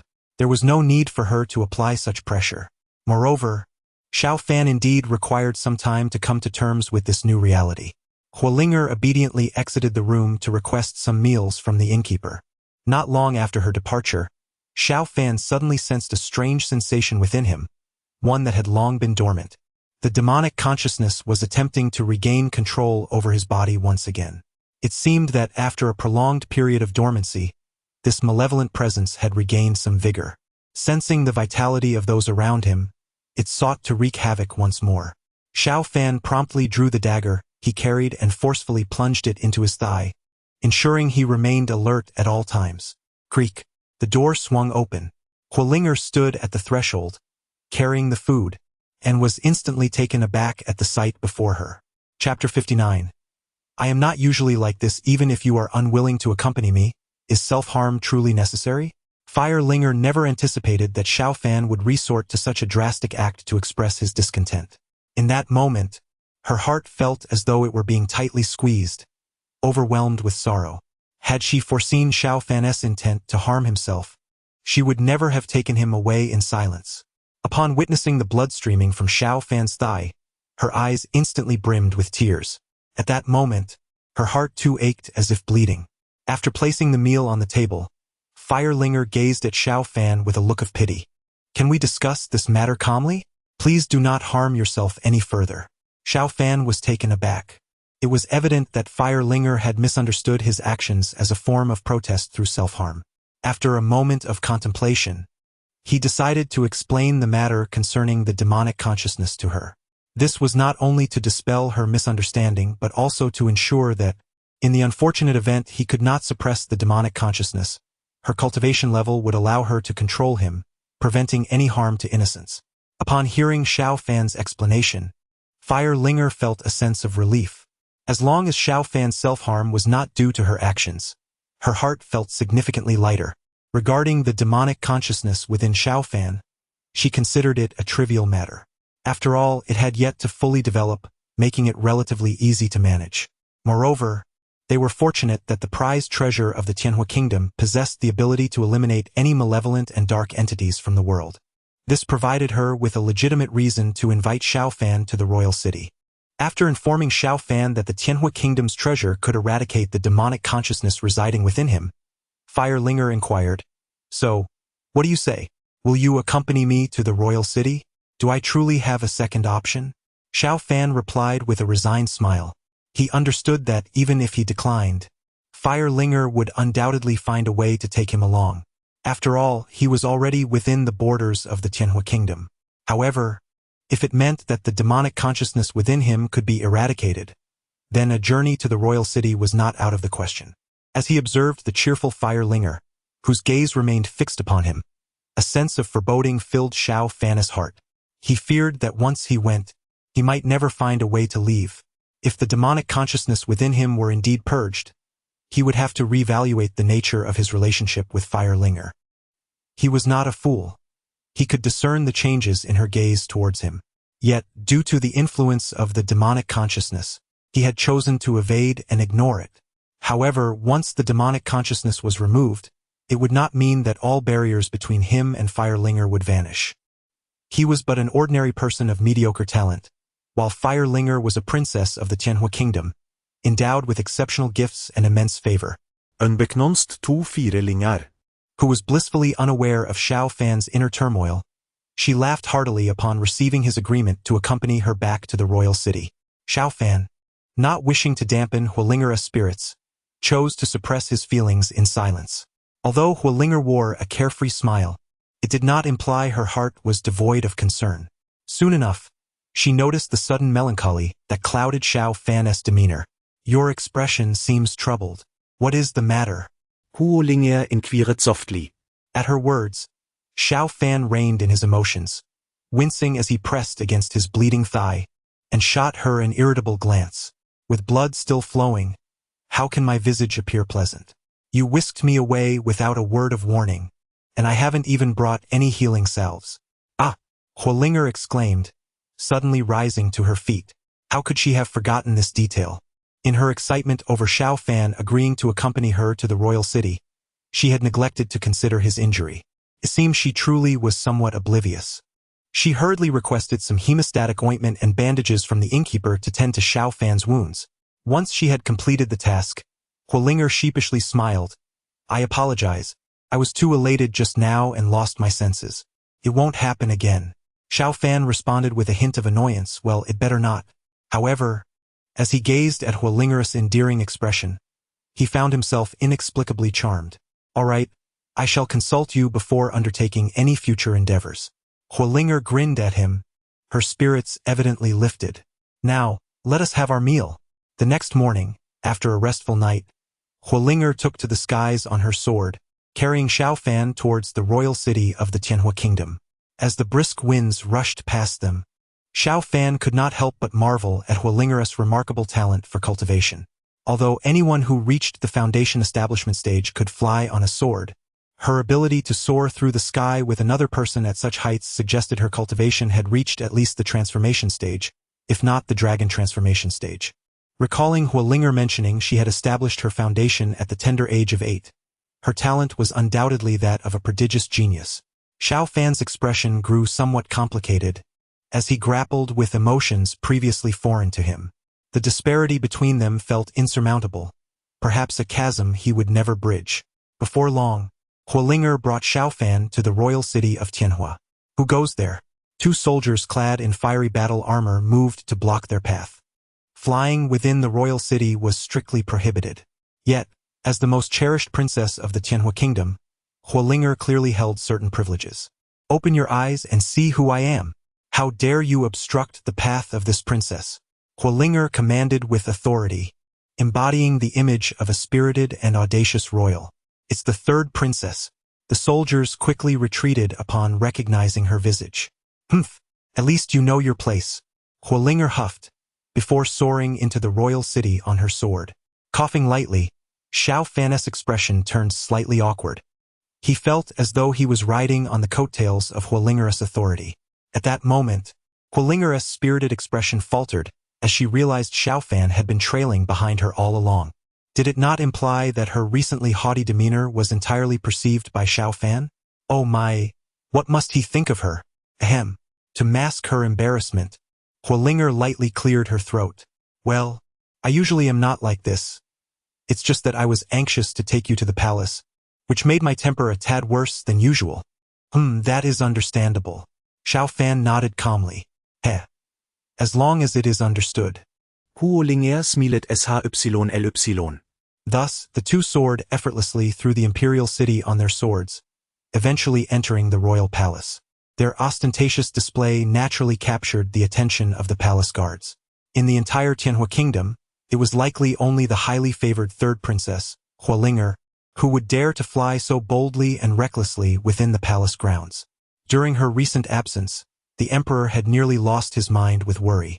Therefore, upon witnessing the reappearance of the 3rd princess, word of her return was swiftly relayed to His Majesty. Chapter 60. Xiao Fan was not an outsider, after all. The 2 halted before a palace named Changel Palace. It was at this moment that Xiao Fan learned that Huolinger was none other than the princess of the Heavenly Fire Kingdom. The name Changel itself revealed the emperor's profound affection for her. As soon as they appeared before the palace, a throng of palace maids and eunuchs rushed forward to greet them. 3rd princess, you have finally returned. I have been consumed with worry these past days, unable to eat or sleep, nearly at my wit's end. Is that so, Guamama? You seem to have gained a bit of weight. Huolinger replied with a mischievous smile, directing her gaze towards the plump matron before her. Guamama's expression stiffened at the remark. Truth be told, without the presence of this mischievous princess, she had seldom enjoyed a peaceful day. Yet, as a seasoned veteran of the palace, she was well aware that honesty was not an option. Otherwise, Huolinger would undoubtedly devise some form of torment for her. 3rd princess, please do not jest with me. His Majesty has been dispatching people far and wide in search of you. Now that you have returned, it would be prudent to meet with His Majesty at once. Guamama tactfully diverted the conversation. Indeed, Huolinger responded earnestly. Since I am back, I ought to reassure my father of my safety. Turning to Xiao Fan, she said, I will go find my father now. Please wait for me here in Changel Palace. Very well, Xiao Fan nodded, acknowledging her request. Guamama, see to it that you serve him well. Should there be any neglect, I shall not let you off lightly. Huolinger warned Guamama with utmost seriousness. 3rd princess, there might be some impropriety in allowing a man to remain in your palace. Guamama hesitated. What impropriety could there be? Xiao Fan is not an outsider, he is my master. Enough of this banter. If you fail to treat my master with the respect he deserves, you shall see how I handle you upon my return. With that, Huolinger turned to Xiao Fan, her face radiating warmth. I will go find my father. You may rest in my chambers. If you grow weary, feel free to take a rest in my private quarters. If anyone dares to be disrespectful, inform me upon my return, and I shall deal with them. Her words left the palace maids and eunuchs, including Guamama, utterly astonished. Are you certain he is your master?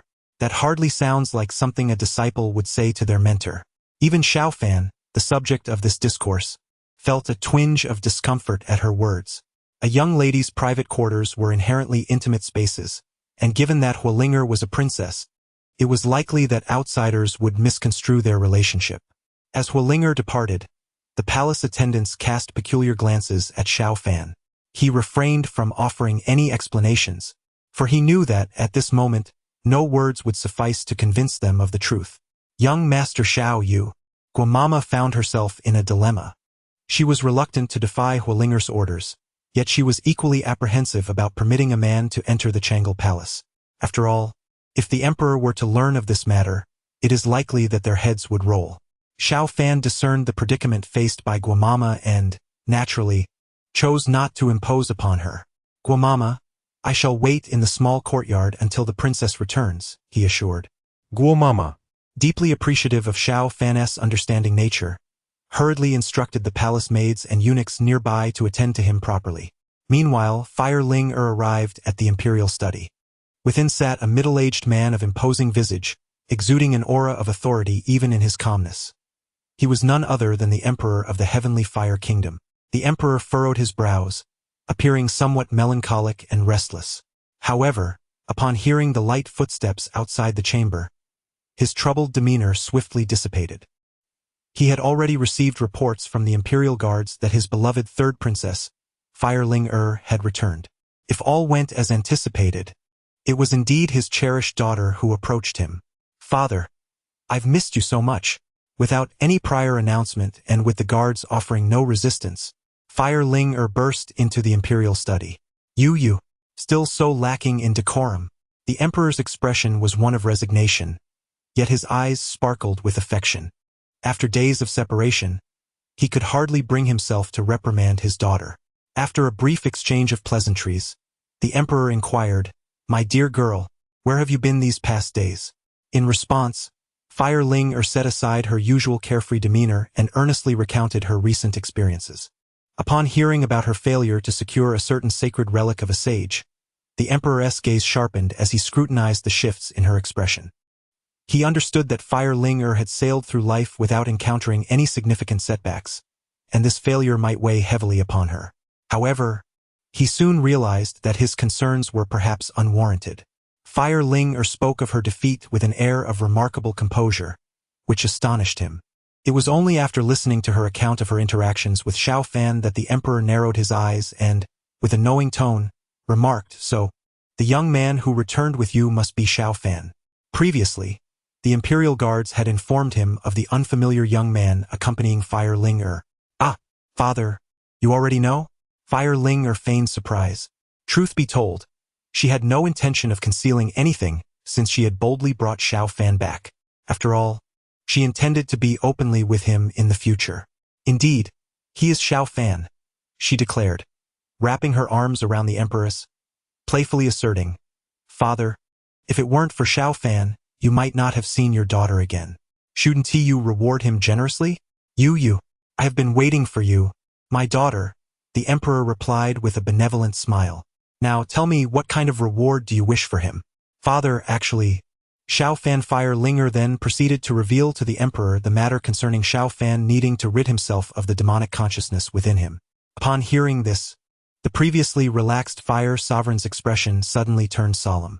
Linger, do you comprehend the significance of the heavenly fire to our entire Heavenly Fire Kingdom? Of course, Father. The heavenly fire is the very foundation of our realm. It was through the heavenly fire that our ancestors established what is now the Heavenly Fire Kingdom, Fire Ling recounted, her voice imbued with pride as she narrated the origins of the heavenly fire. This is a history that every member of the royal family must be well versed in. Since you are aware, you should understand that the heavenly fire cannot be casually bestowed upon outsiders, the Fire Sovereign declared with gravity. But Father, Xiaofan is not just any outsider. He is my master. Fire Ling faltered, her confidence waning with each word. The Fire Sovereign found himself slightly amused. Master? Are you referring to the Master of Fishing? Chapter 61. Father, You are truly wonderful, Empress Hualinger clung to the arm of Emperor Hua, desperately attempting to charm him. Is not the fishing master considered a mentor? Enough! Emperor Hua gazed sternly at Hualinger. In your heart, it seems that Xiao Fan is not merely a mentor, is he? Caught off guard, Hualinger hesitated. However, at this juncture, in her quest to purge the malevolent essence from Xiao Fan, she decided to be forthright. Gritting her teeth, she earnestly confessed, Father, I have feelings for him. As expected, Emperor Hua sighed deeply. Indeed, a daughter grows up too quickly, although he had suspected this. Hearing Hualinger admit it stirred a complex mix of emotions within him. It seemed that, in the heart of his beloved daughter, he was no longer the most significant figure. Well, since you have spoken so plainly, I shall grant him this opportunity, Emperor Hua declared solemnly. Have him come to see me. I wish to ascertain whether he is worthy of my precious daughter's affection. Ah, is that truly necessary, Father? Hualinger's expression fell immediately. Noticing her dismay, Emperor Hua furrowed his brow. What? Does he remain unaware of your feelings for him? Hieß it Antli. Hualinger nodded in Silence. Alas, Emperor Hua sighed helplessly. He had never anticipated that his usually headstrong, proud, and tempestuous daughter possessed such a vulnerable side. He felt compelled to discover what kind of charm this Xiao Fan possessed that could transform his darling daughter into this state. Rest assured, Father knows what to do. I shall not place you in an awkward position. Thank you, Father. You are truly wonderful. Hualinger beamed with joy. Soon, someone was dispatched to Changlu Palace to summon Xiao Fan to the imperial study. Following the attendant, Xiao Fan arrived at the study. Initially, he contemplated whether he should bow to the emperor, but before he could speak, Emperor Hua said, There are no outsiders present. There is no need for formality. Please, have a seat. This caught Xiao Fan by surprise. Although Emperor Hua's countenance was imposing, exuding an air of authority, his tone was gentle, akin to that of an approachable elder. Unconsciously, Xiao Fan felt a sense of warmth towards Emperor Hua. It appeared that not all individuals of such high status were aloof and disdainful. Hualinger, standing nearby, flashed a playful smile, indicating to Xiao Fan that her father was indeed a very amiable person. I am deeply grateful for your assistance, which has ensured my daughter's safe return, Emperor Hua remarked. It was but a trivial matter, Xiao Fan replied modestly. After exchanging a few pleasantries, Emperor Hua shifted to the main topic.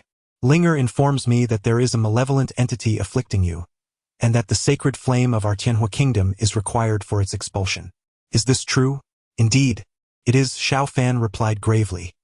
He understood all too well that since the sacred flame was the treasure of the Tianhua kingdom, it would not be easily bestowed upon an outsider. The words that followed from the Fire Emperor indeed aligned with his expectations. He solemnly declared, The heavenly fire is the most treasured possession of my kingdom. Even members of the royal family are not permitted to wield it indiscriminately. Upon hearing this, Xiao Fan presumed that the matter would conclude there. However, to his astonishment, the Fire Emperor suddenly shifted his tone, smiling gently as he added, Yet, since you have saved my daughter's life, it would not be entirely impossible to make an exception. At this, Fire Linger beamed with joy, knowing well her father's kindness. Xiao Fan, too, regarded the Fire Emperor with a hint of surprise. Earlier, during idle conversations with palace maids and eunuchs in the Changlu Palace, he had heard them speak of the Emperor's profound affection for Princess Linger. Now it was evident that this affection transcended mere fondness. It was nothing short of adoration. For the sake of saving Linger, the Emperor was even willing to grant him the extraordinary privilege of using the heavenly fire. Xiao Fan expressed his gratitude for the Emperor's benevolence with a sincere bow. Do not be in haste to thank me. I have conditions, the Fire Emperor interjected, raising his hand to halt Xiao Fan. What conditions might those be? Xiao Fan inquired, ready to accept anything that did not contravene principles of morality. Do not be anxious. It is not a burdensome request, the Emperor replied with a composed smile. I can indeed grant you the use of the heavenly fire this once. But it must remain a privilege reserved for my kingdom and not be extended to outsiders. At these words, Xiao Fan found himself somewhat bewildered. The Emperor spoke of an exception while simultaneously asserting that the fire could not be used by outsiders. He was left questioning whether he would be permitted to wield it at all. Observing Xiao Fan's perplexity, the Fire Emperor chuckled. Very well, I shall not keep you in suspense any longer. I can indeed allow you to use the heavenly fire once, but from this day forth, you must remain in the imperial city and serve my royal family. Considering your relationship as mentor to Linger, you shall reside in the imperial city as her master. Would you be willing to accept this? The terms, rather than being restrictive, felt more like an honor. Aside from the necessity of Xiao Fan's presence in the imperial city, there were scarcely any limitations imposed upon him. Furthermore, the title of mentor bestowed upon him by the emperor carried the weight of official recognition, ensuring that even those who might regard Xiao Fan as lacking in prowess or virtue would hesitate to show him any disrespect. It was evident that the emperor was taking great pains to protect Xiao Fan for the sake of his daughter. Fire Linger, standing nearby, was nearly moved to tears. Though she always knew her father was wonderful, she had not anticipated such profound consideration for her. Initially, she had worried that Xiao Fan might leave after purging the dark consciousness from within him. Now, with this condition in place, she felt reassured that he would remain, and it even provided a legitimate reason for them to be together daily. Time would surely nurture their bond. Father, I truly adore you, Fire Linger silently proclaimed in her heart. Frankly, Xiao Fan was equally astonished upon hearing the Fire Emperor's proposition. He could hardly fathom that the Fire Emperor, with his profound cultivation, would fail to recognize him as merely a humble practitioner of the Qi refinement stage. Yet, despite this disparity, the Fire Emperor's demeanor and words bore no trace of disdain. In fact, the terms presented were hardly terms at all, but rather an elevation of his identity and status. Moreover, he sensed that the Fire Emperor was deliberately fostering a connection between him and Fire Linger. This aspect left him even more perplexed and astonished. During his journey, he had harbored concerns about the significant gap in status between himself and Fire Linger, believing that the Fire Emperor would never consent to his precious daughter associating with an individual of such modest standing and capability. However, he now realized his error. The Fire Emperor was far more enlightened and benevolent than he had anticipated. How could such a sagacious sovereign fail to inspire respect? At this moment, Xiao Fan held the Fire Emperor in the highest regard. Chapter 62. The Fiery Empress of Unwavering Belief. Linger, please step outside. I wish to speak privately with Xiao Fan, the Fire Emperor declared. Ah, father, is there something I cannot hear? Linger responded, a hint of anxiety in her voice, fearing that her father might divulge her private thoughts. Rest assured, your father knows what he is doing, the Fire Emperor said affectionately, stroking Linger's head. Oh, Linger sighed in relief, for she held profound trust in her father. Once Linger exited the study, the Fire Emperor smiled faintly, reflecting, Linger has changed significantly after this outing. I used to worry that she had not faced enough adversity, that her spirit was not resilient enough.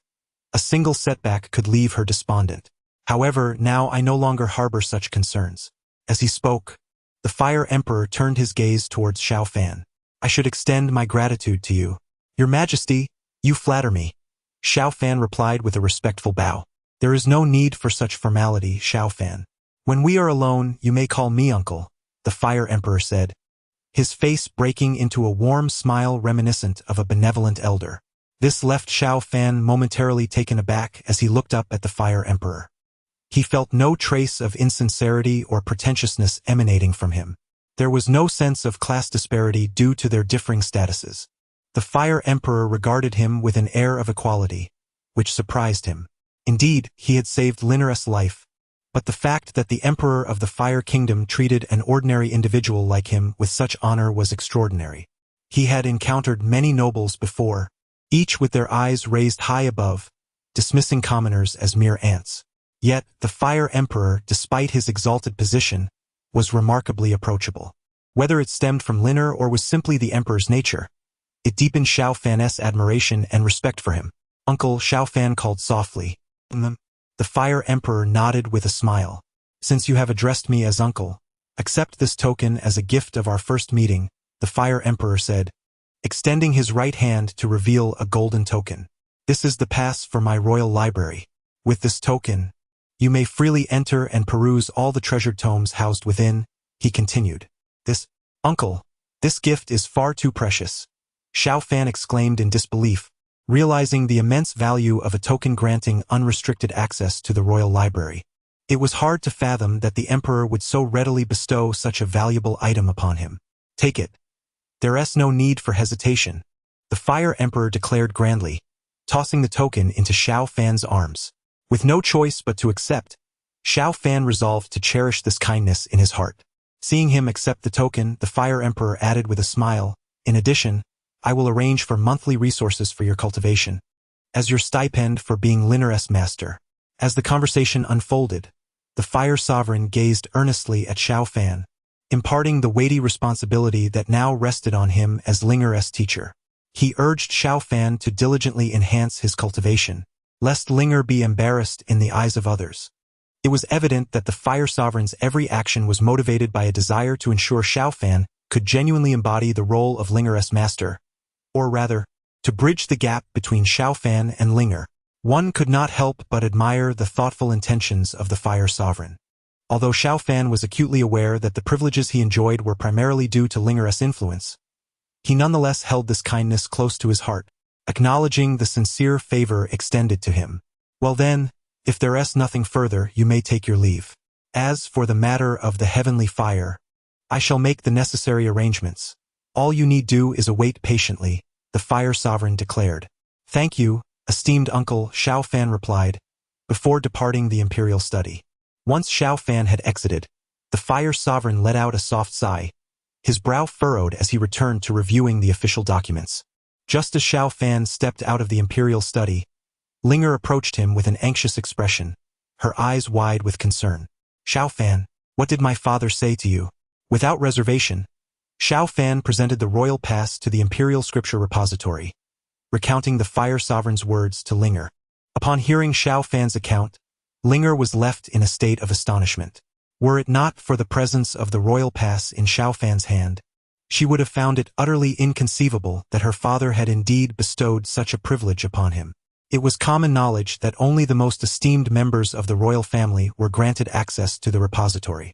Yet, without hesitation, her father had gifted this pass to Xiao Fan, promising to supply him with cultivation resources monthly. Linger understood all too well the implications behind these actions, her heart swelling with emotion.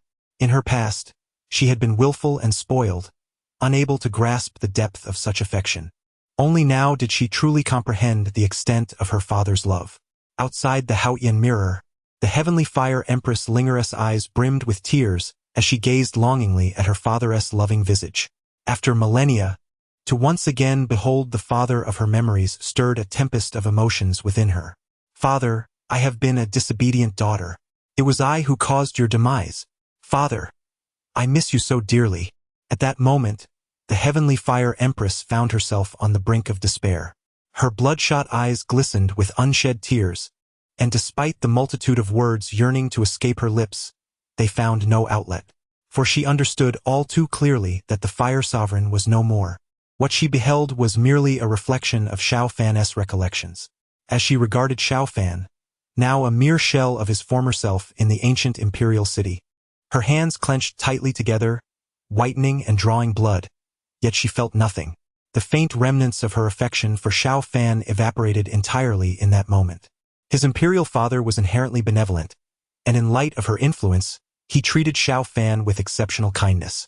However, Xiao Fan, blinded by greed, repaid kindness with malice, orchestrating the demise of her father and half of the innocent citizens of the imperial city in his quest for the heavenly fire. His heinous crimes render him deserving of the gravest punishment.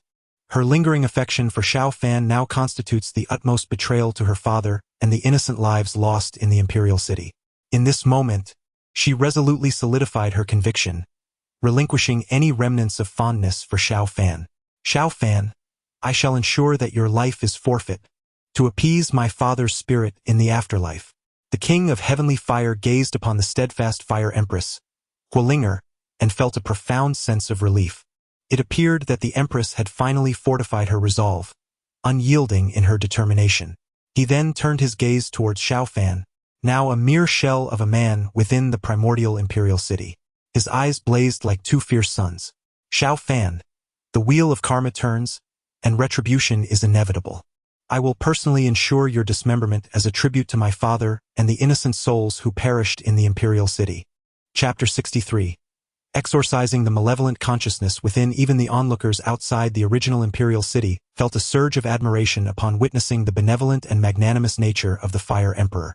He was not only a sagacious ruler but also a doting father. It is little wonder that the Empress of Heavenly Fire was so emotionally stirred at this moment. However, the crowd was also filled with curiosity.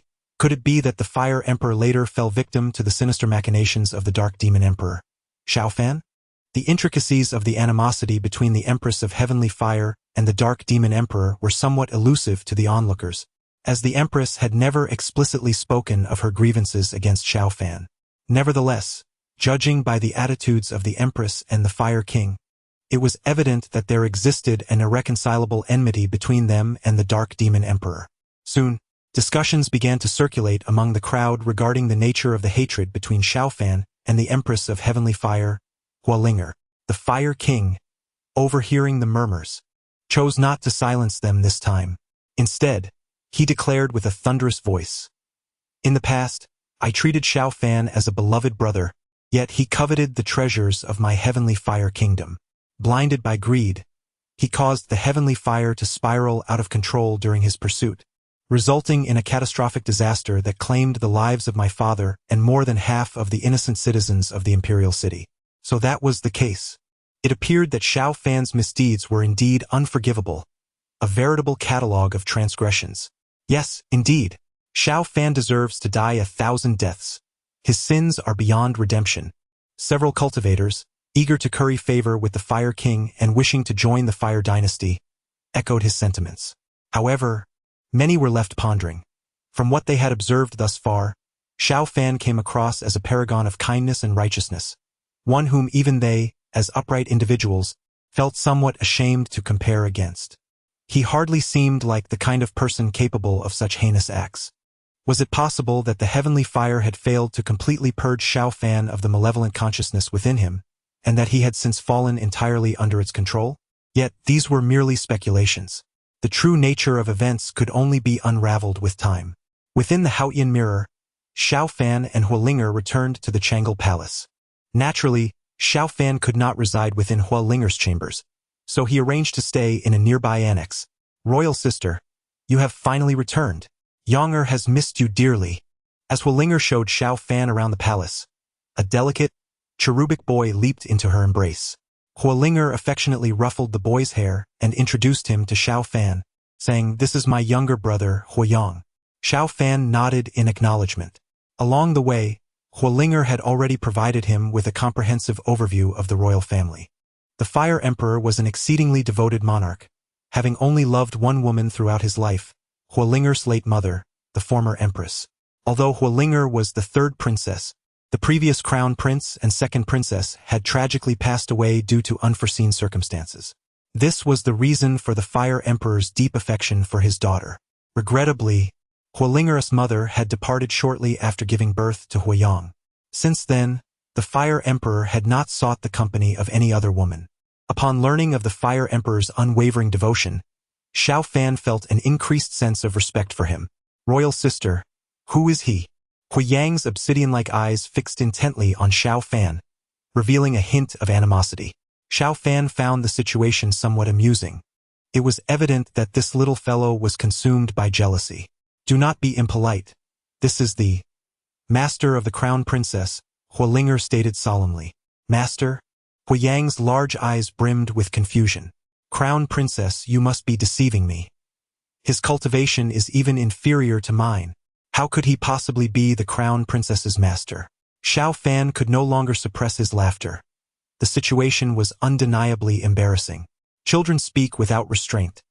"Do not take it to heart," Huolinger consoled Xiaofan, though she struggled to contain her amusement. Xiaofan indeed did not dwell on it too much, for he had anticipated such occurrences. It seemed that after he borrowed the Heavenly Fire to purge the demonic consciousness within him, he must diligently cultivate to enhance his abilities. Otherwise, he would only face further humiliation. His own embarrassment was inconsequential, but he was determined not to bring shame upon Huolinger. After comforting Xiao Fan, Huolinger turned her serious gaze to Huiyang and stated earnestly, "Younger, you must not be disrespectful to my master. Otherwise, the crown princess will no longer take you along for play." Oh, Huiyang pouted, adopting a pitiful expression. Subsequently, Huolinger led Xiao Fan and Huiyang on a tour of the palace. That night, Xiao Fan had intended to rest, but was soon summoned by the Fire Emperor. Huolinger was already waiting for him at the side hall entrance. It was evident that she could hardly contain her eagerness, urging the Fire Emperor to use heavenly fire to assist in purging the demonic consciousness from Xiao Fan. Indeed, her impatience was palpable. After all, as long as that demonic consciousness lingered within Xiao Fan, it posed a latent threat. She was unwilling to witness Xiao Fan resorting to self-harm to suppress its control any longer. Following Huolinger, Xiao Fan ventured deep into the palace. Surrounding them were the imperial guards, exuding an aura of stern authority, each a paragon of strength. Eventually, Xiao Fan and Huolinger arrived at a highly secure chamber, where the Fire Emperor awaited their arrival.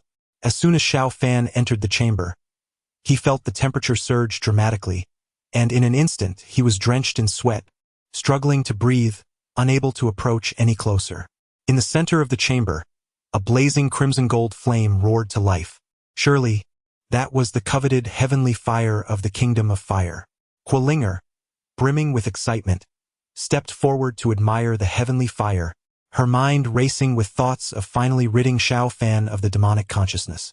She was oblivious to Xiao Fan's current predicament. Ultimately, it was the Fire Emperor who slowly approached Xiao Fan, enveloping him in a soothing force. Xiao Fan immediately felt his breathing ease, and the oppressive heat diminished. "Thank you, Uncle," Xiao Fan said, his expression somewhat dejected. It was clear that his strength was rather lacking. "Do not be concerned. The heavenly fire is unbearable for anyone outside of our royal lineage, not merely due to your own weakness. You need not belittle yourself," the Fire Emperor reassured him. As he gazed upon the gentle and benevolent Fire Emperor, a warmth arose within Xiao Fan's heart. The Fire Emperor's concern for him felt akin to that of a cherished elder. At that moment, Firelinger finally came to her senses and hurriedly returned to Xiao Fan's side, inquiring with genuine concern, "Xiao Fan, how are you? Are you all right?" The Fire Emperor, observing the flustered Firelinger, could only shake his head in resignation. "All right, Linger, step aside for now. I must utilize the heavenly fire to expel the demonic consciousness from Xiao Fan's body." The Fire Emperor gradually approached the heavenly fire. "Very well." Firelinger acknowledged the gravity of the situation and obediently moved aside. "Xiao Fan, prepare yourself. The process may be somewhat painful, so please endure it," the Fire Emperor advised. "Rest assured, Uncle, I can withstand it," Xiao Fan replied with unwavering resolve. Having endured boundless suffering in the past, he deemed this momentary pain trivial in comparison. Chapter 64. Xiao Fan finally reveals his true self. The Fire Emperor summoned the heavenly flames, casting their luminous power upon Xiao Fan. He treaded with utmost caution, for a moment's negligence could lead to Xiao Fan's utter annihilation. Thus, the Fire Emperor's expression was grave and intensely focused. Xiao Fan sensed this gravity as well. Despite the overwhelming force of destruction rushing towards him, he did not waver. He chose to place his trust in the Fire Emperor. Soon, his body was engulfed in a searing inferno, racked with unbearable pain. His form blazed a fiery red, yet his gaze remained resolute, devoid of fear or retreat. If he could not endure such pain, he would not have persevered until this moment. Beside him, Huolinger felt a tumult of anxiety and heartache. Witnessing Xiao Fan's torment, she longed to step in and bear his suffering herself. The demonic consciousness within Xiao Fan let out a mournful wail. While Xiao Fan could endure the torment, could not withstand the onslaught. After all, the primary force of the heavenly flames was directed at it, inflicting only indirect harm upon Xiao Fan. Before long, the demonic consciousness could no longer bear the searing heat of the heavenly flames and fled from Xiao Fan's body. In that instant, the Fire Emperor unhesitatingly summoned the heavenly flames to incinerate the demonic essence into oblivion. However, just as Huolinger rejoiced, believing the ordeal was over, she noticed her father had not ceased the conjuration of the heavenly flames. He continued to illuminate Xiao Fan's form, which now appeared even more anguished than before. "Father, what are you doing?" Huolinger exclaimed, her heart racing with concern for Xiao Fan's well-being. "Linger, do you truly fear that your father would harm him?" The Fire Emperor's tone bore an inexplicable hint of grievance. "Alas, it seems love has made you forget your father." As the central figure, Xiao Fan interjected to clarify, "Linger, you misunderstand. Uncle is using the power of the heavenly flames to purify my essence." At that moment, Xiao Fan was profoundly moved. His innate talent was mediocre at best. Even with abundant resources, he would achieve little. Yet, after the refinement by the heavenly flames, he could distinctly feel a transformative change within his being. It was likely that his aptitude had ascended several levels. Huolinger gazed at the Fire Emperor with unwavering intensity. At that instant, tears of gratitude nearly brimmed in her eyes, for she understood that the Fire Emperor's painstaking efforts to enhance Xiao Fan's aptitude were entirely for her sake. After a brief while, the Fire Emperor wearily withdrew the heavenly flames. Xiao Fan could plainly see that the brilliant golden hues of the flames had dimmed significantly. Evidently, the Fire Emperor had expended considerable energy to assist him in purifying his essence and enhancing his capabilities. The Fire Emperor's visage was weary, his breath ragged. It was clear that he too had suffered great depletion. "Uncle, you..." At this moment, no words could adequately convey the gratitude swelling within Xiao Fan. "Do not concern yourself. The heavenly flames are innate spiritual entities. Given time, they shall restore to their former glory." The Fire Emperor raised his hand, signaling Xiao Fan to refrain from expressing his gratitude. "As long as you can remain by Linger's side, protecting and cherishing her, that is sufficient." "Father." Fire Linger's voice quivered with emotion as she hurried to the Fire Emperor, supporting him. It was only at this moment that she truly realized the depth of her father's love for her. Reflecting on her past mischief that had often angered him, she felt a strong desire to slap herself twice. Observing the tearful Fire Linger before him, the Fire Emperor smiled with relief, saying, "It seems my Linger has finally grown up. I promise, father, I will never make you angry again." Watching the tender scene between father and daughter, Xiao Fan chose not to intrude. After taking a moment to assess his current physical state, he felt not only a smooth flow of vitality and clarity of thought, but also a remarkable enhancement in his innate abilities. He was certain that the malevolent consciousness within him had been completely eradicated.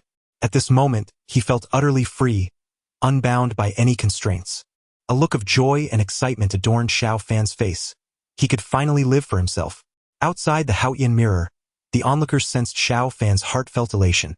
It was understandable, as Xiao Fan had long borne a heavy burden, living for others and constantly considering their needs. Now, liberated from all constraints, it was no wonder he felt such exhilaration. However, the ease with which the malevolent consciousness was dispelled astonished many. After all, they believed that Xiao Fan had transformed into the malevolent emperor of the netherworld precisely because he had been controlled by this dark consciousness.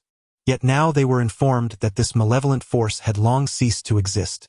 This implied that Xiao Fan's later transformation into the scourge of humanity, the malevolent emperor, was entirely his own choice. Reflecting on the accusations previously laid out by the Fire King, some speculated, it seems that Xiao Fan must have witnessed the power of the heavenly fire at that moment, leading to his covetous desires. This conjecture seemed plausible. Perhaps the Fire Emperor had not anticipated that his well-intentioned use of heavenly fire to assist Xiao Fan in purifying his essence and enhancing his abilities would ultimately result in calamity.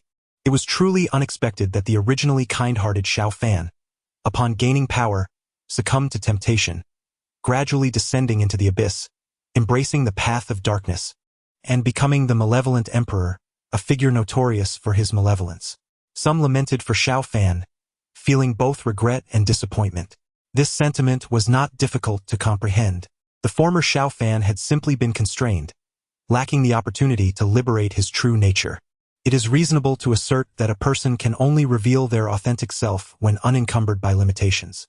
With this newfound clarity, the crowd was now certain that it was after this pivotal moment that Xiao Fan began his profound transformation, ultimately evolving into the deeply flawed malevolent emperor.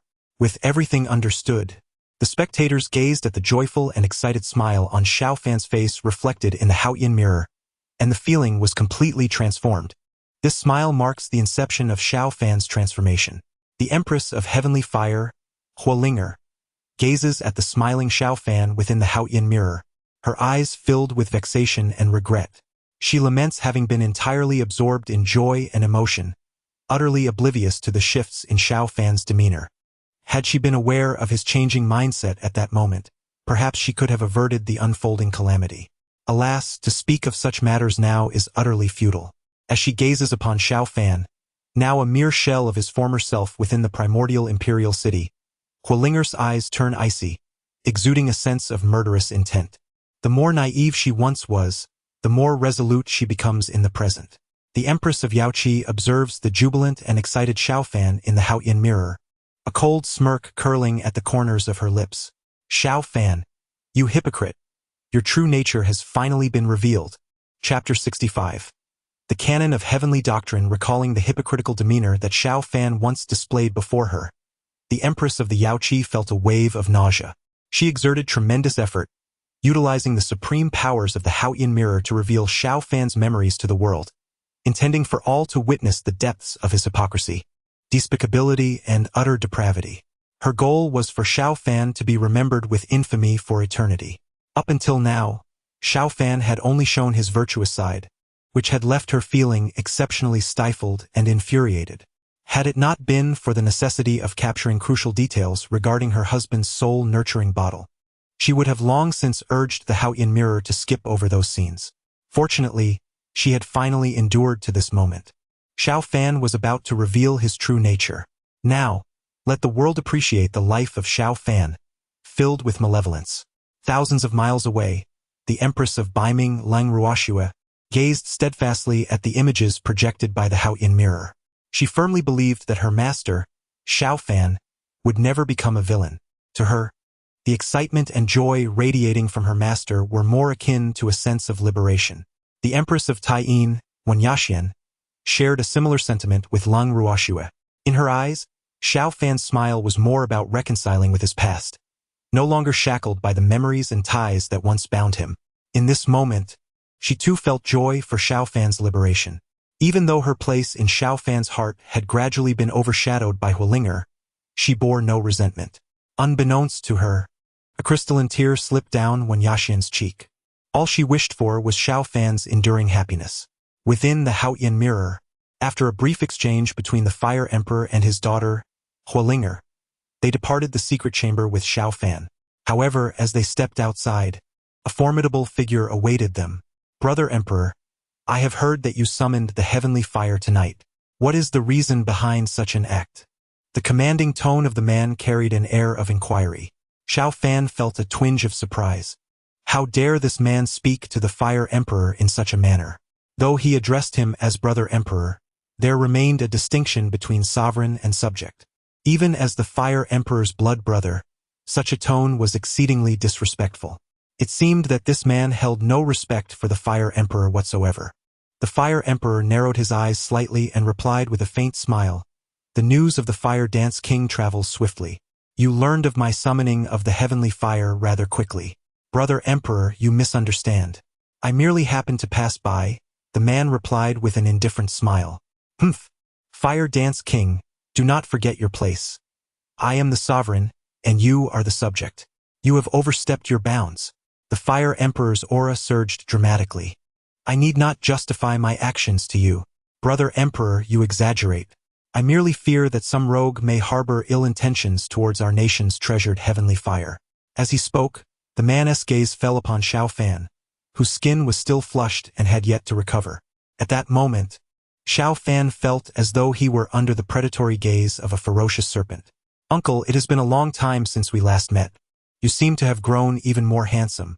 Huolinger stood protectively in front of Xiao Fan, her countenance adorned with a radiant smile as she gazed at the man before her. While she appeared to engage in casual conversation, her true intent was to extricate Xiao Fan from a precarious situation. "Oh, is that so?" remarked the man, a knowing smile gracing his lips. "You've become quite the eloquent one, my dear." At that moment, the Fire Emperor interjected, "Linger, please escort Xiao Fan home. I have matters to discuss with your uncle." "Understood," Huolinger replied, playfully sticking out her tongue at the man. "Uncle, I shall take my leave now." With that, she took Xiao Fan by the hand and departed from the scene.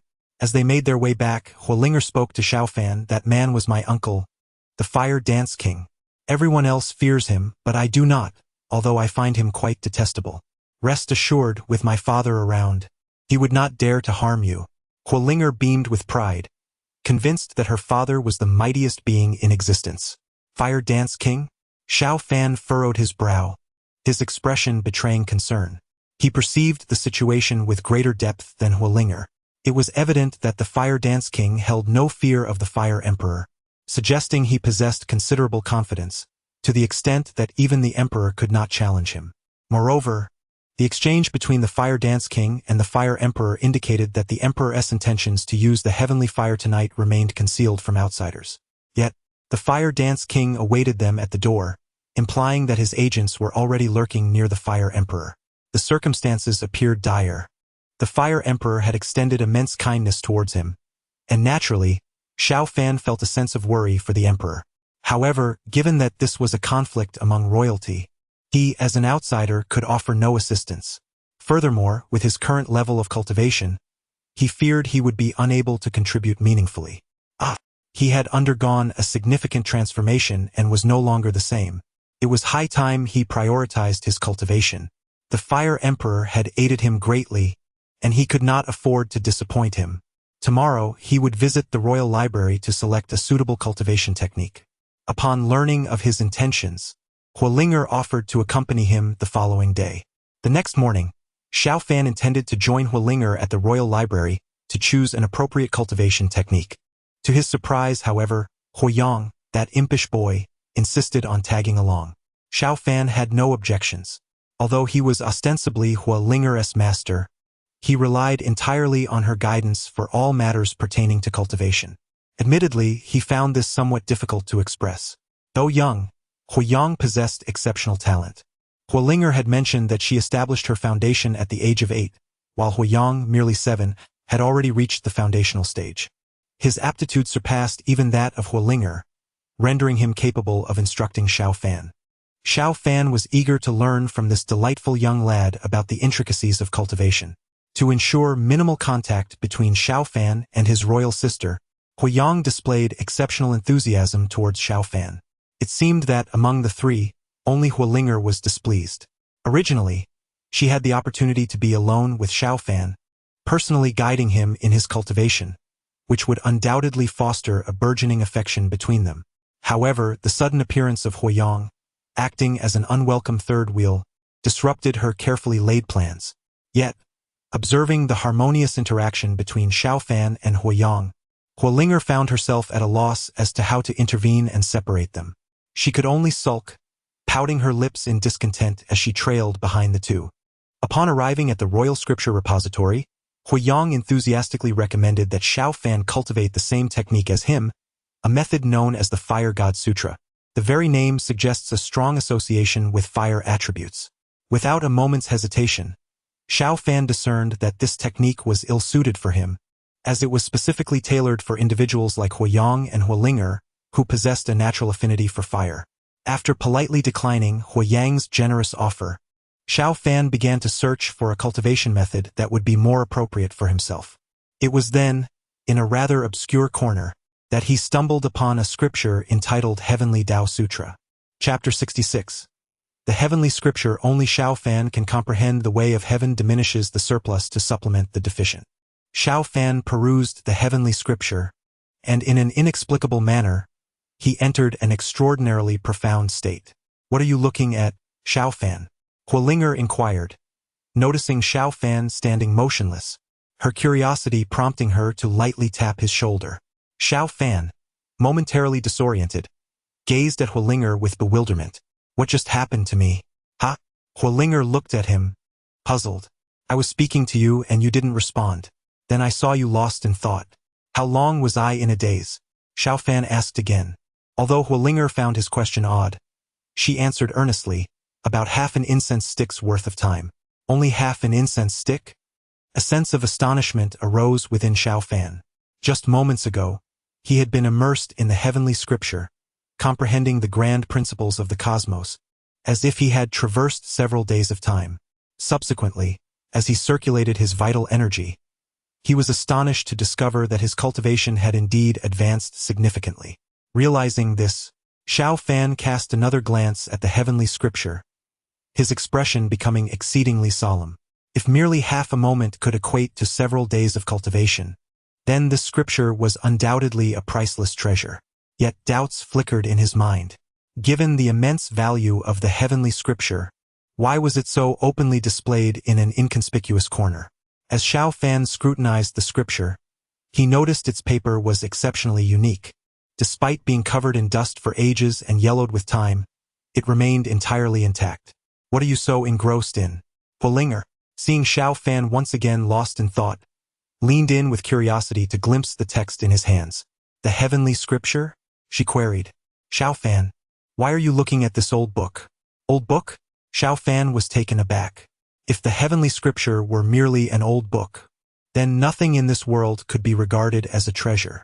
He closed the heavenly scripture and solemnly asked Huolinger, Linger, does this heavenly scripture have any historical significance?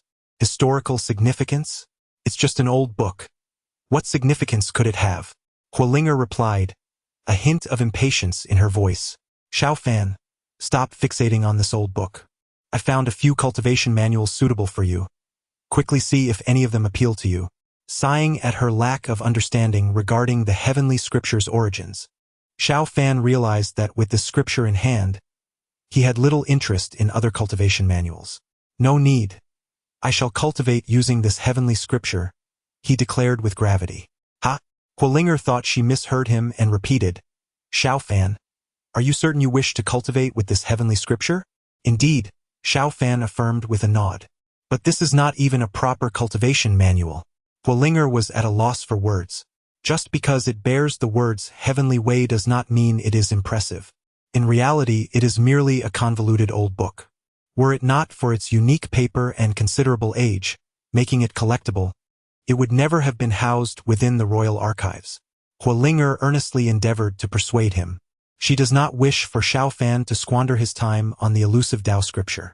After experiencing the profound intricacies of the Tao scripture, Xiao Fan's perspective naturally diverges from that of Huolinger. While others fail to penetrate the mysteries of the Tao scripture, he found himself ensnared at first glance, indicating a destined affinity between him and this sacred text. Observing Huolinger's expression of exasperation, Xiao Fan chose not to conceal his experience, sharing the profound insights he had just encountered. He places his trust in Huolinger. Furthermore, the Tao scripture is an esteemed possession of the royal family of the Tianhua kingdom. He merely borrows it, never contemplating its illicit retention. Upon hearing Xiao Fan's account, Huolinger was left in bewilderment. Really? You are not deceiving me? She questioned, still incredulous. The Tao scripture, a mere book, had been perused by countless individuals since the founding of the Tianhua kingdom, each offering critiques that rendered it a triviality. How could it have transformed into a priceless treasure in Xiao Fan's hands? Huolinger flipped through the pages of the Tao scripture repeatedly, growing increasingly frustrated, yet she remained unable to discern any remarkable quality within it. Were it not for the seriousness etched on Xiao Fan's face, which suggested he was not jesting, she might have torn the book to shreds in frustration. Seeing Xiao Fan's unwavering determination to choose the Tao scripture, Huolinger felt compelled to relent. It seemed she could only return to inquire of her father, the emperor, regarding the origins of this text. Outside the Haotian mirror, the empress of Tianhua, Huolinger, gazed at the Tao scripture within the mirror, her brow furrowed. To this day, having attained the imperial throne, she remained unable to fathom the intricacies of the Tao scripture. Were it not for her awareness that Xiao Fan had undergone a complete transformation only after cultivating the Tao scripture, she would have dismissed it as nothing more than a fanciful tome. Quick, copy down these verses. The formidable secrets of the underworld demon emperor must reside within this Tao scripture. Both the onlookers outside the primordial imperial city and all who beheld the images displayed by the Haotian mirror eagerly transcribed the scripture's text. However, upon transcription, each individual strained their minds in an attempt to comprehend the Tao scripture's profundities, only to discover that it seemed utterly devoid of merit. Just as Huolinger had proclaimed in the mirror, It appeared to be nothing more than a fanciful book. Despair ensued among the crowd. After much anticipation for the formidable secrets of the underworld demon emperor, they found it utterly useless to them. Only Xiao Fan, the underworld demon emperor, stood as the singular exceptional being. Even if the Tao scripture were presented before them, they would remain incapable of comprehension.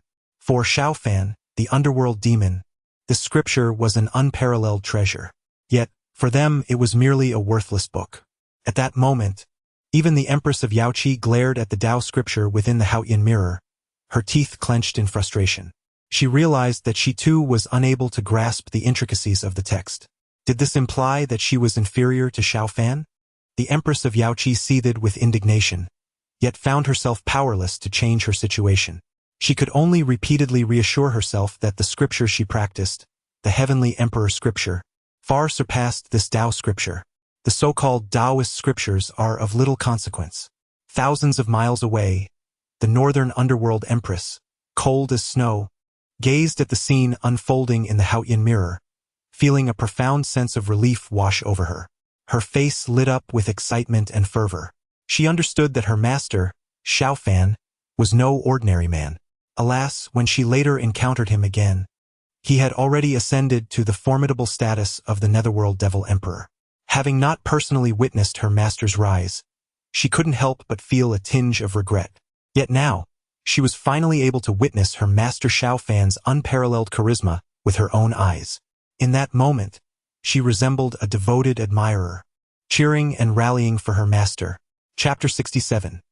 The Fire Emperor's unwavering kindness towards Xiao Fan, the Taiyin Empress, when Yaxian felt a tinge of helplessness upon witnessing the excited demeanor of the Beiming Empress, Lang Ruoxue, in response to Xiao Fan's fortuitous encounter with the Heavenly Tao scripture. While she was genuinely pleased for Xiao Fan's remarkable opportunity, the multitude of transgressions he committed after being dubbed the Nether Demon Emperor weighed heavily on her mind.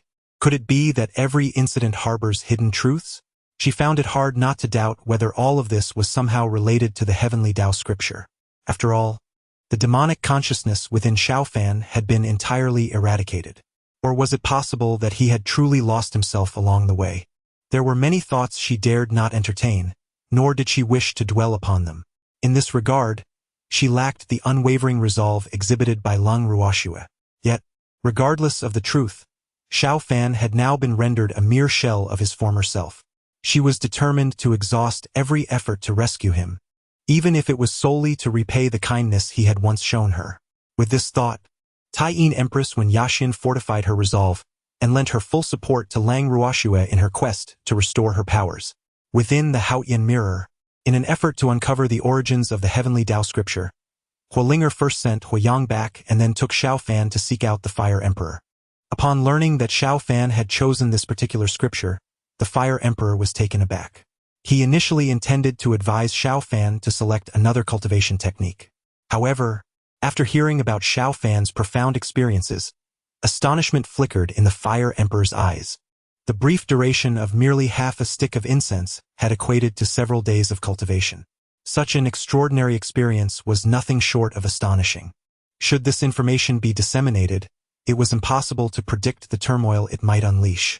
Even if this Heavenly Tao scripture was understood by no one but Xiao Fan, there would undoubtedly be those with ulterior motives eager to capture him for their own research.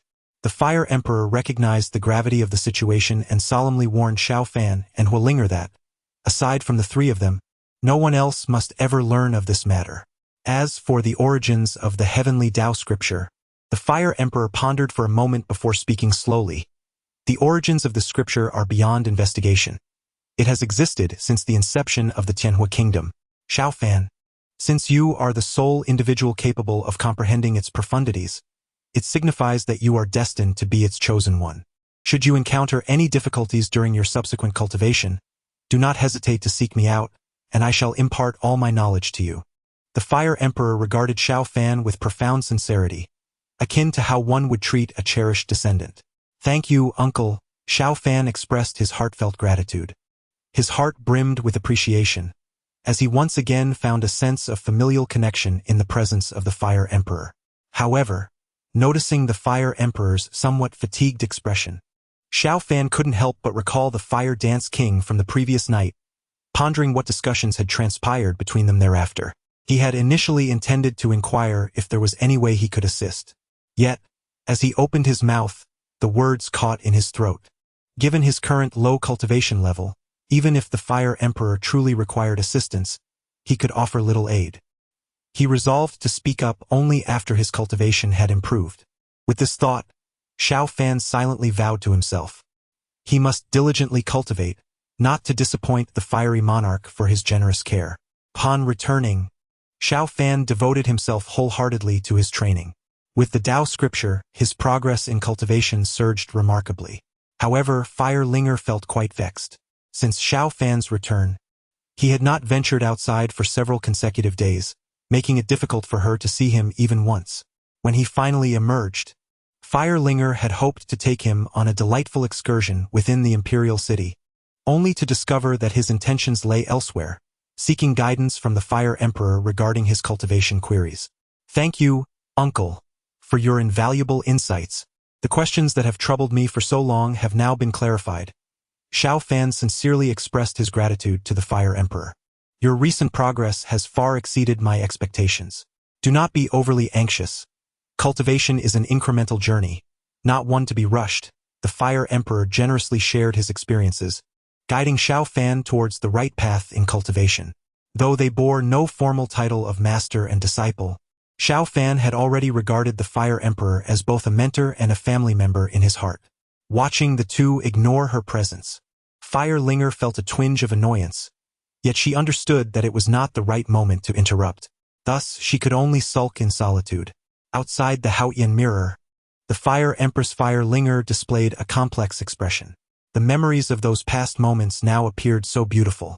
Her father had once treated Xiao Fan with sincerity, imparting knowledge without reservation. How wonderful it would be if everything could persist in such beauty. Alas, it was all ruined by Xiao Fan. Observing Xiao Fan, who now resembled a living dead within the primordial Imperial City, the Fire Empress felt an indescribable pain. "Xiao Fan, you truly should open your eyes and recognize how well my father once treated you, and how have you repaid him." At this thought, Fire Linger gritted her teeth, her gaze filled with endless hatred. Like the Fire Empress, Fire Yang, the Fire King, possessed eyes that blazed like two scorching suns, exuding a terrifying aura that deterred those nearby. In his youth, jealousy had initially arisen due to his elder sister's closeness to Xiao Fan. However, as their relationship deepened, he began to regard Xiao Fan as a brother, even surpassing his sister's position in his heart. Yet what had this all reverted to? The tragic death of his father and the unwarranted suffering of countless innocents in the Imperial City. The depth of love once felt had now transformed into an equal measure of hatred. As they beheld the scenes reflected in the Haotian mirror, even the onlookers could not help but exclaim, "The Fire Emperor treated Xiao Fan with such kindness. Indeed, had I also been afforded a mentor like the Fire Emperor at the inception of my own cultivation, perhaps I could have achieved greater heights." In the realm of cultivation, for an aspirant to achieve success, the significance of practicing techniques and acquiring resources cannot be overstated. However, the invaluable guidance of a seasoned mentor far outweighs these elements. The path of cultivation is akin to traversing a tightrope above a precipice. A single misstep may plunge one into an abyss from which there is no return. The presence of a wise elder can illuminate the path, preventing one from taking numerous detours. This underscores the paramount importance of seeking a renowned master in the world of cultivation. The disparity in status between the Fire Emperor and Xiao Fan is indeed pronounced, largely due to the matter concerning Fire Linger. Yet, the Fire Emperor's willingness to impart his knowledge to Xiao Fan wholeheartedly is no trivial feat should it be true, as the Heavenly Fire King previously asserted, that Xiao Fan ultimately repaid kindness with malice, leading to the demise of the Fire Emperor. Then Xiao Fan would indeed be deserving of the gravest punishment, utterly irredeemable. Even if Xiao Fan had performed numerous good deeds prior, such actions would not warrant even a modicum of sympathy. Chapter 68. The anomaly of the Fire Emperor within the Haotian mirror. Seasons change and time flies. 3 years have swiftly passed. Since cultivating the heavenly Tao scripture, Xiao Fan's progress has been remarkable, and he has now attained the pinnacle of the dragon transformation realm. just a step away from reaching the celestial realm. It is noteworthy that even the Fire Emperor has only reached the zenith of the celestial realm. His strength has far surpassed that of Huolinger. Once, her masteress title was nearly a mere facade, leading to her being ridiculed by many in secret. However, now he is indeed worthy of the title of Huolinger's master. Linger, your recent diligence in cultivation has notably waned, Xiao Fan admonished, his brow furrowed, expressing a sense of disappointment akin to that of a mentor scolding a wayward pupil. The Fire Emperor had meticulously guided him and generously provided resources for his cultivation. Thus, he felt compelled to reciprocate in kind. Yet, since the Fire Emperor required nothing in return, he at least had to honor the title of master bestowed upon him. I understand, master, Huolinger replied, her expression tinged with helplessness, her heart heavy with unspoken sorrow. Ever since Xiao Fan's cultivation began to surpass hers, he had gradually adopted the demeanor of a mentor, rigorously supervising her training each day, fully immersed in this newfound role. Huolinger found herself bemused. The very reason she had brought Xiao Fan back was to groom him as a potential consort. How had it come to pass that he had truly become her master?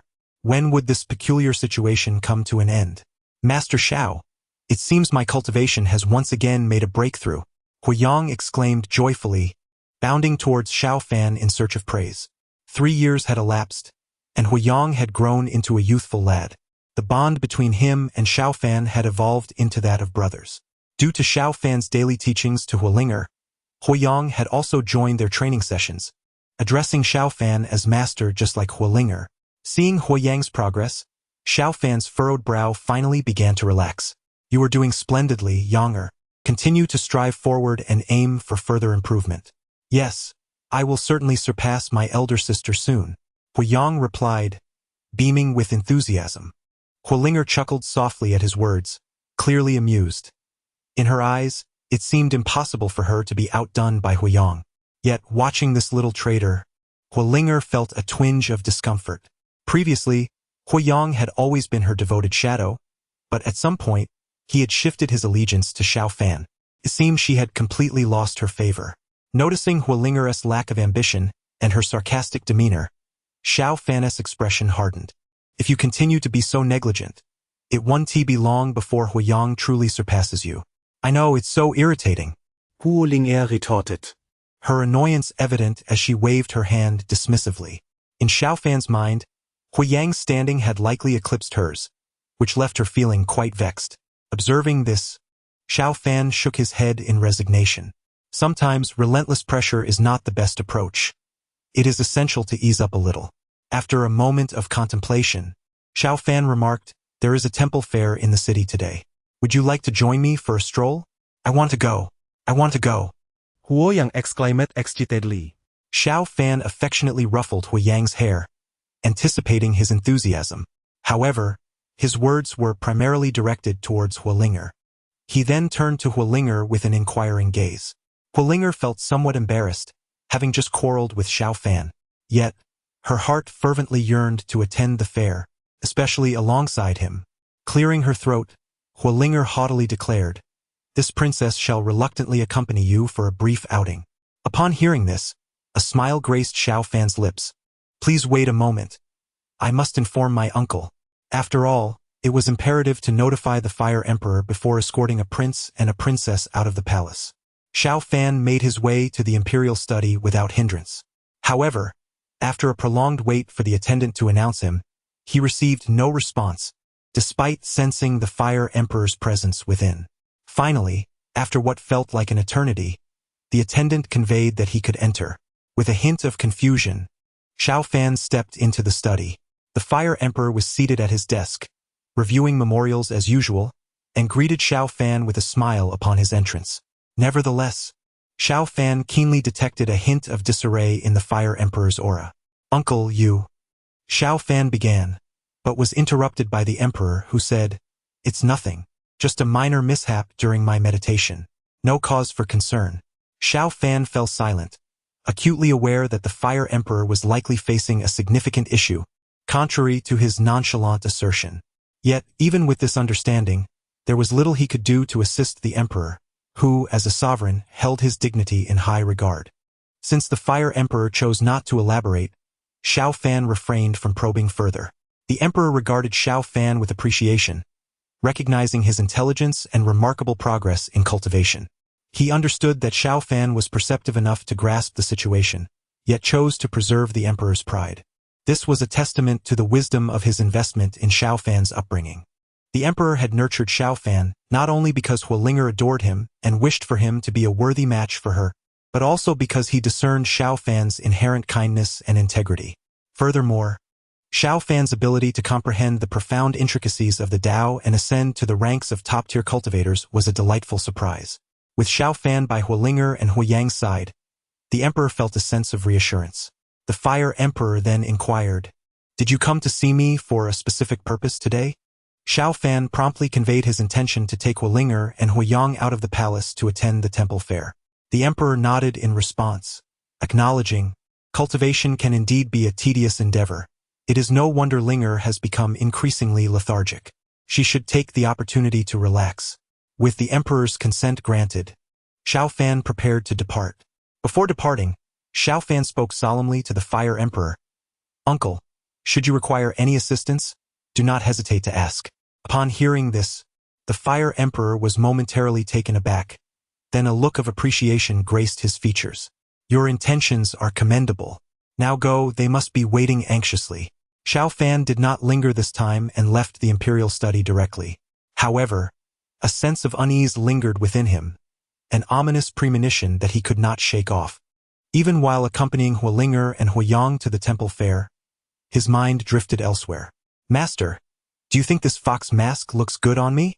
Huolinger inquired cheerfully, wearing a fox mask. Yet, Xiao Fan was utterly distracted, failing to register her words. Huolinger, feeling slighted, became indignant. "If you've brought us out for fun, could you please pay some attention? What is this? Are you merely going through the motions?" In exasperation, Huolinger shouted, "Hey, Xiao Fan, are you deaf?" Chapter 69. The Dragon Clan maiden Xiao Fan, momentarily lost in thought, finally noticed the irate expression on Huolinger's face as she glared at him. Confused, he cautiously inquired, "What is wrong? What is wrong, you ask?" Huolinger es angesorget. It was evident that Xiao Fan had completely disregarded her feelings. As she pondered this, her fury transformed into sorrow, and she suddenly began to cry, feeling a profound sense of injustice. Initially, she had hoped that bringing Xiao Fan back to the imperial city would nurture their bond. Yet 3 years had elapsed, and their relationship had deteriorated even further than it had been 3 years prior. Xiao Fan, utterly bewildered, could not fathom why Huolinger was weeping. He desired to console her but found himself at a loss for words, fearing that any misstep might exacerbate her anger. In desperation, he turned to the young Huiyang for assistance. Unfortunately, the young boy was entirely captivated by the bustling market, oblivious to the earlier exchange between the two. Just when Xiao Fan felt utterly helpless, Huiyang tugged at his sleeve, exclaiming, "Master Xiao Fan, look, that person looks so pitiful, trapped in a cage." At this, Xiao Fan followed Huiyang's gaze and was shocked to see a frail figure confined within an iron cage, seemingly up for auction. A crowd had gathered around the cage, engrossed in the spectacle. The sight stirred painful memories within Xiao Fan, recalling his own experience of being sold into the Qingyun sect, and he instinctively clenched his fists. Before he could take action, Huolinger dashed forward. "How bold you are! Do you dare to publicly engage in human trafficking within the imperial city? Bring out your boss." Her fierce demeanor revealed a righteous indignation that made Xiao Fan smile with pride. He quickly followed her, accompanied by Huiyang. Upon closer inspection, they discovered that the cage contained a young girl, approximately 11 or 12 years old, her head bound with a cloth strip. Despite her tender age, her fair skin and delicate features hinted at her potential beauty. The girl huddled in fear, glancing nervously at the onlookers, her eyes filled with trepidation. Xiao Fan's expression darkened. The audacity of these individuals to brazenly sell people within the imperial city was utterly intolerable. A corpulent middle-aged man approached Huolinger with a smirk, saying, "My dear young lady, you must not speak carelessly. I am not engaged in human trafficking." "Speak carelessly?" Huolinger retorted, incredulous. "The evidence is right before me, Yet you dare to deny it. However, the man remained unfazed, casting a glance at the girl in the cage. He ordered one of his subordinates, "Tear that cloth strip off her head." Hualinger furrowed her brow, puzzled by the man's audacious confidence. What could possibly change by removing the cloth? Would horns sprout from the girl's head? But in the next moment, Hualinger was left speechless, because she actually saw two antlers resembling those of a deer atop the head of the girl within the iron cage. Observing the stunned fire spirit, the middle-aged man smugly remarked, "My dear, you must realize that what I sell is not human." The crowd surrounding them gasped in astonishment. It was evident that the girl confined within the iron cage was certainly no ordinary human. By her features, she appeared to belong to the demon race. Although the specific type of demon was uncertain, it was well known that the demon race and the human race were irreconcilable foes. This particular demon, being such a striking beauty, instantly stirred the thoughts of many. Those who had initially hesitated to bid now found themselves eager to try their luck upon confirming her identity as a demon. Xiao Fan fixed his gaze intently on the girl within the cage. Over the past 3 years, besides cultivating the Heavenly Tao Sutra, he had perused numerous texts from the royal archives. Judging by the characteristics of the 2 horns on the girl's head, it was likely that she was not merely a demon. Xiao Fan speculated that she might belong to the dragon race. Of course, it was improbable that she was a true dragon, long thought to be extinct. Most likely, she was a branch of the dragon lineage akin to a flood dragon. The dragon race is a being that far surpasses the demon race and is not categorized among them. Furthermore, dragons are inherently proud and seldom engage in worldly affairs. Although they do not maintain a close relationship with humans, they are not adversarial either. The dragon race symbolizes immense strength and has always been fiercely protective of its own. If this girl were indeed of the dragon race, it was unclear how she had ended up here, but should anything untoward occur, provoking the wrath of the dragon race would spell catastrophic disaster for the kingdom of Tianhua. Observing the avarice in the eyes of those around him, it was clear that if this girl were purchased by them, her treatment would be far from benign. With this thought in mind, Xiao Fan knew he could not stand idly by. Outside the Haoyan mirror, many had also begun to suspect that this girl was far more than just a demon. Could she possibly be of the dragon lineage? I believe so. Only the dragon race possesses horns that resemble those.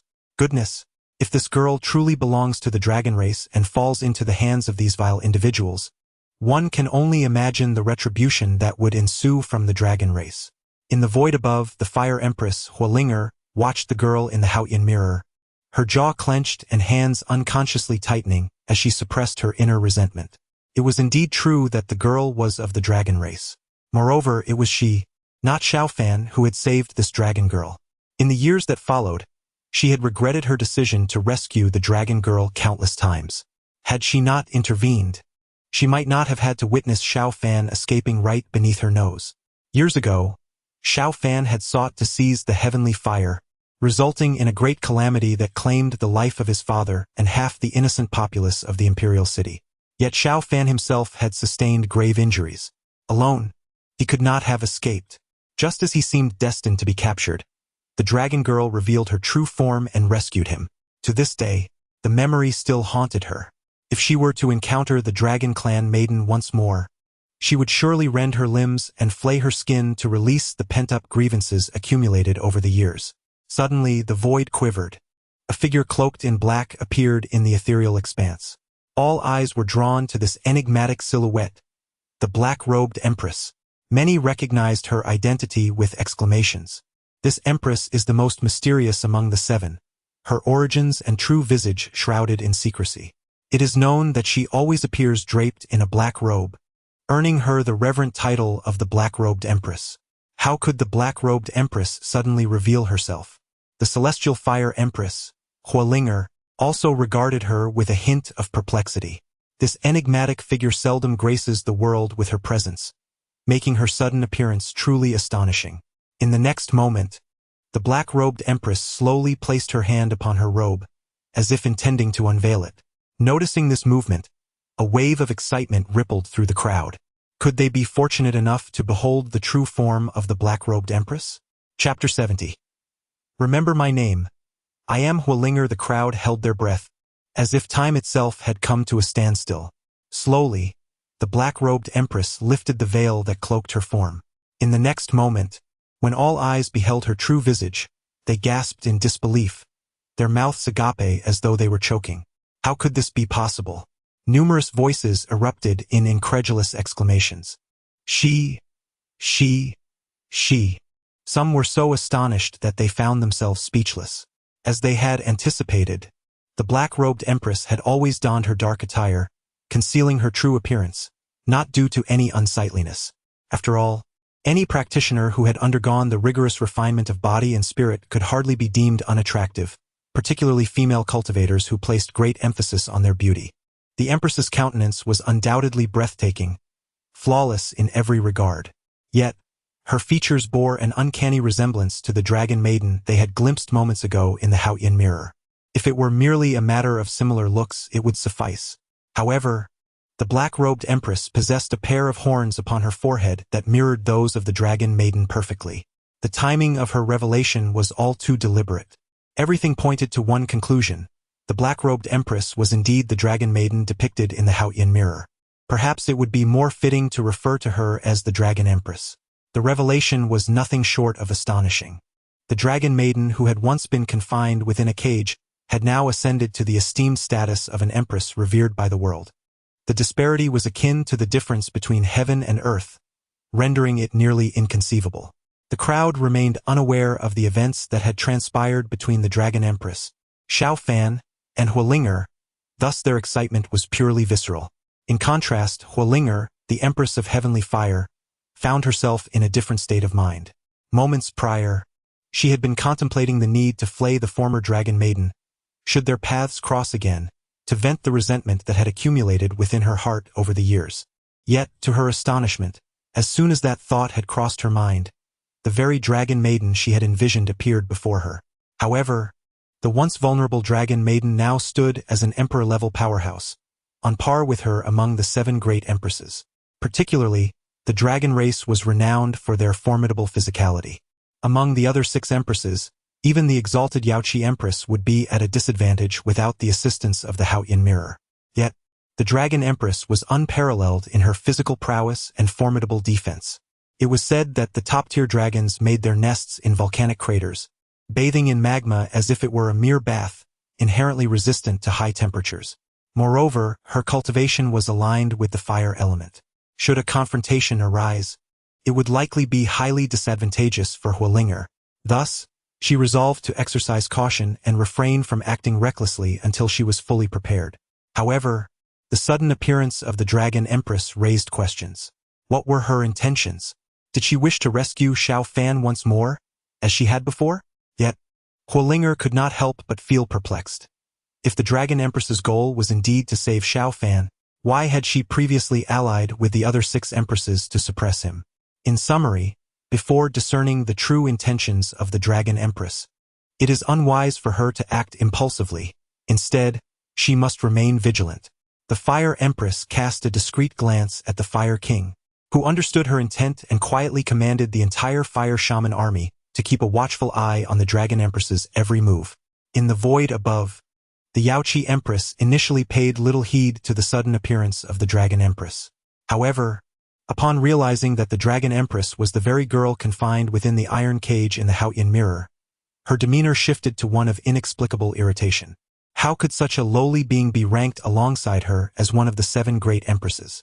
The heavenly court, having existed since the dawn of creation, had endured countless epochs, reigning over the myriad realms and earning the reverence of the world. As the daughter of the heavenly emperor, born into nobility with extraordinary talent and abundant resources, she had achieved her current status as empress. Yet now, those of humble origins and ignoble standing could stand equal to her and be deemed as part of the 7 great empresses, which truly vexed her. Not only the Beiming Empress, the Taiyin Empress, and the Dragon Empress, but even the currently celebrated Fire Empress seemed undeserving of being mentioned alongside her. In her view, there should exist only one empress in this world, and that is the Yaoqi Empress herself. The title of empress should solely belong to the heavenly court and to her alone. Moreover, the Yaoqi Empress uncovered a significant concern. The Beiming Empress, the Taiyin Empress, and the Fire Empress all shared a connection with Xiao Fan, having once taken him as their master. Even she had been compelled to acknowledge him as her teacher. If this were merely a coincidence, it would be astonishing. The disciples Xiao Fan had once taken under his wing had all risen to become the revered empresses of today. What kind of power does Xiao Fan possess that enables his former pupils to attain such heights? Consequently, aside from her desire to glean information about her husband's soul nurturing vessel from Xiao Fan's memories, the Yaoqi Empress was also eager to uncover the secret behind Xiao Fan's ability to elevate his disciples to the rank of Empress. She directed her gaze toward the Dragon Empress, pondering whether there existed a similar teacher-student bond between her and Xiao Fan. Upon shedding her black robe, the Dragon Empress merely regarded the Fire Empress with an expressionless glance, offering no further reaction. She then turned her gaze skyward to the Haotian mirror, her eyes devoid of any emotional fluctuation. Within the Haotian mirror, Xiao Fan was poised to intervene and rescue the dragon girl. However, upon observing the middle-aged man, a trafficker, trembling with rage beside him, he silently stepped aside. It appeared that his intervention was unnecessary. Watching the self-satisfied middle-aged man before her, Huolinger was seething with anger, her eyes nearly ablaze. Her desire to rescue the girl was not fueled by genuine concern. Rather, it stemmed from her disdain for the pompous demeanor of the rotund trafficker before her. Having already bottled up her frustration over Xiao Fan's matters, she had finally found an outlet for her pent-up emotions. This demon I shall claim. The middle-aged man had yet to grasp the gravity of the situation. Boasting with an air of self-satisfaction, "My dear girl, you may certainly have what you desire, but it must be done according to the rules. The highest bidder prevails." "Are you asking me for money?" Fire Ling responded with a knowing smile. "Do you dare to rob me?" The man's expression shifted, revealing a fierce glint in his eyes. "You guessed correctly," Fire Ling declared, laying her cards on the table. "Humph, young lady, given your exquisite attire, you must hail from a distinguished background, but the Imperial City is not your private garden for you to do as you please." The middle-aged man issued a threat, signaling to his subordinates. Observing this, Xiao Fan immediately exerted his pressure to subdue the man's lackeys. Seeing Xiao Fan come to her aid, Fireling felt her spirits lift considerably. She then strode confidently before the middle-aged man and teasingly remarked, "You have erred in your statement. This Imperial City is indeed my private garden. Remember my name, for I am Fire Ling Chapter 71. The Hybrid of Humanity and Dragonkind, Fire Spirit. The middle-aged man's eyes widened in sheer terror as he gazed upon Fire Spirit. The onlookers around him displayed expressions of fear upon hearing that name. Fire Spirit was none other than the true name of the illustrious third princess of the Imperial City. Renowned for her tyrannical nature, the third princess, Fire Spirit, was excessively favored by the Fire Emperor, which led her to become arrogant and unrestrained, instilling dread throughout the entire Imperial City. The mere mention of her name sent shivers down the spines of those who heard it. If this woman truly was the third princess, the middle-aged merchant would likely face dire consequences, and merely escaping with his life would be considered fortunate. However, in recent years, the reputation of the third princess had seen a notable improvement, with far fewer reports of her causing disturbances. Instead, numerous tantalizing rumors circulated within the Imperial City about her. It was said that her sudden tranquility stemmed from having taken a male companion 3 years prior, losing herself in indulgence within the Changlu Palace, oblivious to the world around her. Upon hearing the name Fire Spirit, the middle-aged man was struck with paralyzing fear. He harbored no doubt regarding her identity. After all, no one in the Imperial City dared impersonate the third princess. "Your Highness, I, a lowly man, did not recognize your greatness. I apologize for any offense," he stammered. He quickly called out to his subordinates, "Hurry and bring forth this demoness. Do you wish for the third princess to take matters into her own hands?" Once everything was settled, the merchant forced a smile, addressing Fire Spirit with obsequiousness. "It is truly an honor for a lowly man to be favored by your highness." The greasy visage of the middle-aged merchant repulsed Fire Spirit, who yearned to depart swiftly. She feared that if she lingered any longer, she might be compelled to kick him squarely in the face, which could tarnish her image in the eyes of Xiao Fan. Though it seemed there was little left of her reputation in his regard. Enough with the pleasantries. "I am pressed for time," Fire Spirit declared impatiently. The merchant, upon witnessing her annoyance, dared not express any dissent. He was eager for her to leave as swiftly as possible. He urged his subordinates, "You worthless fools, move faster. Can you afford to waste the third princess's time?" Soon, the dragon maiden was extracted from her cage. The middle-aged merchant respectfully handed the key to the chains binding the dragon maiden to Fire Spirit. "That will suffice. Be gone," Fire Spirit commanded impatiently, causing the merchant and his subordinates to scurry away in dismay. The onlookers had long since dispersed, fearing the wrath of the notorious third princess, known as the Scourge of the Realm. Observing the now desolate street, Xiao Fan found himself in a state of bemusement. He had witnessed firsthand the extent of fear the name Fire Spirit invoked. It appeared that his plans for the festival today would not come to fruition. Upon witnessing the scene, Huiyang's expression turned to one of disappointment. Soon after, her little face contorted, and she gazed at Huolinger with a look of sorrowful reproach. Huolinger felt a twinge of impulsiveness. Most importantly, she had never intended to rescue the young demoness. Now, not only was her plan to explore the temple fair thwarted, but she was also at a loss regarding how to handle this demon girl. Given her identity, perhaps it would be best to eliminate her outright. However, seeing the frightened demeanor of the demoness made her hesitate. Yet, she could not possibly bring the demon back to the palace. After all, the relationship between humans and demons was one of mutual animosity.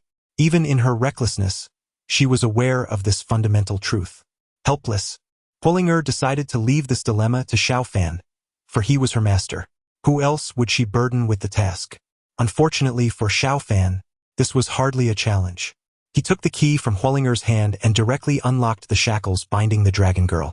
Slowly crouching down, he looked into the eyes of the dragon girl, filled with fear and trepidation, and gently reassured her. "Do not be afraid, we mean you no harm." Perhaps sensing the unique warmth emanating from Xiao Fan, the tension within the dragon girl eased considerably. After calming her, Xiao Fan stood up and turned to Huolinger. While it was unwise to bring a demon into the palace, a dragon was an entirely different matter. If they could care for this dragon girl in the palace, it might pave the way for a fruitful relationship with the dragon clan. This would be a tremendous benefit for the entire Tianhua kingdom and for the Fire Emperor himself. With this thought in mind, Xiao Fan shared his deduction with Huolinger, asserting that the girl was not a demon but indeed a dragon. Huolinger was momentarily taken aback, then scrutinized the girl once more. Indeed, the two horns atop her head bore a striking resemblance to dragon features. However, as far as she knew, dragons could not assume human form in their youth. Only the most powerful among them could take on a human guise. The might of the dragon clan lay in their formidable physical forms, symbols of their strength and pride. They would not easily transform into human shape without absolute power, and they generally preferred not to do so. After all, in the eyes of dragons, human bodies were weak and utterly incomparable. The girl before her, confined in a cage, was clearly lacking in strength. After sharing her thoughts with Xiao Fan, he smiled lightly and replied, "You are correct. Your observations align perfectly with the records in the royal library. However, you have overlooked a crucial detail." "What detail?" Huolinger asked, somewhat puzzled. Though she often perused the texts in the royal library, she was not as deeply immersed as Xiao Fan. Over the past 3 years, he had likely read through nearly all the texts housed within the royal archives.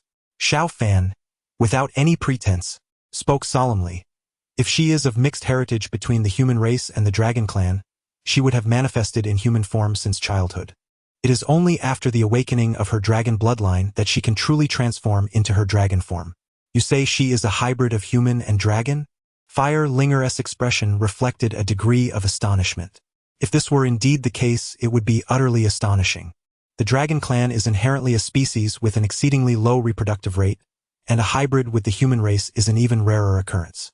The little one, Fire Yang, upon hearing that this young girl is a blend of dragon and human, gazed with wide, curious eyes filled with wonder. Excitedly and inquisitively, he circled around the dragon girl, scrutinizing her closely. Although this dragon girl was merely a few years older than Fire Yang, perhaps due to her past experiences, she had become quite timid. She huddled closer, her timid gaze retreating behind Xiao Fan's protective presence.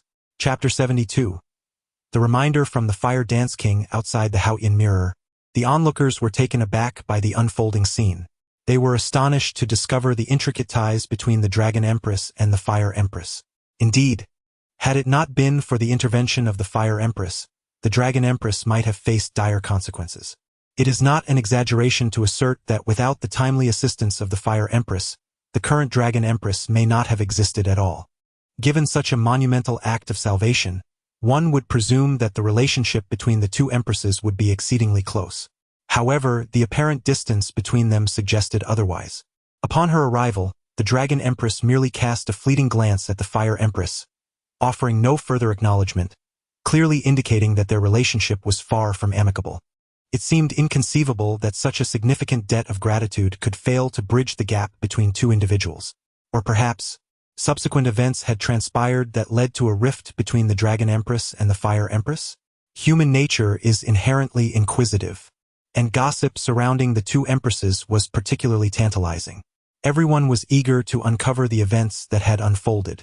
The Fire Empress, Huolinger, regarded the Dragon Empress with a cold demeanor. She had once saved the young dragon maiden, yet this maiden displayed a palpable aversion towards her, instead choosing to cling to Xiao Fan. Linger had felt a twinge of jealousy over this situation, and in retrospect, she considered herself a fool. Not only had she not received the gratitude she deserved from the Dragon Maiden, but it also resulted in Xiao Fan being taken away by her. Nevertheless, such a scenario would not repeat itself. Neither the former Dragon Maiden nor the current Dragon Empress would succeed in rescuing Xiao Fan from under her watchful gaze. Within the Haotian mirror, it was uncertain whether Xiao Fan possessed an innate charm, but the Dragon Maiden exhibited considerable fear and timidity in the presence of anyone other than him. Observing this, Xiao Fan felt compelled to keep her close.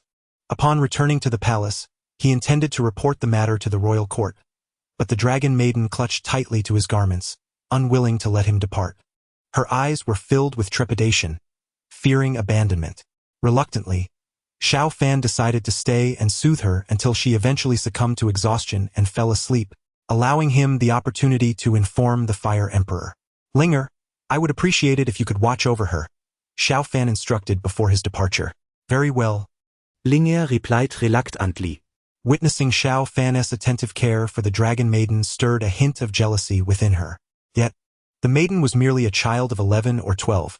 Xiao Fan's demeanor towards her was one of affection rather than romantic interest. If she were to dwell on such feelings, it would only reflect poorly on her character and question Xiao Fan's integrity. As a mature woman, she understood her responsibilities. As Xiao Fan entered the study, he fortuitously encountered the Fire Dance King exiting from it. Xiao Fan could not help but furrow his brow.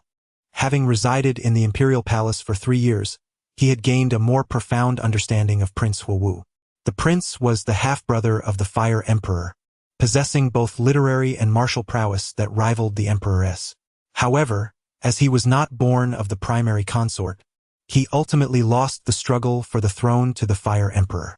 Nevertheless, despite his defeat, Prince Huowu remained ambitiously engaged, continually cultivating alliances with noble clans and court officials.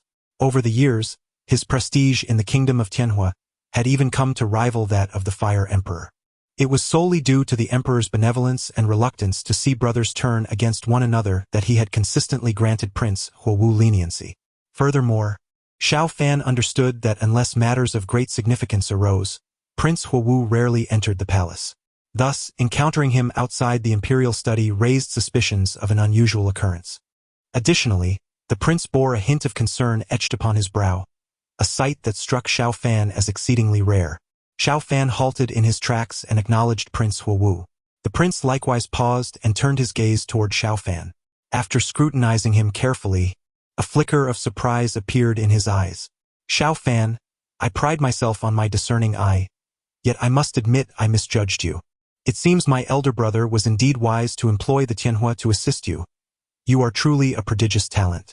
I am grateful for your commendation, your highness, yet I feel unworthy of such praise, Xiao Fan replied, bowing respectfully.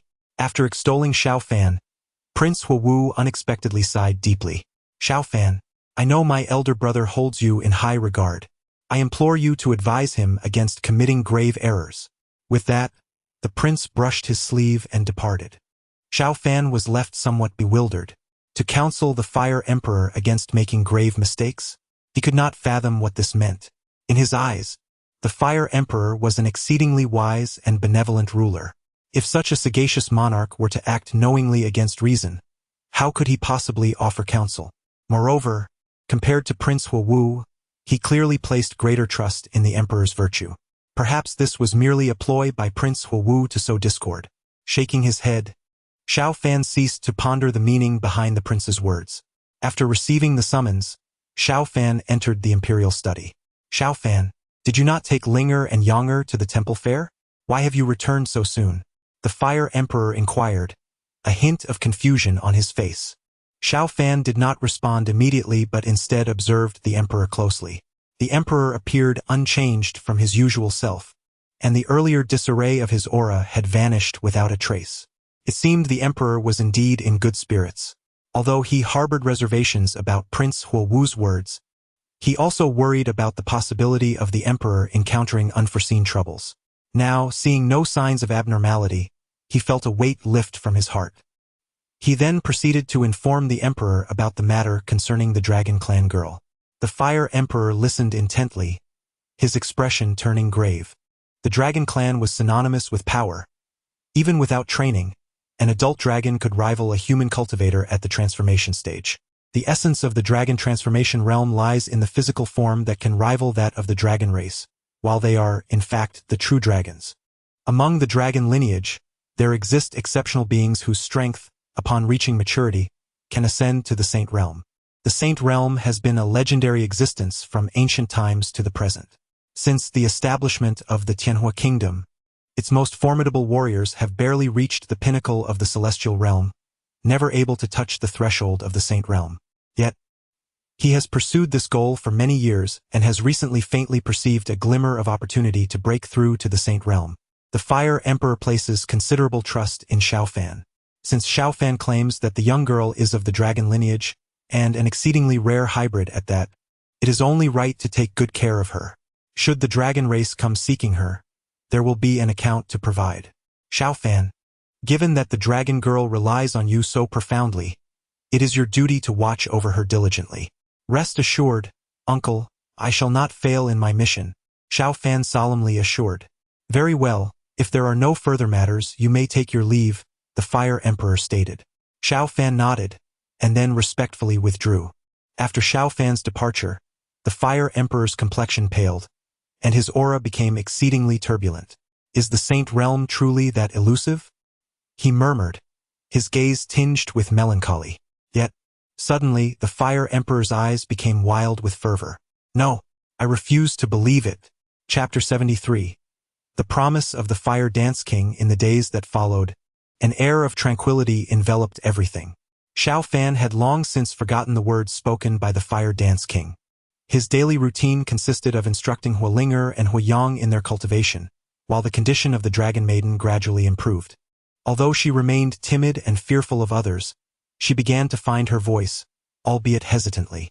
Master Father, hearing Huolinger and Huoyang refer to Xiao Fan as their master daily, the Dragon Maiden, much like a child learning to speak, attempted to mimic their words. Although her pronunciation was somewhat unclear, it marked a significant first step, bringing joy to Xiao Fan. Encouraged by this progress, he became even more dedicated to teaching the Dragon Maiden to articulate her thoughts. Observing the Dragon Maiden's incessant attachment to Xiao Fan, Huolinger felt a twinge of discomfort. Though she had considered stepping in to teach the Dragon Maiden herself, the girl would retreat and hide behind Xiao Fan whenever faced with anyone else, rendering communication with her impossible. This situation vexed Huolinger greatly. Come on, I am the one who saved you. Why are you so fixated on Xiao Fan? She feared that if this continued, Xiao Fan might be entirely taken away by the Dragon Maiden. Determined to act, Huolinger resolved to do something about it. Seizing a day when Xiao Fan was absent, she forcibly took the Dragon Maiden out of the palace. Her intention was not to harm the Dragon Maiden. Rather, she aimed to expose her to more strangers, believing that with time, her fears would dissipate. Recently, Xiao Fan had sensed a subtle yet profound feeling of nearing a breakthrough to the celestial realm. To pursue this, he intended to seek guidance from the Fire Emperor. Naturally, He could not bring the dragon maiden along for this visit.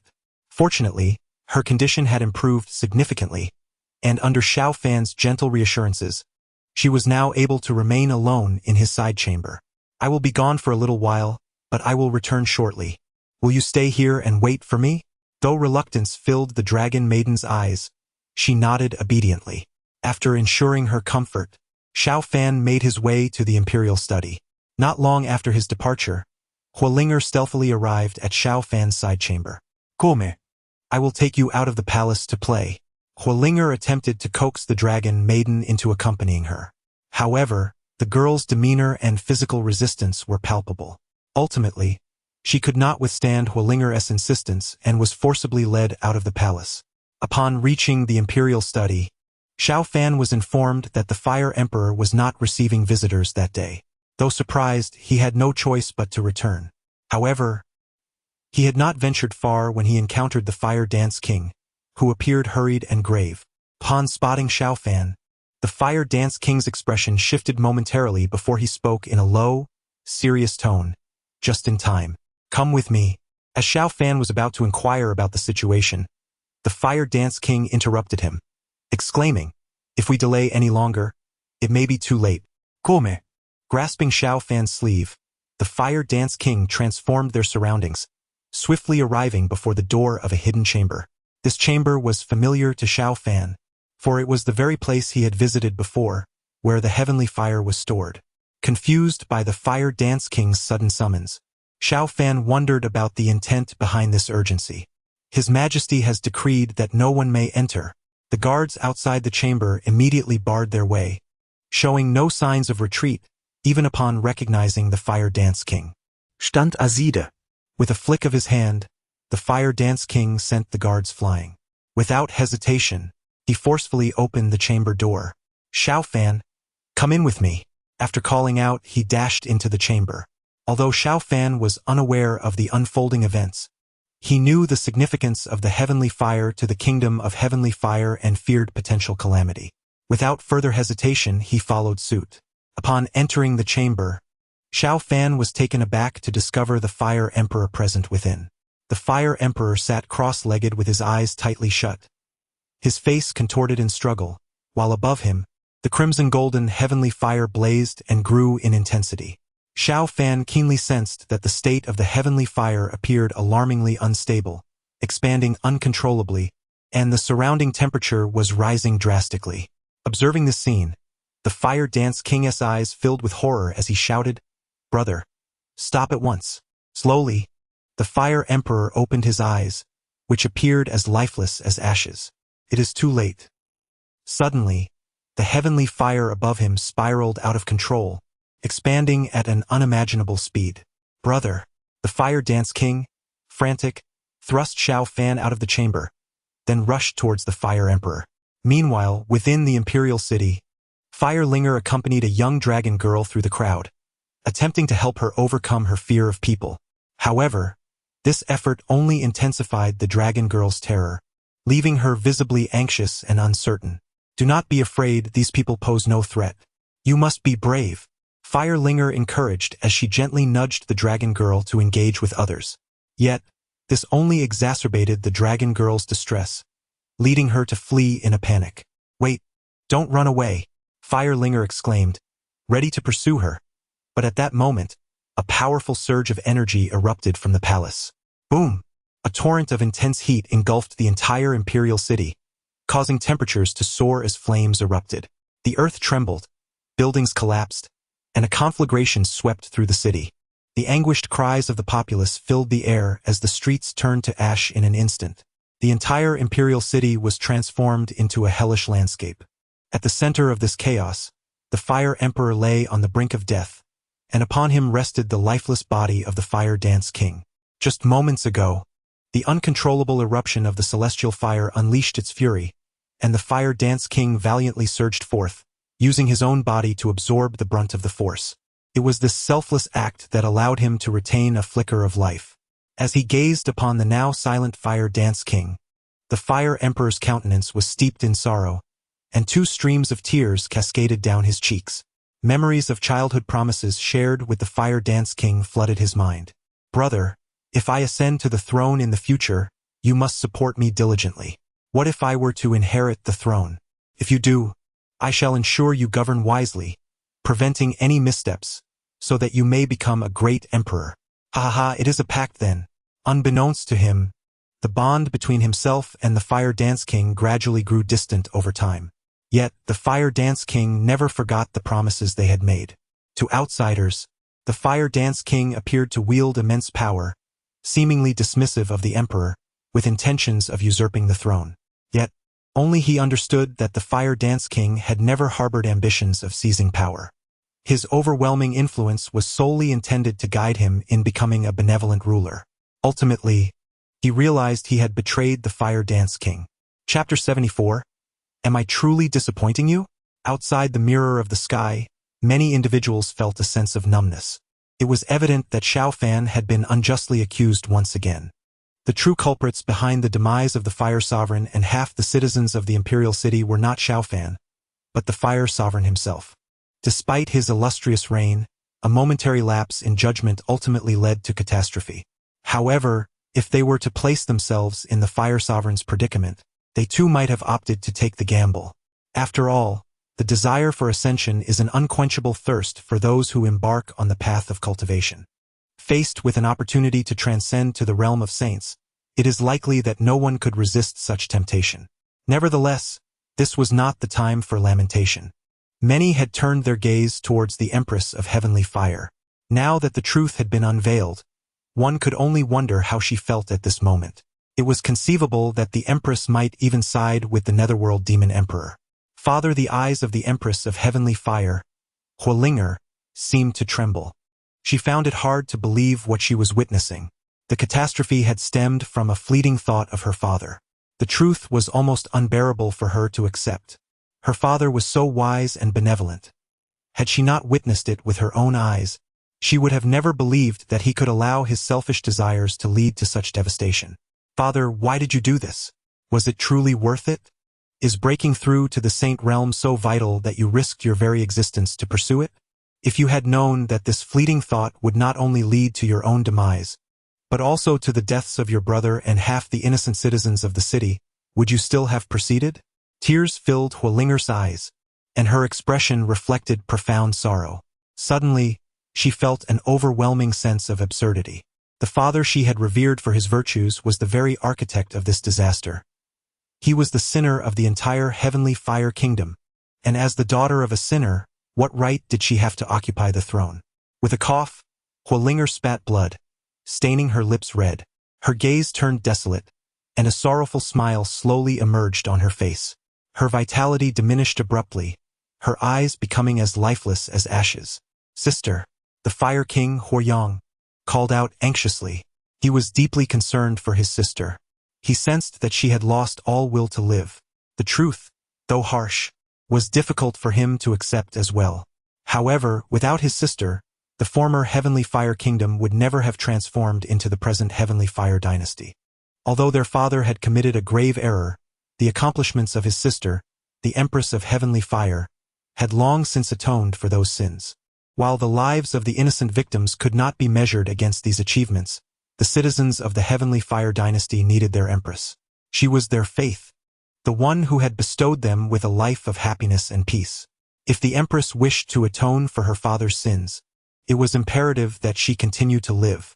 However, regardless of how fervently the Fire King Huoyang implored, the Fire Empress Huolinger remained unyielding, uttering not a single sound. He even found himself unable to persuade her to return with him. At this moment, though his heart was filled with urgency, the Fire King Huoyang felt utterly powerless.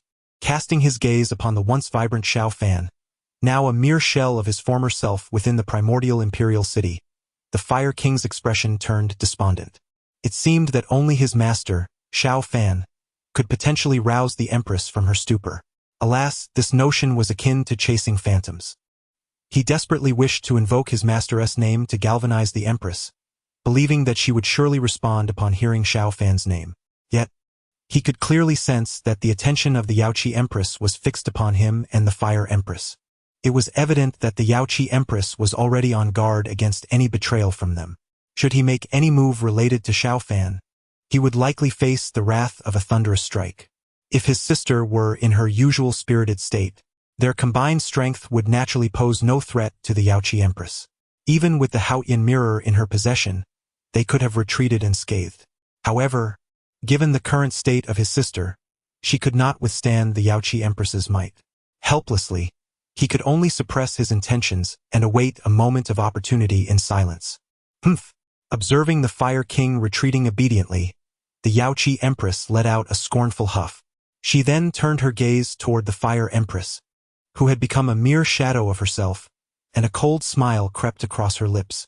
Such a fragile resolve could hardly be compared to her own. What she once perceived as a rival, the Fire Empress, now appeared to be utterly insignificant. In her current state, the Fire Empress would be no match for her single strike, rendering her a negligible threat. Yet, she had not anticipated that Xiao Fan would be so unjustly wronged. The thought of it stirred a restless irritation within her. Xiao Fan, I wonder how long you can maintain this fade? The Yaoqi Empress cast a cold, unyielding glance toward the lifeless Xiao Fan within the primordial imperial city. 1,000 miles away, the North Ming Empress Lang Ruoxue and the Taiyin Empress Wen Yaxian exchanged glances, their faces lighting up with radiant smiles upon witnessing the truth revealed in the Haotian mirror. Indeed, their master Xiao Fan could never commit such inhumane acts. Although Lang Ruoxue harbored a strong disdain for the Fire Empress Huolinger, she recognized the necessity of setting aside personal grievances for the moment.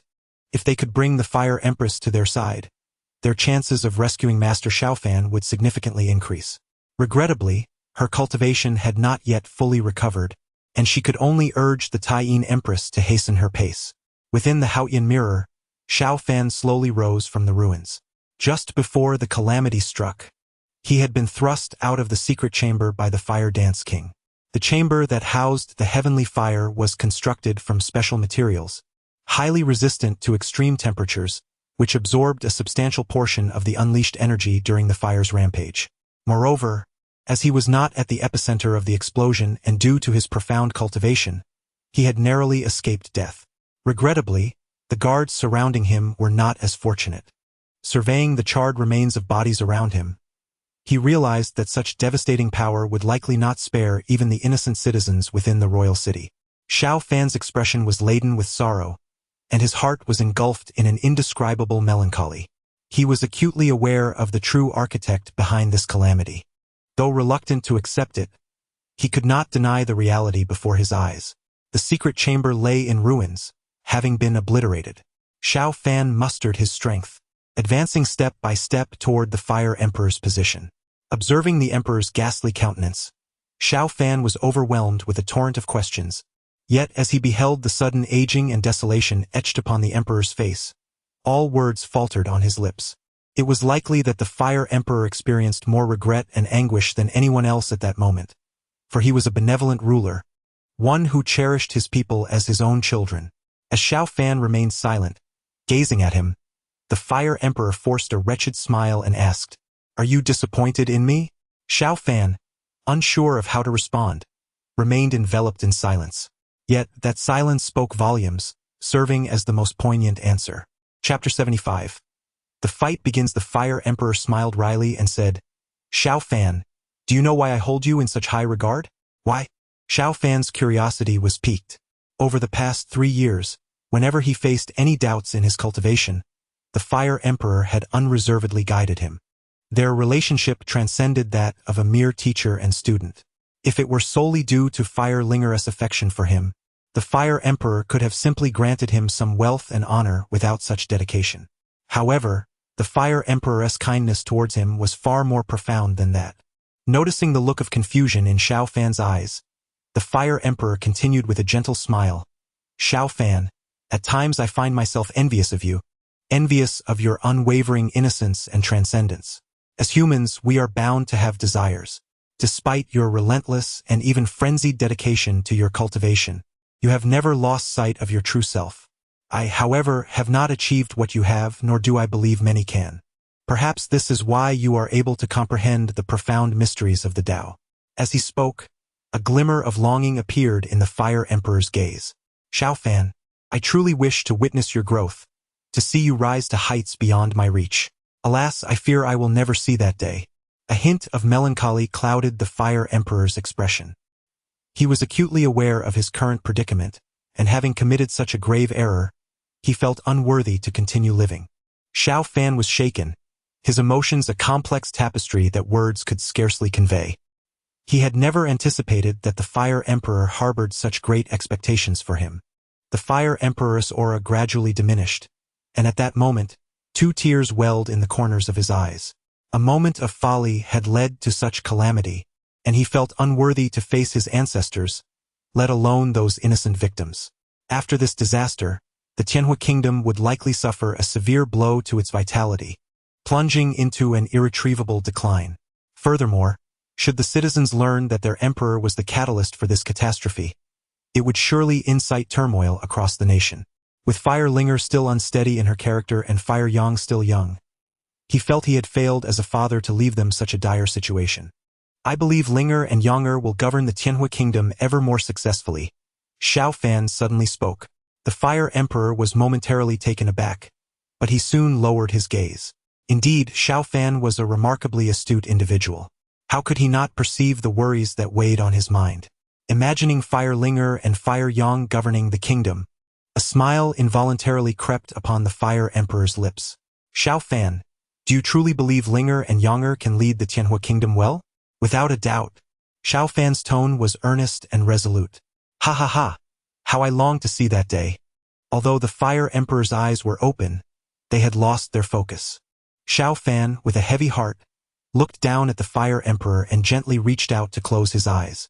Outside the Haotian mirror, the once despondent Fire Empress Linger, upon witnessing this scene, felt tears slowly stream down her cheeks. At this moment, far away in the central region, the citizens of the Heavenly Fire Divine Dynasty gazed longingly at the deceased Fire Emperor within the Haotian mirror. Oh, Your Majesty the Fire Emperor, do you see?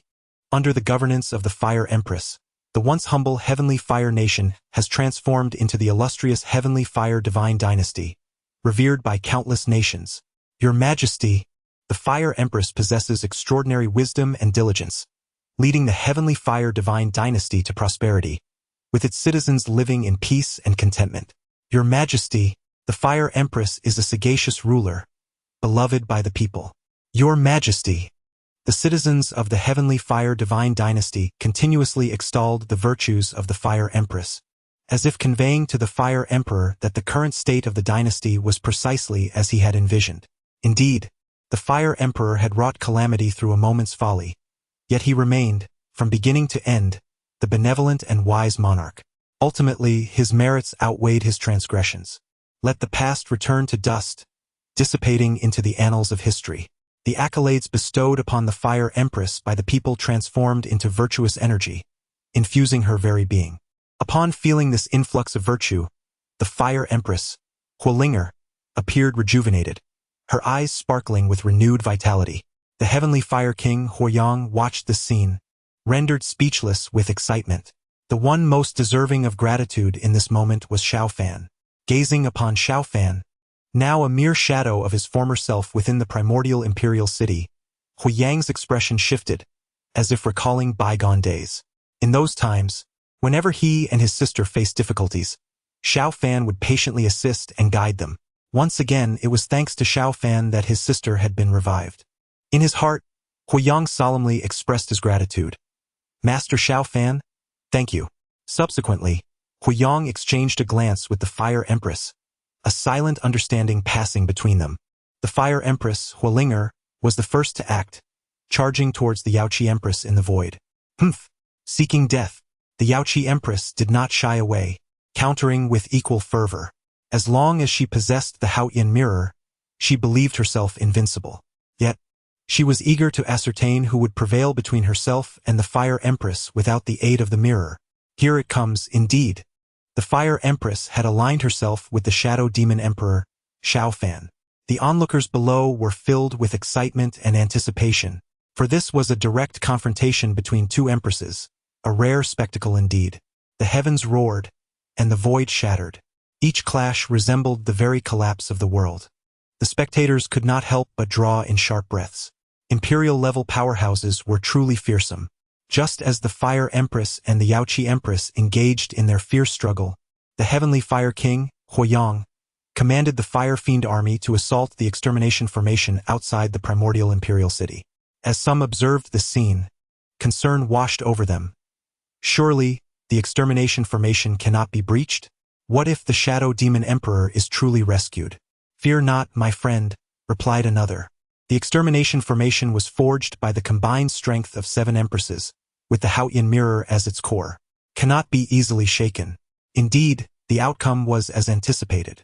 Despite the formidable prowess of the Fire King Huoyang, who possessed the strength of a quasi-emperor, and the combined might of over 10,000 Fire Sha soldiers, they could not even graze the edges of the extermination array. It appears that to dismantle this extermination array, one must first disrupt its core, which is the chaos artifact known as the Haotian Mirror. The owner of this Haotian Mirror is the Empress of Yaoqi, implying that capturing her would grant control over the mirror. This realization dawned upon Fire King Huoyang, and it was similarly contemplated by the distant Empress of Baiming, Lang Ruoxue, and the Empress of Taiyin, Wen Yaxian. At this moment, they sensed that the Fire Empress and the Yaoqi Empress had engaged in battle. Lang Ruoxue wore a look of frustration, for her own cultivation had yet to fully recover, rendering her unable to partake in the conflict among the Emperor-level beings. With a sense of helplessness, she addressed Wen Yaxian. Do not worry about me, you should assist her first. Understood, Wen Yaxian replied. However, just as she prepared to set forth, an unexpected turn of events unfolded on the battlefield, where the Fire Empress and the Yaoqi Empress fought. Chapter 76. A dire predicament as the Heavenly Fire Empress and the Yaoqi Empress engaged in a fierce and intricate battle. The Dragon Empress, who had remained silent since her appearance, suddenly intervened in their conflict.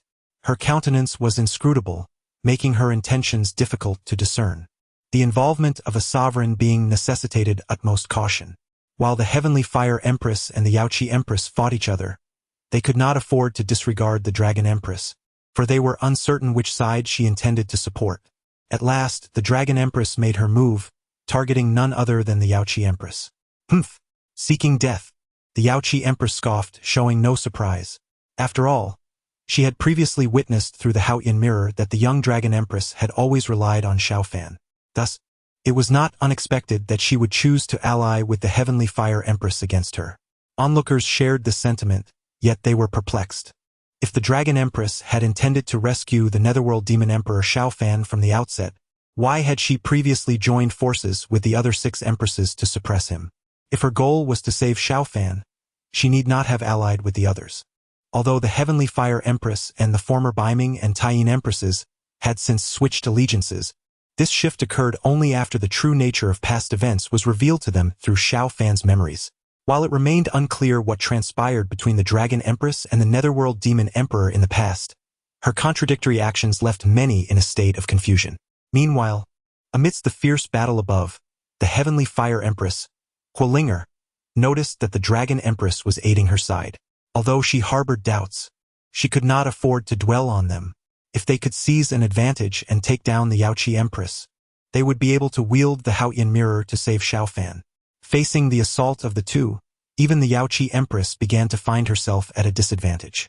Since the Heavenly Fire Empress and the Dragon Empress had cast aside all pretense, she too resolved to abandon her own sense of decorum. What did it matter if two attacked her? As long as she possessed the Haotian Mirror, she feared no number of adversaries. Huolinger recognized the Yaoqi Empress's intentions. Should she successfully activate the Haotian Mirror, their chances would be lost. They had to prevent her from doing so. Huolinger urgently called out to the Dragon Empress for assistance and then pressed forward against the Yaoqi Empress. Realizing the urgency of the situation, the Yaoqi Empress's demeanor shifted from calm to anxious. Although she was eager to activate the Haotian Mirror, the Heavenly Fire Empress had already closed in, forcing her to evade the attack. With the Dragon Empress watching closely, the prolongation of the battle would be exceedingly disadvantageous for her. An opportunity presented itself. Huolinger felt a surge of elation as she sensed a flicker of panic emanating from the Yaoqi Empress. Come quickly and lend me your strength, Huolinger implored the Dragon Empress. At that moment, the Dragon Empress suddenly halted, making no further movement. With an impassive expression, she declared, My prior assistance was merely to repay the debt of gratitude for your life-saving act from years ago. Henceforth we are even." Upon hearing this, the Fire Empress, Hualinger, was nearly driven to the brink of fury. What kind of gratitude was this? If one chose to assist, it should be unwavering. To help only halfway and then withdraw was not an act of gratitude, but rather a betrayal. Just as the Fire Empress was momentarily lost in thought, the Yaoqi Empress seized the opportunity. Haotian Mirror. Suppress her. Above in the void, the Haotian Mirror radiated an unparalleled divine might, relentlessly bearing down upon the Fire Empress, Huolinger. With no other option, she was compelled to summon all her strength to resist the Haotian Mirror. Yet, faced with this legendary chaotic artifact, she could only defend passively, struggling to hold her ground. It seemed inevitable that complete suppression would soon follow. Your Highness, Fire King Huiyang, witnessing this, was about to rush forth to aid the Fire Empress in resisting the might of the Haotian Mirror. Do not act foolishly, retreat at once, Huolinger admonished sharply. Although Fire King Huiyang possessed quasi-emperor level prowess, the chasm between him and a true emperor was insurmountable. His intervention would only lead to his demise. She understood well that if this opportunity slipped away, the Yaoqi Empress would not be so careless again. She could only lament the Dragon Empress for her treachery. Had she faced the Yaoqi Empress alone, she would have surely left herself an escape route, not recklessly charging in. Even if unsuccessful, she could have retreated unscathed.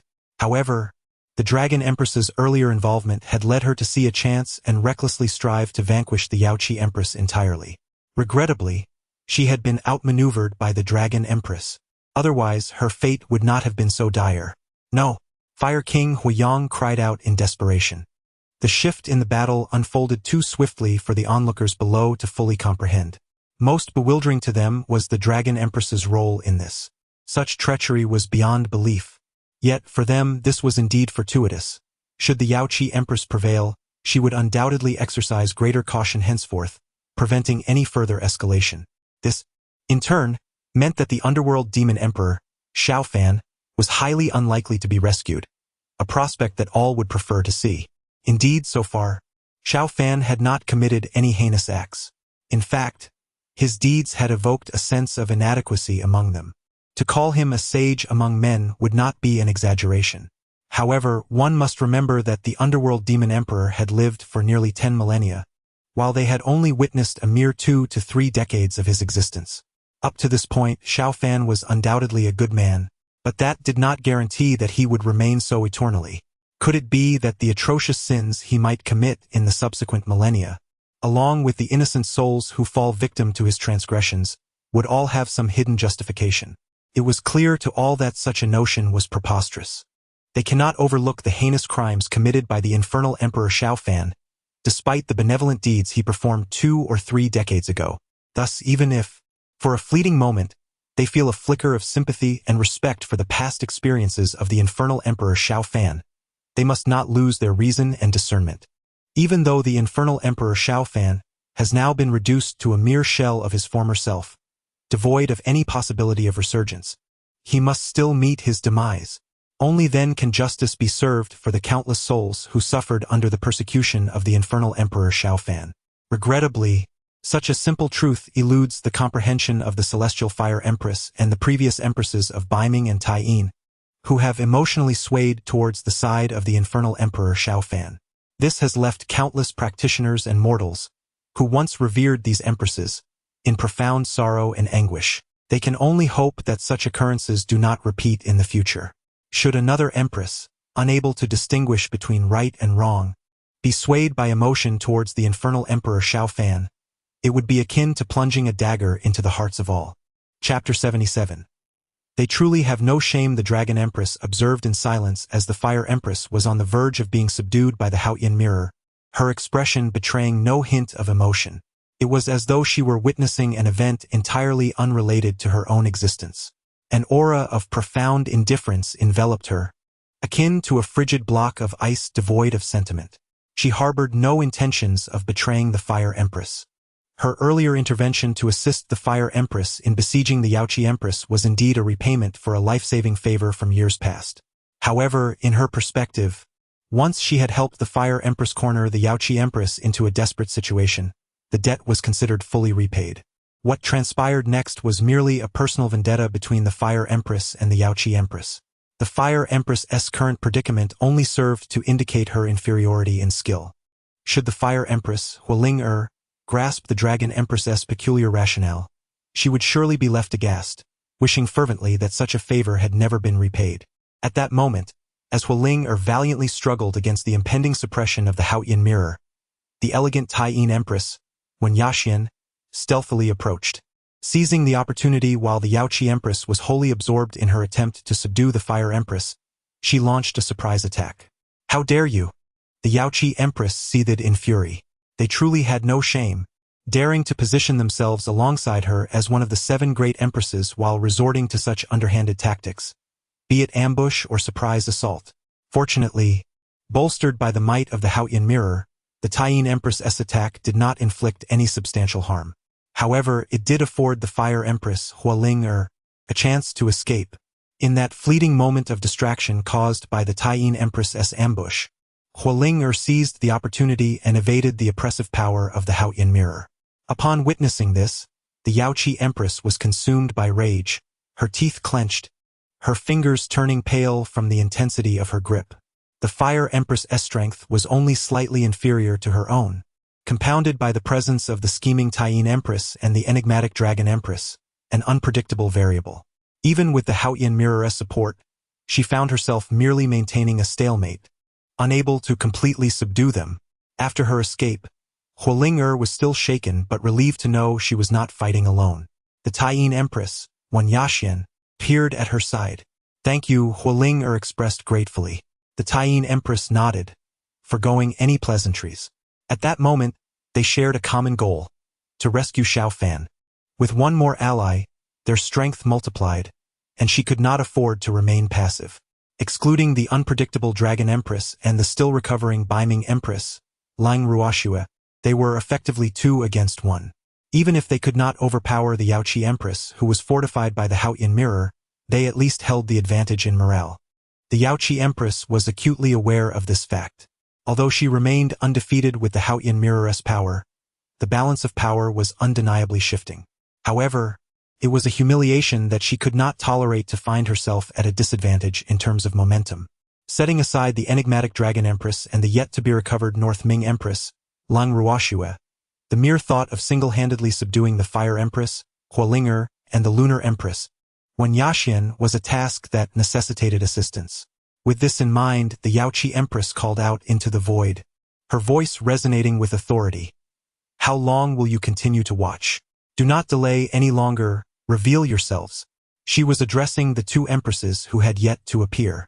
However, the space remained undisturbed, indicating that they were unwilling to respond to her summons. The Fire Empress, Hualing and the Lunar Empress, Wen Yaxian, remained unperturbed, fully aware that the other 2 empresses would never acquiesce to the Yaoqi Empress's demands. It was not that the 2 were aligned with them. Rather, it was a matter of pride inherent in those who had ascended to the rank of Empress. Indeed, while the Yaoqi Empress held the esteemed title of the foremost among the 7 empresses, this did not grant her the right to issue commands with arrogance. Previously, they had tolerated her demeanor in the pursuit of subduing Xiao Fan, but now that he had been thoroughly suppressed by the Zhurong array and rendered powerless, they felt no obligation to heed her orders. The 2 empresses who had yet to reveal themselves likely harbored no desire to see Xiao Fan rescued by them. The timing of their appearance was entirely at their discretion, not dictated by the Yaoqi Empress. As the delay persisted, the Yaoqi Empress's countenance darkened further. She then raised her voice once more, commanding, "In the name of the Lord of the Heavenly Court, I order you to manifest at once and assist me in quelling the rebel." Yet, even as she invoked the title of Lord of the Heavenly Court, there was still no response. The Fire Empress and the Lunar Empress exchanged glances, sharing a sardonic smile directed at the Yaoqi Empress. At that moment, the Yaoqi Empress was on the verge of exploding with rage. She had always looked down upon the other 6 empresses, deeming them unworthy of standing on equal footing with her. Yet, in the eyes of the other 6, the Yaoqi Empress was equally contemptible, her haughty demeanor a source of disdain. They believed that her ranking as the foremost among the 7 empresses was solely due to her advantageous lineage. Were it not for her status as the daughter of the former heavenly emperor, what right would she have to inherit the position of Lord of the Heavenly Court? What authority did she possess to command them? Even the onlookers observed the Yaoqi Empress's futile attempts to command the 2 empresses who had yet to show themselves and found it entirely reasonable. After all, in their view, despite the hierarchical rankings, the status of the 7 empresses was fundamentally equal. In the past, the Lord of the Heavenly Court, synonymous with the Heavenly Emperor, had been an unparalleled and revered figure, an absolute authority worshipped by the masses. However, with the emergence of the other 6 empresses, the faith of the people had been divided, and the once mighty Yaoqi Empress, the so-called Lord of the Heavenly Court, had long since lost her former glory. Should the Empress of the Jade Pool remain oblivious to this reality, clinging to the belief that the Heavenly Court is an unassailable authority, she may face an even greater downfall. Nevertheless, they still stand in solidarity with her, for they certainly do not wish for the Netherworld Demon Emperor, Xiaofan, to be rescued. However, if the Empress of the Jade Pool cannot adopt a rational perspective and humbly beseech the 2 yet-to-emerge empresses for assistance, the situation may become perilous. Yet, given the Empress of the Jade Pool's nature, persuading her to lower herself and implore the other 2 empresses for aid would be an exceedingly formidable task. A sense of urgency permeates the hearts of the onlookers. Should the Empress of the Dark Moon and the Empress of Heavenly Fire manage to liberate the Netherworld Demon Emperor, what semblance of justice would remain in this world? Chapter 78. Abandonment at last. An elder, unable to bear the actions of the Celestial Fire Empress and the Lunar Empress, stepped forward and admonished them loudly. Celestial Fire Empress, Lunar Empress, as esteemed sovereigns of the human race, revered and worshipped by the populace, do not remain obstinately ignorant, lest you continue down the path of error. The Netherworld Demon Emperor, Xiaofan, has wrought havoc upon the world, his sins so profound that even 1,000 deaths would not atone for his transgressions. Years ago, several esteemed scholars from the Heavenly Path Academy dedicated themselves to rescuing the suffering, having saved countless lives, yet ultimately suffered the ruthless slaughter at the hands of the Netherworld Demon Emperor, Xiaofan. The innumerable crimes committed by Xiaofan over these millennia are too vast to enumerate, well known to all, requiring no further elaboration from me. Indeed, the Netherworld Demon Emperor once extended kindness towards you, but as sovereigns of the human race, how can you allow emotions to cloud your judgment? Where is the greater good? What is justice to you? How are those who revere you meant to find their place in this world? The elder's impassioned demeanor and fervent words directed towards the Celestial Fire Empress and the Lunar Empress drew attention. His identity was soon recognized as a venerable scholar from the Heavenly Path Academy. It was evident that those well-versed in knowledge were more capable of articulating reason. In truth, many shared these sentiments, yet dared not voice them. At this moment, witnessing a brave soul speak out, the crowd became increasingly agitated, collectively condemning the emotional actions of the Celestial Fire Empress and the Lunar Empress. The Yaoqi Empress, observing the populace rallying to her side and witnessing the Celestial Fire Empress and the Lunar Empress being criticized, felt her spirits lift considerably. The Celestial Fire Empress, Hualinger, upon seeing this, became incensed, eager to reprimand the loquacious scholar. However, she was restrained by the gentle and composed Lunar Empress, who shook her head, saying, "No. Should the Celestial Fire Empress act upon her fury, it would irrevocably position her against the people." The Lunar Empress was indifferent. At worst, she could retreat to a secluded place.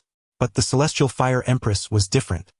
She had the Celestial Fire Dynasty behind her. If she were to oppose the populace, it would mean the Celestial Fire Dynasty would be at odds with them as well, plunging its citizens into turmoil. The Celestial Fire King, Huoyang, relieved to see the Lunar Empress intervene, sighed in relief. His sister's temper could be excessively explosive at times. The Celestial Fire Empress, realizing the implications of her impulses, acknowledged that while she could act on her own emotions, she could not drag the entire Celestial Fire Dynasty into conflict. Just as her frustration peaked, a great laughter echoed from afar. Ha ha ha! Indeed, there are still many wise souls in this world. Suddenly, the void trembled, revealing countless massive figures. It seemed as though the very fabric of space was on the verge of collapse. Were the dragons emerging en masse? The crowd gasped in astonishment as thousands of colossal dragons appeared before them, each radiating power comparable to that of saint-level cultivators. The foremost among them emanated the might of quasi-emperor-level beings. It was unimaginable to witness such a multitude of dragons simultaneously appearing. Although the dragon race is a powerful symbol, their reproductive capacity is exceedingly poor, resulting in a limited population. It is said that thousands of years ago, a fierce battle erupted between the dragon race and the demon race, leading to severe losses for the dragons. Since then, they have concealed themselves, recuperating in seclusion. It is indeed a rarity to encounter a member of the dragon race on ordinary days, let alone witness such a grand assembly at this moment. Unexpectedly, after millennia of recuperation, the dragon race has grown to this formidable stature. Many have already surmised the reason for this gathering. It must be the appearance of the Dragon Empress that has summoned these dragons forth. Leading several colossal dragons, they approached the Dragon Empress and bowed before her. Long Guang, accompanied by the entire dragon race, pays homage to your majesty, the Dragon Empress. We pledge our allegiance to you as the sovereign of the dragon race. It is you. The Dragon Empress narrowed her eyes slightly, recognizing the dragon named Long Guang. Your Majesty, you still remember me? Long Guang was taken aback by her recollection. He had been quite young during their first encounter, having only met her a handful of times. To think that the Empress would still remember him left him both astonished and elated. With a surge of fervor, Long Guang continued, years ago, the underworld demon emperor Xiao Fan conspired with the demon race Saintus, not only wounding you but also inflicting severe losses upon our entire dragon race. We implore you to return, to revitalize our dragon lineage, and to vanquish the underworld demon emperor Xiao Fan. The cries of thousands of dragons echoed, shaking the heavens with their fervent roars. Initially, the Dragon Empress displayed an expressionless demeanor, devoid of any emotional fluctuation. But upon hearing Long Guang's words, a flicker of change appeared in her gaze. It was a memory she wished to never recall. She did not care that Xiao Fan had injured her. What pained her was his betrayal of their sacred vow. Xiao Fan had once promised her that he would never abandon her. Yet ultimately, he succumbed to the seduction of that demoness and forsook her. She had thought herself to have grown cold and unfeeling, but at this moment, the recollection of Xiao Fan abandoning her for that demoness felt like a knife tearing through her heart. Clearly, she had not achieved true emotional detachment. As she gazed upon the living corpse of Xiao Fan within the primal imperial city, her eyes grew increasingly indifferent. Initially, she had little concern for his fate or who might bring about his end. However, perhaps only by slaying Xiao Fan herself could she truly embrace a heart of stone, liberating herself from this torment. The onlookers, having listened to Long Guang's revelations, were left in astonishment. They had not anticipated such a profound enmity between the underworld demon emperor Xiao Fan and the dragon race. It was indeed a surprise to learn that Xiao Fan had been the instigator of the battle between the dragons and the demon race thousands of years ago. Curiosity engulfed the crowd. How had Xiao Fan intertwined his fate with both the dragon and demon races? They wished they could delve deeper into Xiao Fan's memories. At present, the Empress of the Jade Pool is skillfully manipulating the Haoyan Mirror, standing in confrontation with the Empress of Heavenly Fire and the Empress of the Moon. Should this impasse remain unbroken, they may never unravel the intricate entanglements between Xiao Fan and the dragon and demon clans. The Empress of the Jade Pool cast a sidelong glance at the Empress of the Dragon Clan. Should there truly be animosity between the Empress of the Dragon Clan and Xiao Fan, perhaps she could coax the former to their side, thus transforming the conflict into an equal contest of 2 against 2. At that very moment, the Empress of the Dragon Clan also turned her gaze toward the Empress of the Jade Pool and immediately discerned her intentions. She spoke directly. If you desire my assistance, I shall oblige, but on one condition. I must personally take Xiao Fan's life. Upon hearing this, the Empress of the Jade Pool hesitated to respond. Having previously witnessed the Dragon Clan Empress's interpretation of gratitude, she found her somewhat unreliable. Should the Dragon Clan Empress betray her, her illustrious reputation would be irrevocably tarnished. Chapter 79. The Empress of the North Sea unleashes her fury. The Empress of Heavenly Fire, Huolinger, burned with rage as she gazed at the Dragon Empress, her eyes ablaze with fury. Earlier, She had almost fallen victim to the treachery of this very Dragon Empress. Now, with the Dragon Empress siding with the Yaoqi Empress, her anger reached a boiling point. Although she remained ignorant of the events following the Dragon Empress's rescue of Xiaofan, she could not forget that it was she and Xiaofan who had saved the Dragon Empress in the first place. Without their intervention, the Dragon Empress would not exist as she did today. Yet, this Dragon Empress sought to take Xiaofan's life, which felt like a grievous act of betrayal. Indeed, Quilinger had, at one point, harbored similar sentiments, wishing to see Xiaofan suffer a fate worse than death. However, that was born of misunderstanding. Contemplating this, Quilinger pondered whether there were hidden truths and misunderstandings between the Dragon Empress and Xiaofan. To uncover the truth, it was imperative that the Yaoqi Empress continue to invoke the Haotian mirror to reveal Xiaofan's memories. With this thought in mind, Quilinger called out to the Dragon Empress, "Not long ago, I too believed Xiaofan to be a remorseless criminal, but the truth has revealed my grave error. Xiaofan has silently borne the weight of all sins. We have all misjudged him. I implore you not to act in haste and commit deeds that you may regret for a lifetime before understanding the truth." Quilinger spoke with earnestness and patience. However, the Dragon Empress remained indifferent, fixated on the Yaoqi Empress while awaiting her response. Witnessing the Dragon Empress's obstinacy ignited Quilinger's fury. The dragon race truly seemed to embody the archetype of brawn over brains. The Dragon Empress's silence did not deter those around her. A dragon named Long Guang, of Quasi-Emperor caliber, immediately retorted, "Quilinger, do not attempt to deceive our Dragon Empress. The dark underworld demon emperor, Xiaofan, is beyond redemption, a villain of the highest order, deserving of death at the hands of all. Our dragon race once welcomed Xiaofan with open arms, only for him to repay our kindness with treachery, plotting to steal our sacred blood and dragon essence, colluding with the demon race, and resulting in the demise of countless elders and powerful beings of our kind, nearly leading to our extinction." As he spoke, Long Guang's eyes glowed crimson, his aura radiating a volatile energy, nearly spiraling out of control. His father had perished in that catastrophic battle, one sparked by Xiaofan's collusion with the demon race. In that conflict, the dragon race suffered devastating losses, teetering on the brink of annihilation. The few survivors had to conceal themselves with the younger dragons, recuperating in silence for millennia. Now, after thousands of years, they had regained their strength. This vengeance had been etched in their memories for centuries. And now, the Empress of Heavenly Fire dared to suggest it was merely a misunderstanding? Absurd. Outrageous. A misunderstanding? Their race had been on the verge of extinction, and she suggested it was a mere misunderstanding?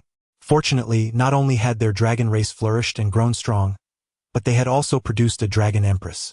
Thus, they felt no trepidation in standing against the Empress of Heavenly Fire, boldly challenging her assertions.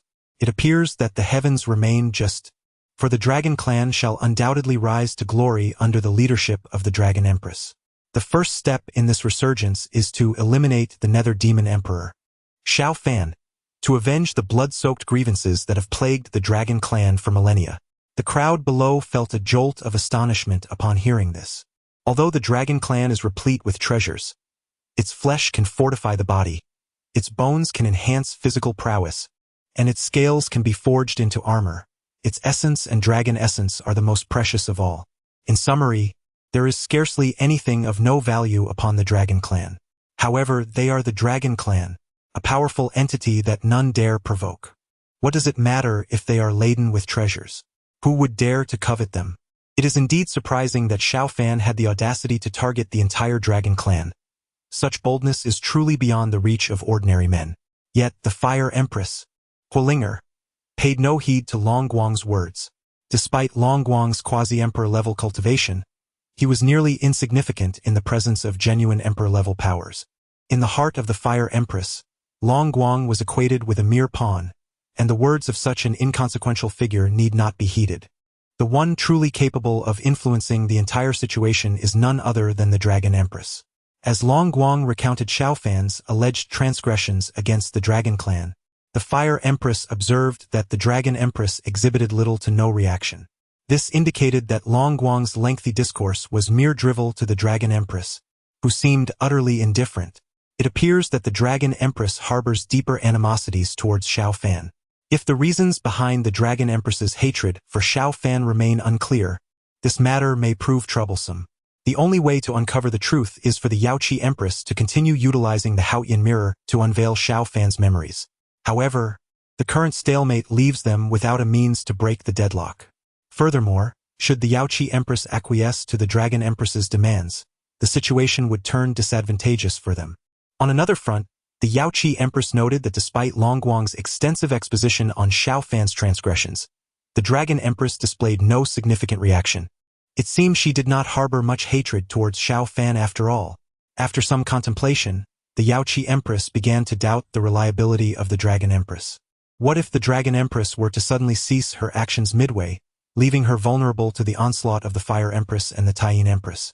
She would truly be a fool then. Even if she currently holds no advantage over the Taiyin Empress and the Fire Empress, they too have no means to subdue her. It is wiser to exercise caution and avoid the risk of being ensnared. Thus, the situation remained in a tense standstill. The earlier scholar, upon witnessing the Dragon Clan's articulation of Xiao Fan's alleged sins, felt a deep sorrow, as the Fire Empress and the Taiyin Empress showed no signs of retreat. He continued to implore them to reconsider their obstinacy. Fire Empress, Taiyin Empress, do not remain so obstinate. Silence, you ignorant fools. At that moment, the Ice Empress, Bei Ming, had also arrived. Though her powers had yet to be fully restored, she possessed quasi-emperor level strength. Upon the appearance of the Northern Underworld Empress, Lang Ruoxue, she unleashed a torrent of invective upon the venerable scholar, exclaiming, "You old relic, should you dare to speak ill of my master again, I shall rend your tongue asunder." You? What do you mean by you? What are you bullying? Each time the scholar attempted to articulate a response, he found himself preemptively silenced by Lang Ruoxue's retorts, leaving him flustered, his face flushed with indignation. This spectacle brought great satisfaction to the Northern Underworld Empress, for dealing with such a pedantic elder required the art of rendering him speechless. Observing this, the Celestial Yin Empress, Wanya, could only shake her head in resignation. While somewhat unrefined, it undeniably proved to be an effective strategy. The Celestial Fire Empress, Huolinger, regarded her with an odd expression. She had assumed her own temper was sufficiently tempestuous, yet in comparison to Lang Ruoxue, she seemed comparatively reasonable. Chapter 80. It is all my fault, as the esteemed scholar, who had previously confronted her, spoke. The others refrained from making eye contact, wary of her presence. The Empress of the North, Lang Ruoxue, composed herself, her demeanor cooling like snow. After a moment of contemplation, she spoke with unwavering conviction. "I understand that you all perceive my master, Xiao Fan, as a villain of unparalleled depravity. I once shared that belief. Yet, as events have unfolded, it has become evident that the situation is not as we once thought. My master, Xiao Fan, has silently borne all sins for the sake of our survival." At this point, tears glistened in Lang Ruoxue's eyes. She continued, her voice trembling with emotion. "Regardless of whether you deem my actions impulsive or irrational, I now firmly believe that my master, Xiao Fan, has committed no wrongdoing. The crimes attributed to him must surely have a deeper explanation. I am willing to stake my very life as a testament to this belief. Rather than remain in this stalemate, let us observe the truth unfold regarding whether my master, Xiao Fan, is indeed a fiend. Should he truly have succumbed to malevolence, and if he is guilty of those heinous acts, I, the Empress of the North, will gladly share his fate in death." Her heartfelt declaration resonated deeply, even moving the previously silent scholar. Despite their skepticism regarding the notion that the crimes of the infernal demon emperor, Xiao Fan, were shrouded in mystery, they found themselves touched by her sincerity. After all, the esteemed Empress of the North was willing to stake her life on her convictions, a request not unreasonable. If it were to be revealed that the infernal demon emperor had indeed committed those transgressions, then Lang Ruoxue would have no recourse. Rather than persist in their current impasse, they might as well seek the truth. The words of the Empress of the North were not solely directed at her audience. They were also meant for the Empress of Yaoqi. She was extending a lifeline to the Empress of Yaoqi. However, such an endeavor would require the cooperation of the Empress of the Moon, Wen Yixian, and the Empress of Fire, Hualing Er. Both were equally resolute, unwilling to concede. I, the Empress of Fire, pledge my life as assurance. If my master, Xiao Fan, is indeed guilty of those unforgivable sins, I shall stand with him in death, deklaret Hualing Er. I, the Empress of the Moon, also vow my life. Should my master, Xiao Fan, truly be guilty of those heinous crimes, I too will accompany him in death, asserted Wen Yixian. Their declarations were equally aimed at the Empress of Yaoqi. Having endured several setbacks, the Empress of Yaoqi had lost much of her earlier arrogance. Seeing an opportunity for resolution, she softened her stance, remarking, "Very well, I shall ensure that your deaths are truly justified." With that, she activated the Haotian mirror to reveal Xiao Fan's memories. At that moment, when Yixian and Hualing Er approached Lang Ruoshue's side, the gentle and composed Lady of the Moon, Empress Wen Yixian, continued to assist the Lady of the Northern Underworld, Empress Lang Ruoshue, in restoring her cultivation. Meanwhile, the Lady of the Heavenly Fire, Empress Hualing Er, perceived that Empress Lang Ruoshue had managed to break the stalemate and sought to ingratiate herself with her. However, upon approaching Empress Lang Ruoshue, she was met with indifference. Feeling the sting of rejection, Empress Hualing Er was incensed. Had it not been for the recognition that they were currently on the same side, she would have gladly engaged in a confrontation. She also realized that although they were allies now, it did not guarantee perpetual camaraderie in the future. After all, there was only one Xiao Fan, and it seemed unlikely that anyone would be willing to share him. She certainly was not. It was evident that Empress Lang Ruoshue felt the same way. Thus, while they appeared to be on the same side, a competitive dynamic existed between them. Nonetheless, it was premature to dwell on such matters. They would first need to await the revelation of the truth and the rescue of their master, Xiao Fan, before contemplating these issues further. The three of them gazed towards the Haotian mirror, firmly believing that their master, Xiao Fan, had been misunderstood. Beside them, the Dragon Clan Empress, despite her cold demeanor, could not help but place a hand over her heart. The thought of revisiting the moment when Xiao Fan had abandoned her to follow that enchantress caused a sharp pang of pain within her. Within the Haotian mirror, amidst the ruins of the imperial palace, survivors finally gathered after the calamity. "Your Majesty! Your Majesty!" The surrounding royals and ministers led the soldiers to converge. The enormity of the fire disaster had alerted some among the royal family to the fact that the heavenly fire was at fault. They promptly summoned the surviving soldiers to investigate the truth. Most members of the royal family of the heavenly fire possessed fire attributes and cultivated fire-related techniques. As long as they maintained a considerable distance, most only sustained minor injuries, including Prince Huiyang. "Father." Upon seeing the lifeless body of the Fire Emperor, the young Huiyang rushed forward. Despite his tender age as a member of the royal family, he was already aware of many matters. Gazing at the silent form of the Fire Emperor, his eyes filled with fear and trepidation. Trembling, he turned to Xiao Fan and asked, "Master Xiao Fan, what has happened to my father?" Looking into Huiyang's innocent eyes, Xiao Fan felt a profound emptiness wash over him. He looked up at the sky, fully aware of the answer Huiyang yearned to hear. Yet, the event had transpired, and no amount of deceit would change the reality. Someone had to convey this harsh truth to Huiyang. Regaining his composure, Xiao Fan's gaze, as cold as lime, met Huiyang's. "He is dead. Your father has passed away." "No, my father is the strongest man in the world. He cannot be dead." Huiyang's small frame suddenly collapsed onto the Fire Emperor's corpse, desperately shaking it. "Father, please wake up. It's me, Yang Er. Father, please wake up. It's me watching this heart-wrenching scene." Xiao Fan felt as if his heart were being torn apart, engulfed in unbearable sorrow. The Fire Emperor was the only elder, apart from his biological parents, who had ever shown him warmth. He had come to regard the Fire Emperor as his own kin. His pain at this moment was no less than that of Huiyang. Yet, he had more pressing matters awaiting his attention. Xiao Fan had long since noticed that the soldiers surrounding him had formed a tight circle. The royal family and ministers were watching him with cautious scrutiny. Indeed, the most significant figures of the Tianhua Kingdom, the Fire Emperor and Prince Huawu, had perished in the explosion of the heavenly fire, while he had miraculously survived. If he did not raise suspicion, it would truly be a peculiarity. Xiaofan, please elucidate what transpired. Why did the heavenly fire spiral out of control? How did the Fire Emperor and Prince Huowu meet their demise? The words came from an elder of the royal family, whom the Fire Emperor often referred to as uncle. His tone was laced with inquiry, his eyes glimmering with intensity, akin to a hawk fixating on its prey. Xiaofan let out a heavy sigh, casting a glance at the lifeless body of the Fire Emperor and then at the tear-streaked face of Huoyang. To unveil the truth could lead to disbelief among them. These royals would likely turn their ire towards Huolinger and Huoyang, the brother and sister duo. As long as the reputation of the Fire Emperor was preserved, with the support of his former prestige and his direct lineage, no one could shake their standing.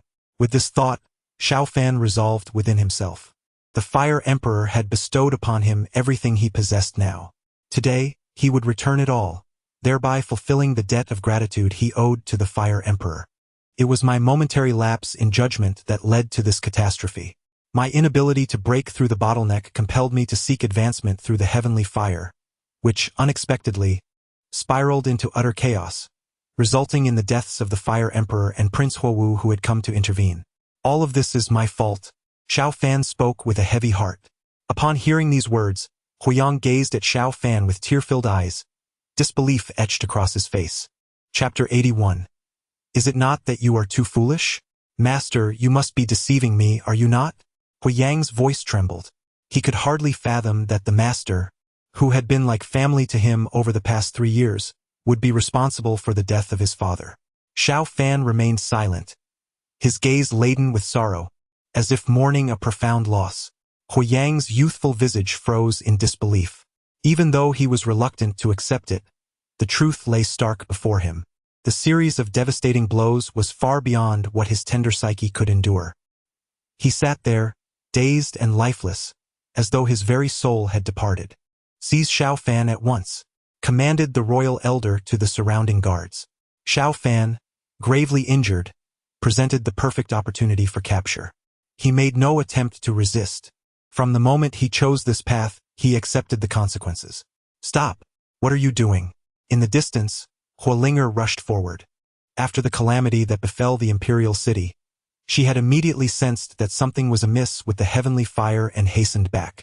Upon arrival, she witnessed the guards attempting to detain Xiaofan. Release him! Huolinger approached Xiaofan, pushing aside the guards encircling him. What do you intend to do, rebel? She admonished the soldiers with a fierce voice. Third princess, do you comprehend the gravity of your actions? The royal elder stepped forward, chastising Huolinger loudly. Xiaofan conspired with the heavenly fire, causing the demise of his majesty and King Huowu, resulting in countless innocent citizens suffering in the imperial city. His crimes are unforgivable and warrant immediate execution. Boom! It was as if a thunderclap had exploded in Huolinger's mind. What had she just heard? Her father was dead? At this moment, she finally noticed Huoyang, who was in a daze, kneeling before a corpse, utterly lost. Huolinger trembled, nearly collapsing as fear coursed through her. She steeled herself, shakily making her way toward Huoyang. 1 step, 2 steps, 3 steps. Though he was within arm's reach, it felt like an insurmountable chasm. As she drew nearer, her complexion grew increasingly pale. Finally, when she discerned the face of the lifeless body before Huoyang, her body and spirit crumbled in an instant. Father, she uttered weakly, collapsing to the ground, devoid of color. In that moment, her mind was blank, rendering her speechless. The elder beside her observed the scene, feeling a tumult of emotions within. Such immense grief would be a burden too heavy for siblings Huolinger and Huoyang to bear swiftly. He then turned his gaze toward Xiaofan, his eyes filled with murderous intent and fury. Bring forth Xiaofan and execute him on the spot. To appease the spirit of his majesty, he declared, someone must bear the responsibility for today's calamity. Since Xiaofan has confessed, there is no need for further discussion. Stop!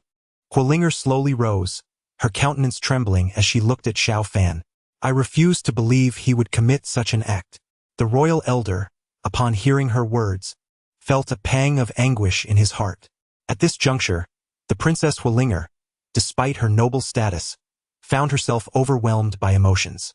Before she could utter a word, Huiyang, who had been in a daze, suddenly rose, tears glistening in his eyes, and cried out in anguish, "Royal sister, it is him. He is the one who caused our father's death." Upon hearing this, Huolinger felt her strength wane, and her gaze towards Xiao Fan quivered, her pupils seemingly trembling with disbelief. "Is it truly so?" Her voice quaked, filled with trepidation, fearful of the answer she might receive. Xiao Fan, casting his eyes to the boundless sky, could not bear to meet Huolinger's sorrowful gaze. "Yes," he uttered slowly, a single word that resonated deeply within the soul. Huolinger's complexion drained of color, her heart constricting as if gripped by an iron hand, robbing her of breath. The royal elder, unable to witness Huolinger suffer further anguish, resolved to execute Xiao Fan immediately to prevent any unforeseen complications. Seize him at once and carry out his execution. Yet, as the command was issued, Huolinger interjected sharply, "Wait." The elder, believing Huolinger would again act on her emotions after learning the truth, felt a mix of frustration and despair. However, the reality was far from his expectations. Huolinger's face turned ashen, silent tears cascading down her cheeks as she slowly unsheathed her sword, stepping deliberately towards Xiao Fan. "It was I who brought him to the imperial city. If anyone is to deliver the final blow, it should be I who does it."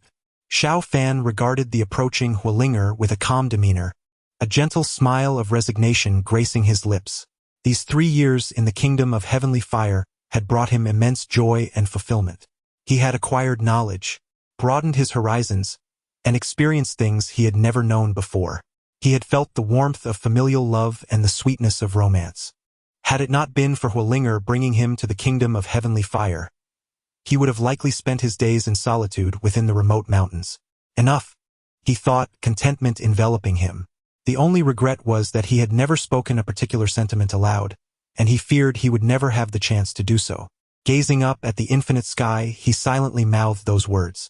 In the mirror of the heavenly vault, the Empress of Heavenly Fire, Huolinger, covered her mouth in disbelief, tears shimmering in her eyes as she gazed at Xiao Fan within the mirror. She understood now, comprehending the unspoken words he had conveyed. During their 3 years in the palace, she had thought Xiao Fan was becoming increasingly indifferent and harsh towards her, believing he no longer cared. Yet, in this moment, after countless years had passed, she finally grasped the depth of Xiao Fan's affection for her. Why did it take me so long to understand all of this? At that moment, the Empress Huolinger succumbed to a torrent of tears, the flood of emotions pouring forth unabated. Disregarding any semblance of decorum, she felt an overwhelming urge to rush to where Xiao Fan lay, a mere shell of his former self within the ancient imperial city. Why did you not tell me sooner? At this moment, she was no longer the imperious and tempestuous Empress of Flame. She had merely transformed into a wretched woman, engulfed by pain and regret. The gentle and poised Empress of the Moon stopped her in her tracks. As she gazed at the sorrowful and remorseful Empress of Flame, Huolinger, her heart too was laden with anguish. How could she fail to comprehend the silent words of Xiao Fan? It was true that he had once loved her, yet she had ultimately become a relic of his past, a painful memory. In this moment, she harbored no jealousy or resentment towards Xiao Fan. As long as he could find happiness, it mattered not whether she was by his side. Meanwhile, the Empress of the North, Lang Ruoxue, was on the verge of an explosion. She had never received the love of her master, who had always regarded her merely as a disciple. The showy reaction of Huolinger at this moment was undoubtedly a provocation directed at her. Lang Ruoxue responded with a biting retort. "And why is that?" "It is simply because you are too foolish." Chapter 82. The out-of-control dragon clan maiden, the Fire Empress, Huolinger, who was initially immersed in an emotional outpouring, slowly wiped away the tears from her face upon hearing the sarcastic taunts of the North Sea Empress, Lang Ruoxue. The past had transpired and could no longer be altered. What remained was to contemplate the future. Lang Ruoxue's words were merely the sour grapes of one who could not partake in what she desired. If she fell for such tricks, it would indeed be foolish. With a radiant smile, Huolinger addressed Lang Ruoxue, saying, "My apologies for my momentary loss of composure. I had no idea that Master loved me so deeply." She emphasized the word love deliberately. "How ridiculous! Don't be shamelessly self-indulgent. Lung Ruoxue, though aware of the truth, refused to concede verbally. Self-indulgent? I believe that describes you perfectly, Huolinger retorted with a cold laugh. With your arrogant and unreasonable temper, how could Master possibly be fond of you? Arrogant and unreasonable? Sounds like you are describing yourself. Lung Ruoxue shot back defiantly. You want to fight? Do you think I fear you? Come on. Thus, the two engaged in a relentless exchange of barbs, with the gentle Empress, Tai Yin, reluctantly mediating between them. The onlookers, witnessing this spectacle, were left astounded. It seemed that even the exalted empresses, when embroiled in a quarrel, bore no distinction from common brawlers. While there was a sense of disillusionment, envy was palpable. To have two empresses vying for their affection would indeed be worth any sacrifice. In the void above, the Yaoqi Empress observed the squabbling duo with disdain. Truly, they were lowly women of humble origins, reduced to competing over a man. It was a disgrace to be ranked among the 7 great empresses alongside them. Meanwhile, the Dragon Empress remained unresponsive, her gaze fixed coldly upon the figure of Xiaofan within the Haotian mirror. She knew that the time was approaching for her to reflect on the moments shared with him, which pierced her heart with renewed pain. Inside the Haotian mirror, Huolinger raised her long sword towards Xiaofan, her hands trembling, her heart laden with torment. Why must it be you, Xiaofan? Why? Go ahead, Xiaofan replied calmly. With tears streaming down her cheeks, Huolinger slowly closed her eyes. Suddenly, a thunderous roar echoed, as if a colossal being were racing towards them. It's a dragon, someone in the crowd exclaimed, their voice filled with astonishment. They turned to see a gargantuan dragon, its silver-white scales shimmering, hurtling towards them at great speed. The creature appeared to be struggling to adjust to its own size, crashing into nearby structures with each powerful stride. Yet, its velocity increased and it steadied itself, ultimately soaring into the sky. The crowd scattered in a frenzy, seeking refuge from the impending chaos. Originally, they had sustained significant injuries during the previous cataclysmic event, and upon witnessing this legendary and formidable creature, their instinct was to shy away from its might. After all, even a mere collision with such an immense form could result in grievous harm. At that moment, Xiaofan recognized the true identity of the colossal dragon. If his conjecture was correct, this silver-white dragon was none other than the Dragon Clan Maiden. However, she seemed to be in a state of uncontrollable frenzy and was heading directly towards him. With this thought in mind, Xiaofan glanced at the fiery spirit, knowing full well that she could not withstand such a force. The fiery spirit also recognized that the silver dragon was indeed the Dragon Clan Maiden. Yet, before she could react, she felt herself abruptly pushed aside by an unseen force. In that instant, the silver dragon lunged forward, swallowing Xiaofan whole and soaring into the sky. No, the fiery spirit attempted to pursue on her sword, but was halted by an elder of the royal family. The dragon radiated an immense power, clearly of a high bloodline caliber. Regardless of whether she could catch up, even if she did, the danger would be substantial. In the aftermath of the disaster, with the realm in ruins, they could not afford any further losses. For the sake of the greater good, she had no choice but to relent. The dragon carried Xiaofan for an unknown distance before finally exhausting its strength, unable to maintain its draconic form. Upon releasing him from its maw, it transformed back into the Dragon Clan Maiden, succumbing to slumber. Gently, Xiaofan cradled her in his arms, his mind swirling with questions. Logically, the Dragon Clan Maiden should not have been capable of assuming her dragon form. Could it be that the eruption of the celestial flames had awakened the dragon blood within her, forcing her body to transform instinctively for self-preservation? If that were the case, the situation would be dire. This Dragon Clan Maiden was a hybrid of dragons and humans.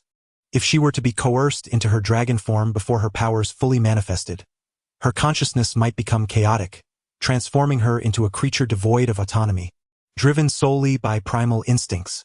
Previously, this Dragon Clan Maiden had shown immense dependence on him, allowing no one but him to approach her. The fact that she had rescued him in her dragon form indicated that, on some subconscious level, she still recognized him. If anyone could save this Dragon Clan Maiden and restore her original consciousness, it would surely be him alone. Contemplating this, Xiaofan resolved to temporarily take the Dragon Clan Maiden to a secluded location, to prevent her from losing control again and endangering innocent lives.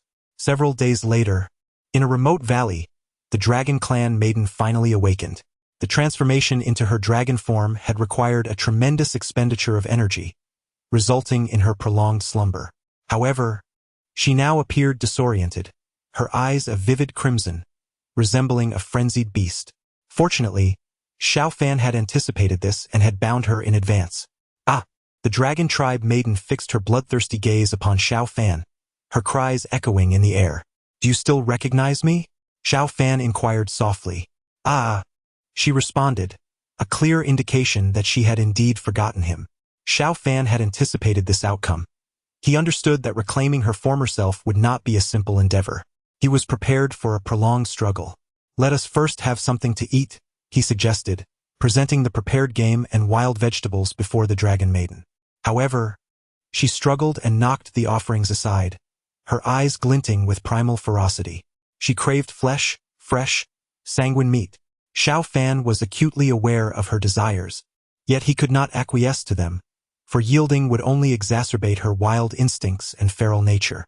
Such actions would do little to restore her original consciousness and would likely worsen her condition. Nevertheless, completely depriving her of blood might hinder her emotional stabilization.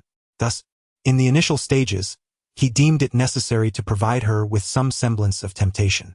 With this thought in mind, Xiao Fan slowly drew forth a dagger. Chapter 83. The second stage of domestication. Xiao Fan slowly sliced open the palm of his hand with a dagger. Upon witnessing the bright red blood, the Dragon Clan maiden's crimson eyes revealed a profound yearning. "Do you desire it?" Xiao Fan inquired gravely, fully aware that he would not resort to such drastic measures if it were not absolutely necessary. "Ah. The Dragon Maiden struggled fiercely, attempting to lunge towards the blood in Xiao Fan's hand. Observing this, he sternly admonished, "If you want it, then sit still." Ah. Seemingly irked by Xiao Fan's harsh tone, the Dragon Maiden exhibited considerable agitation. Xiao Fan, unfazed, turned and departed. Ah. The Dragon Maiden desperately called out to Xiao Fan's retreating figure, her eyes brimming with fury. To this, Xiao Fan feigned ignorance. To restore the maiden's true consciousness, he first needed to tame her wildness. Once her cries subsided and her strength waned, Xiao Fan returned with a bowl of food and a bowl of clear water. The Dragon Maiden, who had previously exhausted herself, began to shout once more upon seeing him. However, this time her voice lacked its earlier vigor, becoming hoarse instead. Xiao Fan observed her dry, pale lips and brought the bowl of water closer. Yet, the Dragon Maiden showed no gratitude. She shook her head violently, spilling the water and attempting to bite his palm. Xiao Fan firmly grasped her jaw, gazing into her beastly crimson eyes with a slight frown. It appeared that she was not yet ready. Once she was truly famished and devoid of strength, she would likely be more compliant. Consequently, Xiao Fan turned and left the room again. Ah. The Dragon Maiden once more called out to his retreating silhouette. This time, however, her crimson eyes held not only anger but also a glimmer of despair. Xiao Fan waited a considerable time before returning. By then, the Dragon Maiden was nearly devoid of strength. Even upon seeing him, she merely opened her mouth weakly. Xiao Fan placed the bowl of clear water before her. This time, the Dragon Maiden refrained from overturning it. Instead, she extended her tongue to taste the moisture. Upon feeling the wetness, she suddenly plunged her entire face into the water and drank fervently. Xiao Fan watched this scene with a sense of satisfaction. Although the awakening of the Dragon Maiden's consciousness remained a distant goal, he had at least taken a significant first step. Outside the Haotian mirror, the North Sea Empress, Leng Ruoshui, coldly remarked, "She appears akin to a dog." In response, the Fire Empress, Huolinger, unusually refrained from rebuttal, instead chiming in, "Indeed, a disobedient dog. Such a wayward creature requires a stern lesson." Their banter, though seemingly self-directed, was intentionally aimed at ridiculing the Dragon Clan Empress, for she had dared to oppose them. Since direct action was inconvenient at the moment, they resorted to verbal jabs instead. The Lunar Empress, Wen Yixian, observed the situation and shook her head in resignation. The temperaments of these two were indeed quite compatible. Despite the jibes exchanged between the North Sea Empress and the Fire Empress, the Dragon Empress displayed no overt reaction, yet her hands instinctively clenched.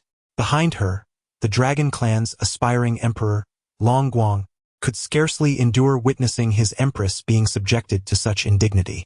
Just as he was about to retort, he found himself locked in the icy, murderous gazes of the Fire Empress, Hualinger, and the North Sea Empress, Lang Ruoxue. One felt the scorching heat of a blazing sun, while the other exuded the chill of ice. In that moment, he was engulfed by a disconcerting blend of warmth and cold. A shiver coursed through him, and he felt as though he were being seared. Was this what it meant to be caught between fire and ice? The words of rebuttal were forcefully swallowed down. It was best to avoid conflict. The war among empresses was not a matter for outsiders to meddle in. The sight of the esteemed Dragon Empress being treated like a mere beast was utterly grotesque. Someone gasped in astonishment. "My friend, your words are misguided." Another interjected. Although Xiao Fan's approach is rather humiliating, his ultimate intention is to restore the Dragon Empress's true consciousness. This is a necessary course of action, a desperate measure indeed. While the underworld demon emperor, Xiao Fan, may bear significant sins, it is unreasonable to ascribe every fault to him. "There is truth in your words," the onlookers murmured in agreement. Yet, this sentiment was still difficult to digest. After all, she was an empress. A voice of indignation rose from the crowd. "My dear friend, refrain from your prattle. Do not think I am unaware of your twisted thoughts. You desire to exchange places with Xiao Fan, do you not?" Upon utterance, the crowd erupted in astonishment. Upon reflection, it indeed appeared to be the case. The lengthy discourse was merely a veil for envy. Not only the bystanders, but even the members of the Dragon Clan turned their gazes towards the source of the commotion. "Who dares to insult our Dragon Empress?" Long Guang roared in fury. He could do little against the North Sea and Fire Empresses, but these insignificant characters were another matter entirely. I did not, do not wrongfully accuse me," the man exclaimed in shock, desperately explaining himself. "This is all slander. I am a person of integrity." Though he protested, once he blended into the crowd, he dared not utter another word for fear of attracting the attention of the Dragon Clan. Within the Haotian mirror, after quenching her thirst, the Dragon Maiden regained some strength and quickly regained her defiance, once again shouting fiercely at Xiao Fan. He remained unfazed, having anticipated her reaction. After all, taming a creature of the Dragon Clan was not an endeavor that could be accomplished overnight. Ignoring her cries, he simply departed. In the days that followed, Xiao Fan adhered to this routine. Whenever the Dragon Maiden displayed disobedience, he would withhold sustenance and hydration until near the brink of her endurance, after which he would provide her with food and water. Through this repeated exertion of control, the wildness of the Dragon Maiden was gradually subdued. No longer did she erupt into furious shouts upon his arrival. On that day, Xiao Fan once again approached the Dragon Clan Maiden, bearing food and water. Unlike before, she did not overturn the offerings nor did she raise her voice in protest. Instead, she turned her head away, refusing to look at him. Observing her haughty demeanor, Xiao Fan offered a faint smile. It seemed that the time was ripe to commence the second phase. He drew forth a dagger and made a deliberate incision on his palm. The Dragon Clan Maiden, who had previously regarded him with disdain, was momentarily captivated by the crimson droplets seeping from his hand. Her scarlet eyes gleamed with a primal longing, and her body instinctively yearned to draw closer to his wounded palm. Witnessing this scene, Xiao Fan let out a soft sigh. As long as the Dragon Clan Maiden could not suppress her insatiable desire for fresh flesh and blood, she would forever remain unable to quell her beastly instincts and reclaim her original consciousness. Chapter 84. The Dragon's Laughter. In an effort to help the Dragon Maiden master her primal cravings for flesh and blood, Xiao Fan deliberately waved his hand before her, stating, "If you desire it, you must obediently comply and first consume this meal." The Dragon Maiden hesitated momentarily, clearly comprehending Xiao Fan's words. However, she found herself utterly unable to suppress her instinctual hunger. Her scarlet eyes were filled with raw, beastly longing, greedily fixated on the bloodied palm of Xiao Fan. Leaning forward, she desperately extended her tongue, yearning to lap at the crimson droplets adorning his hand. Disobedience is not an option. Xiao Fan coldly retracted his hand. In response, the dragon maiden, incensed, overturned the food and water before her. Ah! Ah! She shrieked, her crimson gaze ablaze with fury as she shouted at Xiao Fan. He did not take offense, well aware that compelling the dragon maiden to suppress her thirst for blood was no simple feat. Patience was required.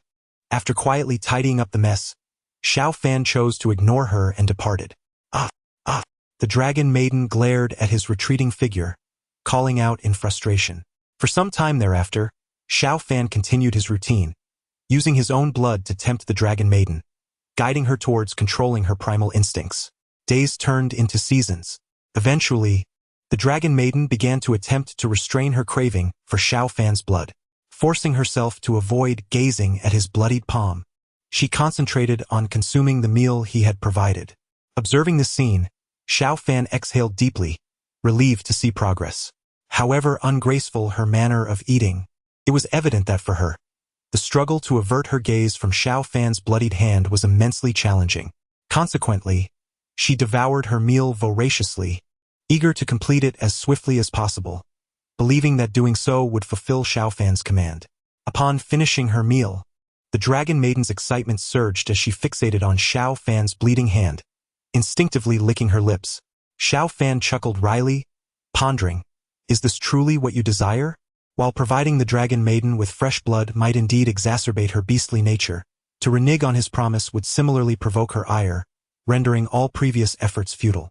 Thus, it was essential to provide her with what she sought, albeit in moderation.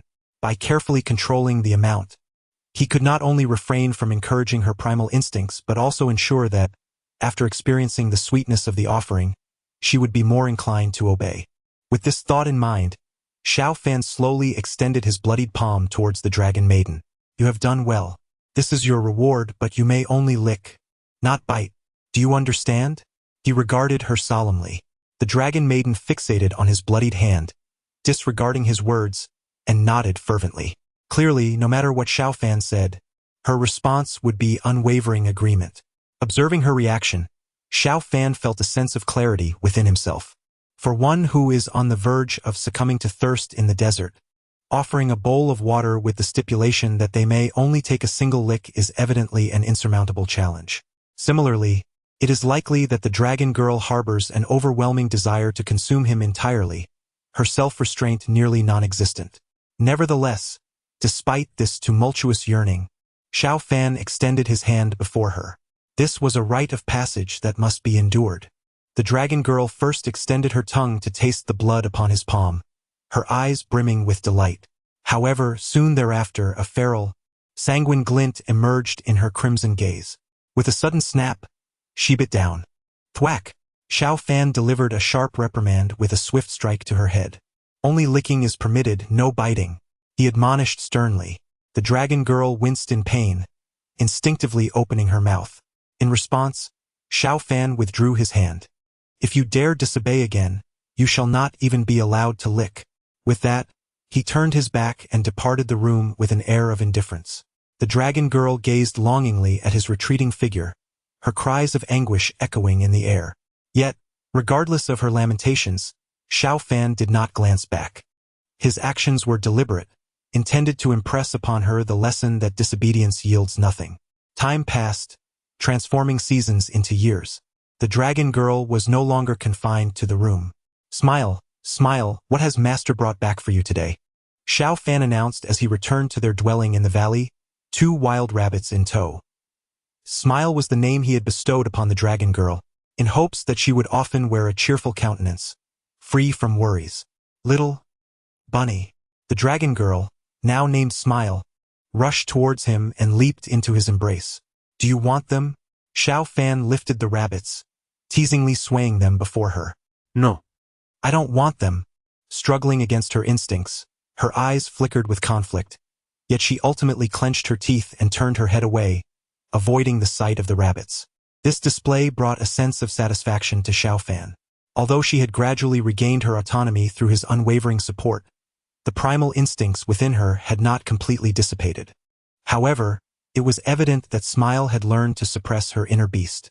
This development was indeed a cause for celebration. Nestled in his embrace, Smile nuzzled against him. Master is bad deliberately, tempting me. Recently, Xiao Fan had resumed teaching her the art of speech. Hence her words were still somewhat clumsy. All right. It is all my fault. I shall never test you again. Xiao Fan gently caressed her head, a paternal smile gracing his features. Over the years, he had devoted himself to nurturing her consciousness, witnessing her gradual recovery, and he felt a profound sense of paternal pride, for she was, in essence, the child he had painstakingly raised. Outside the Haotian mirror, the Empress of Beiming observed the paternal warmth radiating from Xiao Fan's expression, her heart softening like snow on a pine. A smile unconsciously crept upon her lips. It seems that the Dragon Empress is not to be feared, as she poses no competition. The expression on the face of the Flame Empress, Huolinger, mirrors that sentiment. She casts a disdainful glance at the distant, somber countenance of the Dragon Empress. Although the Dragon Empress remains an adversary, at least it is not in a manner of personal animosity. Instantly, a sense of relief washes over them. Beside them, the graceful and composed Lunar Empress observes the reactions of both with a bemused smile. Is this truly the time for such considerations? Gazing into the Haotian mirror, the fatherly smile on Xiao Fan's face brings no comfort to the Dragon Empress, Long Xiao. Her fingers turn pale as they clench, and her arms tremble slightly. That tender smile of Xiao Fan pierces her deeply. There are truths she has deceived herself about her entire life. Yet in this moment, they are mercilessly laid bare. Chapter 85. An unexpected visitor within the celestial mirror. Xiao Fan spent each day in the company of Long Xiao, unaware of how many seasons had come and gone. Their lives were tranquil and filled with warmth. Dragons, being a race of extraordinary longevity, meant that even after several decades, Long Xiao remained the innocent and pure maiden she had always been. Yet, despite the passage of time, she remained timid and fearful of encountering strangers. Xiao Fan did not impose his will upon her in this regard. Thus, whenever he ventured out to procure daily necessities, he would leave Long Xiao alone in the valley. Initially, she would cling to his clothing, preventing him from departing, her eyes brimming with fear and concern. She incessantly questioned whether he would abandon her. For this profoundly insecure girl, Xiao Fan offered gentle reassurances, establishing a fixed time for his return, a promise he had never broken. He understood that only by doing so could he cultivate a sense of security within her heart, and with each subsequent outing, her trepidation would diminish. However, on this particular day, Xiao Fan found himself delayed due to unforeseen circumstances on his errand, returning half a day later than usual. The prolonged absence ignited a wave of anxiety within Long Xiao, her eyes filled with dread. When Xiao Fan finally reappeared, she rushed into his embrace, exclaiming, "Master, I knew you would never abandon Xiao." Her face was streaked with tears. Xiao Fan, feeling a pang of guilt, tenderly brushed her hair and comforted her, saying, "Do not worry, my dear, master will never leave you." After wiping away her tears, he retrieved a skewer of candied hawthorn from his bundle. Candied hawthorn? Long Xiao's eyes sparkled with delight as she eagerly took a bite. "Master, it's sweet." She beamed at Xiao Fan, her face radiating pure contentment. A soft smile of indulgence appeared on Xiao Fan's face. Indeed, she was but a child easily appeased. Yet, just as they were reveling in their warm moment, an unwelcome intruder disrupted their peace. "Who goes there?" Xiao Fan instinctively shielded Long Xiao behind him, his gaze sharp and vigilant as he scanned the direction from which the disturbance originated. Long Xiao, bewildered, clutched the sleeve of his robe tightly, peering cautiously at the same location with doe-like eyes. Suddenly, the air in that direction rippled, revealing the silhouette of a middle-aged man. He was robustly built, his countenance exuding authority. Xiao Fan narrowed his eyes, contemplating the man before him, and spoke in a low voice. "It's you." He recognized the stranger, the very reason for his delayed return that day, having encountered this suspicious individual during his shopping in the city. To avoid drawing attention, he had concealed his presence, a subtlety inherent in the profound teachings of the Tao. Once he had subdued all his aura, Even more powerful cultivators perceived him as no different from an ordinary mortal. Yet, for reasons unbeknownst to him, the middle-aged man took particular notice of him upon their encounter. He could sense that this man was a practitioner of considerable prowess, likely on par with his own. Over the decades spent in the company of Long Xiaoxiao, he had reached the pinnacle of the celestial realm, mere steps away from the saint realm. In the realm of cultivation, this placed him among the elite, akin to a rare phoenix feather. It was perplexing to encounter another practitioner of equal strength within an ordinary city. The odds were exceedingly slim. Unsure of the man's intentions, he chose to exercise caution. To evade him, he deliberately made several detours, consuming half a day in the process. Just when he believed he had successfully lost his pursuer, the man managed to track him down. "Good sir, may I inquire as to your intentions for following me?" Xiao Fan inquired calmly, regarding the uninvited guest with a hint of displeasure. However, he refrained from displaying any hostility until he grasped the man's motives. Strangely, the middle-aged man seemed to disregard Xiao Fan entirely, fixating instead on Long Xiaoxiao behind him, his gaze ablaze with fervor. Indeed, the aura he had sensed earlier was accurate. Xiao Fan's expression turned icy at that moment. The man not only neglected his presence, but appeared to harbor intentions toward Long Xiaoxiao. It became evident that the man's earlier interest in him stemmed from the lingering aura of Long Xiaoxiao. His focus was not on Xiao Fan, but rather on Long Xiaoxiao herself. Long Xiaoxiao, clearly unsettled and fearful of the man's unabashed gaze, clutched the hem of Xiao Fan's garment, retreating behind him to evade the man's scrutiny. "Fear not, your master is here," Xiao Fan reassured her before turning his attention back to the middle-aged man. This time, he chose not to suppress his aura, allowing his formidable strength to be displayed openly before the man. It was clear that to gain respect, one must first exhibit sufficient power.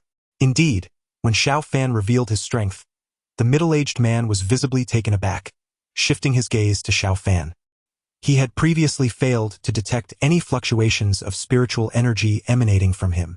Undoubtedly, the man practiced an exceptionally profound technique, far from ordinary. Consequently, he found himself compelled to reassess Xiao Fan.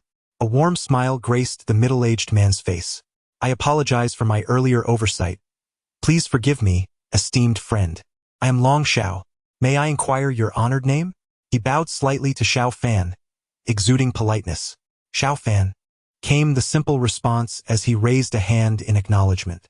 At that moment, the man's courteous demeanor was clearly influenced by the display of Xiao Fan's power.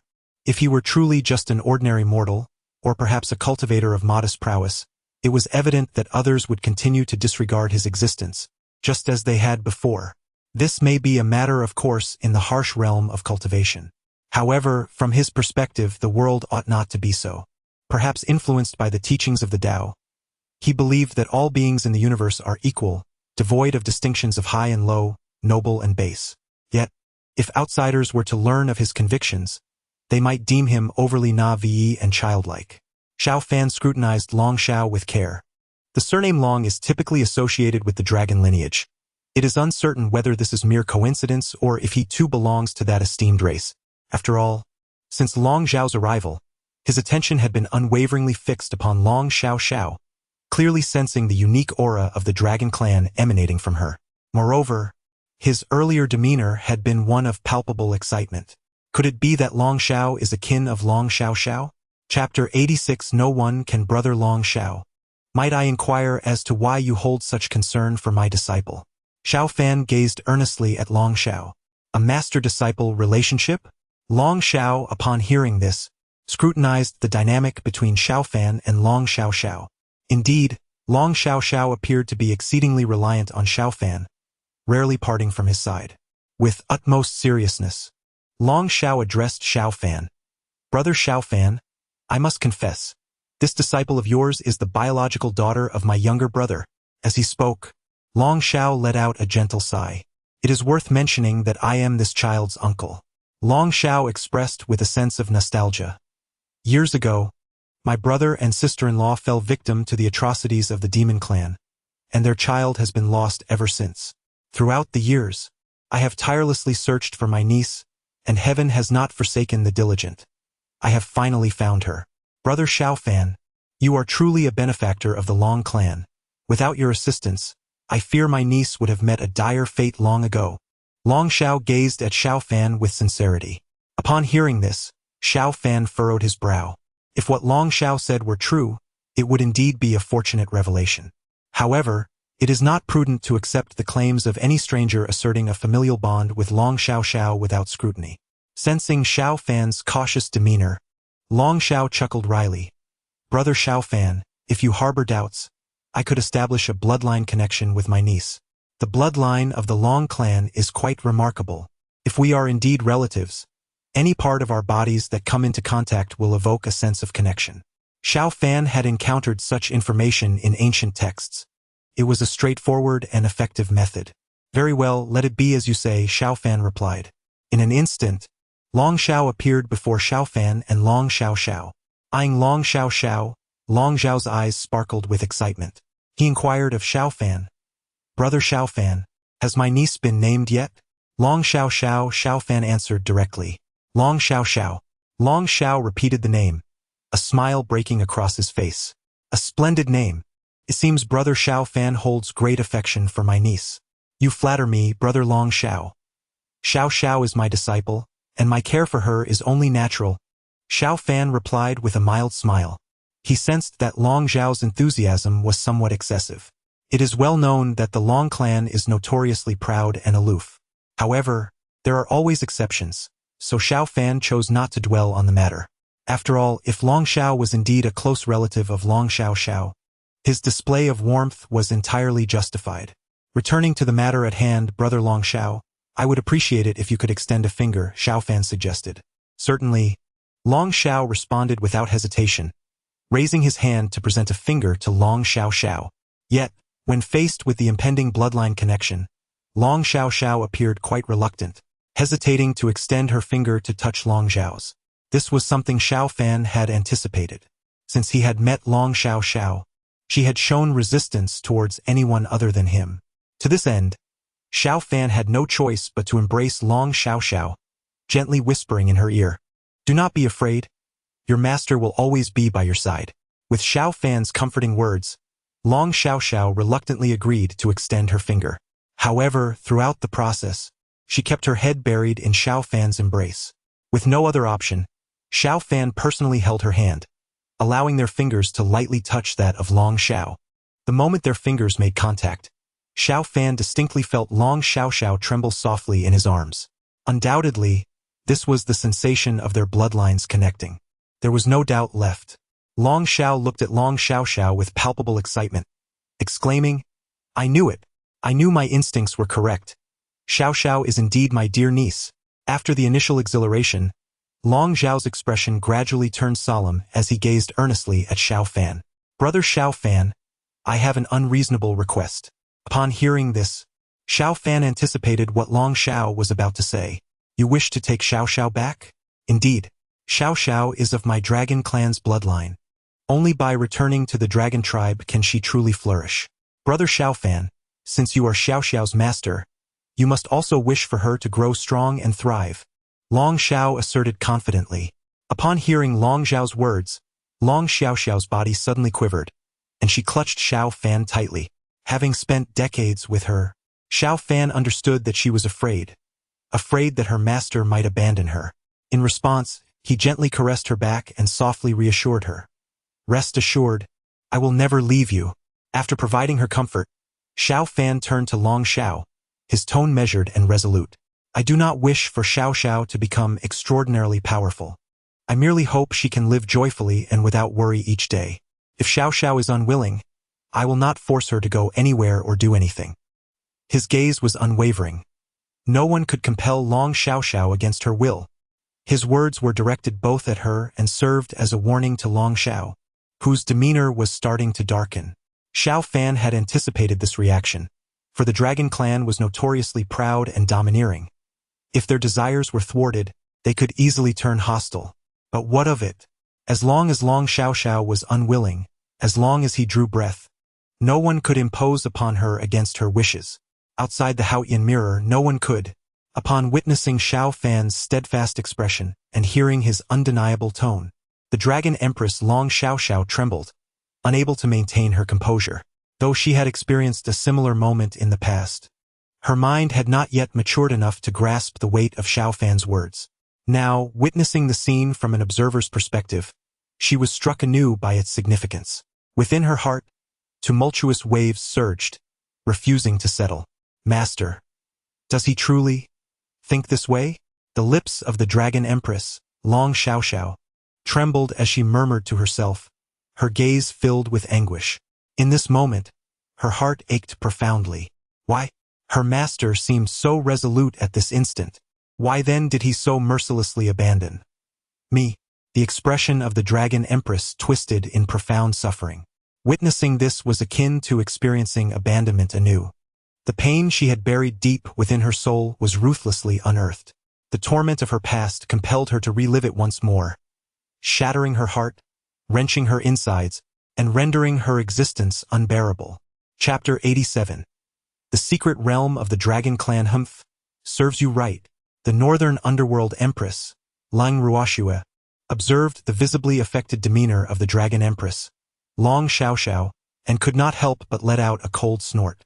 So now you recall your master's kindness? Where has that cold, unfeeling aura of yours gone? Although her words seemed to mock Long Xiaoxiao, there was an underlying tone of envy. As she gazed at the image displayed by the Haotian mirror, Long Xiaoxiao clung to her master, Xiao Fan, feigning vulnerability. Master Xiao Fan, ever patient, tenderly comforted her. A wave of jealousy washed over her. She resented her own overly reserved nature. During her 10 years with Master Xiao Fan, she had maintained a respectful distance, never understanding the art of being coy or vulnerable. Now, she could only watch enviously as others reveled in such affection. She was filled with bitterness. It was indeed true that the birds that sing get the worms. The disciples who can act spoiled and pitiful receive their master's favor. Surprisingly, even the Fire Empress, Hua Linger, shared this sentiment. She too regretted her overly assertive personality, always engaging in banter with Xiao Fan, never experiencing the warmth of being held and consoled by him. She felt a deep sense of regret. As for the Taiyin Empress, Wen Yaxian, she suddenly blushed, lost in her own thoughts. In the void above, the Yaoqi Empress observed the trio with varied expressions and fell silent, feeling too weary to voice her thoughts. Those who understood, understood. She then shifted her gaze to Long Xiaoxiao, relieved that she had not allied with the Dragon Empress earlier. With just a casual remark from Xiao Fan, Long Xiaoxiao seemed to falter, revealing that her resolve was not as steadfast as she portrayed.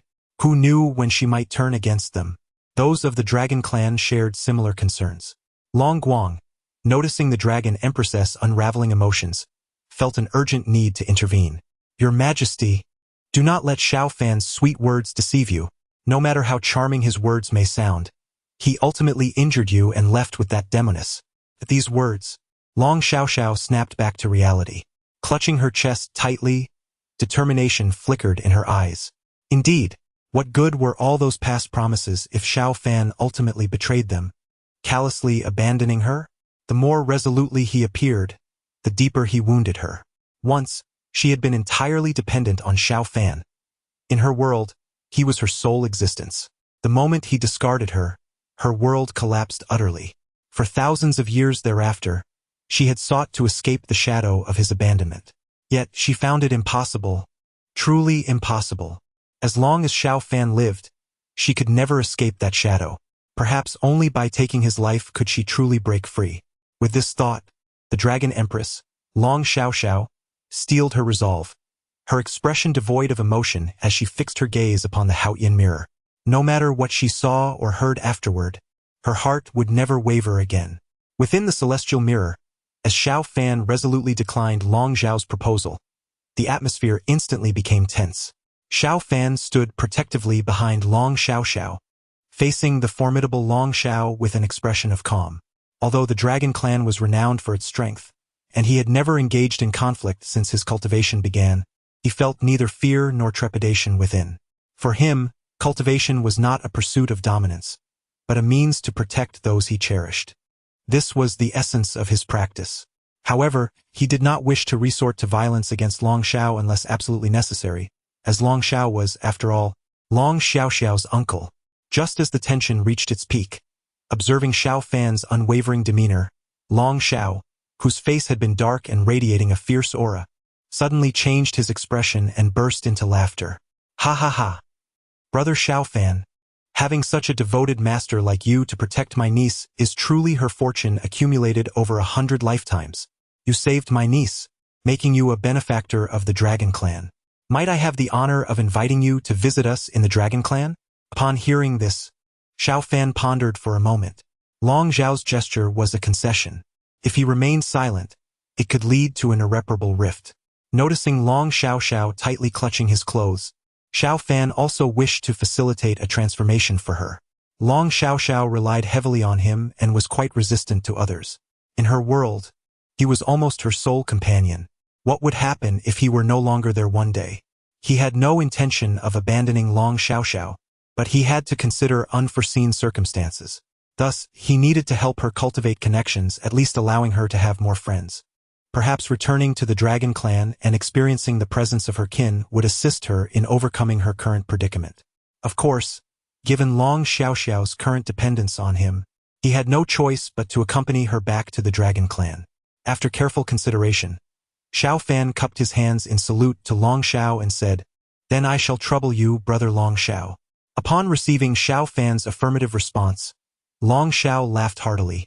It is our Dragon Clan's honor to host such a distinguished guest as Brother Xiao Fan. After a brief preparation, Xiao Fan, along with Long Xiao, followed Long Xiao back to the Dragon Clan. When Long Xiao led them to a volcanic crater, Xiao Fan felt a sense of astonishment. Although he had read in texts that the Dragon Clan typically resided in volcanic craters, witnessing it firsthand was still profoundly shocking. The environment near the volcano was harsh and hardly seemed a suitable dwelling. Even though the Dragon Clan was unafraid of the lava's heat, the surroundings were indeed inhospitable. However, as Long Xiao guided them into a concealed sanctuary within the crater, the environment transformed dramatically before their eyes. Lush foliage flourished around them, verdant grass carpets the ground, majestic mountains rose high, and flowing waters meandered through an expansive, breathtaking landscape. From time to time, one might even catch sight of a majestic dragon resting upon the verdant grass. It turns out that the realm of the dragons is indeed a wondrous place. The barrier within the volcanic crater merely serves as the entrance to their secret domain. The true abode of the dragons lies within this hidden world. Observing the dragon's sanctuary, which is indistinguishable from the outside world, Xiao Fan could not help but marvel internally. The dragon race truly exemplifies formidable might. The creation of such a flawless miniature world could not have been achieved through individual effort alone. It must have been the result of continuous refinement by each generation of formidable dragons that has culminated in the present small world. Xiao Fan, may I inquire about your thoughts on our dragon sanctuary? Long Xiao asked, imbued with a sense of pride. This sanctuary is the foundation of their existence and reproduction, a source of pride in the hearts of every dragon. Thus, he could not restrain his desire to showcase it. Xiao Fan generously bestowed words of admiration, exclaiming, "Such supreme power, a marvel of craftsmanship. It is truly an eye-opening experience." Chapter 88. Secrets within the Dragon Clan's hidden realm outside the Haotian Mirror.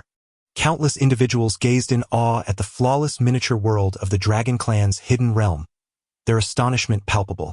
This was their inaugural glimpse of the true homeland of the Dragon Clan, an experience that broadened their horizons immensely. They could assure everyone that Xiao Fan's words of admiration bore no semblance of flattery, for any expression of praise for this realm would undoubtedly fall short of its grandeur. At that moment, tears glistened in the eyes of the Dragon Emperor Long Xiao's followers, the aspiring emperors of the Dragon Clan, who were profoundly moved. To outsiders, their emotional display might appear exaggerated.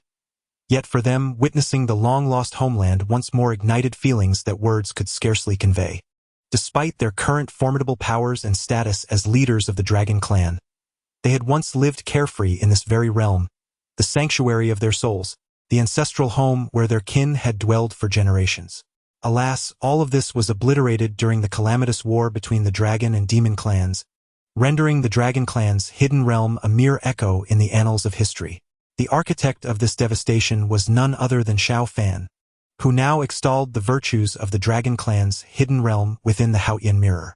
The dark infernal emperor Xiao Fan bore an unspeakable sin, having wronged their kin and destroyed their homeland. This enmity would never be forgotten. Every descendant of the Dragon Clan must remember the injustice wrought upon them, eliminate the dark infernal emperor Xiao Fan, and restore the Dragon Clan, roared Long Guang, his fury palpable as he denounced Xiao Fan's transgressions to the younger generations of the Dragon Clan. He was determined that every descendant should be ever mindful that Xiao Fan was their enemy. The air was thick with a clamorous chant, as thousands of dragons vociferously echoed their calls for vengeance. The palpable aura of hatred seemed to coalesce into a tangible force, as if it could pierce the heavens themselves.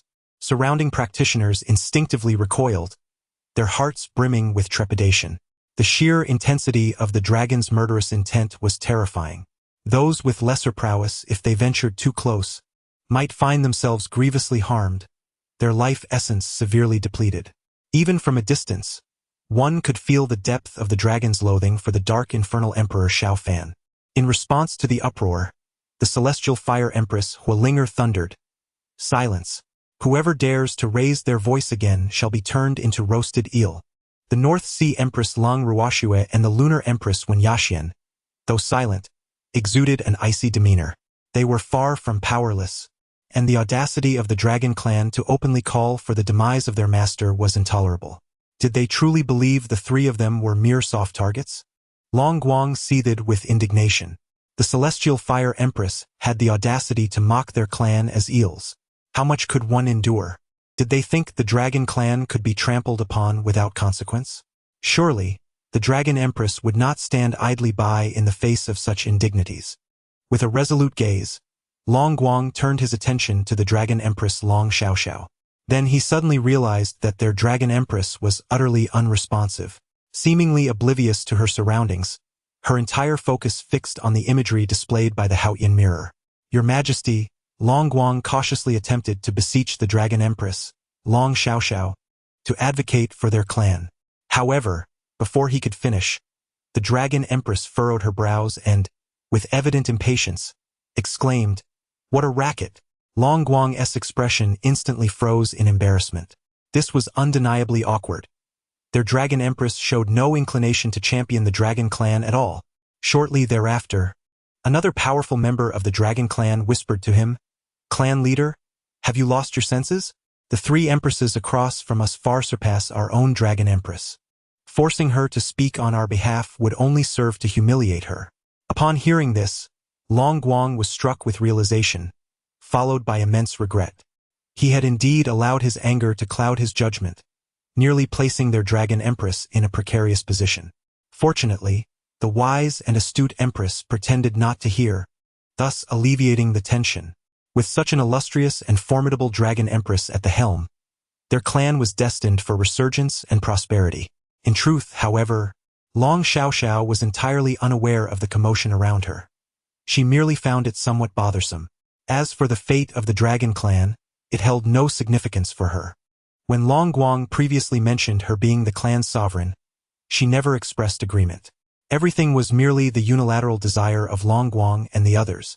Her intent to eliminate Xiao Fan was solely for her own reasons, unrelated to the Dragon Clan. Within the Haotian mirror, Long Xiao appeared exceedingly pleased with Xiao Fan's praises, an unmistakable smile of satisfaction gracing his face. After the pleasantries, Long Xiao led Xiao Fan to the heart of the Dragon Clan's secret realm. Pavilions and palaces loomed before them, and astonishingly, the architectural style bore little difference from that of the human realm. This revelation took Xiao Fan by surprise. He had anticipated that the Dragon Clan's abodes would resemble caverns or similar structures. Noticing Xiao Fan's astonishment, Long Xiao laughed heartily, saying, "Brother Xiao Fan, do not be so restrained. Most first-time visitors from the human realm react just as you do now, believing our Dragon Clan to be crude and lacking in refinement." Xiao Fan nodded slightly, yet he pondered the implications of Long Xiao's words. Did this secret realm of the dragons truly see numerous visitors from the human realm? With this question lingering in his mind, Xiao Fan followed Long Xiao to his residence. Long Xiao's abode was a vast garden, expansive enough to rival the royal palace of the Tianhua Kingdom. After settling Xiao Fan and Long Xiaoxiao within the residence, Long Xiao took his leave, stating he would report to the elders regarding Long Xiaoxiao's return to the clan. Before departing, he specifically arranged for the steward to guide Xiaofan and Long Xiaoxiao on a tour of the entire estate. "You are of the human race?" Xiaofan inquired, somewhat astonished at the steward. "Indeed, young Master Xiao," the steward affirmed with a nod. Subsequently, the steward acquainted him with the circumstances of the estate. Within the entire mansion, apart from the master Long Xiao, all the servants were of the human race.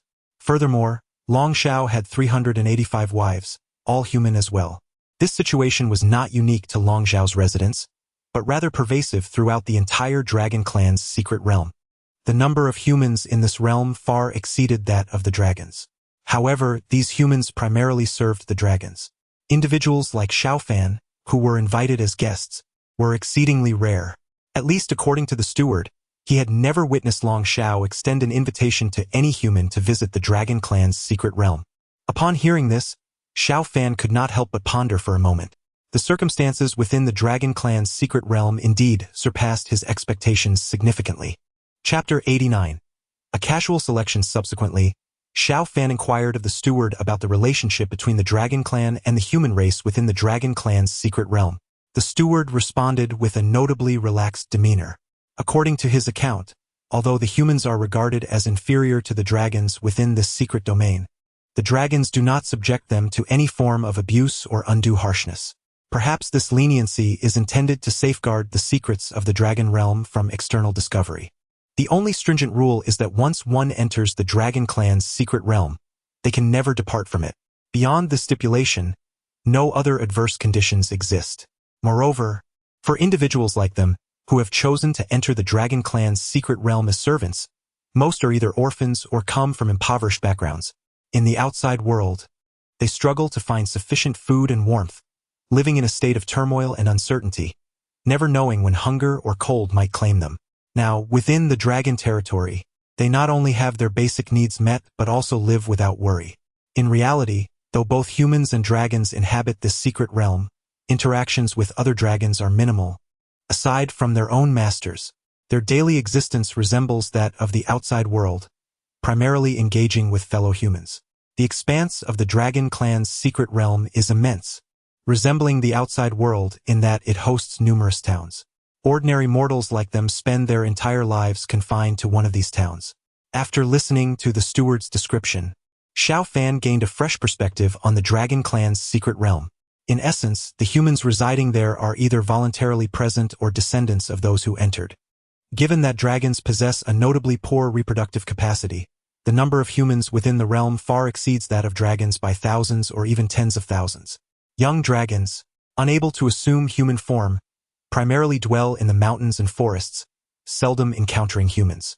In contrast, once mature dragons can take on human shape. They establish towns within the secret realm, akin to lords of that territory. Generally, the higher a dragon's status, the closer their domain is situated to the heart of the Dragon Clan's secret realm. For instance, the area governed by Long Xiao is considered a prime location near the core of the realm. In summary, the humans enrich the lives of the dragons, while the dragons provide a sanctuary for the humans to thrive. This relationship is fundamentally one of mutual benefit. It must be said that, after absorbing this information, Xiaofan's previous perceptions of the dragons were profoundly altered. He refrained from further inquiries. However, he remained curious about the steward's mention of Long Xiao having 385 wives. With such a multitude of consorts, did Long Xiao not have any offspring? The steward had not mentioned any children. If Long Xiao did have descendants, perhaps they could befriend Long Xiao's offspring. Upon hearing Xiaofan's curiosity, the steward explained, "Young Master Xiao, you may be unaware that my master has indeed had a few offspring over the past several centuries, but they all unfortunately met with untimely deaths." "Ah, now it makes sense." Xiaofan nodded thoughtfully, not dwelling too much on the matter. After all, the dragon race possesses a notably poor reproductive capability, and the disparity in bloodlines with the human race is vast. Thus, the emergence of new life is indeed rare. The survival of a hybrid like Long Xiaoxiao is even more exceptional. After wandering around the estate for a while, Long Xiao returned, exuding an air of great joy. "Brother Xiao, the patriarch of our dragon clan has learned of Xiaoxiao's return. and he is overjoyed. He has instructed me to graciously host you, our esteemed benefactor, he proclaimed with a hearty laugh, then instructed the butler to prepare a grand banquet that evening to honor Xiao Fan and his niece, Long Xiaoxiao. To this, Xiao Fan maintained an impassive facade, yet a sense of unease lingered within him.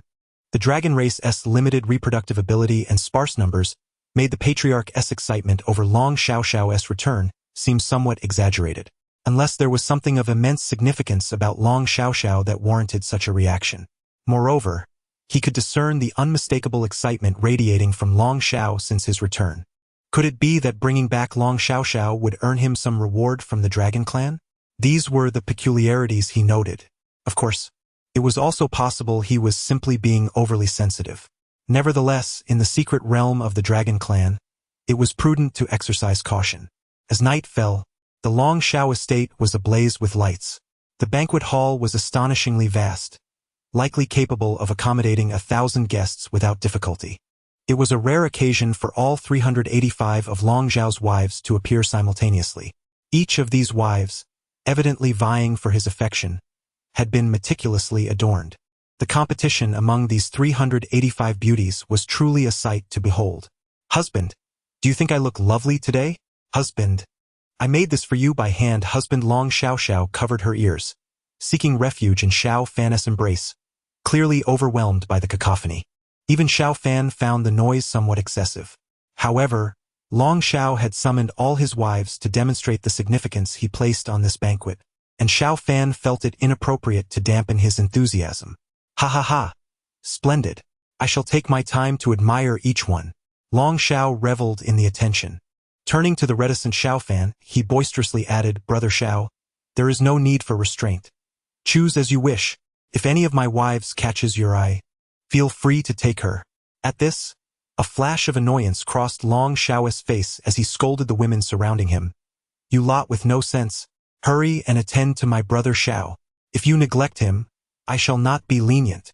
Upon hearing this, a swarm of charming women approached Xiao Fan. Master Xiao, you are so handsome. My name is Fong Fong. May I pour you some wine? Master Xiao, I am called in an instant. Xiao Fan found himself encircled by an array of dazzling women, and discontent brewed within him. He could discern that Long Xiao's words were not merely a jest. Rather than being Long Xiao's wives, these women were more akin to possessions of his. Just as Xiao Fan was troubled about how to urge these women away, Long Xiao, who had been nestled in Xiao Fan's embrace, suddenly erupted in anger. Hiss! Long Xiao bared her teeth and roared at the women surrounding Xiao Fan. Upon witnessing this, the women dared not encroach upon Xiao Fan's space any longer. Observing this scene, Long Xiao could not contain his laughter. Ha ha ha! Brother Xiao Fan, it appears my niece harbors quite extraordinary feelings for you, her master. He then addressed the frightened women. All right, you may all return.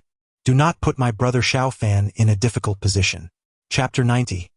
The Dragon Clan leader outside the Haoyan Mirror, the Empress of the North, Lang Ruoxue, and the Empress of Fire, Huolinger, glared at Xiao Fan, who was being entangled by those frivolous women, nearly driven to the brink of fury. How could a dragon named Long Xiao shamelessly send his wife to court their master, Xiao Fan? Such audacity in this world was beyond belief. Was Long Xiao still alive? If not, he should be made to wish he were dead. If he had indeed perished, then it would be no bother to let him die a little more thoroughly. At this moment, the Empress of the Moon, Wan Yixian, also wore an expression of displeasure. Though she trusted Xiao Fan's character, Long Xiao's actions were tantamount to an affront against him. Unable to find Long Xiao, they would have to take their grievances out on the current clan leader of the dragons. 3 icy glares converged upon Long Guang, who was utterly bewildered. Please, I am Long Guang, not Long Xiao. Although Long Xiao was technically a distant relative, he had fallen in battle long ago during the war against the Demon Clan. What do you want from me? He thought, feeling a sense of injustice. The Dragon Clan had treated Xiao Fan with utmost hospitality, only for him to repay their kindness with betrayal, colluding with the demons and causing countless casualties among the dragons. Was there no sense of justice in the world? Yet, what could he do in the face of 3 formidable empresses? He could neither fight nor argue back, only grit his teeth and swallow his grievances. However, the moment would soon come when the Haotian mirror would reveal Xiao Fan's treachery against the Dragon Clan. Just wait and see what these three complicit empresses would have to say then. Inside the Haotian mirror, the farcical banquet finally came to an end. After ensuring that Long Xiao was peacefully asleep, Xiao Fan gazed at the night sky, which appeared no different from the outside world, yet unease lingered in his heart. Everything seemed ordinary, but he could not shake the feeling of disquiet. Suddenly, he questioned whether bringing Long Xiao back to the Dragon Clan was a misguided decision. However, it was too late to turn back now. He could only take it one step at a time. Perhaps he was merely overthinking things. The next day, Long Xiao arrived at Xiao Fan's residence, claiming he wished to take Long Xiao to the Dragon Clan's altar for her bloodline awakening. This was a rite of passage that every dragon must undergo. The cultivation of the Dragon Clan differed from that of the human race, relying on the power of bloodlines. Only by awakening their bloodline could they continuously strengthen themselves. Although Xiao Fan understood that the Dragon Clan's altar was undoubtedly a sacred ground, not casually accessible to humans, he felt compelled to accompany Long Xiao. To his surprise, Long Xiao readily agreed without any hesitation, smilingly informing Xiao Fan that he had already spoken with the clan leader the day before. As it stood, Xiao Fan was a distinguished guest of the Dragon Clan, and the clan leader wished to meet him. Truthfully, this revelation took Xiao Fan aback. From what he had previously read in ancient texts, the Dragon Clan was an exceptionally proud and arrogant race, looking down upon others with disdain. Yet, what he had witnessed thus far had completely overturned his previous understanding. The more he pondered, the greater his unease became. After all, when everything you believed is contradicted, it signifies a profound ignorance of all that surrounds you. Accompanying Long Xiao, Xiao Fan ventured into the innermost and most sacred realm of the Dragon Clan, the Holy City of Dragons. What greeted him was a vast plaza adorned with countless colossal stone pillars, upon which young dragons were coiled and basking. According to Long Xiao's explanation, the Dragon Clan places immense value on bloodlines. Only young dragons whose bloodlines have awakened to a certain level are deemed worthy to cultivate within the Holy City. This implies that the young dragons in the plaza are truly deserving of the Dragon Clan's nurturing. Xiao Fan offered no commentary, merely nodding in acknowledgement, yet a seed of doubt lingered in his mind. Pureblood dragons retain their dragon forms in their youth, whereas hybrids, like Long Xiao, typically cannot maintain their dragon shape until they reach maturity and possess adequate strength. However, as he scanned the area, he noted the conspicuous absence of any mixed-blood dragons. Although such hybrids are exceedingly rare, he was aware that within the confines of the Dragon Clan's secret realm, adult male dragons are usually accompanied by hundreds of human women. Given such a vast number, it seemed implausible that not a single qualified hybrid existed. Was it mere coincidence, or was there a deeper reason? Xiao Fan recalled Long Xiao's earlier assertion. The Dragon Clan is a race that places great emphasis on bloodlines. How, then, do they regard hybrids infused with human blood? As they traversed the plaza, the young dragons gazed at Xiao Fan and Long Xiao with wide, curious eyes. Long Xiao, too, was filled with intrigue, even contemplating reaching out to touch one of the young dragons. However, after a moment of hesitation, her hand retreated. Witnessing this scene, a smile of solace crept upon Xiao Fan's lips, regardless of the underlying abnormalities. At least Long Xiao was bravely taking her first steps in the presence of these young dragons, and that was a victory in itself. They continued deeper into the Holy City of Dragons, finally arriving at the Dragon Clan's altar. As Long Xiao had described, at the center of the altar stood a massive stone pillar shaped like a dragon, surrounded by a circle of venerable elders with silver hair, their faces etched with deep lines. Though they appeared frail and aged, exuding an aura of dignity that commanded respect. Xiao Fan scrutinized them cautiously. If he was not mistaken, these elders were formidable figures of the Dragon Clan, embodying its true heritage. Long Xiao pays respects to the esteemed elders. Long Xiao bowed deeply before the assembly of elders, yet they remained unmoving, their eyes tightly shut. Suddenly, a colossal black dragon, over 100 feet long, materialized in the sky, transforming into a formidable middle-aged man who stood before the trio with an imposing presence. Long Xiao pays respects to the clan leader. Before the middle-aged man, Long Xiao appeared exceedingly respectful. Observing this, Xiao Fan also clasped his hands in greeting towards the Dragon Clan leader. However, the leader of the Dragon Clan did not spare them a glance, his gaze fixated solely on Long Xiao. His eyes were piercingly sharp, causing Long Xiao to timidly retreat behind Xiao Fan. This compelled the Dragon Clan leader to finally turn his attention to Xiao Fan.